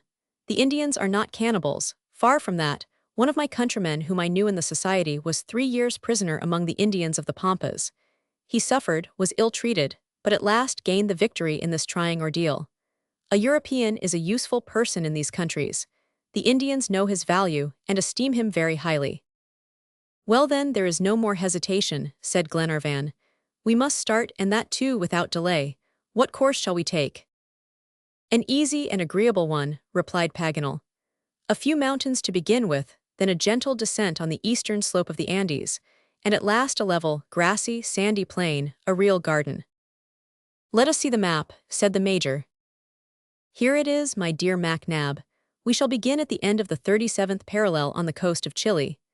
After passing through the capital of Araucania, we shall strike the Cordilleras, and descending their steep declivities across the Rio Colorado, we shall reach the Pampas.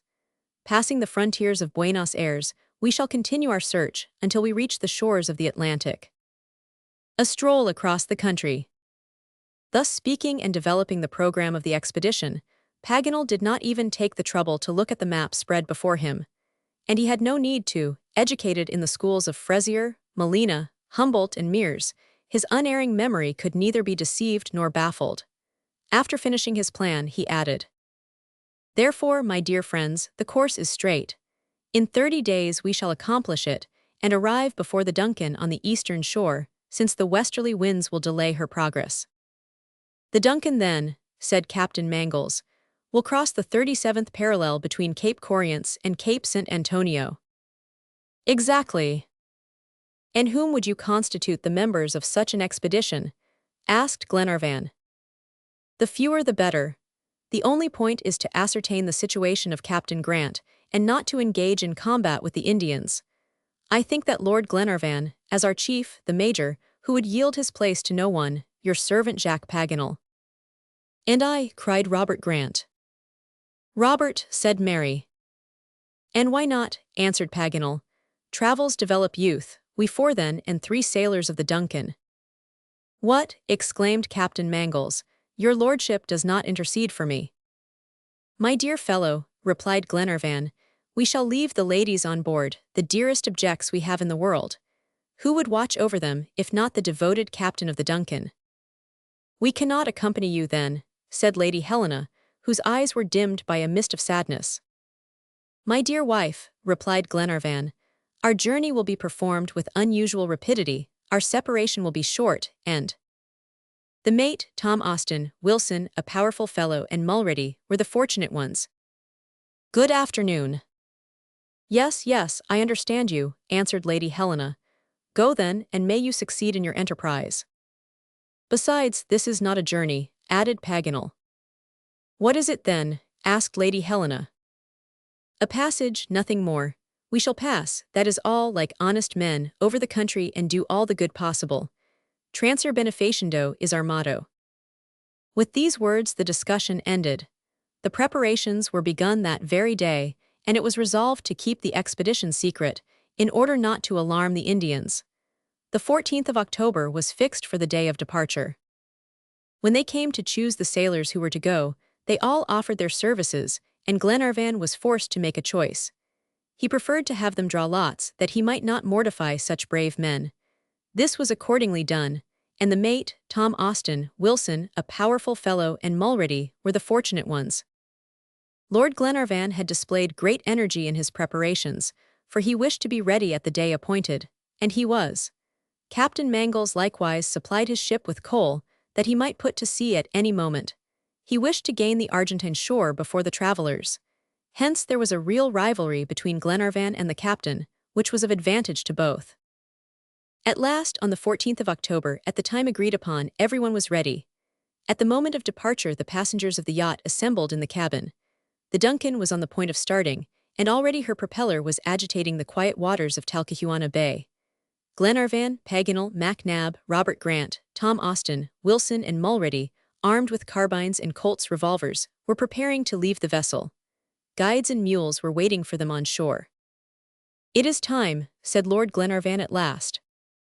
"Go then, my husband," replied Lady Helena, restraining her emotion. He pressed her to his breast, while Robert threw himself upon the neck of his sister. "And now, dear companions," said Jacques Paganel, "one last clasp of the hand to last us till we reach the shores of the Atlantic." It was not asking much, but these were clasps which would strengthen the hopes of the worthy geographer. They then returned to the deck, and the 7 travelers left the vessel. They soon reached the wharf, which the yacht approached within less than half a cable's length.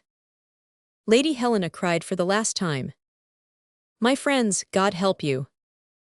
"And he will help us, madam," answered Jacques Paganel, "for I assure you we shall help ourselves." "Forward!" shouted Captain Mangles to his engineer. "En route!" returned Glenarvan, and at the same instant that the travelers, giving reins to their animals, followed the road along the shore, the Duncan started again at full speed on the highway of the ocean. Chapter 11. Traveling in Chile. The native troop engaged by Glenarvan consisted of 3 men and a boy. The leader of the muleteers was an Englishman who had lived in the country for 20 years. His occupation was to let mules to travelers and guide them across the passes of the Andes. Then he consigned them to the care of a Laquino, Argentine guide, who was familiar with the road over the pampas. The procession formed. This Englishman had not so forgotten his native tongue, in the company of mules and Indians, that he could not converse with the travelers.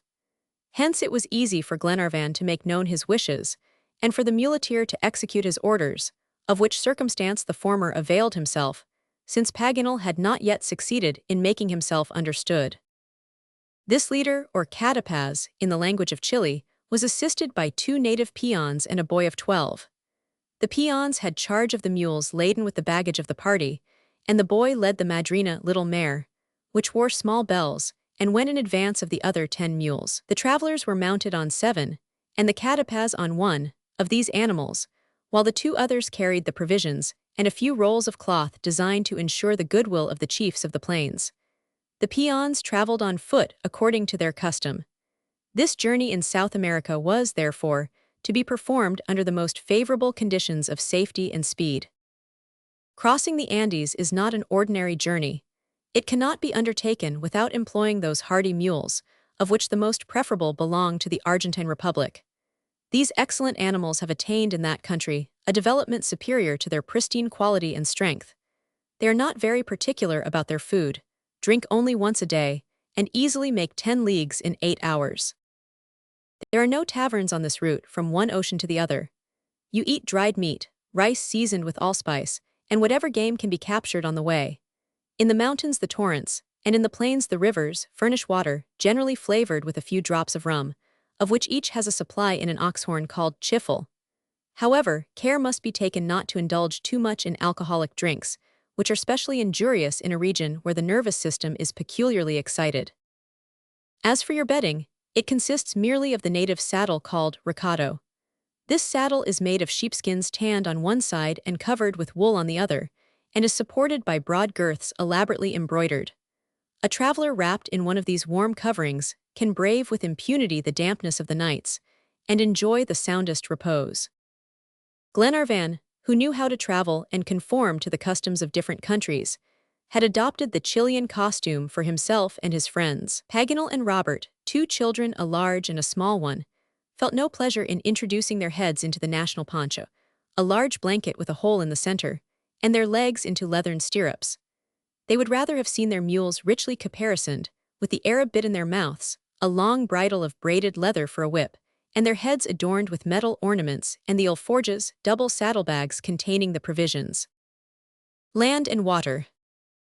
Paganel, always absent-minded, received 3 or 4 kicks from his excellent animal just as he was mounting. Once in the saddle, however, with his inseparable telescope in a sling and his feet confined in the stirrups, he confided himself to the sagacity of his beast, and had no reason to repent. As for young Robert, he showed from the first a remarkable capacity for becoming an excellent horseman. They started. The day was magnificent, the sky was perfectly clear, and the atmosphere sufficiently refreshed by the sea breezes in spite of the heat of the sun. The little party followed at a rapid pace the winding shores of the bay, and made good progress the first day across the reeds of old dried marshes. Little was said.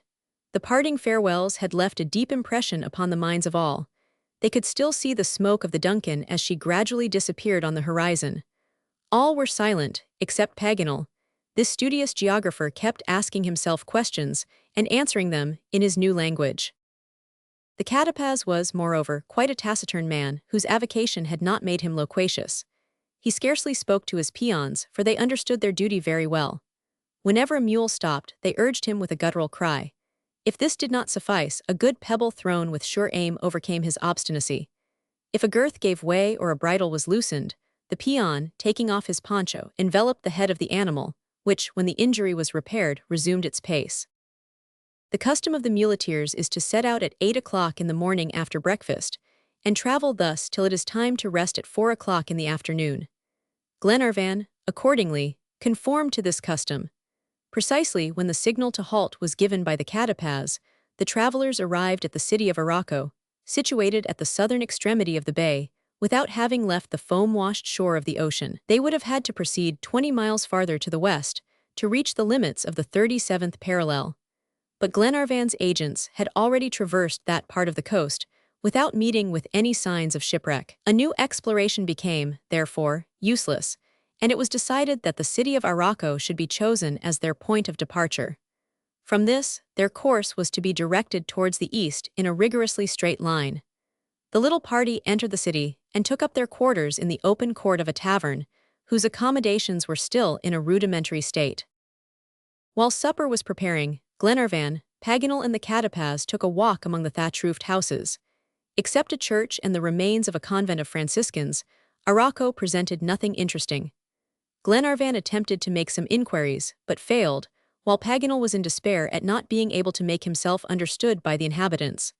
But since they spoke Araucanian, his Spanish served him as little as Hebrew. Onward and onward still. The next day, the madrina at the head, and the peons in the rear, the little troop resumed the line of the 37th parallel towards the east. They now crossed the fertile territory of Araucania, rich in vineyards and flocks. But gradually solitude ensued. Scarcely from mile to mile was there a hut of rastradors, Indian horse-tamers. Now and then they came upon an abandoned relay station that only served as a shelter to some wanderer on the plains, and by means of a ford, they crossed the Rio Tubal, the mountains visible in the distance. At 4 o'clock in the afternoon, after a journey of 35 miles, they halted in the open country under a group of giant myrtles. The mules were unharnessed and left to graze at will upon the rich herbage of the prairie. The saddlebags furnished the usual meat and rice, the pillions spread on the ground served as covering, the saddles as pillows, and each one found on these improvised beds a ready repose, while the peons and the catapaz watched in turn. As the weather continued pleasant, all the travelers, not excepting Robert, were still in good health, and since the journey had begun under such favorable auspices, they thought it best to profit by it and push on. The following day they advanced rapidly, crossed without accident Bell Rapids, and at evening encamped on the banks of the Rio Biobio. There were 35 miles more to travel before they were out of Chile. The country had not changed. It was still rich in amaryllis, violets, date trees, and golden-flowered cactuses. A few animals, among others the ocelot, inhabited the thickets. A heron, a solitary owl, thrushes and snipes wary of the talons of the hawk, were the only representatives of the feathered tribe. Of the natives few were seen. Only some guasos, degenerate children of the Indians and Spanish, galloping on horses which they lacerated with the gigantic spurs that adorned their naked feet, and passing like shadows. They met on the way no one who could inform them, and inquiries were therefore utterly impossible. An astonished catapaz. Glenarvan thought that Captain Grant, if prisoner of the Indians, must have been carried by them beyond the Andes. Their search could be successful only in the Pampas. They must be patient, and travel on swiftly and continuously. By means of a ford, they crossed the Rio Tubal, the mountains visible in the distance. They advanced in the same order as before, which Robert with difficulty kept, for his eagerness led him to press forward, to the great annoyance of his animal. Nothing but a command from Glenarvan would keep the young boy at his place in the line. The country now became more uneven, and several hillocks indicated that they were approaching the mountains. Paganel still continued his study of Spanish. "What a language it is," exclaimed he, "so full and sonorous." "But you are making progress, of course," replied Glenarvan. "Certainly, my dear lord. Ah, if there were only no accent, but alas, there is one." In studying this language, Paganel did not, however, neglect his geographical observations. In these, indeed, he was astonishingly clever, and could not have found his superior. When Glenarvan questioned the catapaz about some peculiarity of the country, his learned companion would always anticipate the answer of the guide, who then gazed at him with a look of amazement. That same day, they met a road which crossed the line that they had hitherto pursued. Lord Glenarvan naturally asked its name of their guide, and Paganel as naturally answered. "The road from Yumbel to Los Angelos." Glenarvan looked at the catapaz. "Exactly," replied he. Then, addressing the geographer, he said, "You have traveled in this country." "Certainly," replied Paganel gravely. "On a mule?" "No, in an armchair." The catapaz did not understand, for he shrugged his shoulders and returned to the head of the troop. At 5 o'clock in the afternoon, they stopped in a shallow gorge, a few miles above the little town of Loja, and that night the travelers encamped at the foot of the first slopes of the Andes. Chapter 12. 11,000 feet aloft. The route through Chile had as yet presented no serious obstacles, but now the dangers that attend a journey across the mountains suddenly increased. The struggle with the natural difficulties was about to begin in earnest. An important question had to be decided before starting. By what pass could they cross the Andes with the least departure from the prescribed course? The catapaz was questioned on this subject. "I know," he replied, "of but two passes that are practicable in this part of the Andes." "Doubtless the pass of Arica," said Paganel, "which was discovered by Valdivia Mendoza." "Exactly." "And that of Valerica, situated to the south of Nevado." "You are right." "Well, my friend, these two passes have only one difficulty. They will carry us to the south or the north, farther than we wish." "Have you another pass to propose?" asked the major. "Yes," replied Paganel, "the pass of Antuco." "Well," said Glenarvan, "but do you know this pass, catapaz?" "Attaining to eminence." "Yes, my lord, I have crossed it, and did not propose it because it is only a cattle track for the Indian herdsmen of the eastern slopes." "Never mind, my friend, continued Glenarvan. Where the herds of the Indians pass, we can also, and since this will keep us in our course, let us start for the pass of Antuco. The signal for departure was immediately given, and they entered the valley of Los Lejos between great masses of crystallized limestone and ascended a very gradual slope. Towards noon, they had to pass around the shores of a small lake, the picturesque reservoir of all the neighboring streams which flowed into it. Above the lake extended vast llanos, lofty plains covered with grass where the herds of the Indians grazed. Then they came upon a swamp which extended to the south and north, but which the instinct of the mules enabled them to avoid. Soon Fort Ballinaire appeared on a rocky peak which it crowned with its dismantled walls. The ascent had already become abrupt and stony, and the pebbles, loosened by the hoofs of the mules, rolled under their feet in a rattling torrent. The road now became difficult and even perilous. The steepness increased, the walls on either side approached each other more and more, while the precipices yawned frightfully. The mules advanced cautiously in single file, with their noses to the ground, scenting the way. Now and then, at a sudden turn, the madrina disappeared, and the little caravan was then guided by the distant tinkling of her bell. Sometimes, too, the capricious windings of the path would bend the column into two parallel lines, and the catapaz could talk to the peons, while a crevasse, scarcely 2 fathoms wide, but 200 deep, formed an impassable abyss between them. Under these conditions, it was difficult to distinguish the course. The almost incessant action of subterranean and volcanic agency changes the road, and the landmarks are never the same. Therefore the catapaz hesitated, stopped, looked about him, examined the form of the rocks, and searched on the crumbling stones for the tracks of Indians. Glenarvan followed in the steps of his guide. He perceived, he felt, his embarrassment, increasing with the difficulties of the way. He did not dare to question him, but thought that it was better to trust to the instinct of the muleteers and mules.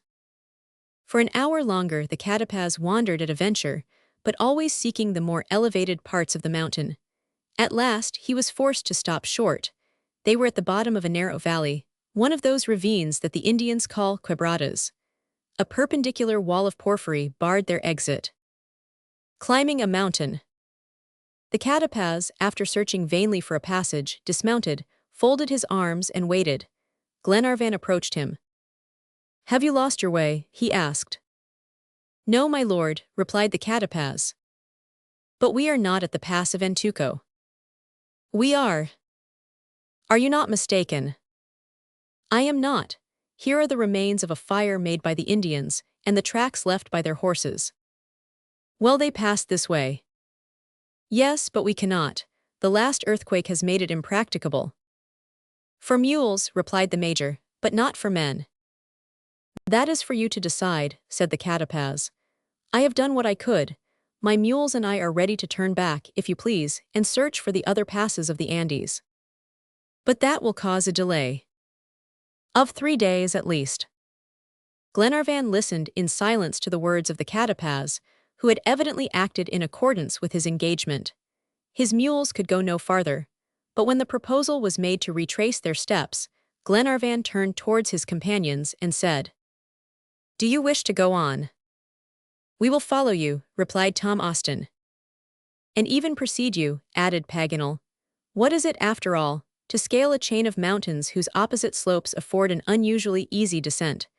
This accomplished, we can find the Argentine Laquinos, who will guide us across the pampas, and swift horses accustomed to travel over the plains. Forward, then, without hesitation." "Forward," cried his companions. "You do not accompany us," said Glenarvan to the catapaz. "I am the muleteer," he replied. "As you say." "Never mind," said Paganel. "On the other side of this wall we shall find the pass of Antuco again, and I will lead you to the foot of the mountain as directly as the best guide of the Andes." Glenarvan accordingly settled with the catapaz, and dismissed him, his peons, and his mules. The arms, the instruments, and the remaining provisions were divided among the 7 travelers. By common consent, it was decided that the ascent should be undertaken immediately, and that, if necessary, they should travel part of the night. Around the precipice to the left wound a steep path that mules could not ascend. The difficulties were great, but after 2 hours of fatigue and wandering, Glenarvan and his companions found themselves again in the pass of Antuco. They were now in that part of the Andes properly so called, not far from the main ridge of the mountains. But of the path traced out, of the pass, nothing could be seen. All this region had just been thrown into confusion by the recent earthquakes.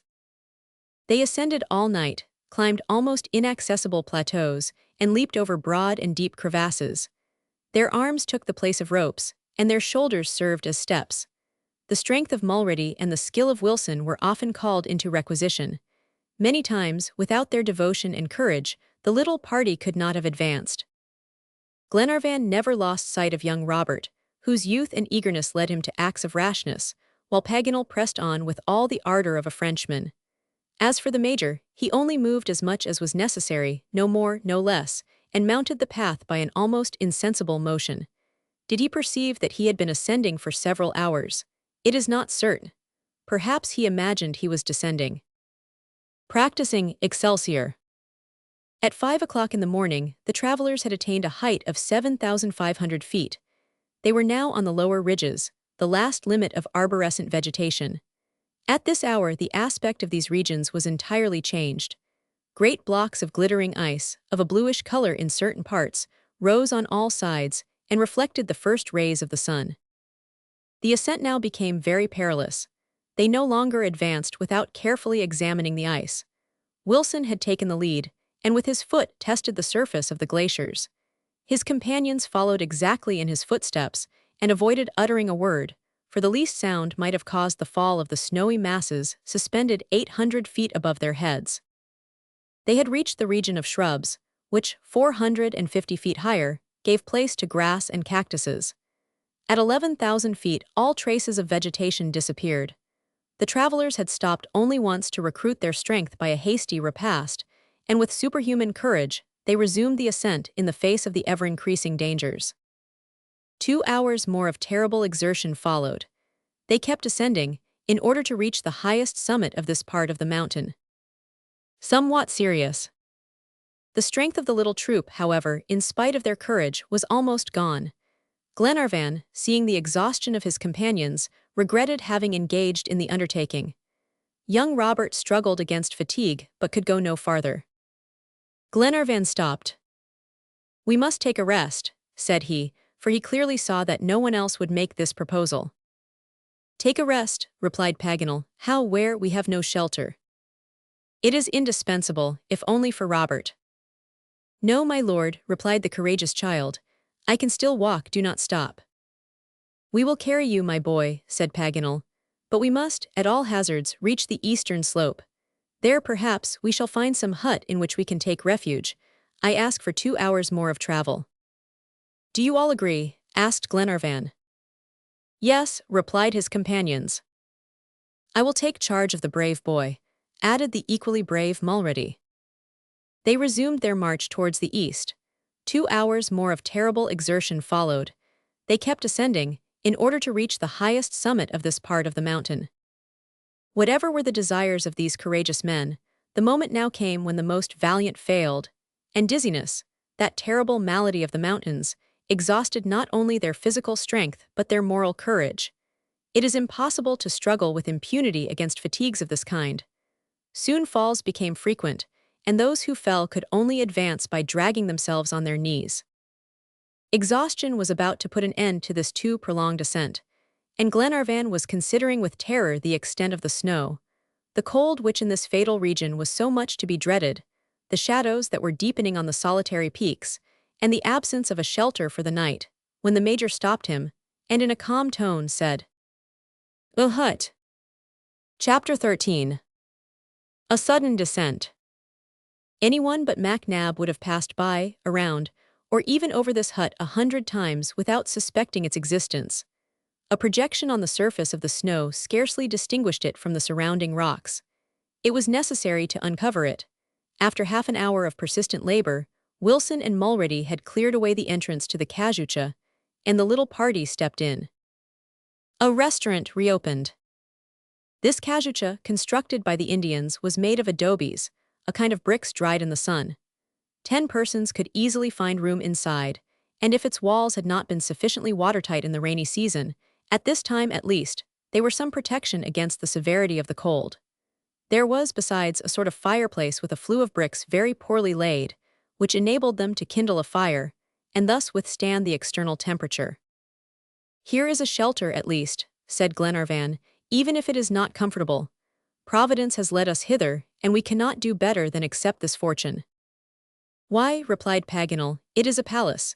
It only wants sentries and courtiers. We shall get along admirably here." "Especially when a good fire is blazing on the hearth," said Tom Austin. "For, if we are hungry, we are none the less cold, it seems to me, and for my part, a good faggot would delight me more than a slice of venison." "Well, Tom," said Paganel, "we will try to find something combustible." "Something combustible on the top of the Andes," said Mulrady, shaking his head doubtfully. "Since a chimney has been made in this hut," replied the Major, "there is probably something here to burn." "Our friend is right," added Glenarvan. "Prepare everything for supper, and I will play the part of woodcutter." "I will accompany you with Wilson," said Paganel. "If you need me," said Robert, rising. "No, rest yourself, my brave boy," replied Glenarvan. "You will be a man when others are only children."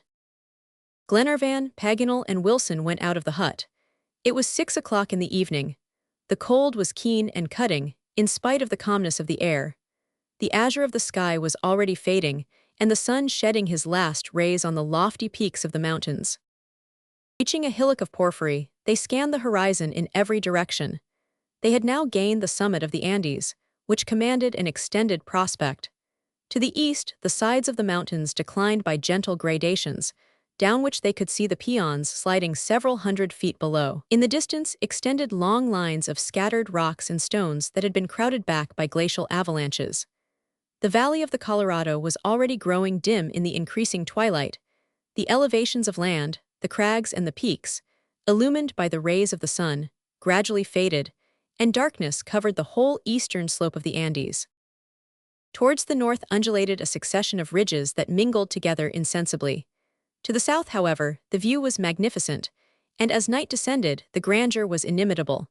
Looking down into the wild valley of Torbido, you saw Mount Antuco, whose yawning crater was 2 miles distant. The volcano, like some enormous monster, belched forth glowing smoke mingled with torrents of bright flame. The circle of the mountains that enclosed it seemed to be on fire. Showers of incandescent stones, clouds of reddish vapors, and streams of lava, united in glittering columns. A loud rumbling that increased every moment, and was followed by a dazzling flash, filled this vast circuit with its sharp reverberations, while the sun, his light gradually fading, disappeared as a star is extinguished in the shadows of the horizon. Food brought to the door. Paganel and Glenarvan would have remained a long time to contemplate this magnificent struggle of the fires of earth with those of heaven, and the improvised woodcutters were becoming admirers of nature. But Wilson, less enthusiastic, reminded them of their situation. Wood was wanting, it is true, but fortunately a scanty and dry moss clothed the rocks. An ample supply was taken, as well as of a plant whose roots were quite combustible.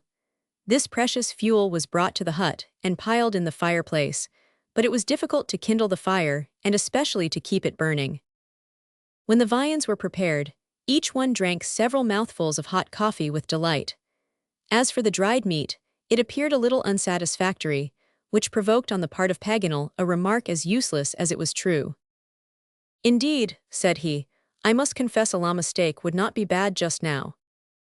"What?" cried the Major. "Are you not content with our supper, Paganel?" "Enchanted, my good Major, but I acknowledge a plate of venison would be welcome." "You are a sybarite," said MacNab. "I accept the title, Major, but you yourself, whatever you may say, would not be displeased with a beefsteak." "Probably not." "And if you were asked to take your post at the cannon, you would go without a word." "Certainly, and although it pleases you." His companions had not heard any more, when distant and prolonged howls were heard. They were not the cries of scattered animals, but those of a herd approaching with rapidity. Would Providence, after furnishing them with shelter, give them their supper? Such was the thought of the geographer. But Glenarvan humbled his joy somewhat by observing that the animals of the Andes were never met with in so elevated a region. "Whence comes the noise, then?" asked Tom Austin. "Hear how it approaches." "An avalanche," said Mulrady. Impossible, these are real howls, replied Paganel. Let us see, cried Glenarvan. Let us see like hunters, answered the Major as he took his rifle. All rushed out of the hut. Night had come. It was dark, but the sky was studded with stars. The moon had not yet shown her disk. The peaks on the north and east were lost in the darkness, and the eye only perceived the grotesque outlines of a few towering rocks. The howls, those of terrified animals, were redoubled. They came from the dark side of the mountain. What was going on? Suddenly there came a furious avalanche, but one of living creatures, mad with terror. The whole plateau seemed to tremble. There were hundreds, perhaps thousands, of these animals. Were they wild beasts of the pampas or only llamas? The whole party had only time to throw themselves to the earth, while this living whirlwind passed a few feet above them. At this moment, the report of a firearm was heard. The Major had shot at a venture. He thought that a large animal fell a few paces from him, while the whole herd, carried along by their resistless motion, disappeared down the slopes illumined by the volcano. "Ah, I have them," cried a voice, that of Paganel. "What have you?" asked Glenarvan. "My glasses, to be sure." "You are not wounded?" "No, a little kick, but by what?" "By this," replied the Major, dragging after him the animal he had shot. Each one hastened to gain the hut, and by the light of the fire Mac Nab's prize was examined. It was a pretty animal, resembling a little camel without a hump. It had a small head, flat body, long legs and claws, fine coffee-colored hair, and its breast was spotted with white.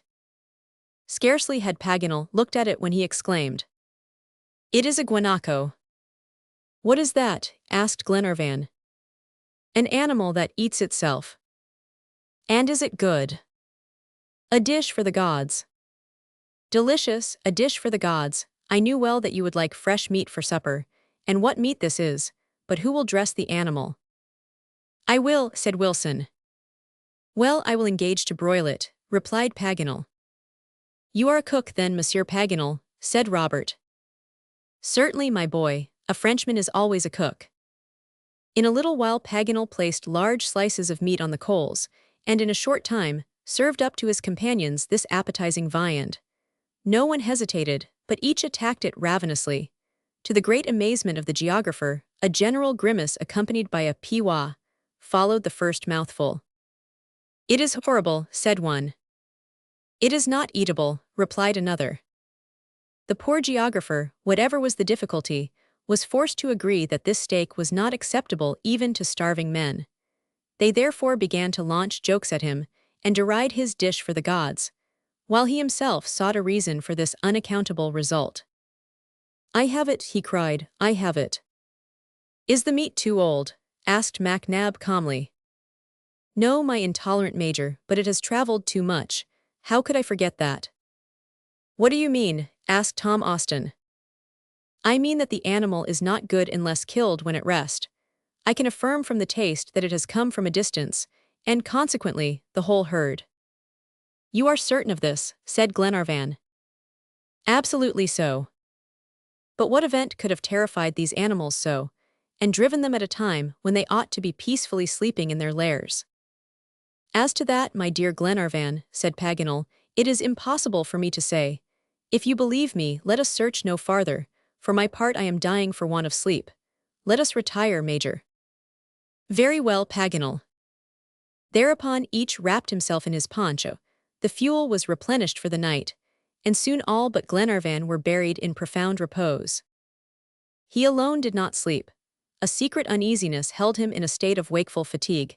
He could not help thinking of that herd, flying in one common direction of their inexplicable terror. They could not have been pursued by wild beasts. At that height there were scarcely any, and yet fewer hunters.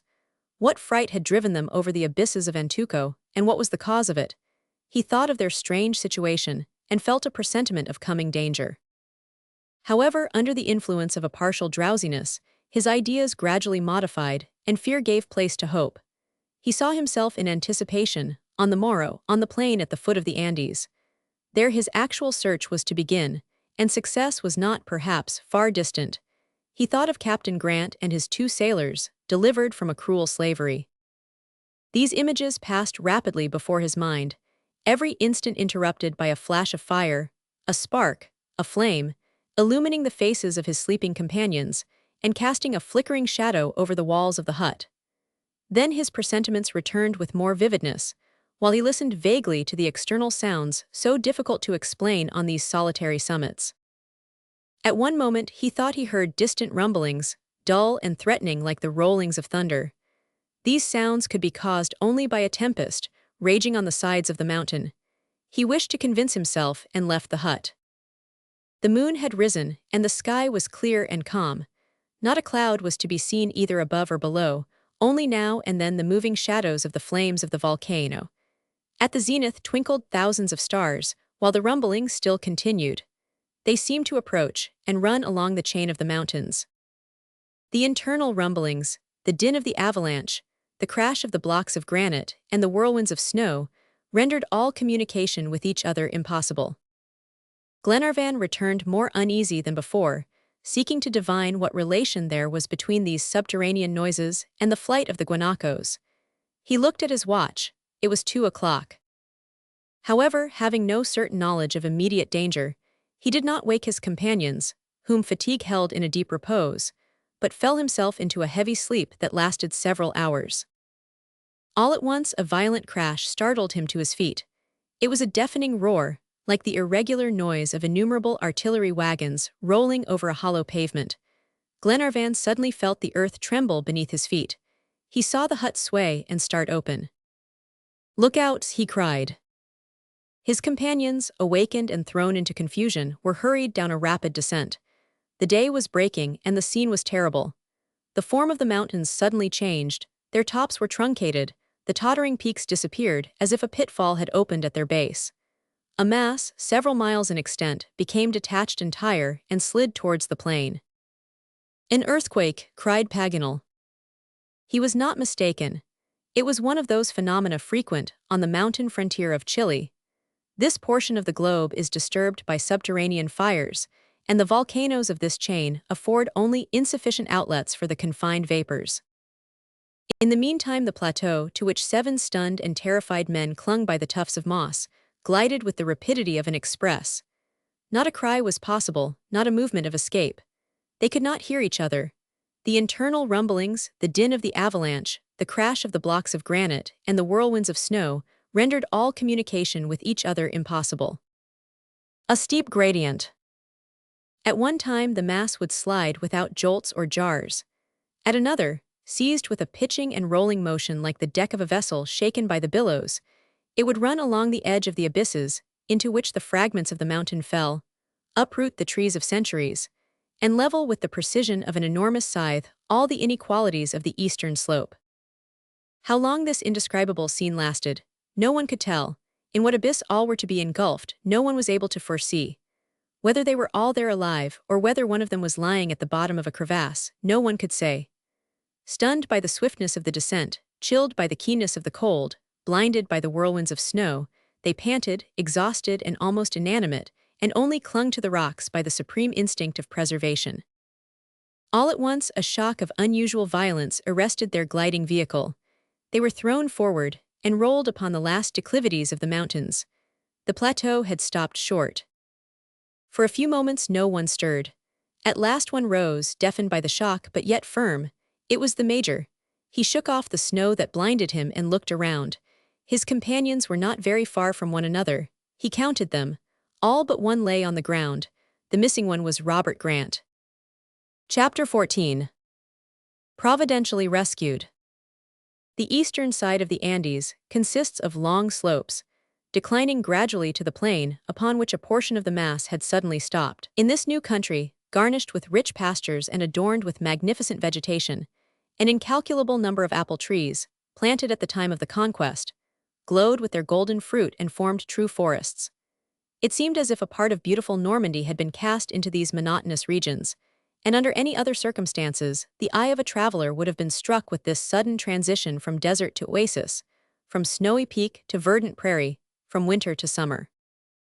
The earth had regained an absolute immobility, and the earthquake had ceased. But without doubt, the subterranean forces were still exerting their devastating action at a distance, for the chain of the Andes is always agitated or trembling in some part. This time, however, The commotion had been of extreme violence. The outline of the mountains was entirely changed. A new view of summits, crests, and peaks was defined against the azure of the sky, and the guide of the Pampas would have sought in vain for his accustomed landmarks. Comedy changed to tragedy. A wonderfully beautiful day was breaking. The rays of the sun, issuing from their watery bed in the Atlantic, glittered over the Argentine plains and were already silvering the waves of the other ocean. It was 8 o'clock in the morning. Glenarvan and his companions, revived by the aid of the Major, gradually recovered consciousness. Indeed, they had only undergone a severe giddiness. The mountain was descended, and they would have applauded a means of locomotion which had been entirely at nature's expense, if one of the feeblest, Robert Grant, had not been missing. Everyone loved the courageous boy. Paganel was particularly attached to him, the Major too, in spite of his coldness, but especially Glenarvan. When the latter learned of Robert's disappearance, he was desperate. He pictured to himself the poor child engulfed in some abyss, and calling vainly for him whom he considered his second father. "My friends," said he, scarcely restraining his tears, "we must search for him, we must find him, we cannot abandon him thus. Every valley, every precipice, every abyss must be explored to the very bottom. You shall tie a rope around me and let me down. I will do it, you hear me, I will. May heaven grant that Robert is still living. Without him, how could we dare find his father? What right have we to save Captain Grant, if his rescue costs the life of his child?" His companions listened without speaking. They felt that he was seeking in their looks some ray of hope, and they lowered their eyes. "Well," continued Glenarvan, "you understand me, you are silent, you have no more hope." A few moments of silence ensued, when Mac Nab inquired, "Who of you, my friends, remembers when Robert disappeared?" To this question, no answer was given. "At least," continued the Major, "you can tell with whom the boy was during the descent." "With me," replied Wilson. "Well, at what moment did you last see him with you? Recall the circumstances. Speak." "This is all that I remember. Robert Grant was at my side, his hand grasping a tuft of moss, less than 2 minutes before the shock that caused our descent." "Less than 2 minutes. Remember, Wilson, the minutes may have seemed long to you. Are you not mistaken?" "I think not. Yes, it is so, less than 2 minutes." "Well," said Mac Nab, "and was Robert on your right or on your left?" "On my left. I remember that his poncho flapped in my face." "And where were you situated in reference to us?" "On the left also." "Then Robert could have disappeared only on this side," said the Major, turning towards the mountain and pointing to the right.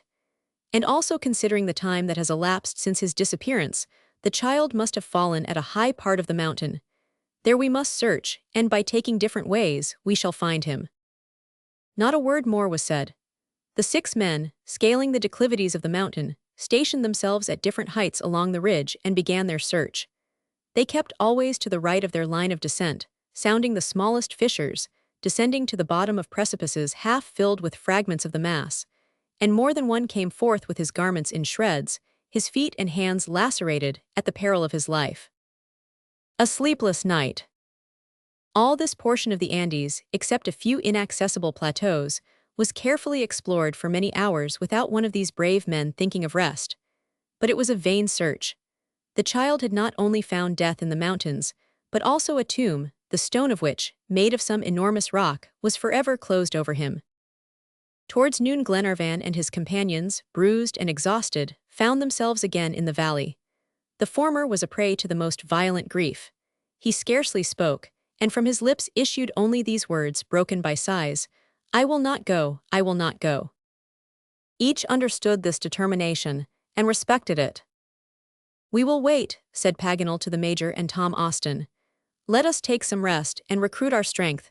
We shall need it, whether to begin our search or continue our journey." "Yes," replied Mac Nab, "let us remain since Edward wishes it. He hopes, but what does he hope?" "God knows," said Tom Austin. "Poor Robert," replied Paganel, wiping his eyes. Trees thronged the valley in great numbers. The Major chose a group of lofty carob trees, under which was established a temporary encampment. A few blankets, the arms, a little dried meat, and some rice was all that remained to the travelers. A stream which flowed not far off furnished water, still muddy from the effects of the avalanche. Mulready kindled a fire on the grass, and soon presented to his master a warm and comforting repast. But Glenarvan refused it, and remained stretched on his poncho in profound prostration. Thus the day passed. Night came, clear and calm as the preceding. While his companions lay motionless, although wakeful, Glenarvan reascended the mountain.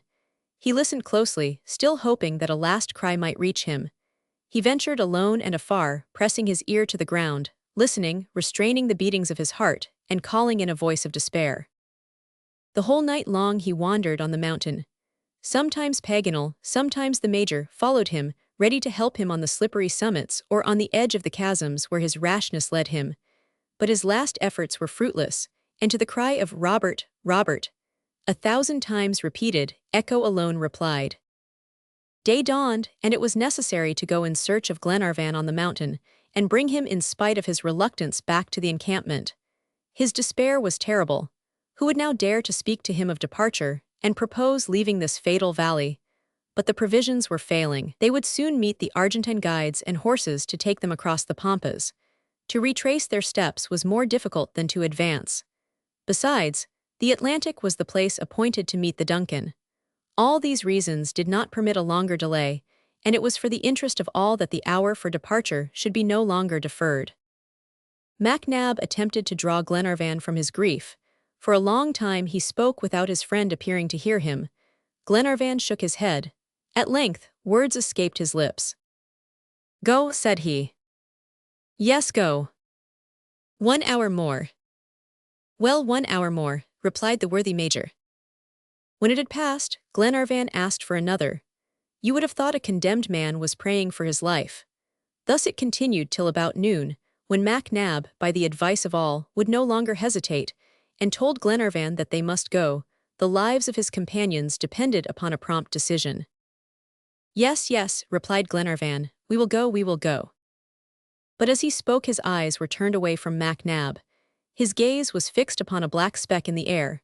Suddenly his hand rose, and remained immovable, as if petrified. "There, there," cried he, "see, see." The bird had raised him by his garments, and was now hovering in midair at least 150 feet above the encampment. He had perceived the travelers, and was violently striving to escape with his heavy prey. All eyes were raised towards the sky, in the direction so imperatively indicated. At that moment the black speck visibly increased. It was a bird hovering at a measureless height. "A condor," said Paganel. "Yes, a condor," replied Glenarvan.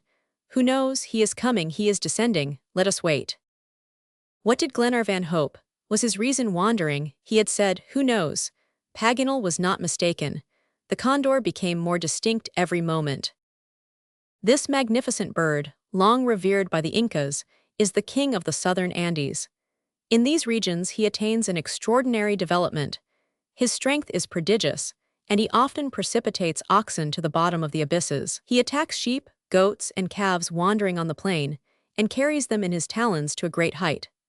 Sometimes he hovers at an elevation beyond the limit of human vision, and there this king of the air surveys, with a piercing look, the regions below, and distinguishes the faintest objects with a power of sight that is the astonishment of naturalists.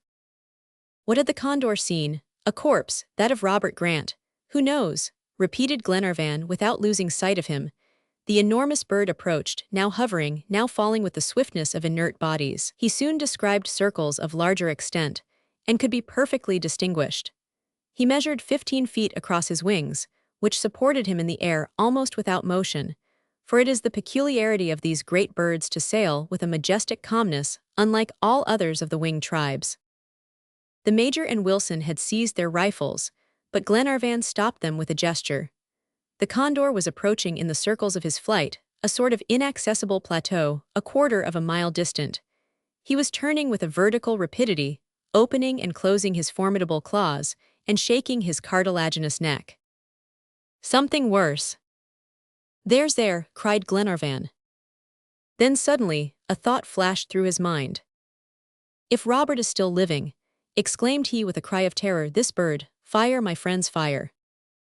But he was too late. The condor had disappeared behind the lofty boulders. A second passed that seemed an eternity, then the enormous bird reappeared, heavily laden and rising slowly. A cry of horror was uttered. In the claws of the condor, an inanimate body was seen suspended and dangling. It was Robert Grant. The bird had raised him by his garments, and was now hovering in midair at least 150 feet above the encampment. He had perceived the travelers, and was violently striving to escape with his heavy prey. "May Robert's body be dashed upon these rocks," cried Glenarvan, "rather than serve." He did not finish, but seizing Wilson's rifle, attempted to take aim at the condor. But his arm trembled, he could not sight the piece. His eyes were dimmed. "Let me try," said the Major. With clear eye, steady hand, and motionless body, he aimed at the bird that was already 300 feet above him. But he had not pressed the trigger when a report resounded in the valley.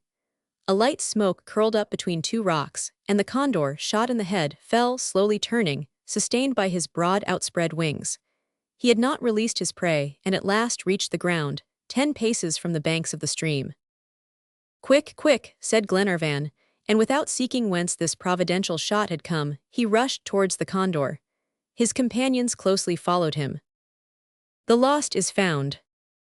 When they arrived, the bird was dead, and the body of Robert was hidden under its great wings. Glenarvan threw himself upon the child, released him from the talons of the condor, stretched him on the grass, and pressed his ear to his breast. Never did a wilder cry of joy issue from human lips than when Glenarvan rose, exclaiming, "He lives, he lives!" In an instant Robert was stripped of his garments, and his face bathed with fresh water. He made a movement, opened his eyes, looked around, and uttered a few words. "You, my lord, my father." Glenarvan could not speak. Emotion stifled him, and kneeling, he wept beside this child so miraculously saved. Chapter 15. Sal Cave. After the great danger that he had just escaped, Robert incurred another, no less great, that of being overwhelmed with caresses. However feeble he was still, not one of these good people could refrain from pressing him to his heart. But it must be confessed that these well-meant embraces are not fatal, for the boy did not die. When his rescue was certain, thought reverted to his rescuer, and the Major very naturally thought of looking around him. 50 paces from the stream, a man of lofty stature was standing, motionless, on one of the first ledges of the mountain. A long gun lay at his feet. This individual, who had so suddenly appeared, had broad shoulders, and long hair tied with leathern thongs. His height exceeded 6 feet, and his bronzed face was red between his eyes and mouth, black below his eyelids, and white on his forehead. After the manner of the Patagonians of the frontiers, the native wore a splendid cloak, decorated with red arabesques, made of the skin of a guanaco, its silky fur turned outward, and sewed with ostrich tendons. Under his cloak, a tippet of foxskin encircled his neck and terminated in a point in front. At his girdle hung a little bag containing the colors with which he painted his face. His leggings were of ox hide, and fastened to the ankle with straps regularly crossed. The figure of this Patagonian was fine, and his face denoted real intelligence in spite of the colors that adorned it. He waited in an attitude full of dignity, and seeing him so motionless and stern on his pedestal of rocks, you would have taken him for a statue. The Major, as soon as he perceived him, pointed him out to Glenarvan, who hastened towards him. The Patagonian took 2 steps forward. Glenarvan took his hand and pressed it. There was in the latter's look, in his physiognomy, such a feeling, such an expression of gratitude, that the native could not mistake it. He inclined his head gently, and uttered a few words that neither the Major nor his friend could understand. The Patagonian, after regarding the strangers attentively, now changed the language. But whatever it was, this new idiom was no better understood than the first. However, certain expressions which he used struck Glenarvan. They seemed to belong to the Spanish language, of which he knew several common words. "Spanish," said he. The Patagonian nodded. "Well," said the Major, "this is our friend Paganel's business. It is fortunate that he thought of learning Spanish." Paganel was called. He came at once, and with all the grace of a Frenchman saluted the Patagonian, to which the latter paid no attention.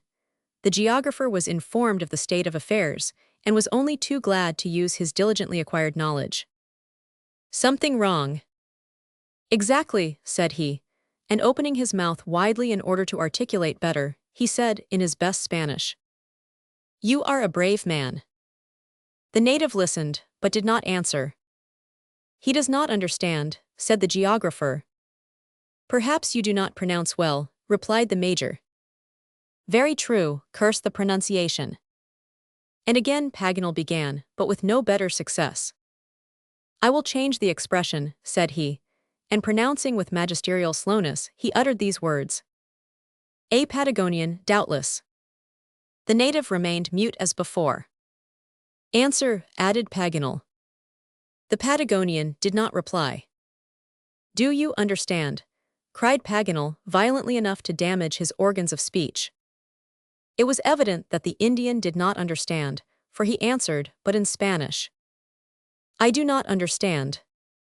It was Paganel's turn now to be astonished, and he hastily put on his glasses, like one irritated. May I be hanged, said he, if I understand a word of this infernal jargon. It is certainly Araucanian. No, replied Glenarvan, this man answered in Spanish.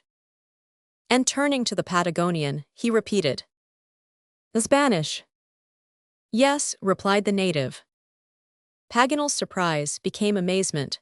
The major and Glenarvan looked at him quizzingly. Ah, my learned friend, said the major, while a half-smile played about his lips, you have committed one of those blunders peculiar to you. What? Cried the geographer, starting. Yes, it is plain that this Patagonian speaks Spanish. He. A man of lofty stature was standing, motionless, on one of the first ledges of the mountain. This individual had broad shoulders and long hair tied with leathern thongs. A peninsular Babel. Yes, by mistake you have learnt another language, while thinking that you studied. MacNab did not finish. A loud "oh" from the geographer, accompanied by shrugs of the shoulders, cut him short. Major, you are going a little too far, said Paganel in a very dry tone. To be sure, since you do not understand. I do not understand because this native speaks so badly, answered the geographer, who began to be impatient. That is to say, he speaks badly because you do not understand, returned the major calmly. MacNab, said Glenarvan, that is not a probable supposition. However abstracted our friend Paganel may be, we cannot suppose that his blunder was to learn one language for another. Now, my dear Edward, or rather you, my good Paganel, explain to me what the difficulty is. I will not explain, replied Paganel, I insist. Here is the book in which I practice daily the difficulties of the Spanish language. Examine it, Major, and you will see whether I impose upon you. So saying, Paganel groped in his numerous pockets.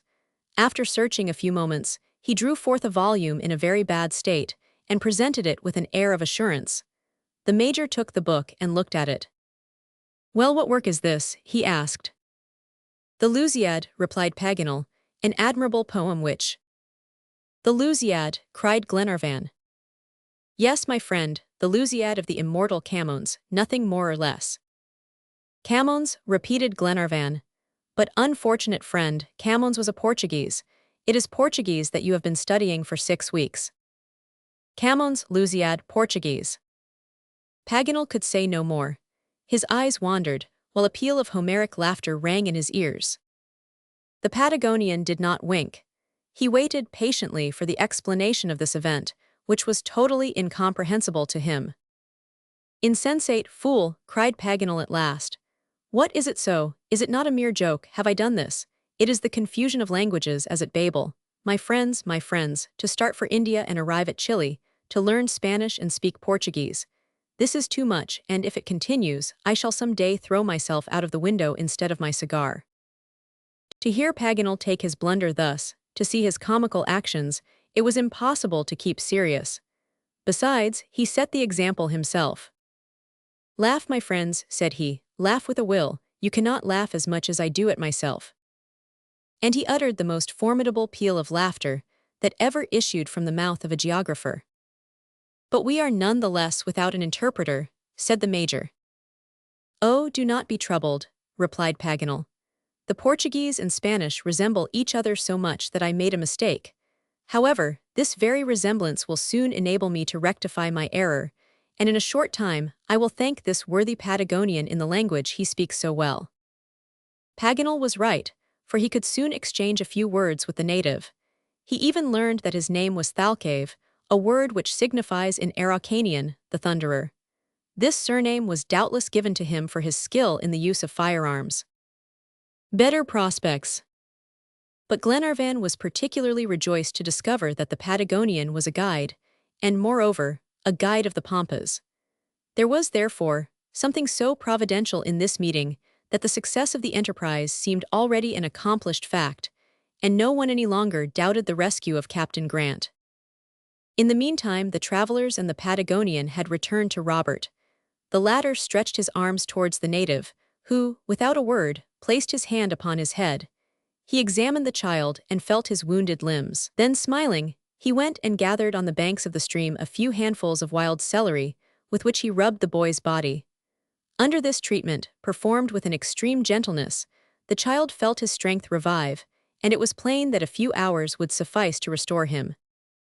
It was therefore decided that that day and the following night should be passed at the encampment. Besides, two important questions remained to be settled: food and means of conveyance. Provisions and mules were both wanting. Fortunately, Thalcave solved the difficulty. This guide, who was accustomed to conduct travelers along the Patagonian frontiers, and was one of the most intelligent Baquinos of the country, engaged to furnish Glenarvan all that his little party needed. He offered to take him to a tolderia, encampment of Indians, about 4 miles distant, where they would find everything necessary for the expedition. This proposal was made partly by gestures, partly by Spanish words which Paganel succeeded in understanding. It was accepted, and Glenarvan and his learned friend, taking leave of their companions, reascended the stream under the guidance of the Patagonian. They proceeded at a good pace for an hour and a half, taking long strides to keep up to the giant Thalcave. All the region was charming and of a rich fertility. The grassy pastures succeeded each other and could easily have fed thousands of cattle. Large ponds, united by a winding chain of streams, gave these plains a verdant moisture. Black-headed swans sported on the mirror-like surface and disputed the empire of the waters with numberless ostriches that gamboled over the plains, while the brilliant feathered tribes were in wonderful variety. Jacques Paganel proceeded from admiration to ecstasy. Exclamations of delight continually escaped his lips, to the astonishment of the Patagonian, who thought it very natural that there should be birds in the air, swans on the lakes, and grass on the prairies. The geographer had no reason to regret his walk or complain of its length. He scarcely believed himself started, or that the encampment would soon come in sight. This tolderia was at the bottom of a narrow valley among the mountains. Here in huts of branches lived 30 wandering natives, grazing large herds of milch cows, sheep, cattle, and horses. Thus they roamed from one pasture to another, always finding a repast ready for their 4-footed companions. Glenarvan going to market. Thalcave took upon himself the negotiation, which was not long. In return for 7 small Argentine horses, all saddled, 100 pounds of dried meat, a few measures of rice, and some leathern bottles for water, the Indians received 20 ounces of gold, the value of which they perfectly understood. Glenarvan would have bought another horse for the Patagonian, but he intimated that it was unnecessary. The bargain concluded, Glenarvan took leave of his new providers, as Paganel expressed it, and returned to the encampment. His arrival was welcomed by cries of joy at sight of the provisions and horses. Everyone ate with avidity. Robert partook of some nourishment. He had almost entirely regained his strength, and the remainder of the day was passed in perfect rest. Various subjects were alluded to: the absent dear ones, the Duncan, Captain Mangles, his brave crew, and Harry Grant, who was, perhaps, not far distant. As for Paganel, he did not leave the Indian. He became Thalcave's shadow, and could not remain quiet in the presence of a real Patagonian, in comparison with whom he would have passed for a dwarf. He overwhelmed the grave Indian with Spanish phrases, to which the latter quietly listened. The geographer studied this time without a book, and was often heard repeating words aloud. "If I do not get the accent," said he to the major, "you must not be angry with me, who would have thought that one day a Patagonian would teach me Spanish." Chapter 16. News of the Lost Captain. At 8 o'clock the next morning Thalcave gave the signal for departure. The slope was gradual, and the travelers had only to descend a gentle declivity to the sea. When the Patagonian declined the horse that Glenarvan offered him, the latter thought that he preferred to go on foot, according to the custom of certain guides, and indeed, His long legs ought to have made walking easy, but he was mistaken. At the moment of departure, Thalcave whistled in a peculiar manner. Immediately, a magnificent Argentine horse, of superb form, issued from a small wood nearby and approached at the call of his master. The animal was perfectly beautiful. His brown color indicated a sound, spirited, and courageous beast. He had a small and elegantly poised head, widely opening nostrils, a fiery eye, large hams, swelling withers, broad breast, long pasterns, in short, all the qualities that constitute strength and suppleness. The major, like a perfect horseman, admired unreservedly this specimen of the horses of the plains. This beautiful creature was called Thayuca, which means bird in the Patagonian language, and he justly merited this appellation. A fresh start. When Thalcave was in the saddle, the horse pranced with spirited grace, and the Patagonian, a skillful rider, was magnificent to behold. His outfit comprised 2 weapons of the chase, the boluses and the lasso. The boluses consists of 3 balls tied together by a leathern string, which are fastened to the front of the saddle. The Indians frequently throw them the distance of 100 paces at the animal or enemy that they are pursuing, and with such precision that they twist about their legs and bring them to the ground. It is, therefore, in their hands a formidable instrument, and they handle it with surprising dexterity. The lasso, on the contrary, does not leave the hand that wields it. It consists simply of a leathern thong 30 feet in length, terminating in a slipnoose which works upon an iron ring. The right hand throws the slipnoose, while the left hand holds the remainder of the lasso, the end of which is firmly tied to the saddle. A long carbine in a sling completed the Patagonian's armament. Thalcave, without observing the admiration caused by his natural grace, ease, and courage, took the lead, and the party advanced, now at a gallop, and now at a walk, for their horses seemed entirely unaccustomed to trotting. Robert mounted with much boldness, and speedily convinced Glenarvan of his ability to keep his seat. On issuing from the gorges of the Andes, they encountered a great number of sand ridges, called medanos, real waves incessantly agitated by the wind, when the roots of the herbage did not confine them to the earth. This sand is of an extreme fineness, and at the least breath, they saw it float away in light clouds, or form regular sand columns which rose to a considerable height. This spectacle caused pleasure as well as annoyance to the eyes. Pleasure, for nothing was more curious than these columns, wandering over the plain, struggling, mingling, sinking, and rising in inexpressible confusion. And annoyance, since an impalpable dust emanated from these innumerable medanos and penetrated the eyelids, however tightly they were closed. This phenomenon continued during a great part of the day. Nevertheless, they advanced rapidly, and towards 6 o'clock the Andes, 40 miles distant, presented a darkish aspect already fading in the mists of the evening. The travelers were a little fatigued with their journey, and therefore saw with pleasure the approach of the hour for retiring. They encamped on the shores of a turbulent stream, enclosed by lofty red cliffs. Toward noon of the next day, the sun's rays became very oppressive, and at evening a line of clouds on the horizon indicated a change in the weather. The Patagonian could not be deceived, and pointed out to the geographer the western portion of the sky. "Good, I know," said Paganel, and addressing his companions, "a change in the weather is about to take place. We shall have a pampero." Talking like a book. He explained that this pampero is frequent on the Argentine plains. It is a very dry wind from the southwest. Thalcave was not mistaken, and during the night, which was quite uncomfortable for people sheltered with a simple poncho, the wind blew with great violence. The horses lay down on the ground, and the men near them in a close group. Glenarvan feared they would be delayed if the storm continued, but Paganel reassured him after consulting his barometer. "Ordinarily," said he, "this wind creates tempests which last for 3 days, but when the barometer rises as it does now, you are free from these furious hurricanes in a few hours. Be assured then, my dear friend, at break of day the sky will have resumed its usual clearness." "You talk like a book, Paganel," replied Glenarvan. "And I am one," replied Paganel, "which you are free to consult as much as you please." He was not mistaken. At 1 o'clock in the morning the wind suddenly subsided, and every one was able to enjoy an invigorating sleep. The next morning they rose bright and fresh, especially Paganel, who displayed great cheerfulness and animation. During this passage across the continent, Lord Glenarvan watched with scrupulous attention for the approach of the natives. He wished to question them concerning Captain Grant, by the aid of the Patagonian, with whom Paganel had begun to converse considerably, but they followed a path little frequented by the Indians, for the trails over the Pampas, which lead from the Argentine Republic to the Andes, are situated too far to the north.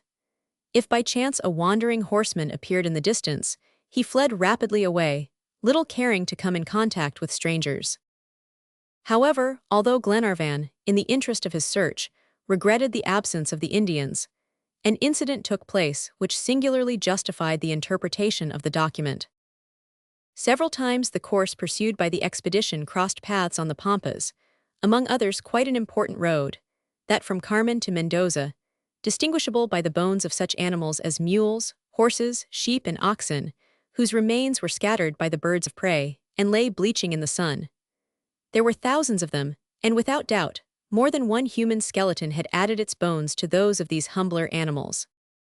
Hitherto Thalcave had made no remark concerning the lines so rigorously followed. He understood, however, that if they kept no definite course over the Pampas, they would not come to cities or villages. Every morning they advanced towards the rising sun, without deviating from the straight line, and every evening the setting sun was behind them. In his capacity of guide, Thalcave must therefore have been astonished to see that not only he did not guide them, but that they guided him. Nevertheless, if he was astonished, with the reserve natural to the Indians he made no remark. But today, arriving at the above-mentioned road, he stopped his horse and turned towards Paganel. "Road to Carmen," said he. "Yes, my good Patagonian," replied the geographer in his purest Spanish, "road to Carmen and Mendoza." "We do not take it," resumed Thalcave.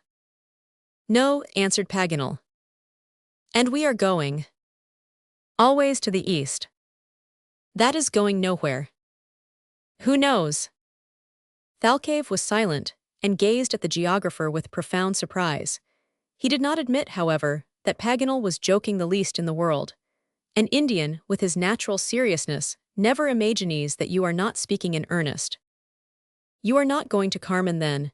he added, after an instant of silence. "A professorial difficulty." "No," replied Paganel. "Nor to Mendoza." "No." At this moment Glenarvan, rejoining Paganel, asked what Thalcave said, and why he had stopped.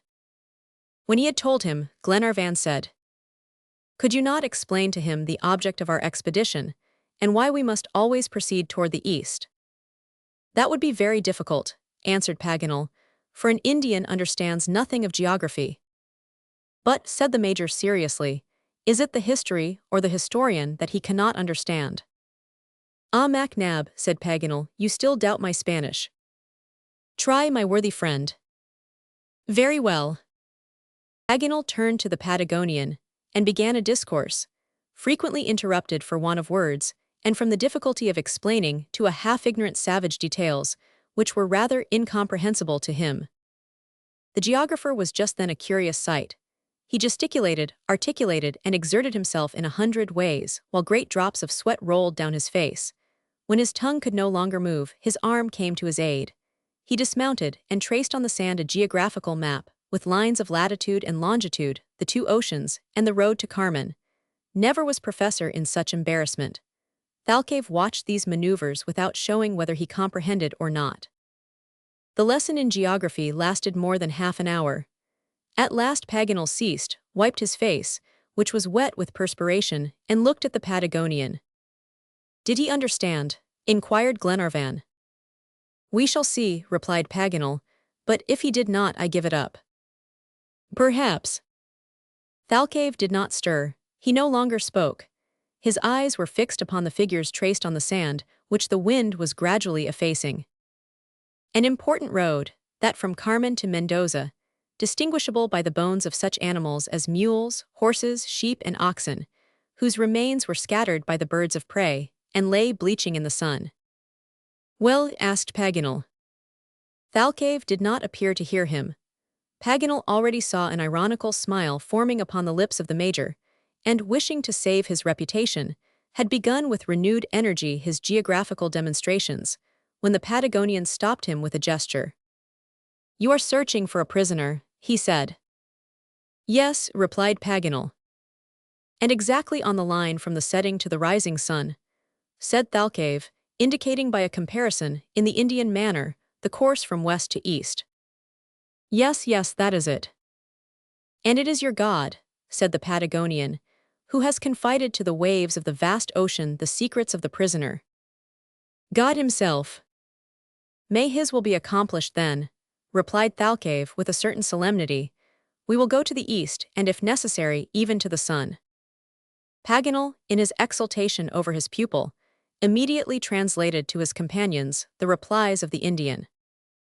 Glenarvan requested Paganel to ask the Patagonian if he had heard of any strangers falling into the hands of the Indians, which was accordingly done. "Perhaps," replied the Patagonian. As soon as this word was translated, Thalcave was surrounded by the 7 travelers, who gazed at him with questioning looks. Paganel, excited and scarcely finding his words, resumed these interesting interrogatories, while his eyes, fixed upon the grave Indian, strove to anticipate his reply before it issued from his lips. Every word the Patagonian said he repeated in English, so that his companions heard the Indians speak, as it were, in their own language. "And this prisoner?" inquired Paganel. "He was a stranger," replied Thalcave slowly, "a European." "You have seen him?" "No, but he is mentioned in the accounts of the Indians. He was a brave man." "You understand, my friends," said Paganel, "a courageous man." "My father," cried Robert Grant. Then, addressing Paganel, "How do you say it is my father in Spanish?" he asked. "Es mío padre," answered the geographer. Immediately Robert, taking Thalcave's hands, said in a sweet voice, "Es mío padre." "Suyo padre," replied the Patagonian, whose look brightened. He took the boy in his arms, lifted him from his horse, and gazed at him with the most curious sympathy. His intelligent countenance became suffused with a peaceful emotion. But Paganel had not finished his inquiries. Where was this prisoner? What was he doing? When had Thalcave heard of him? All these questions thronged his mind at once. He did not have to wait long for answers, but learnt that the European was a slave of one of the Indian tribes that scour the plains. "But where was he last?" asked Paganel. "With the cazique Cafocura," answered Thalcave. "On the line we have been following." "Yes." "And who is this cazique?" "The chief of the Poyaches Indians, a man with 2 tongues and 2 hearts." "A scientific bath." "That is to say, false in word and in deed," said Paganel, after translating to his companions this beautiful metaphor of the Indian language.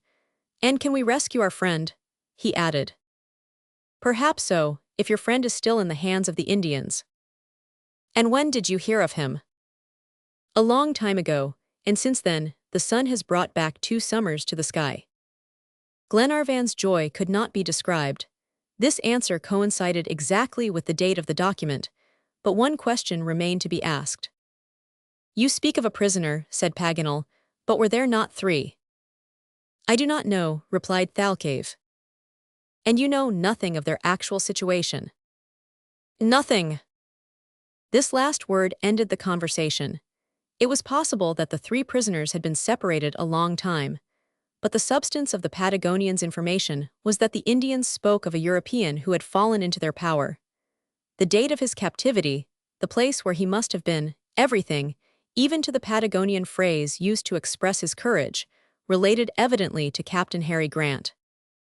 Their progress was now somewhat slow and difficult, their next object being to reach and cross the river Colorado, to which at length their horses brought them. Here Paganel's first care was to bathe, geographically, in its waters, which are colored by a reddish clay. He was surprised to find the depth so great as it really was, this being the result of the snow having melted rapidly under the first heat of summer. The width likewise of the stream was so considerable that it was almost impossible for their horses to swim across. But they happily discovered a sort of weir bridge, of wattles looped and fastened together, which the Indians were in the habit of using, and by its aid the little troop was enabled to pass over to the left bank, where they rested for the night. Chapter 17. A Serious Necessity. They set out at daybreak. The horses advanced at a brisk pace among the tufts of pajabrava, a kind of grass that serves the Indians as a shelter during the storms. At certain distances, but less and less frequent, pools of shallow water contributed to the growth of willows and a certain plant which is found in the neighborhood of fresh water. Here the horses drank their fill to fortify themselves for the journey. Thalcave, who rode in advance, beat the bushes and thus frightened away the kalinas, vipers, while the agile Thayuka bounded over all obstacles and aided his master in clearing a passage for the horses that followed. They set out at daybreak. The horses advanced at a brisk pace among the tufts of pajabrava, a kind of grass that serves the Indians as a shelter during the storms. Early in the afternoon, the first traces of animals were encountered, the bones of an innumerable drove of cattle in whitened heaps. These fragments did not extend in a winding line, such as animals exhausted and falling one by one would leave behind them. Thus no one, not even Paganel, knew how to explain this chain of skeletons in a space comparatively circumscribed. He therefore questioned Thalcave, who was not at a loss for a reply. "What is this?" they asked, after Paganel had inquired of the Indian. "The fire of heaven," replied the geographer. "What, the lightning could not have produced such a disaster," said Tom Austin, "and stretched 500 head of cattle on the earth." But Thalcave reaffirmed it, and he was not mistaken, for the storms of the Pampas are noted for their violence. At evening they stopped at an abandoned rancho, made of interlaced branches plastered with mud and covered with thatch. This structure stood within an enclosure of half-rotten stakes, which, however, sufficed to protect the horses during the night against the attacks of the foxes. Not that they had anything to fear personally from these animals, but the malicious beasts gnawed the halters, so that the horses could escape. A few paces from the rancho, a hole was dug which served as a kitchen and contained half-cooled embers. Within, there was a bench, a bed of ox hide, a saucepan, a spit, and a pot for boiling mate. The mate is a drink very much in use in South America. It is the Indian's tea, consisting of a decoction of leaves dried in the fire, and is imbibed through a straw. At Paganel's request, Thalcave prepared several cups of this beverage, which very agreeably accompanied the ordinary eatables, and was declared excellent. A change for the worse. The next day they resumed their journey towards the east. About noon, a change took place in the appearance of the Pampas, which could not escape eyes wearied with its monotony. The grass became more and more scanty, and gave place to sickly burdocks and gigantic thistles, while stunted nettles and other thorny shrubs grew here and there. Heretofore, a certain moisture preserved by the clay of the prairie freshened the meadows. The vegetation was thick and luxuriant. But now a patchy growth, bare in many places, exposed the earth and indicated the poverty of the soil. These signs of increasing dryness could not be mistaken, and Thalcave called attention to them. "I am not sorry at this change," said Tom Austin. "To see always grass, nothing but grass, becomes tiresome before long." "But where there is grass there is water," replied the Major. "Oh, we are not in want," said Wilson, "and shall find some river on our course." However, when Wilson said that the supply of water would not fail, he had not calculated for the unquenchable thirst that consumed his companions all that day. And when he added that they would meet with some stream in their journey, he had anticipated too much. Indeed, not only were rivers wanting, but even the artificial wells dug by the Indians were empty. On seeing these indications of dryness increase from mile to mile, Paganel asked Thalcave where he expected to find water. "At Lake Salinas," replied the Indian. "And when shall we arrive there?" "Tomorrow evening." The natives ordinarily, when they travel on the Pampas, dig wells and find water a few feet below the surface. But the travelers, destitute of the necessary implements, could not employ this expedient. It was therefore necessary to obtain a supply in some other way, for if they did not absolutely suffer from the tormenting desire for drink, no one could entirely allay his thirst. At evening they halted, after a journey of 30 miles. Every one relied upon a good night to recruit himself after the fatigues of the day, but they were greatly annoyed by a very persistent swarm of mosquitoes, which disappeared, however, after the wind changed. If the Major preserved his calmness in the midst of the petty annoyances of life, Paganel, on the contrary, could not treat the matter so indifferently. He fought the mosquitoes, and sadly regretted the absence of his acid water, which would have soothed the pain of their bites. Although the Major endeavored to console him, he awoke in a very bad humor. However, he was very easily persuaded to set out at daybreak, for it was important to arrive at Lake Salinas the same day. The horses were very much exhausted, they were dying of thirst, And although their riders had denied themselves on their account, still their share of water had been very limited. The dryness was today even greater, and the heat no less intolerable, with the dusty wind, the simoom of the pampas. Indians ahead. During the day, the monotony of the journey was interrupted. Mulready, who rode in advance, turned back, signaling the approach of a party of Indians. This meeting elicited different opinions. Glenarvan thought of the information that these natives might furnish concerning the shipwrecked seamen of the Britannia. Thalcave, for his part, scarcely enjoyed meeting in his journey the wandering Indians of the plains. He considered them plunderers and robbers, and only sought to avoid them. According to his orders, the little party collected together and made ready their firearms. It was necessary to be prepared for any emergency. The Indian detachment was soon perceived. It consisted of only 10 men, which fact reassured the Patagonian. They approached within 100 paces so that they could be easily distinguished. Their high foreheads, prominent rather than receding, their tall forms and their olive color, showed them to be magnificent types of the Indian race. They were clad in the skins of guanacos, and carried various weapons of war and the chase, while their dexterity in horsemanship was remarkable. Having halted, they appeared to hold a conference, crying and gesticulating. Glenarvan advanced toward them, but he had not proceeded 2 yards, when the detachment wheeled about and disappeared with incredible swiftness. The tired horses of the travelers could never have overtaken them. "The cowards," cried Paganel. "They fly too fast for honest men," said MacNab. "What are these Indians?" inquired Paganel of Thalcave. "Gauchos," replied the Patagonian. "Gauchos," repeated Paganel, turning toward his companions. "Gauchos. We had no need, then, to take such precautions. There was nothing to fear." "Why?" asked the Major. "Because the Gauchos are inoffensive peasants." "Do you think so, Paganel?" "Certainly, they took us for robbers and fled." Glenarvan was quite disappointed in not speaking with them, as he expected to obtain additional tidings of the lost sailors. But it was necessary to push on, if they would reach their destination that evening. At 8 o'clock Thalcave, who had gone a little in advance, announced that the lake so long desired was in sight. A quarter of an hour afterward the little party descended the high banks, but here a serious disappointment awaited them. The lake was dry. Chapter 18. In search of water. Lake Salinas terminates the cluster of lagoons that adjoin the Ventana and Guamini Mountains. Numerous expeditions are made to this place to obtain supplies of salt, with which these waters are strongly impregnated. But now the water had evaporated under the heat of the sun, and the lake was only a vast glittering basin.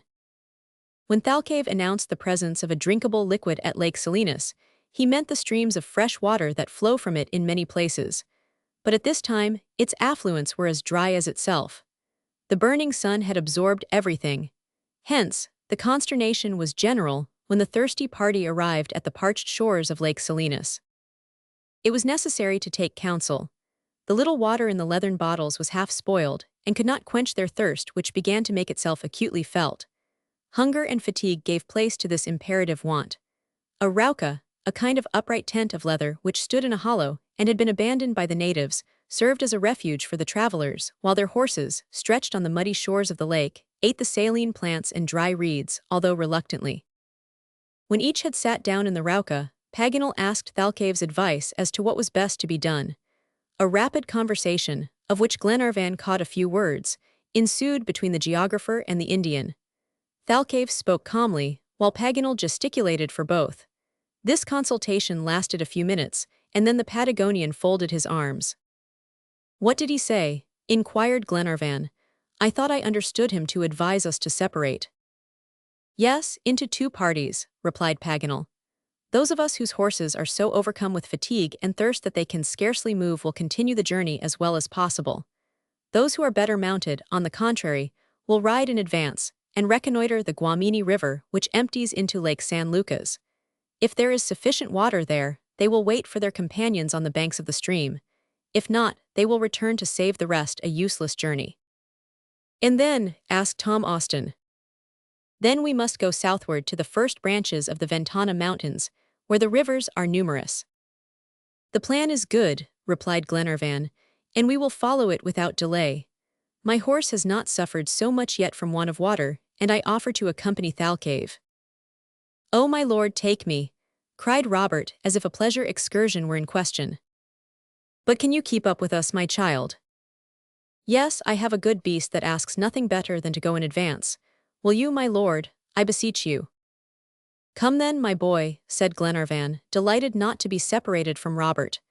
"And we three," he added, "will be very stupid if we do not discover some clear and fresh stream." "And I," said Paganel. "Oh, you, my dear Paganel," replied the major, "you will remain with the reserve detachment. You know the course, the Guamini River and the Pampas, too well to abandon us. Neither Wilson, Mulrady, nor myself are capable of rejoining Thalcave at his rendezvous, unless we advance confidently under the guidance of the brave Jacques Paganel." "Poor father," exclaimed Robert, "how he will thank you when you have found him." And, so saying, he took his lordship's hand and pressed it to his lips. "I resign," said the geographer, very much flattered to obtain a higher command. "But no distractions," added the major. "Do not lead us where we have nothing to do, and bring us back to the shores of the Pacific." "You would deserve it, my intolerable major," said Paganel, smiling. "But tell me, my dear Glenarvan, how will you understand Thalcave's language?" "I suppose," answered Glenarvan, "that the Patagonian and I will not need to talk. Besides, with the few Spanish words that I know, I shall succeed well enough on an emergency in giving him my opinion and understanding his." "Go then, my worthy friend," replied Paganel. "Let us eat first," said Glenarvan, "and sleep till the hour of departure." They ate supper without drink, which was rather unrefreshing, and then fell asleep. Paganel dreamed of torrents, cascades, streams, rivers, ponds, brooks, nay, even full bottles, in short, of everything which generally contains water. It was a real nightmare. The next morning at 6 o'clock the horses were saddled. They gave them the last drink of water left, which they took with more dislike than pleasure, for it was very nauseating. The 3 horsemen then mounted. "Au revoir," said the Major, Austin, Wilson, and Mulrady. Soon the Patagonian, Glenarvan, and Robert, not without a certain throbbing of the heart, lost sight of the detachment, confided to the sagacity of the geographer. The young sailor on horseback. Thalcave was right in first proceeding towards the Guamini, since this stream lay on the prescribed course and was the nearest. The 3 horses galloped briskly forward. These excellent beasts perceived, doubtless by instinct, whither their masters were guiding them. Thaouka, especially, showed a spirit that neither fatigue nor thirst could overcome. The other horses followed, at a slower pace, but incited by his example. The Patagonian frequently turned his head to look at Robert Grant, and, seeing the young boy firm and erect, in an easy and graceful position, testified his satisfaction by a word of encouragement. "Bravo, Robert," said Glenarvan. "Thalcave seems to congratulate you. He praises you, my boy." "And why, my lord?" "Because of the way you ride." "Oh, I merely keep firm. That is all," replied Robert, who blushed with pleasure at hearing himself complimented. "That is the main point, Robert," said Glenarvan. "But you are too modest, and I am sure you cannot fail to become an accomplished equestrian." "Well," said Robert, "but what will Papa say, who wishes to make a sailor of me?" "The one does not interfere with the other. If all horsemen do not make good sailors, all sailors may certainly make good horsemen. To ride on the yards, you must learn to keep yourself firm. As for knowing how to manage your horse, that comes more easily." "Poor father," exclaimed Robert, "how he will thank you when you have found him." And, so saying, he took his lordship's hand and pressed it to his lips. "You love him well, Robert?" "Yes, my lord, he was so kind to sister and me. He thought only of us, and every voyage brought us a memento of the countries he visited, and what was better, tender caresses and kind words on his return. Ah, you will love him too when you know him. Mary resembles him. He has a sweet voice like her. It is singular for a sailor, is it not?" "Yes, very singular, Robert," said Glenarvan. "I see him still," replied the boy, as if speaking to himself. "Good and brave Papa. He rocked me to sleep on his knees when I was little, and kept humming an old Scottish song which is sung around the lakes of our country. I sometimes recall the air, but indistinctly. How we loved him, my lord! Well, I think one must be very young to love his father well."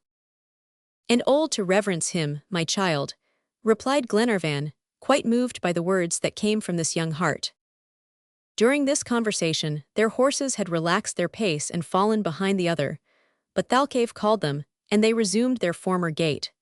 It was soon evident, however, that, with the exception of Thayuka, the horses could not long maintain this speed. At noon it was necessary to give them an hour's rest. Glenarvan grew uneasy. The signs of dryness did not diminish, and the want of water might result in disastrous consequences. Thalcave said nothing, but probably thought that if the Guamini was dry, it would then be time to despair, if indeed an Indian's heart has ever experienced such an emotion. They therefore kept on, and by use of whip and spur the horses were induced to continue their journey, but they could not quicken their pace. Thalcave might easily have gone ahead, for in a few hours Thayuka could have carried him to the banks of the stream.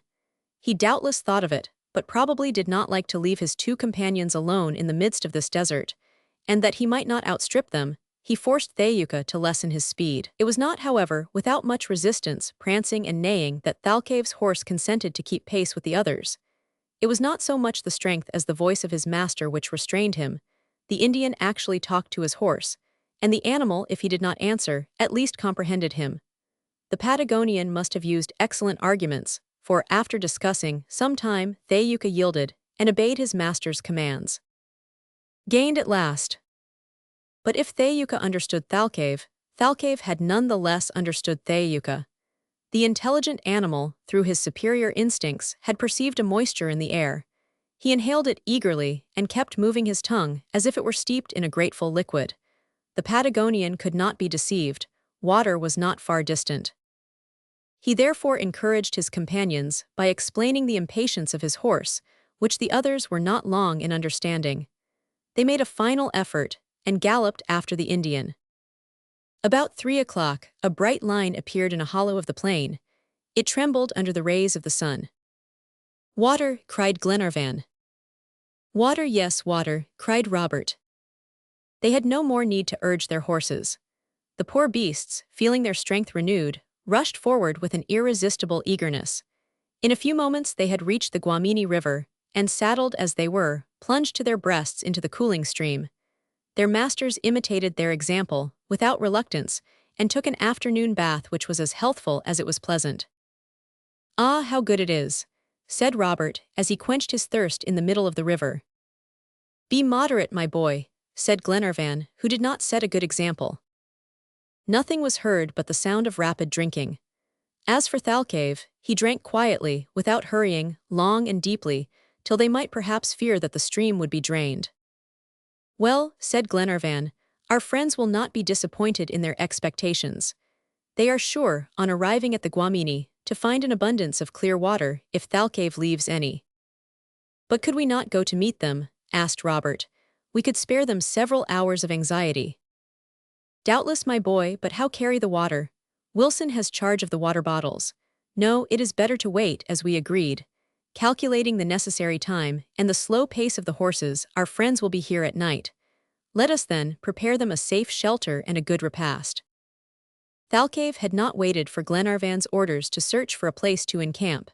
He had very fortunately found on the banks of the river a ramada, a kind of enclosure designed for a cattle fold, and shut in on 3 sides. The situation was excellent for the purpose, so long as one did not fear to sleep in the open air, and that was the least anxiety of Thalcave's companions.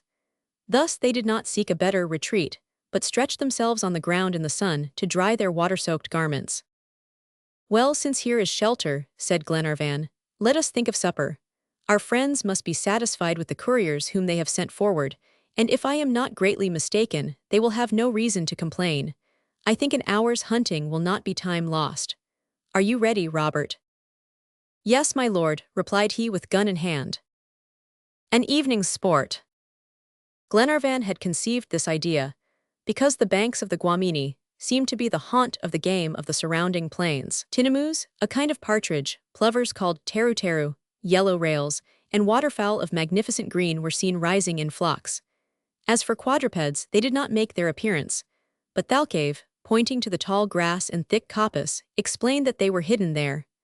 The hunters had only to take a few steps to find themselves in one of the best game coverts in the world. They began to hunt, therefore, and disdaining the feathered tribe, their first attempts were made upon the large game of the pampas. Soon hares and guanacos, like those that had attacked them so violently on the Andes, started up before them by hundreds. But these very timid animals fled with such swiftness that it was impossible to come within gunshot. The hunters, therefore, attacked other game that was less fleet. A dozen partridges and rails were brought down, and Glenarvan shot a peccary, which was very good eating. In less than half an hour they had obtained without difficulty all the game they needed. Robert captured a curious animal called an armadillo, which was covered with a sort of helmet of movable bony pieces and measured 1.5 feet in length. It was very fat, and would be an excellent dish, as the Patagonians said, while Robert was proud of his success. As for Thalcave, he showed his companions a nandu hunt. This bird, peculiar to the pampas, is a kind of ostrich, whose swiftness is marvelous. The Indian did not try to decoy so nimble an animal, but urged his horse to a gallop, straight towards the bird, so as to overtake it at once. For, if the first attack should fail, the nandu would soon fatigue both horse and rider with its giddy backward and forward movements. Thalcave, arriving at a proper distance, launched his boluses with a strong hand, and so skillfully that they twisted about the legs of the ostrich and paralyzed its efforts. In a few moments it lay on the ground.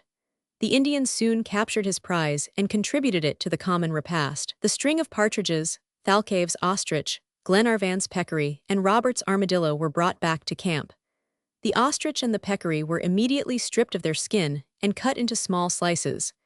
As for the armadillo, it is a dainty animal which carries its roasting dish with it, and it was, accordingly, placed in its own bony covering on the glowing embers. The three hunters were satisfied with the partridges for supper, and kept the rounds of beef for their friends.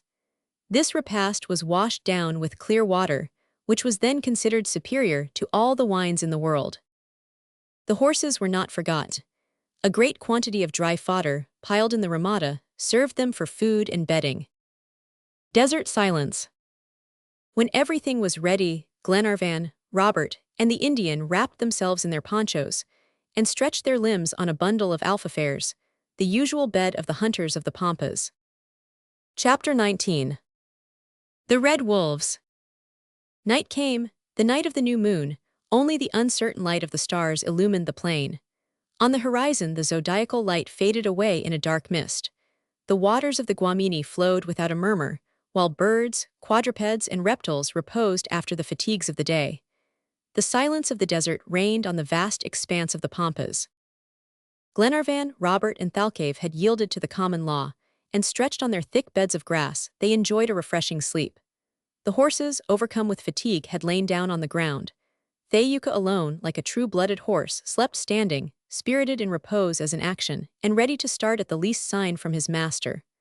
Perfect tranquility reigned within the enclosure, and the embers of the night fire, as they gradually died out, cast their last rays over the silent obscurity. About 10 o'clock, after a short sleep, the Indian awoke. His eyes became fixed beneath his lowered eyebrows, and his head was turned in a listening attitude towards the plain. He seemed endeavoring to detect some scarcely perceptible sound. A vague uneasiness was soon expressed on his face, usually so calm. Had he perceived the approach of prowling Indians, or the coming of jaguars, water tigers, and other formidable beasts which are numerous in the neighborhood of rivers? This last possibility doubtless appeared plausible to him, for he cast a rapid glance over the combustible materials piled in the enclosure, and his anxiety increased. In fact, all this dry bedding would quickly be consumed, and could not long intimidate the audacious animals. According to this conjecture, Thalcave had only to await the progress of events, which he did, half reclining, his head resting on his hands, his elbows on his knees, his eyes motionless, in the attitude of a man whom a sudden anxiety has awakened from sleep. An hour passed. Any other person but Thalcave, reassured by the outward silence, would have lain down again. But where a stranger would have suspected nothing, the highly trained senses and natural instinct of the Indian foresaw the coming danger. While he was listening and watching, Thalcave gave a low neigh. His nose was stretched towards the entrance to the ramada. The Patagonian suddenly started. "Thalcave has scented some enemy," said he. He arose and scanned the plain attentively. Silence still reigned, but not tranquility. Thalcave discerned shadows moving noiselessly among the tufts of grass. Here and there glittered luminous points, which spread on all sides, now fading away and now gleaming forth again. You would have thought fantastic elves were dancing on the surface of an immense lagoon. A stranger would doubtless have taken these flitting sparks for glowworms, which shine, when night comes, in many parts of the pampas. But Thalcave was not deceived. He knew with what enemies he had to deal. He loaded his carbine and took a position near the first stakes of the enclosure. He did not wait long. A strange cry, a mingling of barks and howls, resounded over the plain. The report of the carbine answered it, and was followed by 100 frightful yelps. Glenarvan and Robert suddenly awoke. Fearful odds! What is the matter? Asked Robert. Indians, said Glenarvan. No, replied Thalcave, agaras. Robert looked at Glenarvan. Agaras, said he. Yes, replied Glenarvan, the red wolves of the pampas. Both seized their weapons and joined the Indian. The latter pointed to the plain, from which arose a series of formidable howls. Robert involuntarily took a step backward. You are not afraid of the wolves, my boy, said Glenarvan. No, my lord, replied Robert in a firm tone. With you I fear nothing. So much the better. These agaras are not very formidable beasts, and were it not for their numbers I should not even think of them. What does it matter? Replied Robert. We are well armed, let them come. And they shall be well received. Speaking thus, Glenarvan endeavored to reassure the lad, but he did not think without a secret terror of that dense horde of exasperated beasts. Perhaps there were hundreds of them, and these three, however well armed, could not advantageously contend against so many and such antagonists. By the howls that resounded over the pampas, and by the multitude of shadows that flitted about the plain, Glenarvan could not be mistaken as to the number. These animals had scented a sure prey, horseflesh or human flesh, and not one among them would return to his lair without having his portion. The situation was, therefore, very alarming. Meanwhile, the circle of wolves grew gradually narrower. The horses, awakened, gave signs of the liveliest terror. Thayuka alone pawed the ground, seeking to break his halter, and ready to rush out. His master succeeded in calming him only by whistling continually. Glenarvan and Robert had stationed themselves so as to defend the entrance of the ramada, and with their loaded rifles were about to fire at the first ranks of wolves, when Thalcave turned aside their weapons already poised for a shot. What does Thalcave wish? Asked Robert. He prohibits us from firing, answered Glenarvan. Why? Perhaps he does not consider it the proper time. This was not, however, the motive which actuated the Indian, but a graver reason, which Glenarvan understood when Thalcave, raising his powder flask and inverting it, showed that it was almost empty. Well, said Robert, we must economize our ammunition. Our hunt today has cost us dear, and we are deficient in powder and shot. We have not 20 charges left. The boy answered nothing. You are not afraid, Robert? No, my lord. Very well, my boy. At this moment, another report resounded. Thalcave had brought down a too bold enemy. The wolves that were advancing in close ranks recoiled and gathered together again 100 paces from the enclosure. The last hour. Glenarvan, at a sign from the Indian, took his place at once, while the latter, collecting the bedding, grass, and all combustible materials, piled them at the entrance of the ramada and threw on a burning ember. Soon, a curtain of flame was defined against the dark background of the sky, and through the openings the plain appeared illumined by great moving reflections. Glenarvan could therefore judge of the great number of animals against which they had to defend themselves. Never had so many wolves been seen together before, nor so excited by rapacity. The fiery barrier that Thalcave had just opposed to them had redoubled their fury. Some, however, advanced to the very fire, crowded by the rear ranks, and burned their paws. From time to time, a shot was necessary to check the howling horde, and at the end of an hour 15 bodies lay on the prairie. The besieged were now in a situation relatively less dangerous. So long as their supplies lasted, so long as the barrier of fire stood at the entrance to the ramada, invasion was not to be feared. But what was to be done if all these methods of repelling the wolves should fail at the same time? Glenarvan gazed at Robert and felt his heart beat quick with excitement. He forgot himself and thought only of this poor child, who displayed a courage beyond his years. Robert was pale, but his hand did not leave his weapon, and he awaited with firm bearing the assault of the enraged wolves. Meantime, Glenarvan, after coolly considering the situation, resolved to do something decisive. "In 1 hour," said he, "we shall have no more powder, shot, or fire. We must not wait till then to make a sally." He turned towards Thalcave, and, recalling a few words of Spanish, began a conversation with the Indian, frequently interrupted by the cracks of the rifle. It was not without difficulty that these two men succeeded in understanding each other. Glenarvan, fortunately, knew the habits of the red wolf.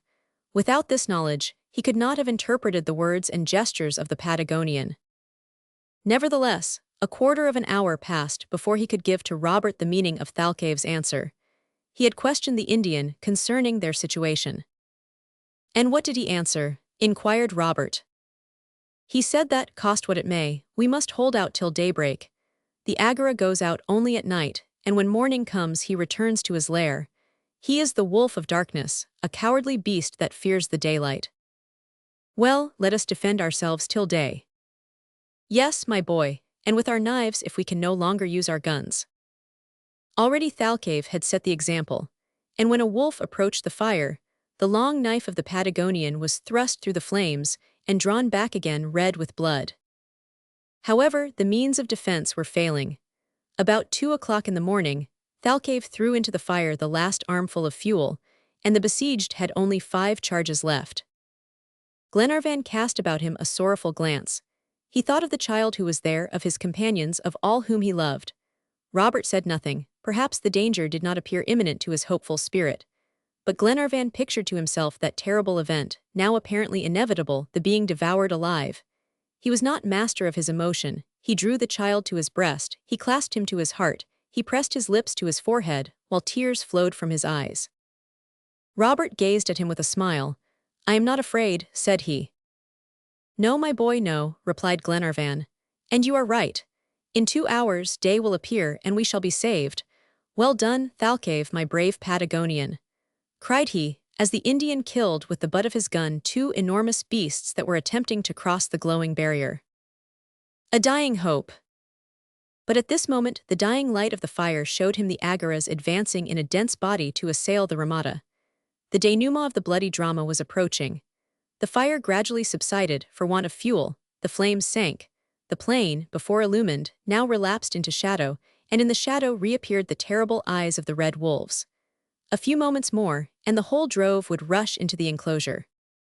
Thalcave discharged his carbine for the last time, stretched out one more of their enemies, and as his ammunition was exhausted, folded his arms. His head sank upon his breast. He appeared to be questioning himself. Was he searching for some bold, novel, or rash scheme for repelling this furious herd? Glenarvan did not venture to ask him. At this moment, a change took place in the action of the wolves. They seemed to be retreating, and their howls, so deafening before, suddenly ceased. An ominous silence reigned over the plain. "They are going," said Robert. "Perhaps," replied Glenarvan, who was listening with intentness. But Thalcave shook his head. He knew well that the animals would not abandon a certain prey until at daybreak they returned to their holes and dens. However, the tactics of their enemies had evidently changed. They no longer endeavored to force the entrance of the Ramada, but their new maneuvers were already causing a still more imminent danger. The wolves, abandoning their design of penetrating the enclosure by this entrance, which was defended by weapon and fire, went to the back of the Ramada and sought to assail it in the rear. Their claws were soon heard rattling against the half-decayed wood. Already their powerful paws and bloody mouths had forced their way between the shattered stakes. The horses, bewildered and panic-stricken, broke their halters and dashed into the enclosure. Glenarvan seized Robert in his arms to defend him to the last extremity, and he would have attempted a rash flight and rushed out of the Ramada had not his eyes fallen upon the Indian. Thalcave, turning like a deer, had suddenly approached his horse, which was neighing with impatience, and was beginning to saddle him carefully, forgetting neither strap nor buckle. He seemed no longer to care for the howls, that were now redoubled. Glenarvan gazed at him with a dark foreboding. "He is leaving us," cried he, seeing Thalcave gather up his reins as though he were about to mount. He never, said Robert. In truth, the Indian was about to make a venture, not to leave his friends, but to save them by sacrificing himself. Thaouka was ready. He champed his bit, he pranced. His eyes, full of a fiery spirit, shot forth lightning flashes. He understood his master. Just as the Indian was seizing the mane of his horse, Glenarvan caught him by the arm with a convulsive grasp. "You are going," said he, pointing to the plain, which was now deserted. "Yes," replied the Indian, who comprehended the gesture of his companion, and with vehement gesticulations which were however perfectly intelligible, he added a few words in Spanish which signified, "Thaouka, good horse, swift, will draw the wolves after him." Frightful howls resounded. The wolves, starting on the track of the horse, fled into the darkness with a terrible speed. "Ha, Thalcave," cried Glenarvan. "Quick, quick," continued the Indian, while Glenarvan said to Robert in a voice broken by emotion, "Robert, my lad, you hear. He will sacrifice himself for us. He will rush out over the plain and turn aside the fury of the wolves upon himself." "Friend Thalcave," replied Robert, looking imploringly at the Patagonian, "Friend Thalcave, do not leave us." "No," said Glenarvan, "he will not leave us." And turning to the Indian, he added, pointing to the terrified horses crowding against the stakes, "Let us go together." "No," said the Indian, who was not mistaken as to the meaning of these words. "Bad beasts, frightened Thaouka, good horse." "Very well," said Glenarvan. "Thalcave shall not leave Robert. He shows me what I have to do. It is my duty to go and his to remain with you." Then seizing Thaouka's bridle, he added, "I will go." "No," replied the Patagonian calmly. "I tell you," cried Glenarvan, taking the bridle from the hands of the Indian, "I will go. Save this boy, I trust him to you, Thalcave." Glenarvan, in his excitement, mingled English and Spanish together. But what matters the language? In such a terrible situation, signs tell all, and men quickly understand each other. Safety for two. However, Thalcave resisted, and the discussion was prolonged. The danger was increasing every moment. Already the broken stakes were yielding to the teeth and claws of the wolves, but neither Glenarvan nor Thalcave appeared willing to yield. The Indian had drawn Glenarvan towards the entrance of the enclosure. He pointed to the plain, now free from wolves. In his animated language, he explained that not a moment was to be lost, that the danger, if this plan failed, would be greater for those who remained. In short, that he alone knew Thaouka well enough to employ his marvelous agility and speed for the common safety. Glenarvan blindly persisted in his resolve to sacrifice himself, when suddenly he was pushed violently back. Thaouka pranced, reared on his hind legs, and all at once, with a spring, cleared the barrier of fire and the rampart of bodies, while a boyish voice cried, "God save you, my lord." Glenarvan and Thalcave had scarcely time to perceive Robert, who, clinging to the horse's mane, disappeared in the darkness. "Robert, unfortunate," cried Glenarvan. But these words the Indian himself could not hear. Frightful howls resounded. The wolves, starting on the track of the horse, fled into the darkness with a terrible speed. Thalcave and Glenarvan rushed out of the ramada. Already the plain had resumed its tranquility, and they could scarcely distinguish a moving line which undulated afar in the shadows of the night. Glenarvan sank upon the ground, overcome in despair, clasping his hands. He gazed at Thalcave, who smiled with his accustomed calmness. "Thaouka, good horse, brave child, he will be saved," he repeated, nodding his head. "But if he falls," said Glenarvan. "He will not fall." In spite of Thalcave's confidence, his companion passed the night in terrible anguish. He was no longer even mindful of the danger still to be feared from the wolves. He would have gone in search of Robert, but the Indian restrained him, and explained that their horses could not overtake the boy, that Thaouka must have distanced his enemies, and could not be found in the darkness. They must wait for day to start in search of Robert. At 4 o'clock in the morning day began to break. The mists of the horizon were soon tinged with pale rays. A sparkling dew covered the plain, and the tall grass began to wave under the first breezes of the dawn. The moment of departure had arrived. "Forward," said the Indian. Glenarvan did not reply, but sprang upon Robert's horse, and the two were soon galloping towards the west in the direction from which their companions were to come. For an hour they traveled thus with great speed, gazing around for Robert, and dreading at each step to behold his mangled body. Glenarvan tortured the flanks of his horse with his spurs. Suddenly shots were heard, and reports at regular intervals, like signals for recognition. "It is they," cried Glenarvan. Thalcave and he urged their horses to a more rapid pace, and a few moments afterwards, they joined the party led by Paganel. Lively gratitude.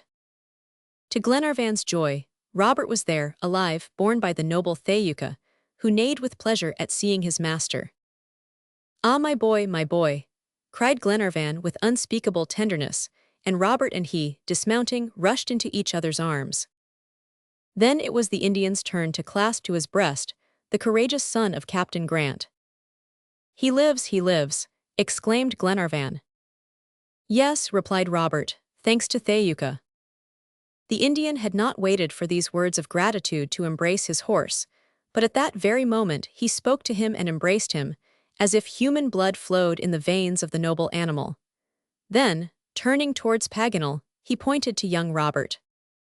"A brave boy," said he. Glenarvan, however, asked, even while he admired the lad, "Why, my son, did you not let Thalcave or me try this last chance of saving you?" "My lord," replied he, in accents of the liveliest gratitude, "was it not my duty to sacrifice myself, when Thalcave has saved my life, and you are going to save my father?" Chapter 20. Strange Signs. After their first outbursts of joy at meeting were over, Paganel, Austin, Wilson, and Mulrady, all who had remained behind except the Major, were conscious of one thing, namely, that they were suffering from thirst.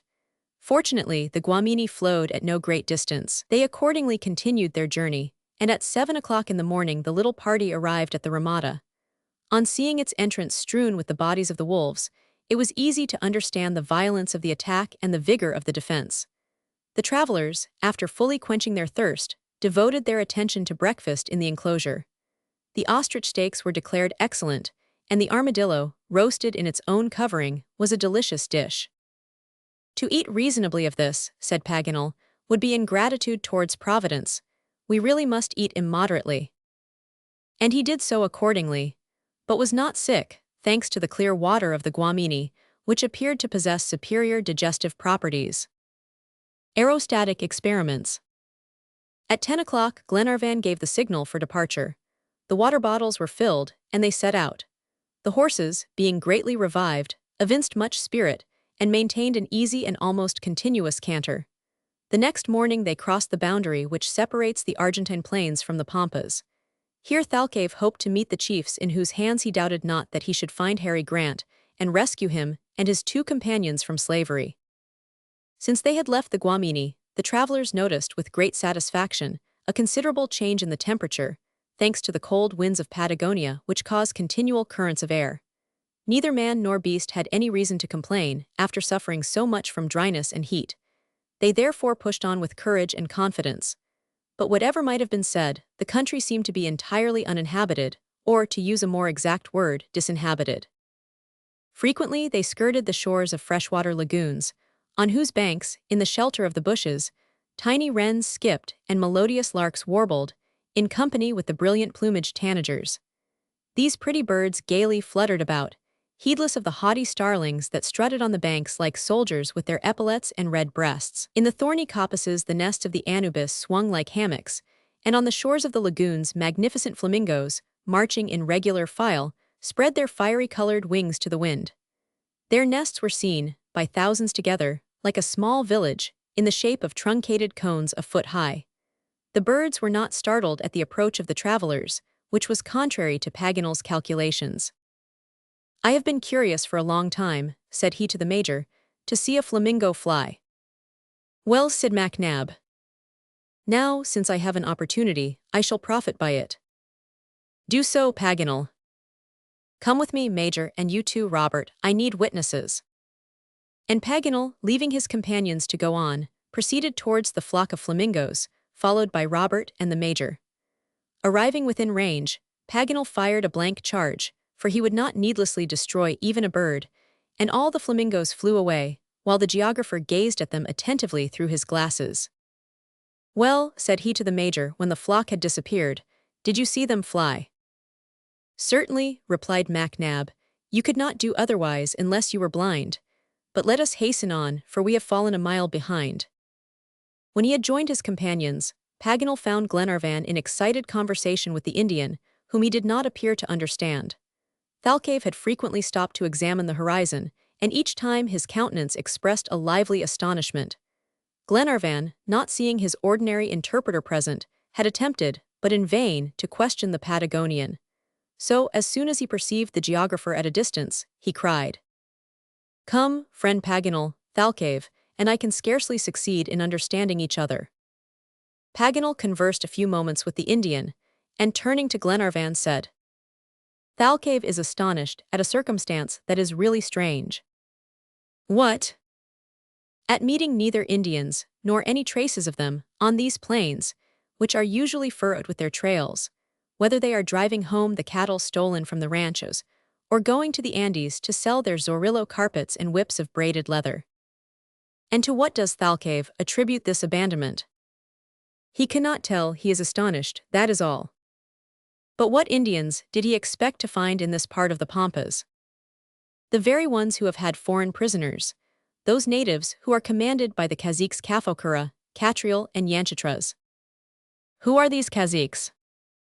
Arriving within range, Paganel fired a blank charge, for he would not needlessly destroy even a bird, and all the flamingos flew away, while the geographer gazed at them attentively through his glasses. Chiefs of tribes that were very powerful 30 years ago, before they were driven beyond the Sierras. Since that time, they have been subdued as much as an Indian can be, and now scour the Pampas as well as the province of Buenos Aires. I am therefore astonished, like Thalcave, at not encountering traces of them in a country where they generally pursue the calling of plunderers. "Well then," inquired Glenarvan, "what course ought we to take?" "I will see," replied Paganel.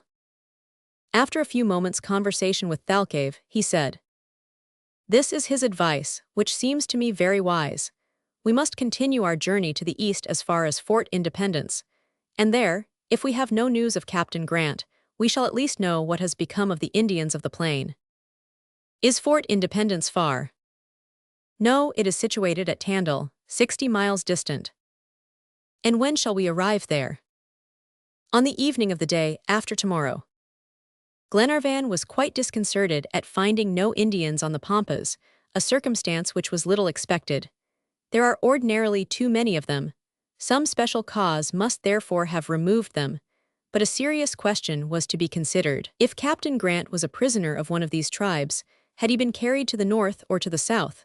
This problem harassed Glenarvan. It was advisable at all hazards to keep track of the captain. In short, it was better to follow Thalcave's advice and reach the village of Tandil, where at least they could obtain information.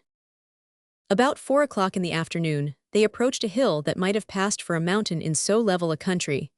It was Tapalquem Sierra, and at its foot the travelers encamped for the night. Galloping Gauchos. The passage of this mountain was accomplished the next day with the greatest ease. They followed the sandy undulations of a gradually sloping terrace, which certainly did not present difficulties to people who had scaled the Andes, and the horses scarcely relaxed their rapid pace. At noon they reached the abandoned Fort Tapalquem, the first of the chain of forts built on the southern frontier against the plundering natives.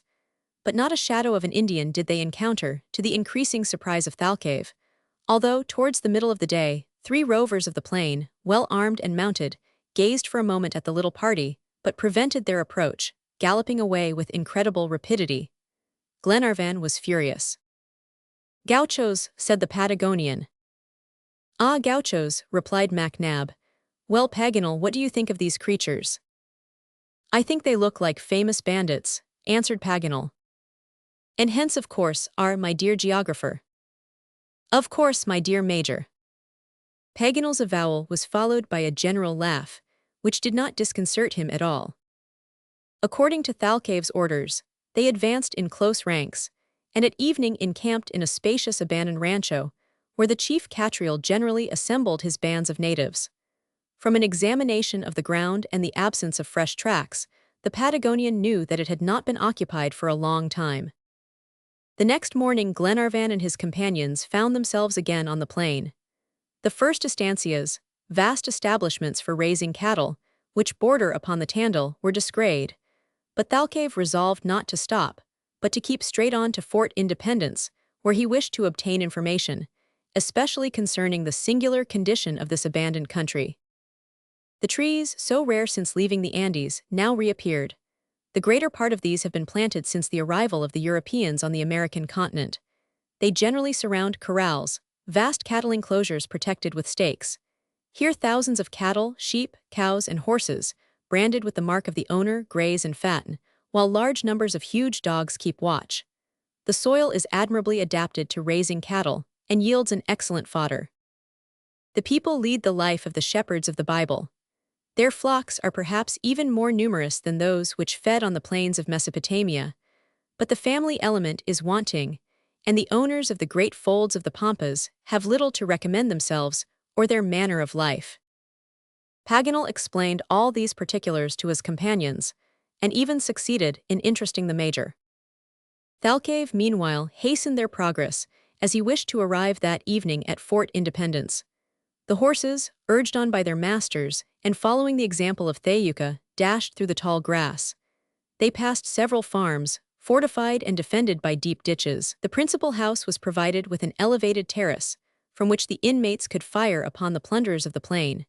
Glenarvan might perhaps have obtained here the information that he sought, but it was wisest to go to the village of Tandil. They did not stop, therefore, and soon the feet of the horses struck the grassy sward of the first mountain slopes. An hour afterward the village appeared at the bottom of a narrow gorge, crowned by the embattled walls of Fort Independence. In fact, they were a dozen young children and boys who were drilling very nicely. Their uniform consisted of a striped shirt, confined at the waist by a leathern girdle. Chapter 21. A False Trail. Paganel, after giving his companions a brief account of the village of Tandil, added that they could not fail to obtain information there. Moreover, the fort was always garrisoned by a detachment of national troops. Glenarvan, accordingly, put the horses into the stable of a fonda, and Paganel, the Major, Robert, and he, under the guidance of Thalcave, proceeded towards Fort Independence. After ascending the ridges of the mountains for a short time, they arrived at the postern, rather carelessly guarded by a native sentinel. They passed without difficulty, and inferred either great negligence or extreme security. A few soldiers were exercising on the parade ground of the fort, the oldest of whom was not more than 20, and the youngest scarcely 10. In fact, they were a dozen young children and boys who were drilling very nicely.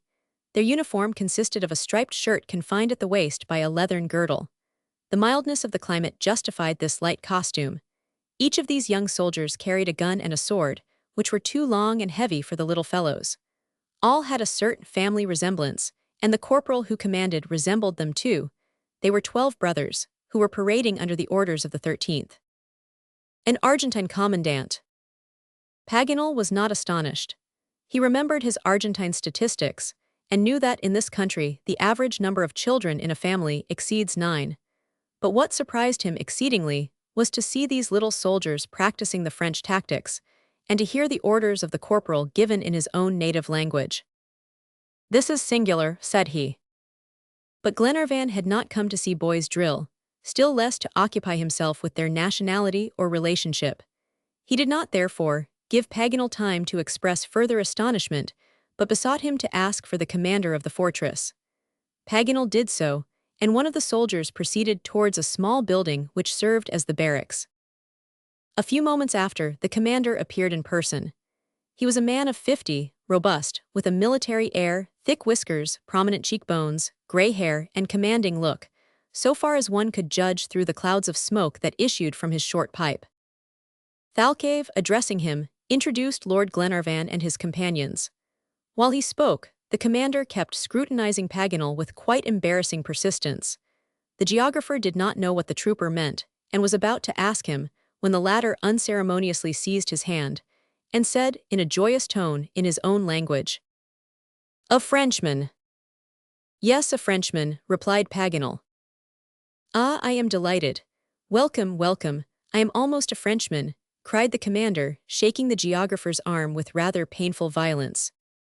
"One of your friends," asked the major of Paganel. Yes, replied he with national pride. We have friends in all parts of the world. Ah, I am delighted. Welcome, welcome. I am almost a Frenchman, cried the commander, shaking the geographer's arm with rather painful violence. Raising a regiment. He then entered into conversation with the commander. Glenarvan would gladly have put in a word in regard to his affairs, but the soldier was telling his story, and was not in the mood to be interrupted. This honest man had left France a long time before, and the native language was no longer perfectly familiar to him. He had forgotten, if not words, at least the manner of combining them. As his visitors soon learned, he had been a sergeant in the French army. Since the foundation of the fort, he had not left it, and commanded it by appointment from the Argentine government.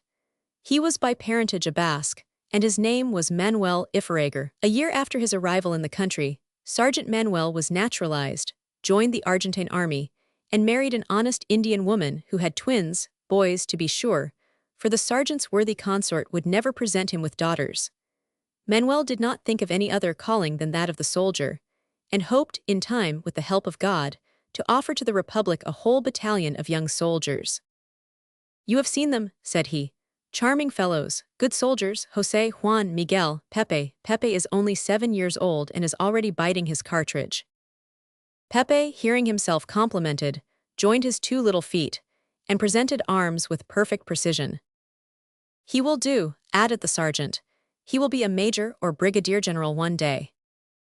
This story lasted a quarter of an hour, to Thalcave's great astonishment. The Indian could not understand how so many words could come from a single throat. No one interrupted the commander, and even a French sergeant had to conclude at last, though not without forcing his guests to accompany him to his dwelling. Here they were introduced to Madame Ifereguer, who appeared to be a good-looking person, if this expression may be employed in regard to an Indian. When he had exhausted himself, the sergeant asked his guests to what he owed the honor of their visit, and now it was their turn to explain. Paganel, opening the conversation in French, told him of their journey across the Pampas, and ended by asking why the Indians had abandoned the country. War, replied the sergeant. War. Yes, civil war. Civil war, rejoined Paganel. Yes, war between Paraguay and Buenos Aires, answered the sergeant. Well, why, all the Indians of the north are in the rear of General Flores, and those of the plains are plundering. But the caciques? The caciques with them. This answer was reported to Thalcave, who shook his head. Indeed, he either did not know, or had forgotten, that a civil war, which was afterwards to involve Brazil, was decimating 2/3 of the Republic. The Indians had everything to gain in these internal struggles, and could not neglect such fine opportunities for plunder. The sergeant, therefore, was not mistaken in attributing this desertion of the Pampas to the civil war that was being waged in the northern part of the Argentine provinces. But this event disconcerted Glenarvan's hopes. If Captain Grant was a prisoner of the caciques, he must have been carried by them to the northern frontiers. Yet how and where to find him? Must they attempt a perilous and almost useless search to the northern limits of the Pampas? It was a serious matter, which was to be earnestly considered. However, one important question was still to be asked of the sergeant, and the major thought of this, while his companions were looking at each other in silence. Have you heard of any Europeans being retained as prisoners by the caciques of the Pampas? Manuel reflected for a few moments, like a man who recalls events to recollection. Yes, said he at length. Ah, cried Glenarvan, conceiving a new hope. Revelations. Paganel, MacNab, Robert, and he now surrounded the sergeant. Speak, speak, cried they, gazing at him with eagerness even in their looks. Several years ago, replied Manuel. Yes, that is it, European prisoners, but have never seen them. Several years ago, said Glenarvan. You are mistaken, the date of the shipwreck is definite. The Britannia was lost in June, 1862, less than 2 years ago. Oh, more than that, my lord. Impossible, cried Paganel. Not at all, it was when Pepe was born, there were 2 men. No, 3, said Glenarvan. 2, replied the sergeant, in a positive tone. 2, exclaimed Glenarvan, very much chagrined. 2 Englishmen. No, continued the sergeant, Who speaks of Englishmen? It was a Frenchman and an Italian. An Italian who was massacred by the Indians, cried Paganel. Yes, and I learned afterwards, Frenchmen saved. Saved, exclaimed Robert, whose very life seemed to hang on the sergeant's lips. Yes, saved from the hands of the Indians, replied Manuel. Each looked to the geographer, who beat his brow in despair. Ah, I understand, said he at last. All is clear, all is explained. But what is to be done? Asked Glenarvan, with as much anxiety as impatience. My friends, answered Paganel, taking Robert's hands, we must submit to a severe misfortune. We have followed a false trail. The captive in question is not the captain, but one of my countrymen, whose companion, Marco Vasilo, was actually assassinated by the Indians, a Frenchman who often accompanied these cruel savages to the banks of the Colorado, and who, after fortunately escaping from their hands, returned to France. While thinking that we were on the track of Captain Grant, we have fallen upon that of young Gennard. A profound silence followed this declaration. The mistake was palpable. The sergeant's story, the nationality of the prisoner, the murder of his companion, and his escape from the hands of the Indians, all accorded with the evident facts. Glenarvan gazed at Thalcave with a bewildered air. The Indian then resumed the conversation. Have you never heard of 3 English captives? He asked the sergeant. Never, replied Manuel. It would have been known at Tandil, I should have heard of it. No, it cannot be. Glenarvan, after this formal response, had nothing more to do at Fort Independence. He and his friends, therefore, departed, not without thanking the sergeant and shaking hands with him. Glenarvan was in despair at this complete overthrow of his hopes. Robert walked beside him in silence, with tearful eyes, while his protector could not find a single word to console him. Paganel gesticulated and talked to himself. The major did not open his lips. As for Thalcave, his Indian pride seemed humbled at having gone astray on a false trail. No one, however, thought of reproaching him for so excusable an error. They returned to the encampment, saddened indeed. Still, not one of the courageous and devoted men regretted so many hardships uselessly endured, so many dangers vainly incurred. But each saw all hope of success annihilated in an instant. Could they find Captain Grant between Tandil and the sea? No. If any prisoner had fallen into the hands of the Indians on the Atlantic coast, Sergeant Manuel would certainly have been informed. More than once during the journey, the attention and interest of all, but especially of Paganel, were arrested by the curious illusion of the mirage. An event of such a nature could not have escaped the natives who trade from Tandil to Carmen. Among the traders of the Argentine plains, everything is known and reported. There was therefore but one course now to take, to join, without delay, the Duncan at Cape Medano, the appointed rendezvous. In the meantime, Paganel had asked Glenarvan for the document, by relying on which their search had resulted so unfortunately. He read it again with unconcealed vexation, seeking to discover a new interpretation. This document is, at all events, clear, said Glenarvan. It explains in the most definite manner the shipwreck of the captain and the place of his captivity. No, replied the geographer, stamping with his foot, 100 times no. Since Captain Grant is not on the Pampas, he is not in America. This document ought to tell where he is, and it shall, my friends, or I am no longer Jacques Paganel. Chapter 22. The Flood. Omens and Mirages. Fort Independence is 150 miles from the shores of the Atlantic. But for unforeseen and unexpected delays, Glenarvan could have rejoined the Duncan in 4 days. He could not, however, reconcile himself to the idea of returning on board without Captain Grant, and failing so completely in his search, and did not therefore, as usual, give the orders for departure. But the major assumed the task of saddling the horses, renewing the provisions, and making his arrangements for the journey. Thanks to his activity, the little party, at 8 o'clock in the morning, was on its way down the grassy slopes of the Tandil Sierra. Glenarvan, with Robert at his side, galloped on in silence. His lordship's bold and resolute character did not permit him to accept this disappointment calmly. His heart beat violently, and his brain was on fire. Paganel, tormented by the mystery of the document, arranged the words in every way, as if to draw from them a new meaning. Thalcave silently resigned himself to Thaouka's sagacity. The major, always confident, performed his duties like a man upon whom discouragement can have no effect. Tom Austin and his two sailors shared their master's annoyance. Once, when a timid hare crossed the path in front of them, the superstitious Scotchmen gazed at one another. "A bad omen," said Wilson. "Yes, in the Highlands," replied Mulready. "What is bad in the Highlands is no better here," added Wilson, sententiously. About noon, the travelers had descended the mountains and gained the undulating plains that extend to the sea.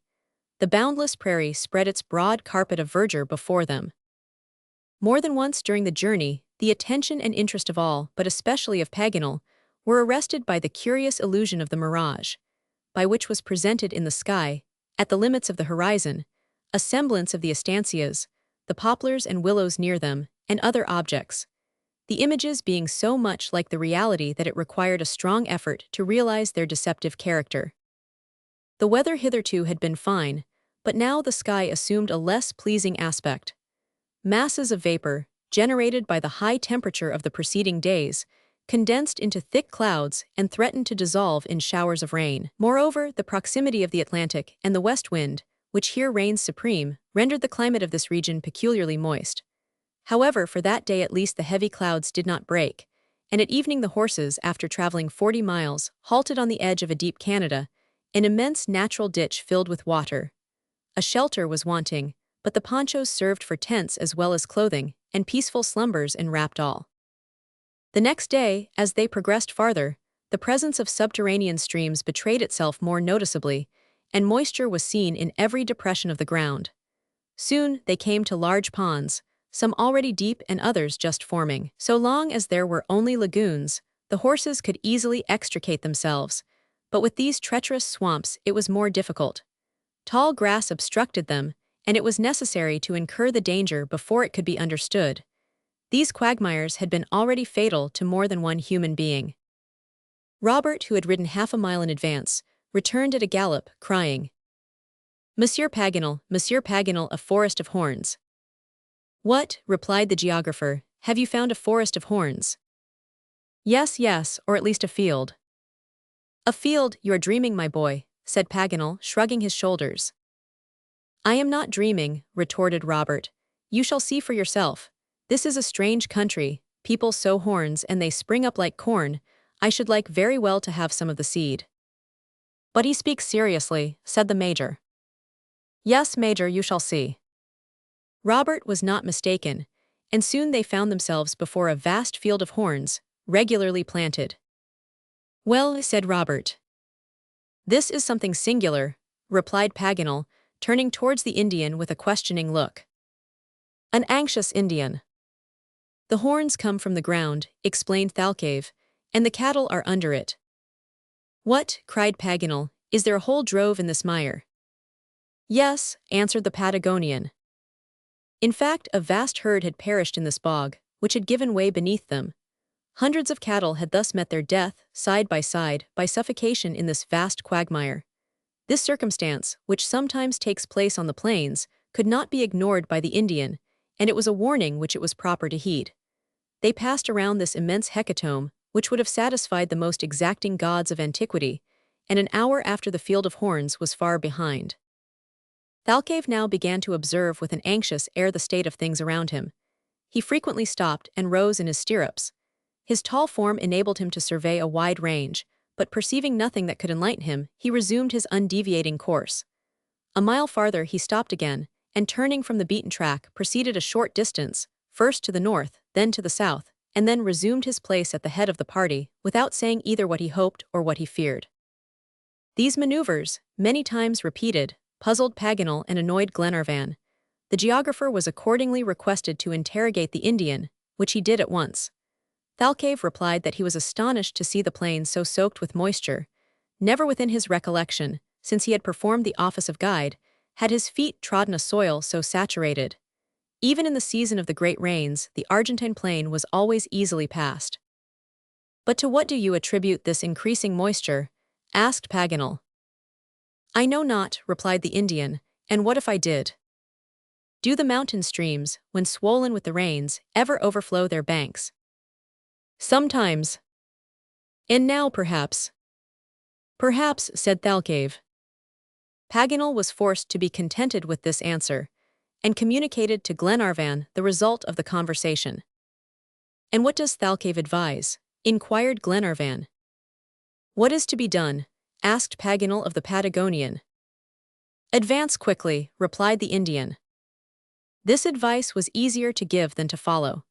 The horses were quickly fatigued with treading a soil that sank beneath them deeper and deeper as they progressed, so that this part of the plain might have been compared to an immense basin in which the invading waters would rapidly accumulate. It was advisable, therefore, to cross without delay these sloping terraces that an inundation would have instantly transformed into a lake.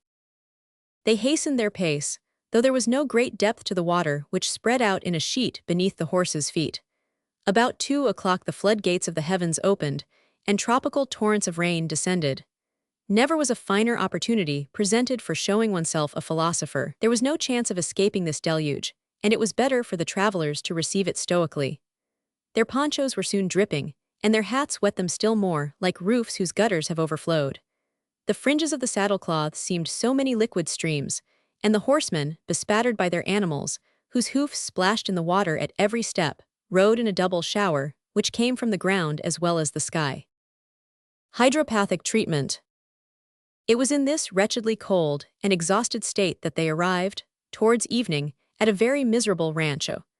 Only people who were not fastidious could have given it the name of a shelter. Only travelers in distress would consent to occupy it. But Glenarvan and his companions had no choice. They therefore cowered down in the abandoned hut which would not have satisfied even a poor Indian of the plains. A sorry fire of grass, which gave out more smoke than heat, was kindled with difficulty. The torrents of rain made havoc without, and large drops oozed through the moldy thatch. The fire was extinguished 20 times, and 20 times did Wilson and Mulrady struggle against the invading water. The supper was very meager and comfortless, and everyone's appetite failed. The Major alone did justice to the water-soaked repast, and did not lose a mouthful. He was superior to misfortune. As for Paganel, like a Frenchman, he tried to joke, but now he failed. "My jokes are wet," said he, "they miss fire." However, as it was more agreeable, if possible, under the circumstances, to sleep, each one sought in slumber a temporary forgetfulness of his fatigues. The night was stormy. The sides of the rancho cracked as if they would break, while the frail structure bent beneath the gusts of wind and threatened to give way at every shock. The unfortunate horses neighed in terror without, exposed to the inclemency of the tempest, and their masters did not suffer less in their miserable shelter. However, sleep drowned all their troubles at last. Robert first closed his eyes, reclining his head on Lord Glenarvan's shoulder, and soon all the inmates of the rancho slept under the protection of God. They woke the next morning at the call of Thalcave, who, always ready, neighed without, and struck the wall of the hut vigorously with his hoof, as though to give the signal for departure. They owed him too much not to obey him, and they accordingly resumed their journey. The rain had ceased, but the hard earth held what had fallen. On the impenetrable clay, pools, marshes, and ponds overflowed and formed immense banados of treacherous depth. Paganel, on consulting his map, judged rightly that the Grand and Nivarota rivers, into which the waters of the plain usually flow, must have mingled together in one broad stream. An extremely rapid advance, therefore, became necessary. The common safety was at stake. If the inundation increased, where could they find a refuge? The vast circle of the horizon did not offer a single point, and on this level plain the progress of the water must be rapid. The horses were urged to their utmost speed. Thalcave took the lead, and might have borne the name of Seahorse, for he pranced as if he had been in his native element. Suddenly, about 6 o'clock in the evening, he manifested signs of extreme agitation. He turned frequently towards the vast expanse to the south, his neighs were prolonged, his nostrils keenly snuffed the air, and he reared violently. Thalcave, whom his antics could not unseat, managed his steed without difficulty. The froth from the horse's mouth was mingled with blood under the action of the firmly closed bit, and yet the spirited animal could not be calm. If free, his master felt but too well that he would have fled away at full speed towards the north. "What is the matter with Thalcave?" asked Paganel. "Has he been bitten by those voracious bloodsuckers of the Argentine waters?" "No," replied the Indian. "Is he terrified, then, at some danger?" "Yes, he has scented danger." "What?" "I do not know." Although the eye did not yet reveal the peril that Thayyuka divined, the ear could already detect it. A low murmur, like the sound of a rising tide, was heard as from the limit of the horizon. The wind blew in damp gusts laden with spray. The birds, as if fleeing from some unknown phenomenon, shot swiftly through the air, and the horses, wading to their knees, felt the first impulse of the current. Soon a mingled roar, like bellowing, neighing, and bleating, resounded half a mile to the south, and immense herds appeared, tumbling, rising, and rushing, a confused mass of terrified beasts, and fled by with frightful rapidity. It was scarcely possible to distinguish them in the midst of the clouds of spray dashed up by their flight. The flood," replied Thalcave, spurring his horse towards the north. Quick, quick, cried Thalcave in a piercing voice. What is it? Said Paganel. The flood, replied Thalcave, spurring his horse towards the north. The inundation, cried Paganel, and his companions, with him at their head, fled away in the track of Thayyuka. It was time. 5 miles to the south, a high and broad wall of water was rushing over the plain, which was fast becoming an ocean. The tall grass disappeared as before the scythe, and the tufts of mimosas, torn up by the current, separated and formed floating islands. The mass of waters spread itself in broad waves of irresistible power. The dikes of the great rivers had evidently given way, and perhaps the waters of the Colorado and Rio Negro were now mingling in a common stream. The wall of water descried by Thalcave advanced with the speed of a race horse. The travelers fled before it like a cloud driven by the storm. Their eyes sought in vain a place of refuge. Sky and water mingled together on the horizon. The horses, excited by the danger, dashed along in a mad gallop, so that their riders could scarcely keep their seats. Glenarvan frequently glanced behind him. The water is overtaking us, he thought. Quick, quick, cried Thalcave. The arcs! The unfortunate beasts were urged to a swifter pace. From their flanks, lacerated with the spur, flowed bright red streams, which marked their course on the water by long crimson lines. They stumbled in the hollows of the ground, they were entangled in the hidden grass, they fell and rose again continually. The depth of the water sensibly increased. Long surges announced the onrush of the mass of water that tossed its foaming crests less than 2 miles distant. For a quarter of an hour, this final struggle against the most terrible of elements was prolonged. The fugitives could keep no account of the distance they had traversed, but judging by the rapidity of their flight, it must have been considerable. Meantime the horses, immersed to their breasts, could no longer advance without extreme difficulty. Glenarvan, Paganel, Austin, all believed themselves lost, victims of the horrible death of unfortunates abandoned at sea. Their animals began to lose their footing. 6 feet of water was sufficient to drown them. We must forbear to picture the acute anguish of these 8 men overtaken by a rising inundation. They felt their powerlessness to struggle against these convulsions of nature, superior to human strength. Their safety was no longer in their own hands. 5 minutes after, the horses were swimming, while the current alone carried them along with irresistible force and furious swiftness. All safety seemed impossible, when the voice of the Major was heard. "A tree," said he. "A tree," cried Glenarvan. "Yes, yonder," replied Thalcave, and he pointed northward to a kind of gigantic walnut tree, which rose solitary from the midst of the waters. His companions had no need to be urged. This tree that was opportunely presented to them they must reach at all hazards. The horses probably could not accomplish the distance, but the men, at least, could be saved. The current would carry them. At that moment, Tom Austin's horse gave a stifled neigh and disappeared. His rider, extricating himself from the stirrups, began to swim vigorously. "Cling to my saddle," cried Glenarvan to him. "Thanks, my lord," replied he, "my arms are strong." "Your horse, Robert," continued Glenarvan, turning towards the boy. "All right, my lord, all right, he swims like a fish." "Attention," cried the Major in a loud voice. This word was scarcely pronounced, when the enormous wall of water reached them. A huge wave, 40 feet high, overwhelmed the fugitives with a terrible roar. Men and beasts, everything, disappeared in a whirlpool of foam. A ponderous liquid mass engulfed them in its furious tide. When the deluge had passed, the men regained the surface and rapidly counted their numbers, but the horses, except Thayyuka, had disappeared forever. "Courage, courage!" cried Glenarvan, who supported Paganel with one arm and swam with the other. All right," replied the worthy geographer. "Indeed I am not sorry." What was he not sorry for? No one ever knew, for the poor man was forced to swallow the end of his sentence in half a pint of muddy water. The major calmly advanced, taking a regular stroke of which the most skillful swimmer would not have been ashamed.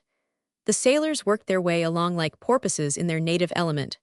As for Robert, he clung to Thayuka's mane and was thus drawn along.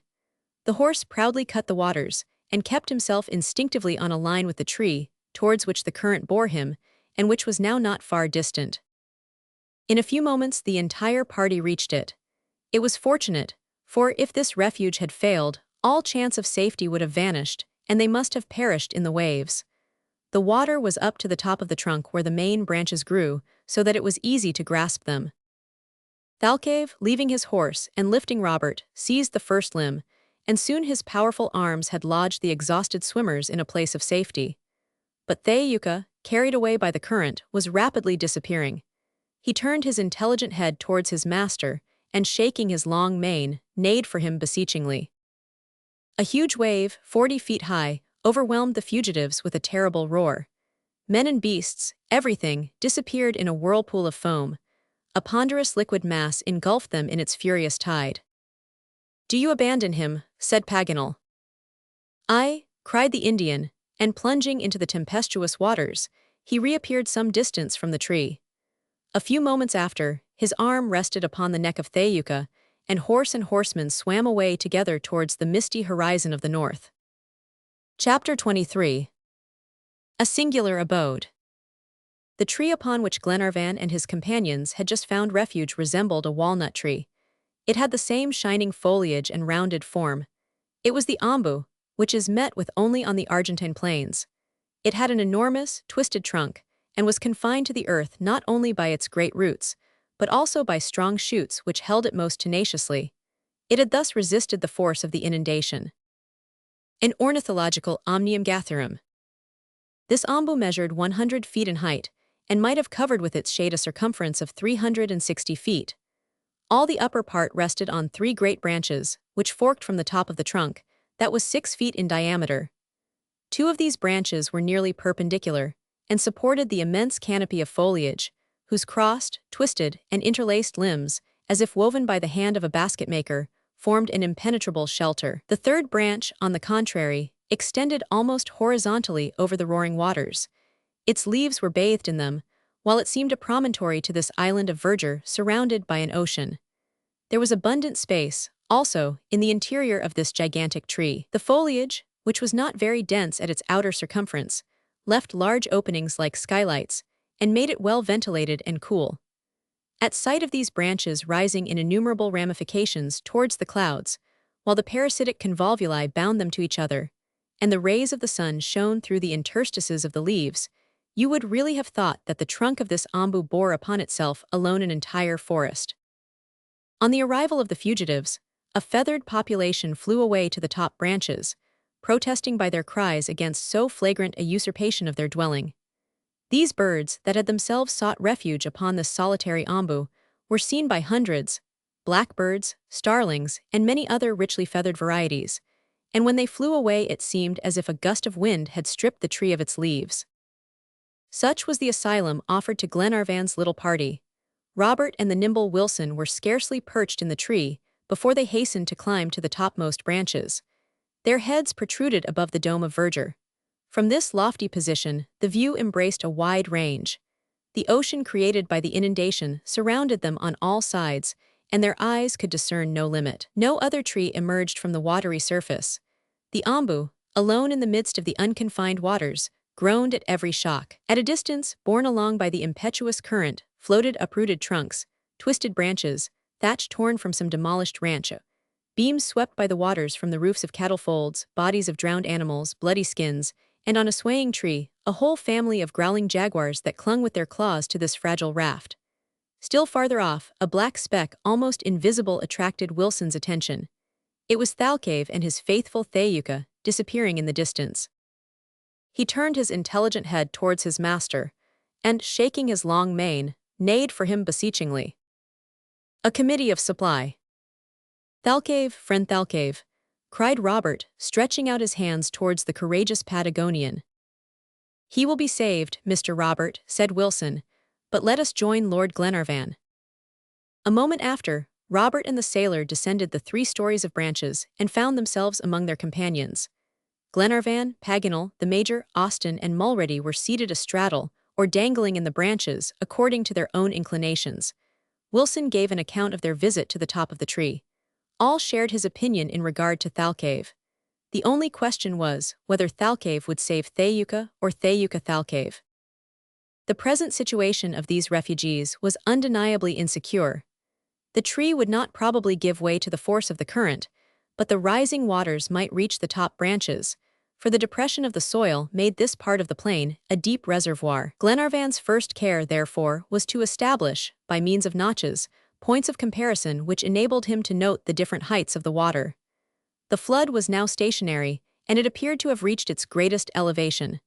This was encouraging. "And now what shall we do?" asked Glenarvan.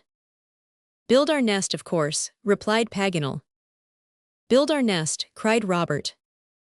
"Certainly, my boy, and live the life of birds, since we cannot live the life of fishes." "Very well," said Glenarvan, "but who will give us our beakful?" "I," replied the Major. All eyes were turned towards Mac Nab, who was comfortably seated in a natural armchair formed of 2 pliant branches, and with one hand was holding out the wet though well-filled saddlebags. "Ah, Mac Nab," cried Glenarvan, "this is just like you. You think of everything, even under circumstances where it is allowable to forget. As soon as it was decided not to be drowned, I concluded not to die of hunger." "I should not have thought of this," said Paganel innocently, "but I am so absent-minded." "And what do the saddlebags contain?" inquired Tom Austin. "Provisions for 7 men for 2 days," replied Mac Nab. "Well," said Glenarvan, "I hope that the inundation will be considerably lower 24 hours hence." "Or that we shall find some means of gaining terra firma," added Paganel. "Our first business then is to breakfast," said Glenarvan. "After drying ourselves," observed the Major. "And fire," said Wilson. "Why, we must make one," replied Paganel. "Where?" "At the top of the trunk, of course." "With what?"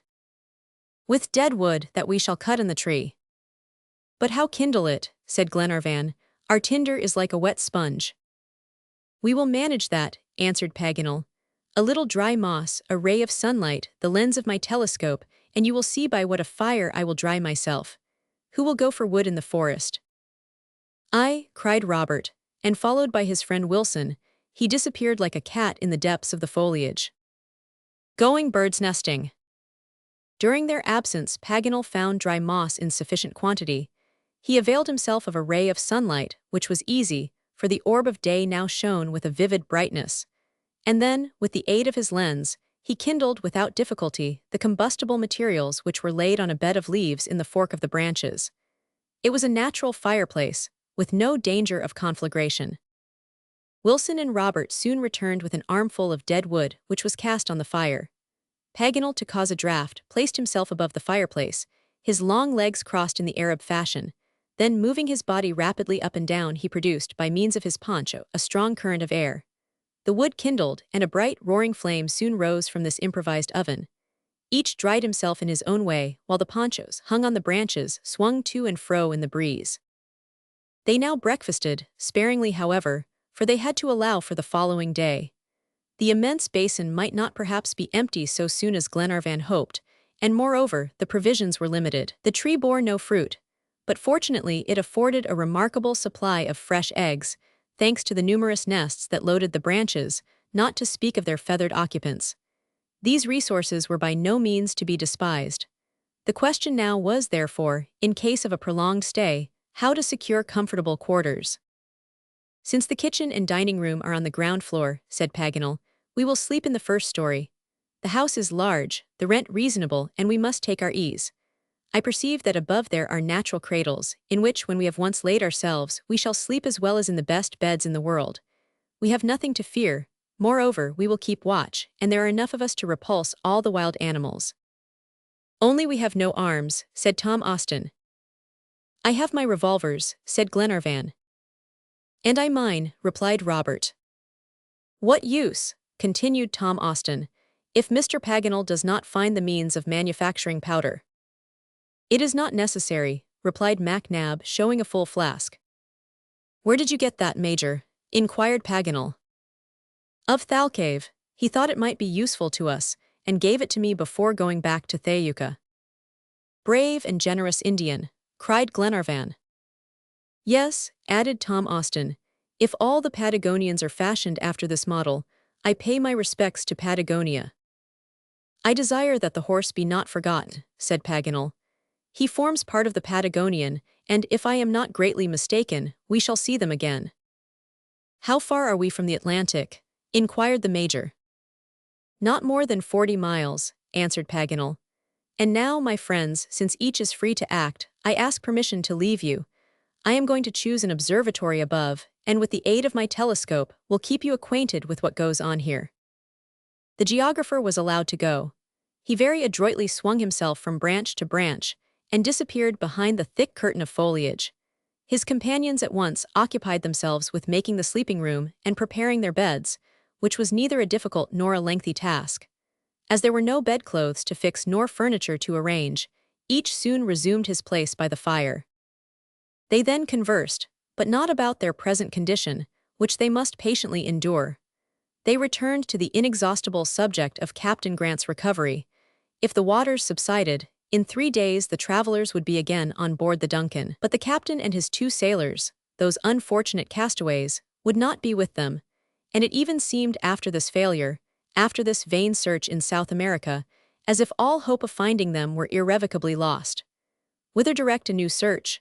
What, too, would be the grief of Lady Helena and Mary Grant on learning that the future had no hope in store for them? "Poor sister," exclaimed Robert, "all is over for us." Glenarvan, Paganel, the Major, Austin, and Mulrady were seated astraddle, or dangling in the branches, according to their own inclinations. Glenarvan, for the first time, had no consoling answer to make. What hope could he give the child, had he not followed with rigorous exactitude the directions of the document? "At all events," said he, "this 37th degree of latitude is no vain indication. Have we not supposed, interpreted, and ascertained that it relates to the shipwreck or the captivity of Captain Grant? Have we not read it with our own eyes?" "All that is true, my lord," replied Tom Austin. "Nevertheless, our search has not succeeded." "It is discouraging as well as annoying," said Glenarvan. "Annoying if you will," replied Mac Nab in a calm tone, "but not discouraging. Precisely because we thus have a definite item, we must thoroughly exhaust all its instructions." "What do you mean?" inquired Glenarvan. "What do you think ought to be done?" "A very simple and reasonable thing, my dear Edward. Let us turn our faces towards the east, when we are on board the Duncan, and follow the 37th parallel even around to our starting point, if necessary." "Do you think, my dear Major, that I have not thought of this?" replied Glenarvan. "Indeed I have, 100 times, but what chance have we of succeeding? Is not leaving the American continent departing from the place indicated by Captain Grant himself, from Patagonia, so clearly named in the document?" "Do you wish to begin your search in the Pampas again?" replied the Major, "when you are sure that the shipwreck of the Britannia did not take place on the Pacific or Atlantic coast?" Glenarvan did not answer. "And however feeble the chance of finding Captain Grant by following this latitude may be, still ought we not to attempt it?" "I do not deny it," replied Glenarvan. "Applied geography." "And you, my friends," added the Major, addressing the sailors, "are you not of my opinion?" "Entirely," answered Tom Austin, while Wilson and Mulrady nodded assent. "Listen to me, my friends," continued Glenarvan after a few moments of reflection, "and you too, Robert, for this is a serious question. I shall do everything possible to find Captain Grant, as I have undertaken to do, and shall devote my entire life, if necessary, to this object. All Scotland would join me to save this noble man who sacrificed himself for her. I too think, however slight may be the chance, that we ought to make the tour of the world on the 37th parallel, and I shall do so. But this is not the point to be settled. There is a much more important one, and it is this: ought we once and for all to abandon our search on the American continent? This question, so directly asked, was unanswered. No one dared to declare his opinion. "Well," resumed Glenarvan, addressing the Major more especially. "My dear Edward," replied MacNab, "it would involve too great a responsibility to answer you now. The case requires consideration. But first of all I desire to know what countries the 37th parallel crosses." "That is Paganel's business," replied Glenarvan. "Let us ask him then," said the Major. The geographer was no longer to be seen, as he was hidden by the thick foliage. It was necessary to call him. "Paganel, Paganel," cried Glenarvan. "Present," answered a voice which seemed to come to them from the sky. "Where are you?" "In my tower." "What are you doing?" "Surveying the wide horizon." "Can you come down a moment?" "Do you need me?" "Yes." "What for?" "To know what countries the 37th parallel crosses." "Nothing easier," replied Paganel. "I need not even disturb myself to tell you." "Very well then. Leaving America, the 37th parallel crosses the Atlantic." "Good." "It strikes Tristan da Cunha Island." "Well." "It passes 2 degrees to the south of the Cape of Good Hope." "And then?" "It runs across the Indian Ocean." "And then?" "It grazes St. Paul's Island of the Amsterdam Group." "Go on." "It cuts Australia across the province of Victoria." "Proceed." "Leaving Australia." This last sentence was not finished. Did the geographer hesitate? Did he know no more? No, but a startling cry was heard in the top of the tree. Glenarvan and his friends grew pale as they gazed at each other. Had a new calamity happened? Had the unfortunate Paganel fallen? Already Wilson and Mulrady were hastening to his assistance when a long body appeared. Paganel dangled from branch to branch. His hands could grasp nothing. Was he alive or dead? They did not know, but he was about to fall into the roaring waters when the Major, with a strong hand, arrested his progress. "Very much obliged, MacNab," cried Paganel. "Why, what is the matter with you?" said the Major. A long body appeared. Paganel dangled from branch to branch. His hands could grasp nothing. Was he alive or dead? "What has got into you? Is this another of your eternal distractions?" "Yes, yes," replied Paganel, in a voice choked with emotion and leaves. "Yes, a distraction, phenomenal this time." "What is it?" "We have been mistaken. We are still mistaken." "Explain yourself." "Glenarvan, Major, Robert, my friends," cried Paganel. "All you who hear me, we're seeking Captain Grant where he is not." "What do you say?" cried Glenarvan. "Not only where he is not," added Paganel, "but even where he has never been." Chapter 24. Paganel's disclosure. A profound astonishment greeted these unexpected words. What did the geographer mean? Had he lost his senses? He spoke, however, with such conviction that all eyes were turned towards Glenarvan. This declaration of Paganel was a direct answer to the question the former had asked. But Glenarvan confined himself to a negative gesture, indicating disbelief in the geographer, who, as soon as he was master of his emotion, resumed. "Yes," said he in a tone of conviction. "Yes, we have gone astray in our search, and have read in the document what is not written there." "Explain yourself, Paganel," said the Major, and more calmly. "A new idea." "That is very simple, Major. Like you, I was in error. Like you, I struck upon a false interpretation. When but a moment ago at the top of this tree, in answer to the question, at the word Australia, an idea flashed through my mind, and all was clear." "What," cried Glenarvan, "do you pretend that Captain Grant—" "I pretend," replied Paganel, "that the word Austral in the document is not complete, as we have hitherto supposed, but the root of the word Australia." "This is something singular," said the Major. "Singular," replied Glenarvan, shrugging his shoulders. "It is simply impossible." "Impossible," continued Paganel, "is a word that we do not allow in France." "What?" added Glenarvan, in a tone of the greatest incredulity. "Do you pretend, with that document in your possession, that the shipwreck of the Britannia took place on the shores of Australia?" "I am sure of it," replied Paganel.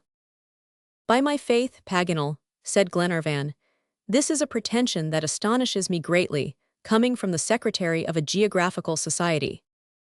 Why? Inquired Paganel, touched in his sensitive point. Because, if you admit the word Australia, you admit at the same time that there are Indians in that country, a fact which has not yet been proved. Paganel was by no means surprised at this argument. He seemingly expected it, and began to smile. "My dear Glenarvan," said he, "do not be too hasty in your triumph. I am going to defeat you completely, as no Englishman has ever been defeated.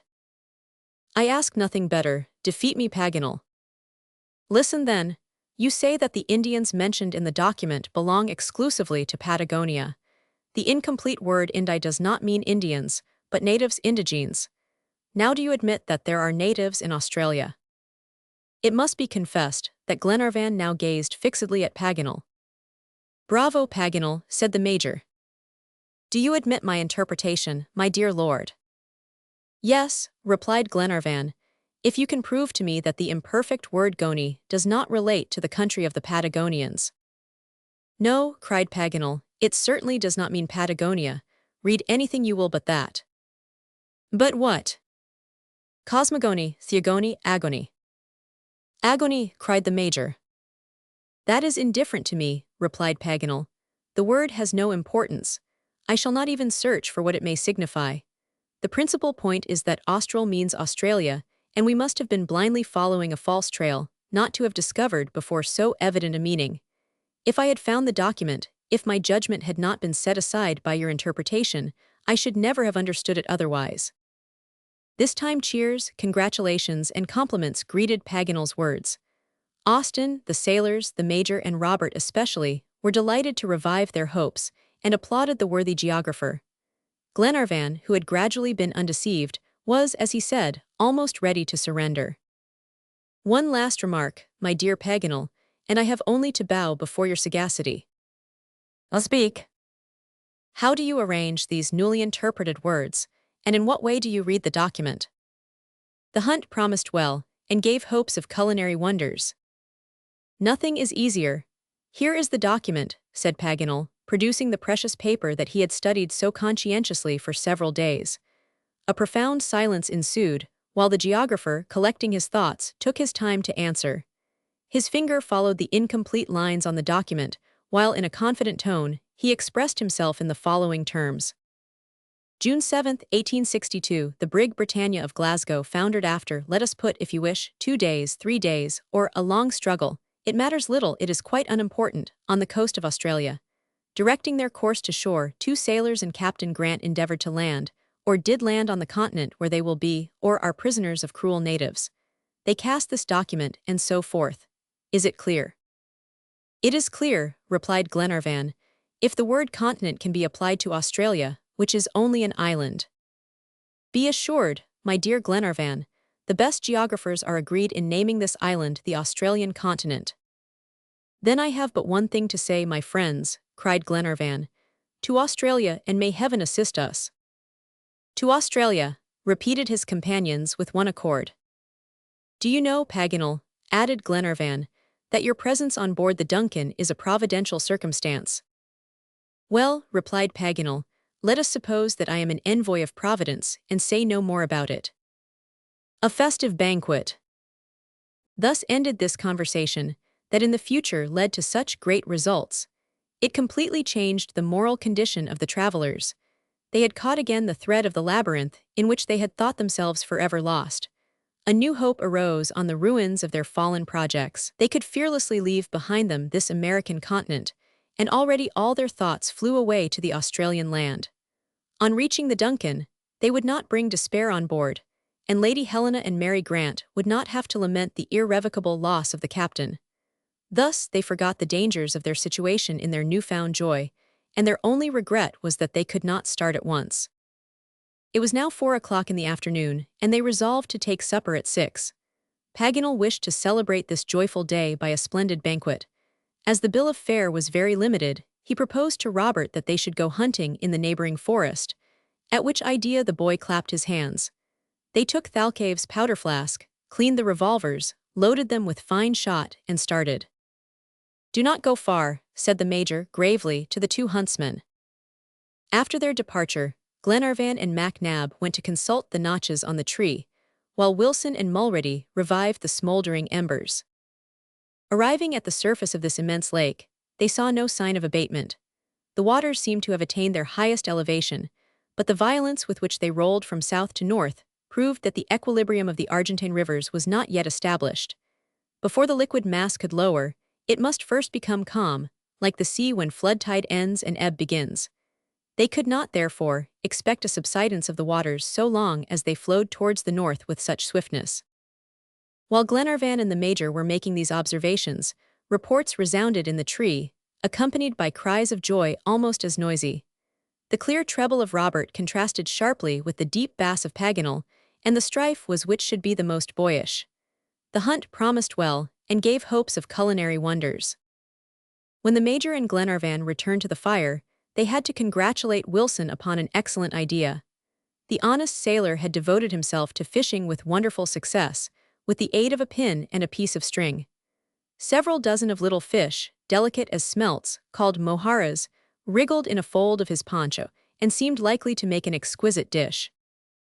At this moment, the hunters descended from the top of the tree.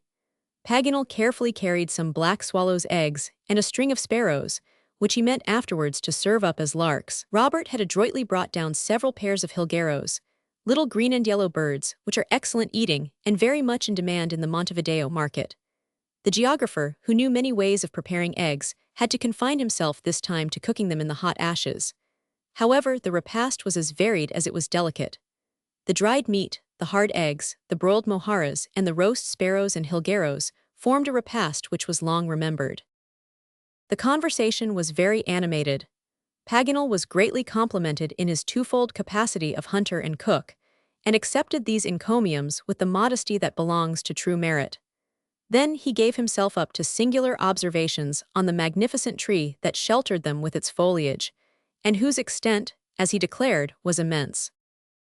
Robert and I, said he jokingly, imagined ourselves in the open forest during the hunt. One moment I thought we should be lost. I could not find my way. The sun was declining towards the horizon. I sought in vain to retrace my steps. Hunger made itself felt acutely. Already the gloomy coppices were resounding with the growls of ferocious beasts. But no, there are no ferocious beasts, and I am sorry. What? Cried Glenarvan. You are sorry there are no ferocious beasts? Certainly. But when you have everything to fear from their ferocity. Ferocity does not exist, scientifically speaking, replied the geographer. However, the repast was as varied as it was delicate. The dried meat, the hard eggs, the broiled mojaras, and the roast sparrows and jilgueros formed a repast which was long remembered. Ha, this time, Paganel, said the Major, you will not make me admit the utility of ferocious beasts. What are they good for? Major, cried Paganel, they are good to form classifications, orders, families, genera, subgenera, species. Very fine, said MacNab. I should not have thought of that. If I had been one of Noah's companions at the time of the deluge, I should certainly have prevented that imprudent patriarch from putting into the ark pairs of tigers, lions, bears, panthers, and other animals as destructive as they were useless.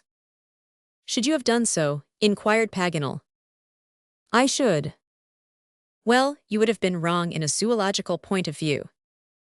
But not in a human one. This is shocking, continued Paganel. For my part, I should have preserved all the animals before the deluge of which we are so unfortunately deprived. I tell you, replied MacNab, that Noah was right in abandoning them to their fate, admitting that they lived in his time. I tell you that Noah was wrong, retorted Paganel, and deserves the malediction of scholars to the end of time.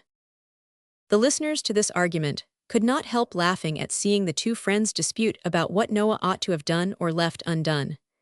The Major, who had never argued with anyone in his life, contrary to all his principles, was every day at war with Paganel, who must have particularly excited him. Glenarvan, according to his custom, interrupted the debate and said, "Wanted a jaguar." However much it is to be regretted, in a scientific or human point of view, that we are deprived of ferocious animals, we must be resigned today to their absence. Paganel could not hope to encounter any in this aerial forest. No, replied the geographer, although we beat the bush. It is a pity, for it would have been a glorious hunt, a ferocious man-eater like the jaguar. With one blow of his paw he can twist the neck of a horse. When he has tasted human flesh, however, he returns to it ravenously. What he likes best is the Indian, then the Negro, then the mulatto, and then the white man.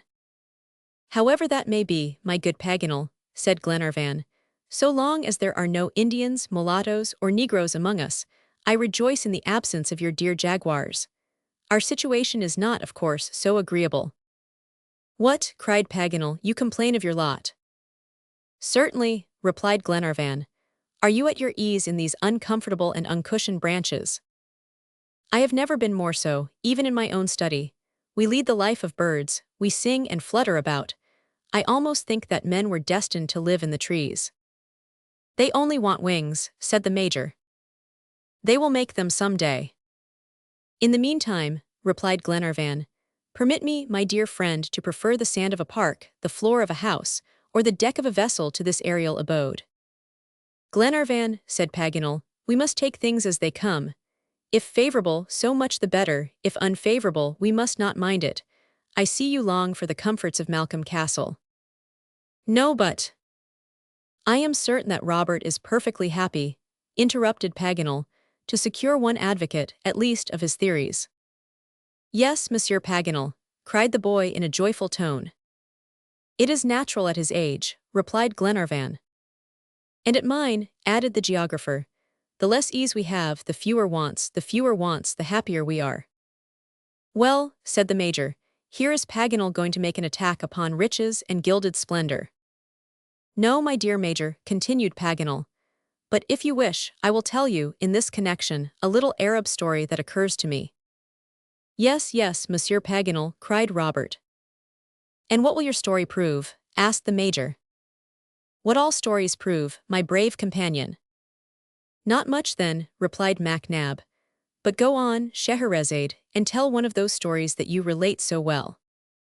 There was once upon a time, said Paganel, a son of the great Haroun al-Raschid who was not happy.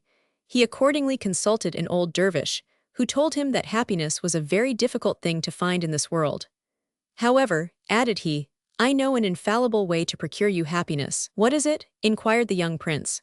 It is, replied the dervish, to put on the shirt of a happy man. Thereupon the prince embraced the old man and set out in search of his talisman.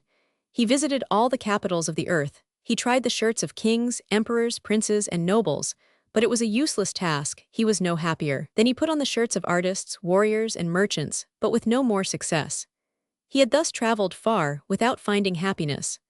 At last, desperate from having tried so many shirts, he was returning very sadly one beautiful day to the palace of his father, when he spied in the field an honest laborer, who was joyously singing as he plowed. Here is, at all events, a man who possesses happiness, said he to himself, or happiness does not exist on earth.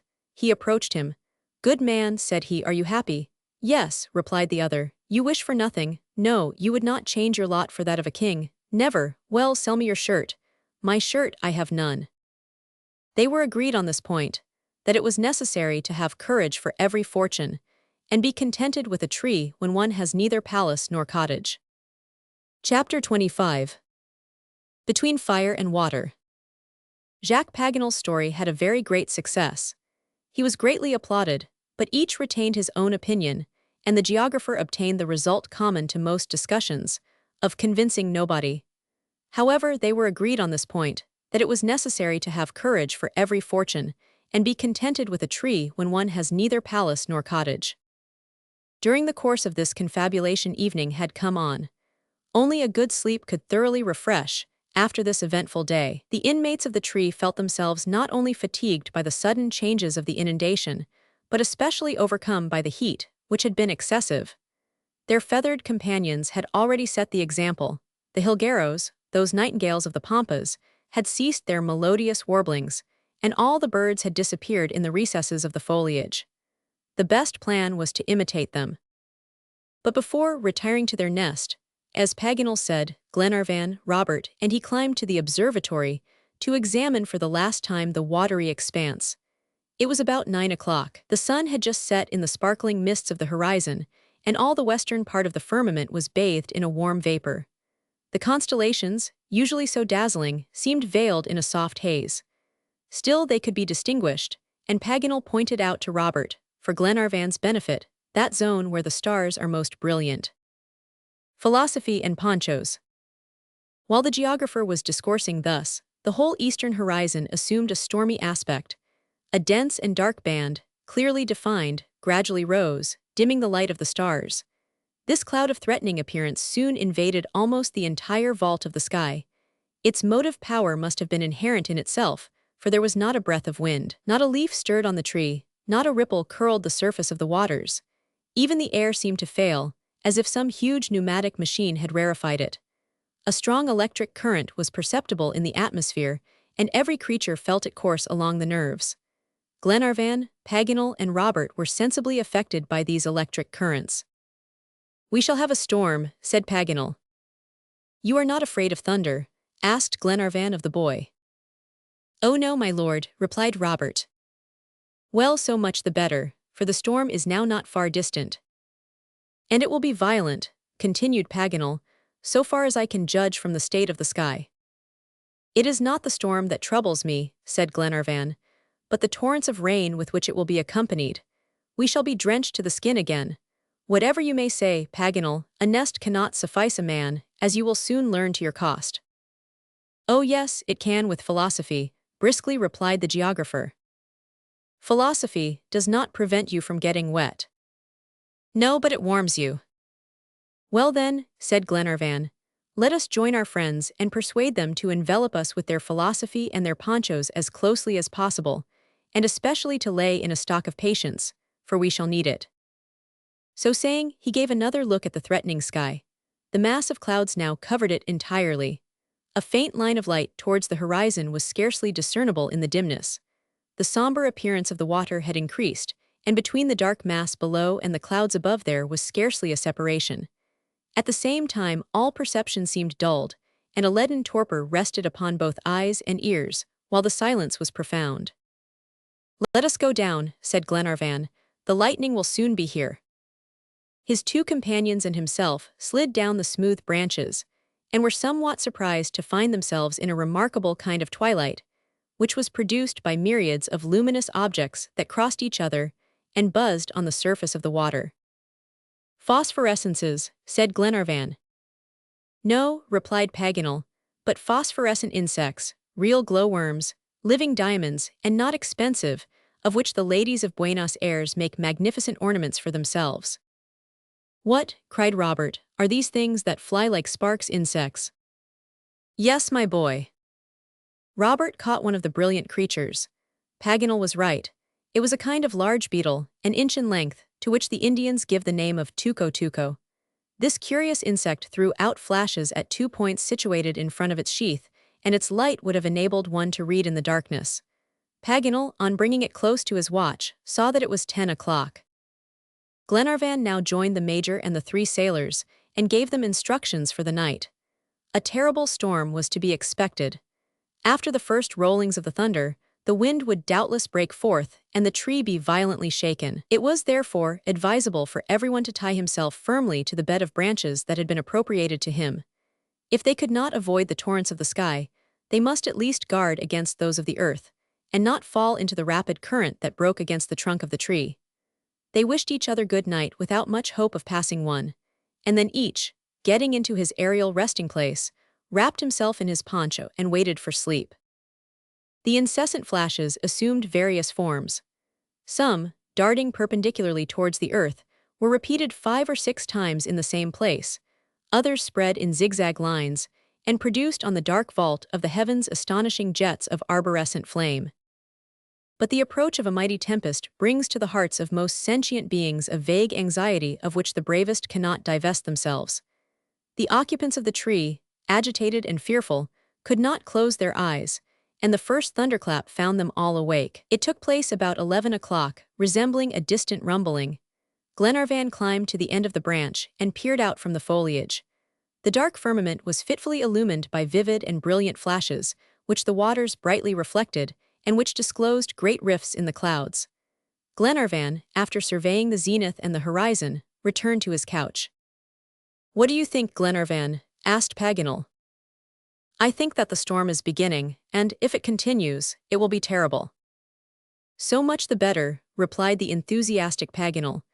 "I like a fine spectacle, especially when I cannot avoid it. Only one thing would make me anxious, if anxiety served to avert danger," added he, "and that is, that the culminating point of this plain is the ombu upon which we are perched. A lightning conductor would be very useful here, for this very tree among all those of the pampas is the one that particularly attracts the lightning. And then, as you are aware, my friends, meteorologists advise us not to take refuge under trees during a storm." "Well," said the major, "that is timely advice." "It must be confessed, Paganel," replied Glenarvan, "that you choose a good time to tell us these encouraging things." "Bah," replied Paganel, "all times are good to receive information. Ah, it is beginning." An extraordinary storm. Violent thunderclaps interrupted this conversation, and their intensity increased till they reached the most deafening peals. They soon became sonorous, and made the atmosphere vibrate in rapid oscillations. The firmament was on fire, and during this commotion, it was impossible to distinguish from what electric spark emanated the indefinitely prolonged rumblings that reverberated throughout the abysses of the sky. The incessant flashes assumed various forms. Some, darting perpendicularly towards the earth, were repeated 5 or 6 times in the same place. Others, separating into 1,000 different branches, spread in zigzag lines and produced on the dark vault of the heavens astonishing jets of arborescent flame. Soon the sky, from east to north, was crossed by a phosphorescent band of intense brilliancy. This illumination gradually overspread the entire horizon, lighting up the clouds like a bonfire, and was reflected in the mirror-like waters, forming what seemed to be an immense circle of fire, of which the tree occupied the center. Glenarvan and his companions watched this terrific spectacle in silence. Sheets of dazzling light glided towards them, and blinding flashes followed in rapid succession, now showing the calm countenance of the major, then the speculative face of Paganel or the energetic features of Glenarvan, and again the frightened look of Robert or the unconcerned expression of the sailors. The rain, however, did not fall as yet, nor had the wind risen. But soon the floodgates of the heavens opened, and the rain came down in torrents, the drops, as they struck the surface of the water, rebounding in thousands of sparks illuminated by the incessant lightning. Did this rain predict the end of the storm? Were Glenarvan and his companions to be released with a few thorough drenchings? At the height of this struggle of the elements, suddenly there appeared at the end of the branch which extended horizontally, a flaming globe of the size of a fist, and surrounded by a black smoke. This ball, after revolving a few moments, burst like a bombshell, and with a noise that was distinguishable in the midst of the general tumult. A sulphurous vapor filled the atmosphere. There was a moment of silence, and then Tom Austin was heard crying, "The tree is on fire." He was right. In a moment the flame, as if it had been communicated to an immense piece of fireworks, spread along the west side of the tree. The dead limbs, the nests of dry grass, and finally the live wood itself, furnished material for the devouring element. The wind now rose and fanned the flames into fury. Glenarvan and his friends, speechless with terror, and venturing upon limbs that bent beneath their weight, hastily took refuge in the eastern part of the tree. Meantime the boughs shriveled, crackled, and twisted in the fire like burning serpents. The glowing fragments fell into the rushing waters and floated away in the current, sending forth flashes of ruddy light. The flames at one moment would rise to a fearful height, to be lost in the aerial conflagration, and the next, beaten back by the furious hurricane, would envelop the tree like a robe of molten gold. Glenarvan, Robert, the major, Paganel, and the sailors were terrified. A thick smoke was stifling them, an intolerable heat was scorching them. The fire was extending to the lower part of the tree on their side, nothing could stop or extinguish it, and they felt themselves irrevocably doomed to the torture of those victims who are confined within the burning sides of a sacrificial fire basket. At last their situation was no longer tenable, and of 2 deaths they were forced to choose the least cruel. "To the water!" cried Glenarvan. In a few moments, the gigantic waterspout struck the ombu, and enveloped it in its watery folds. Wilson, whom the flames had reached, had already plunged into the current, when they heard him cry, in tones of the greatest terror, "Help! Help!" Austin rushed towards him and assisted him to regain the trunk. "What is the matter?" "Caimans, caimans," replied Wilson, and in truth, the foot of the tree was seen to be surrounded by the most formidable monsters.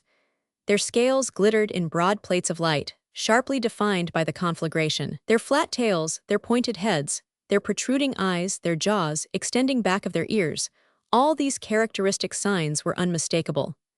Paganel recognized the voracious alligators peculiar to America and called caimans in Spanish countries.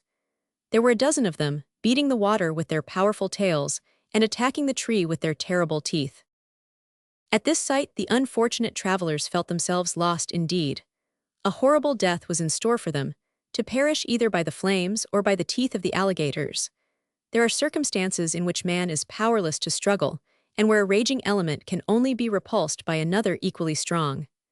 Glenarvan, with a wild look, gazed at the fire and water leagued against him, not knowing what aid to implore of heaven.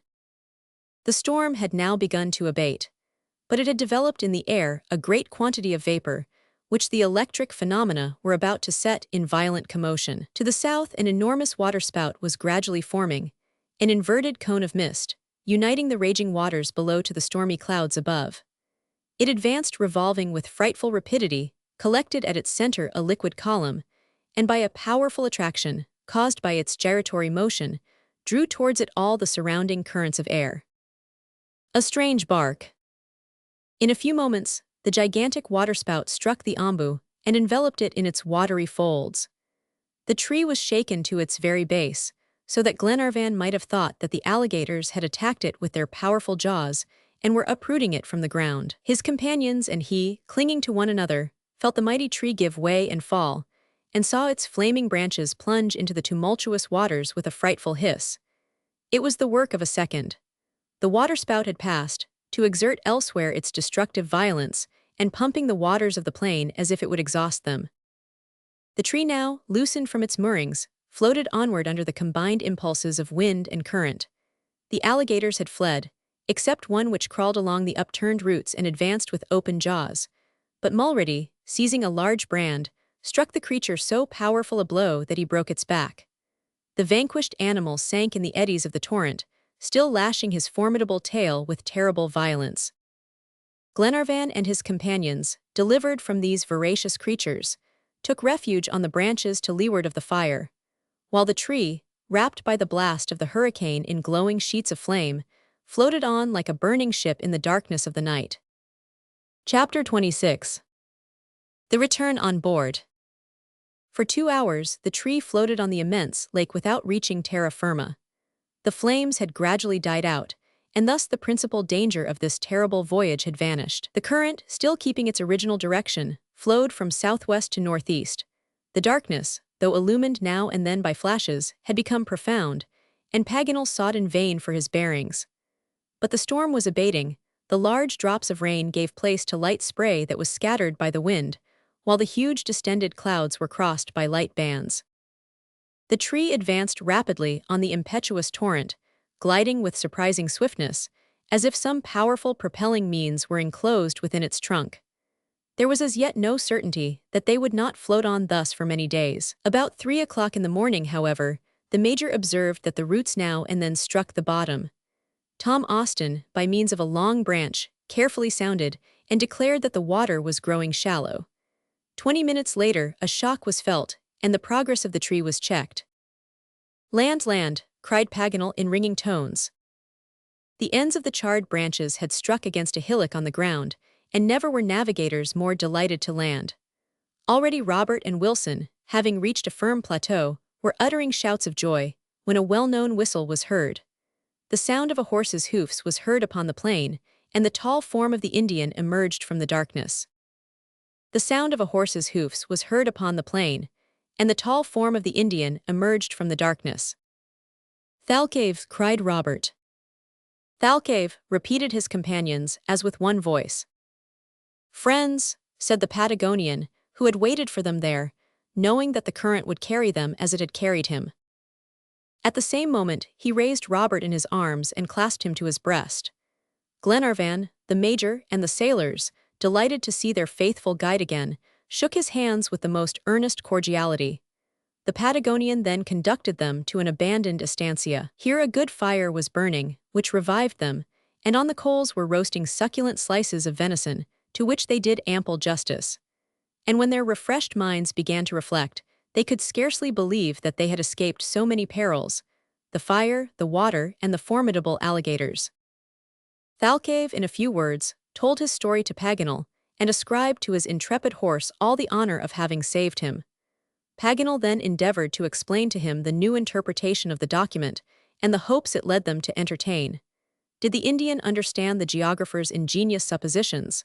It was very doubtful, but he saw his friends happy and very confident, and he desired nothing more. It may be easily believed that these courageous travelers, after their day of rest on the tree, needed no urging to resume their journey. At 8 o'clock in the morning they were ready to start. They were too far south to procure means of transport, and were therefore obliged to travel on foot.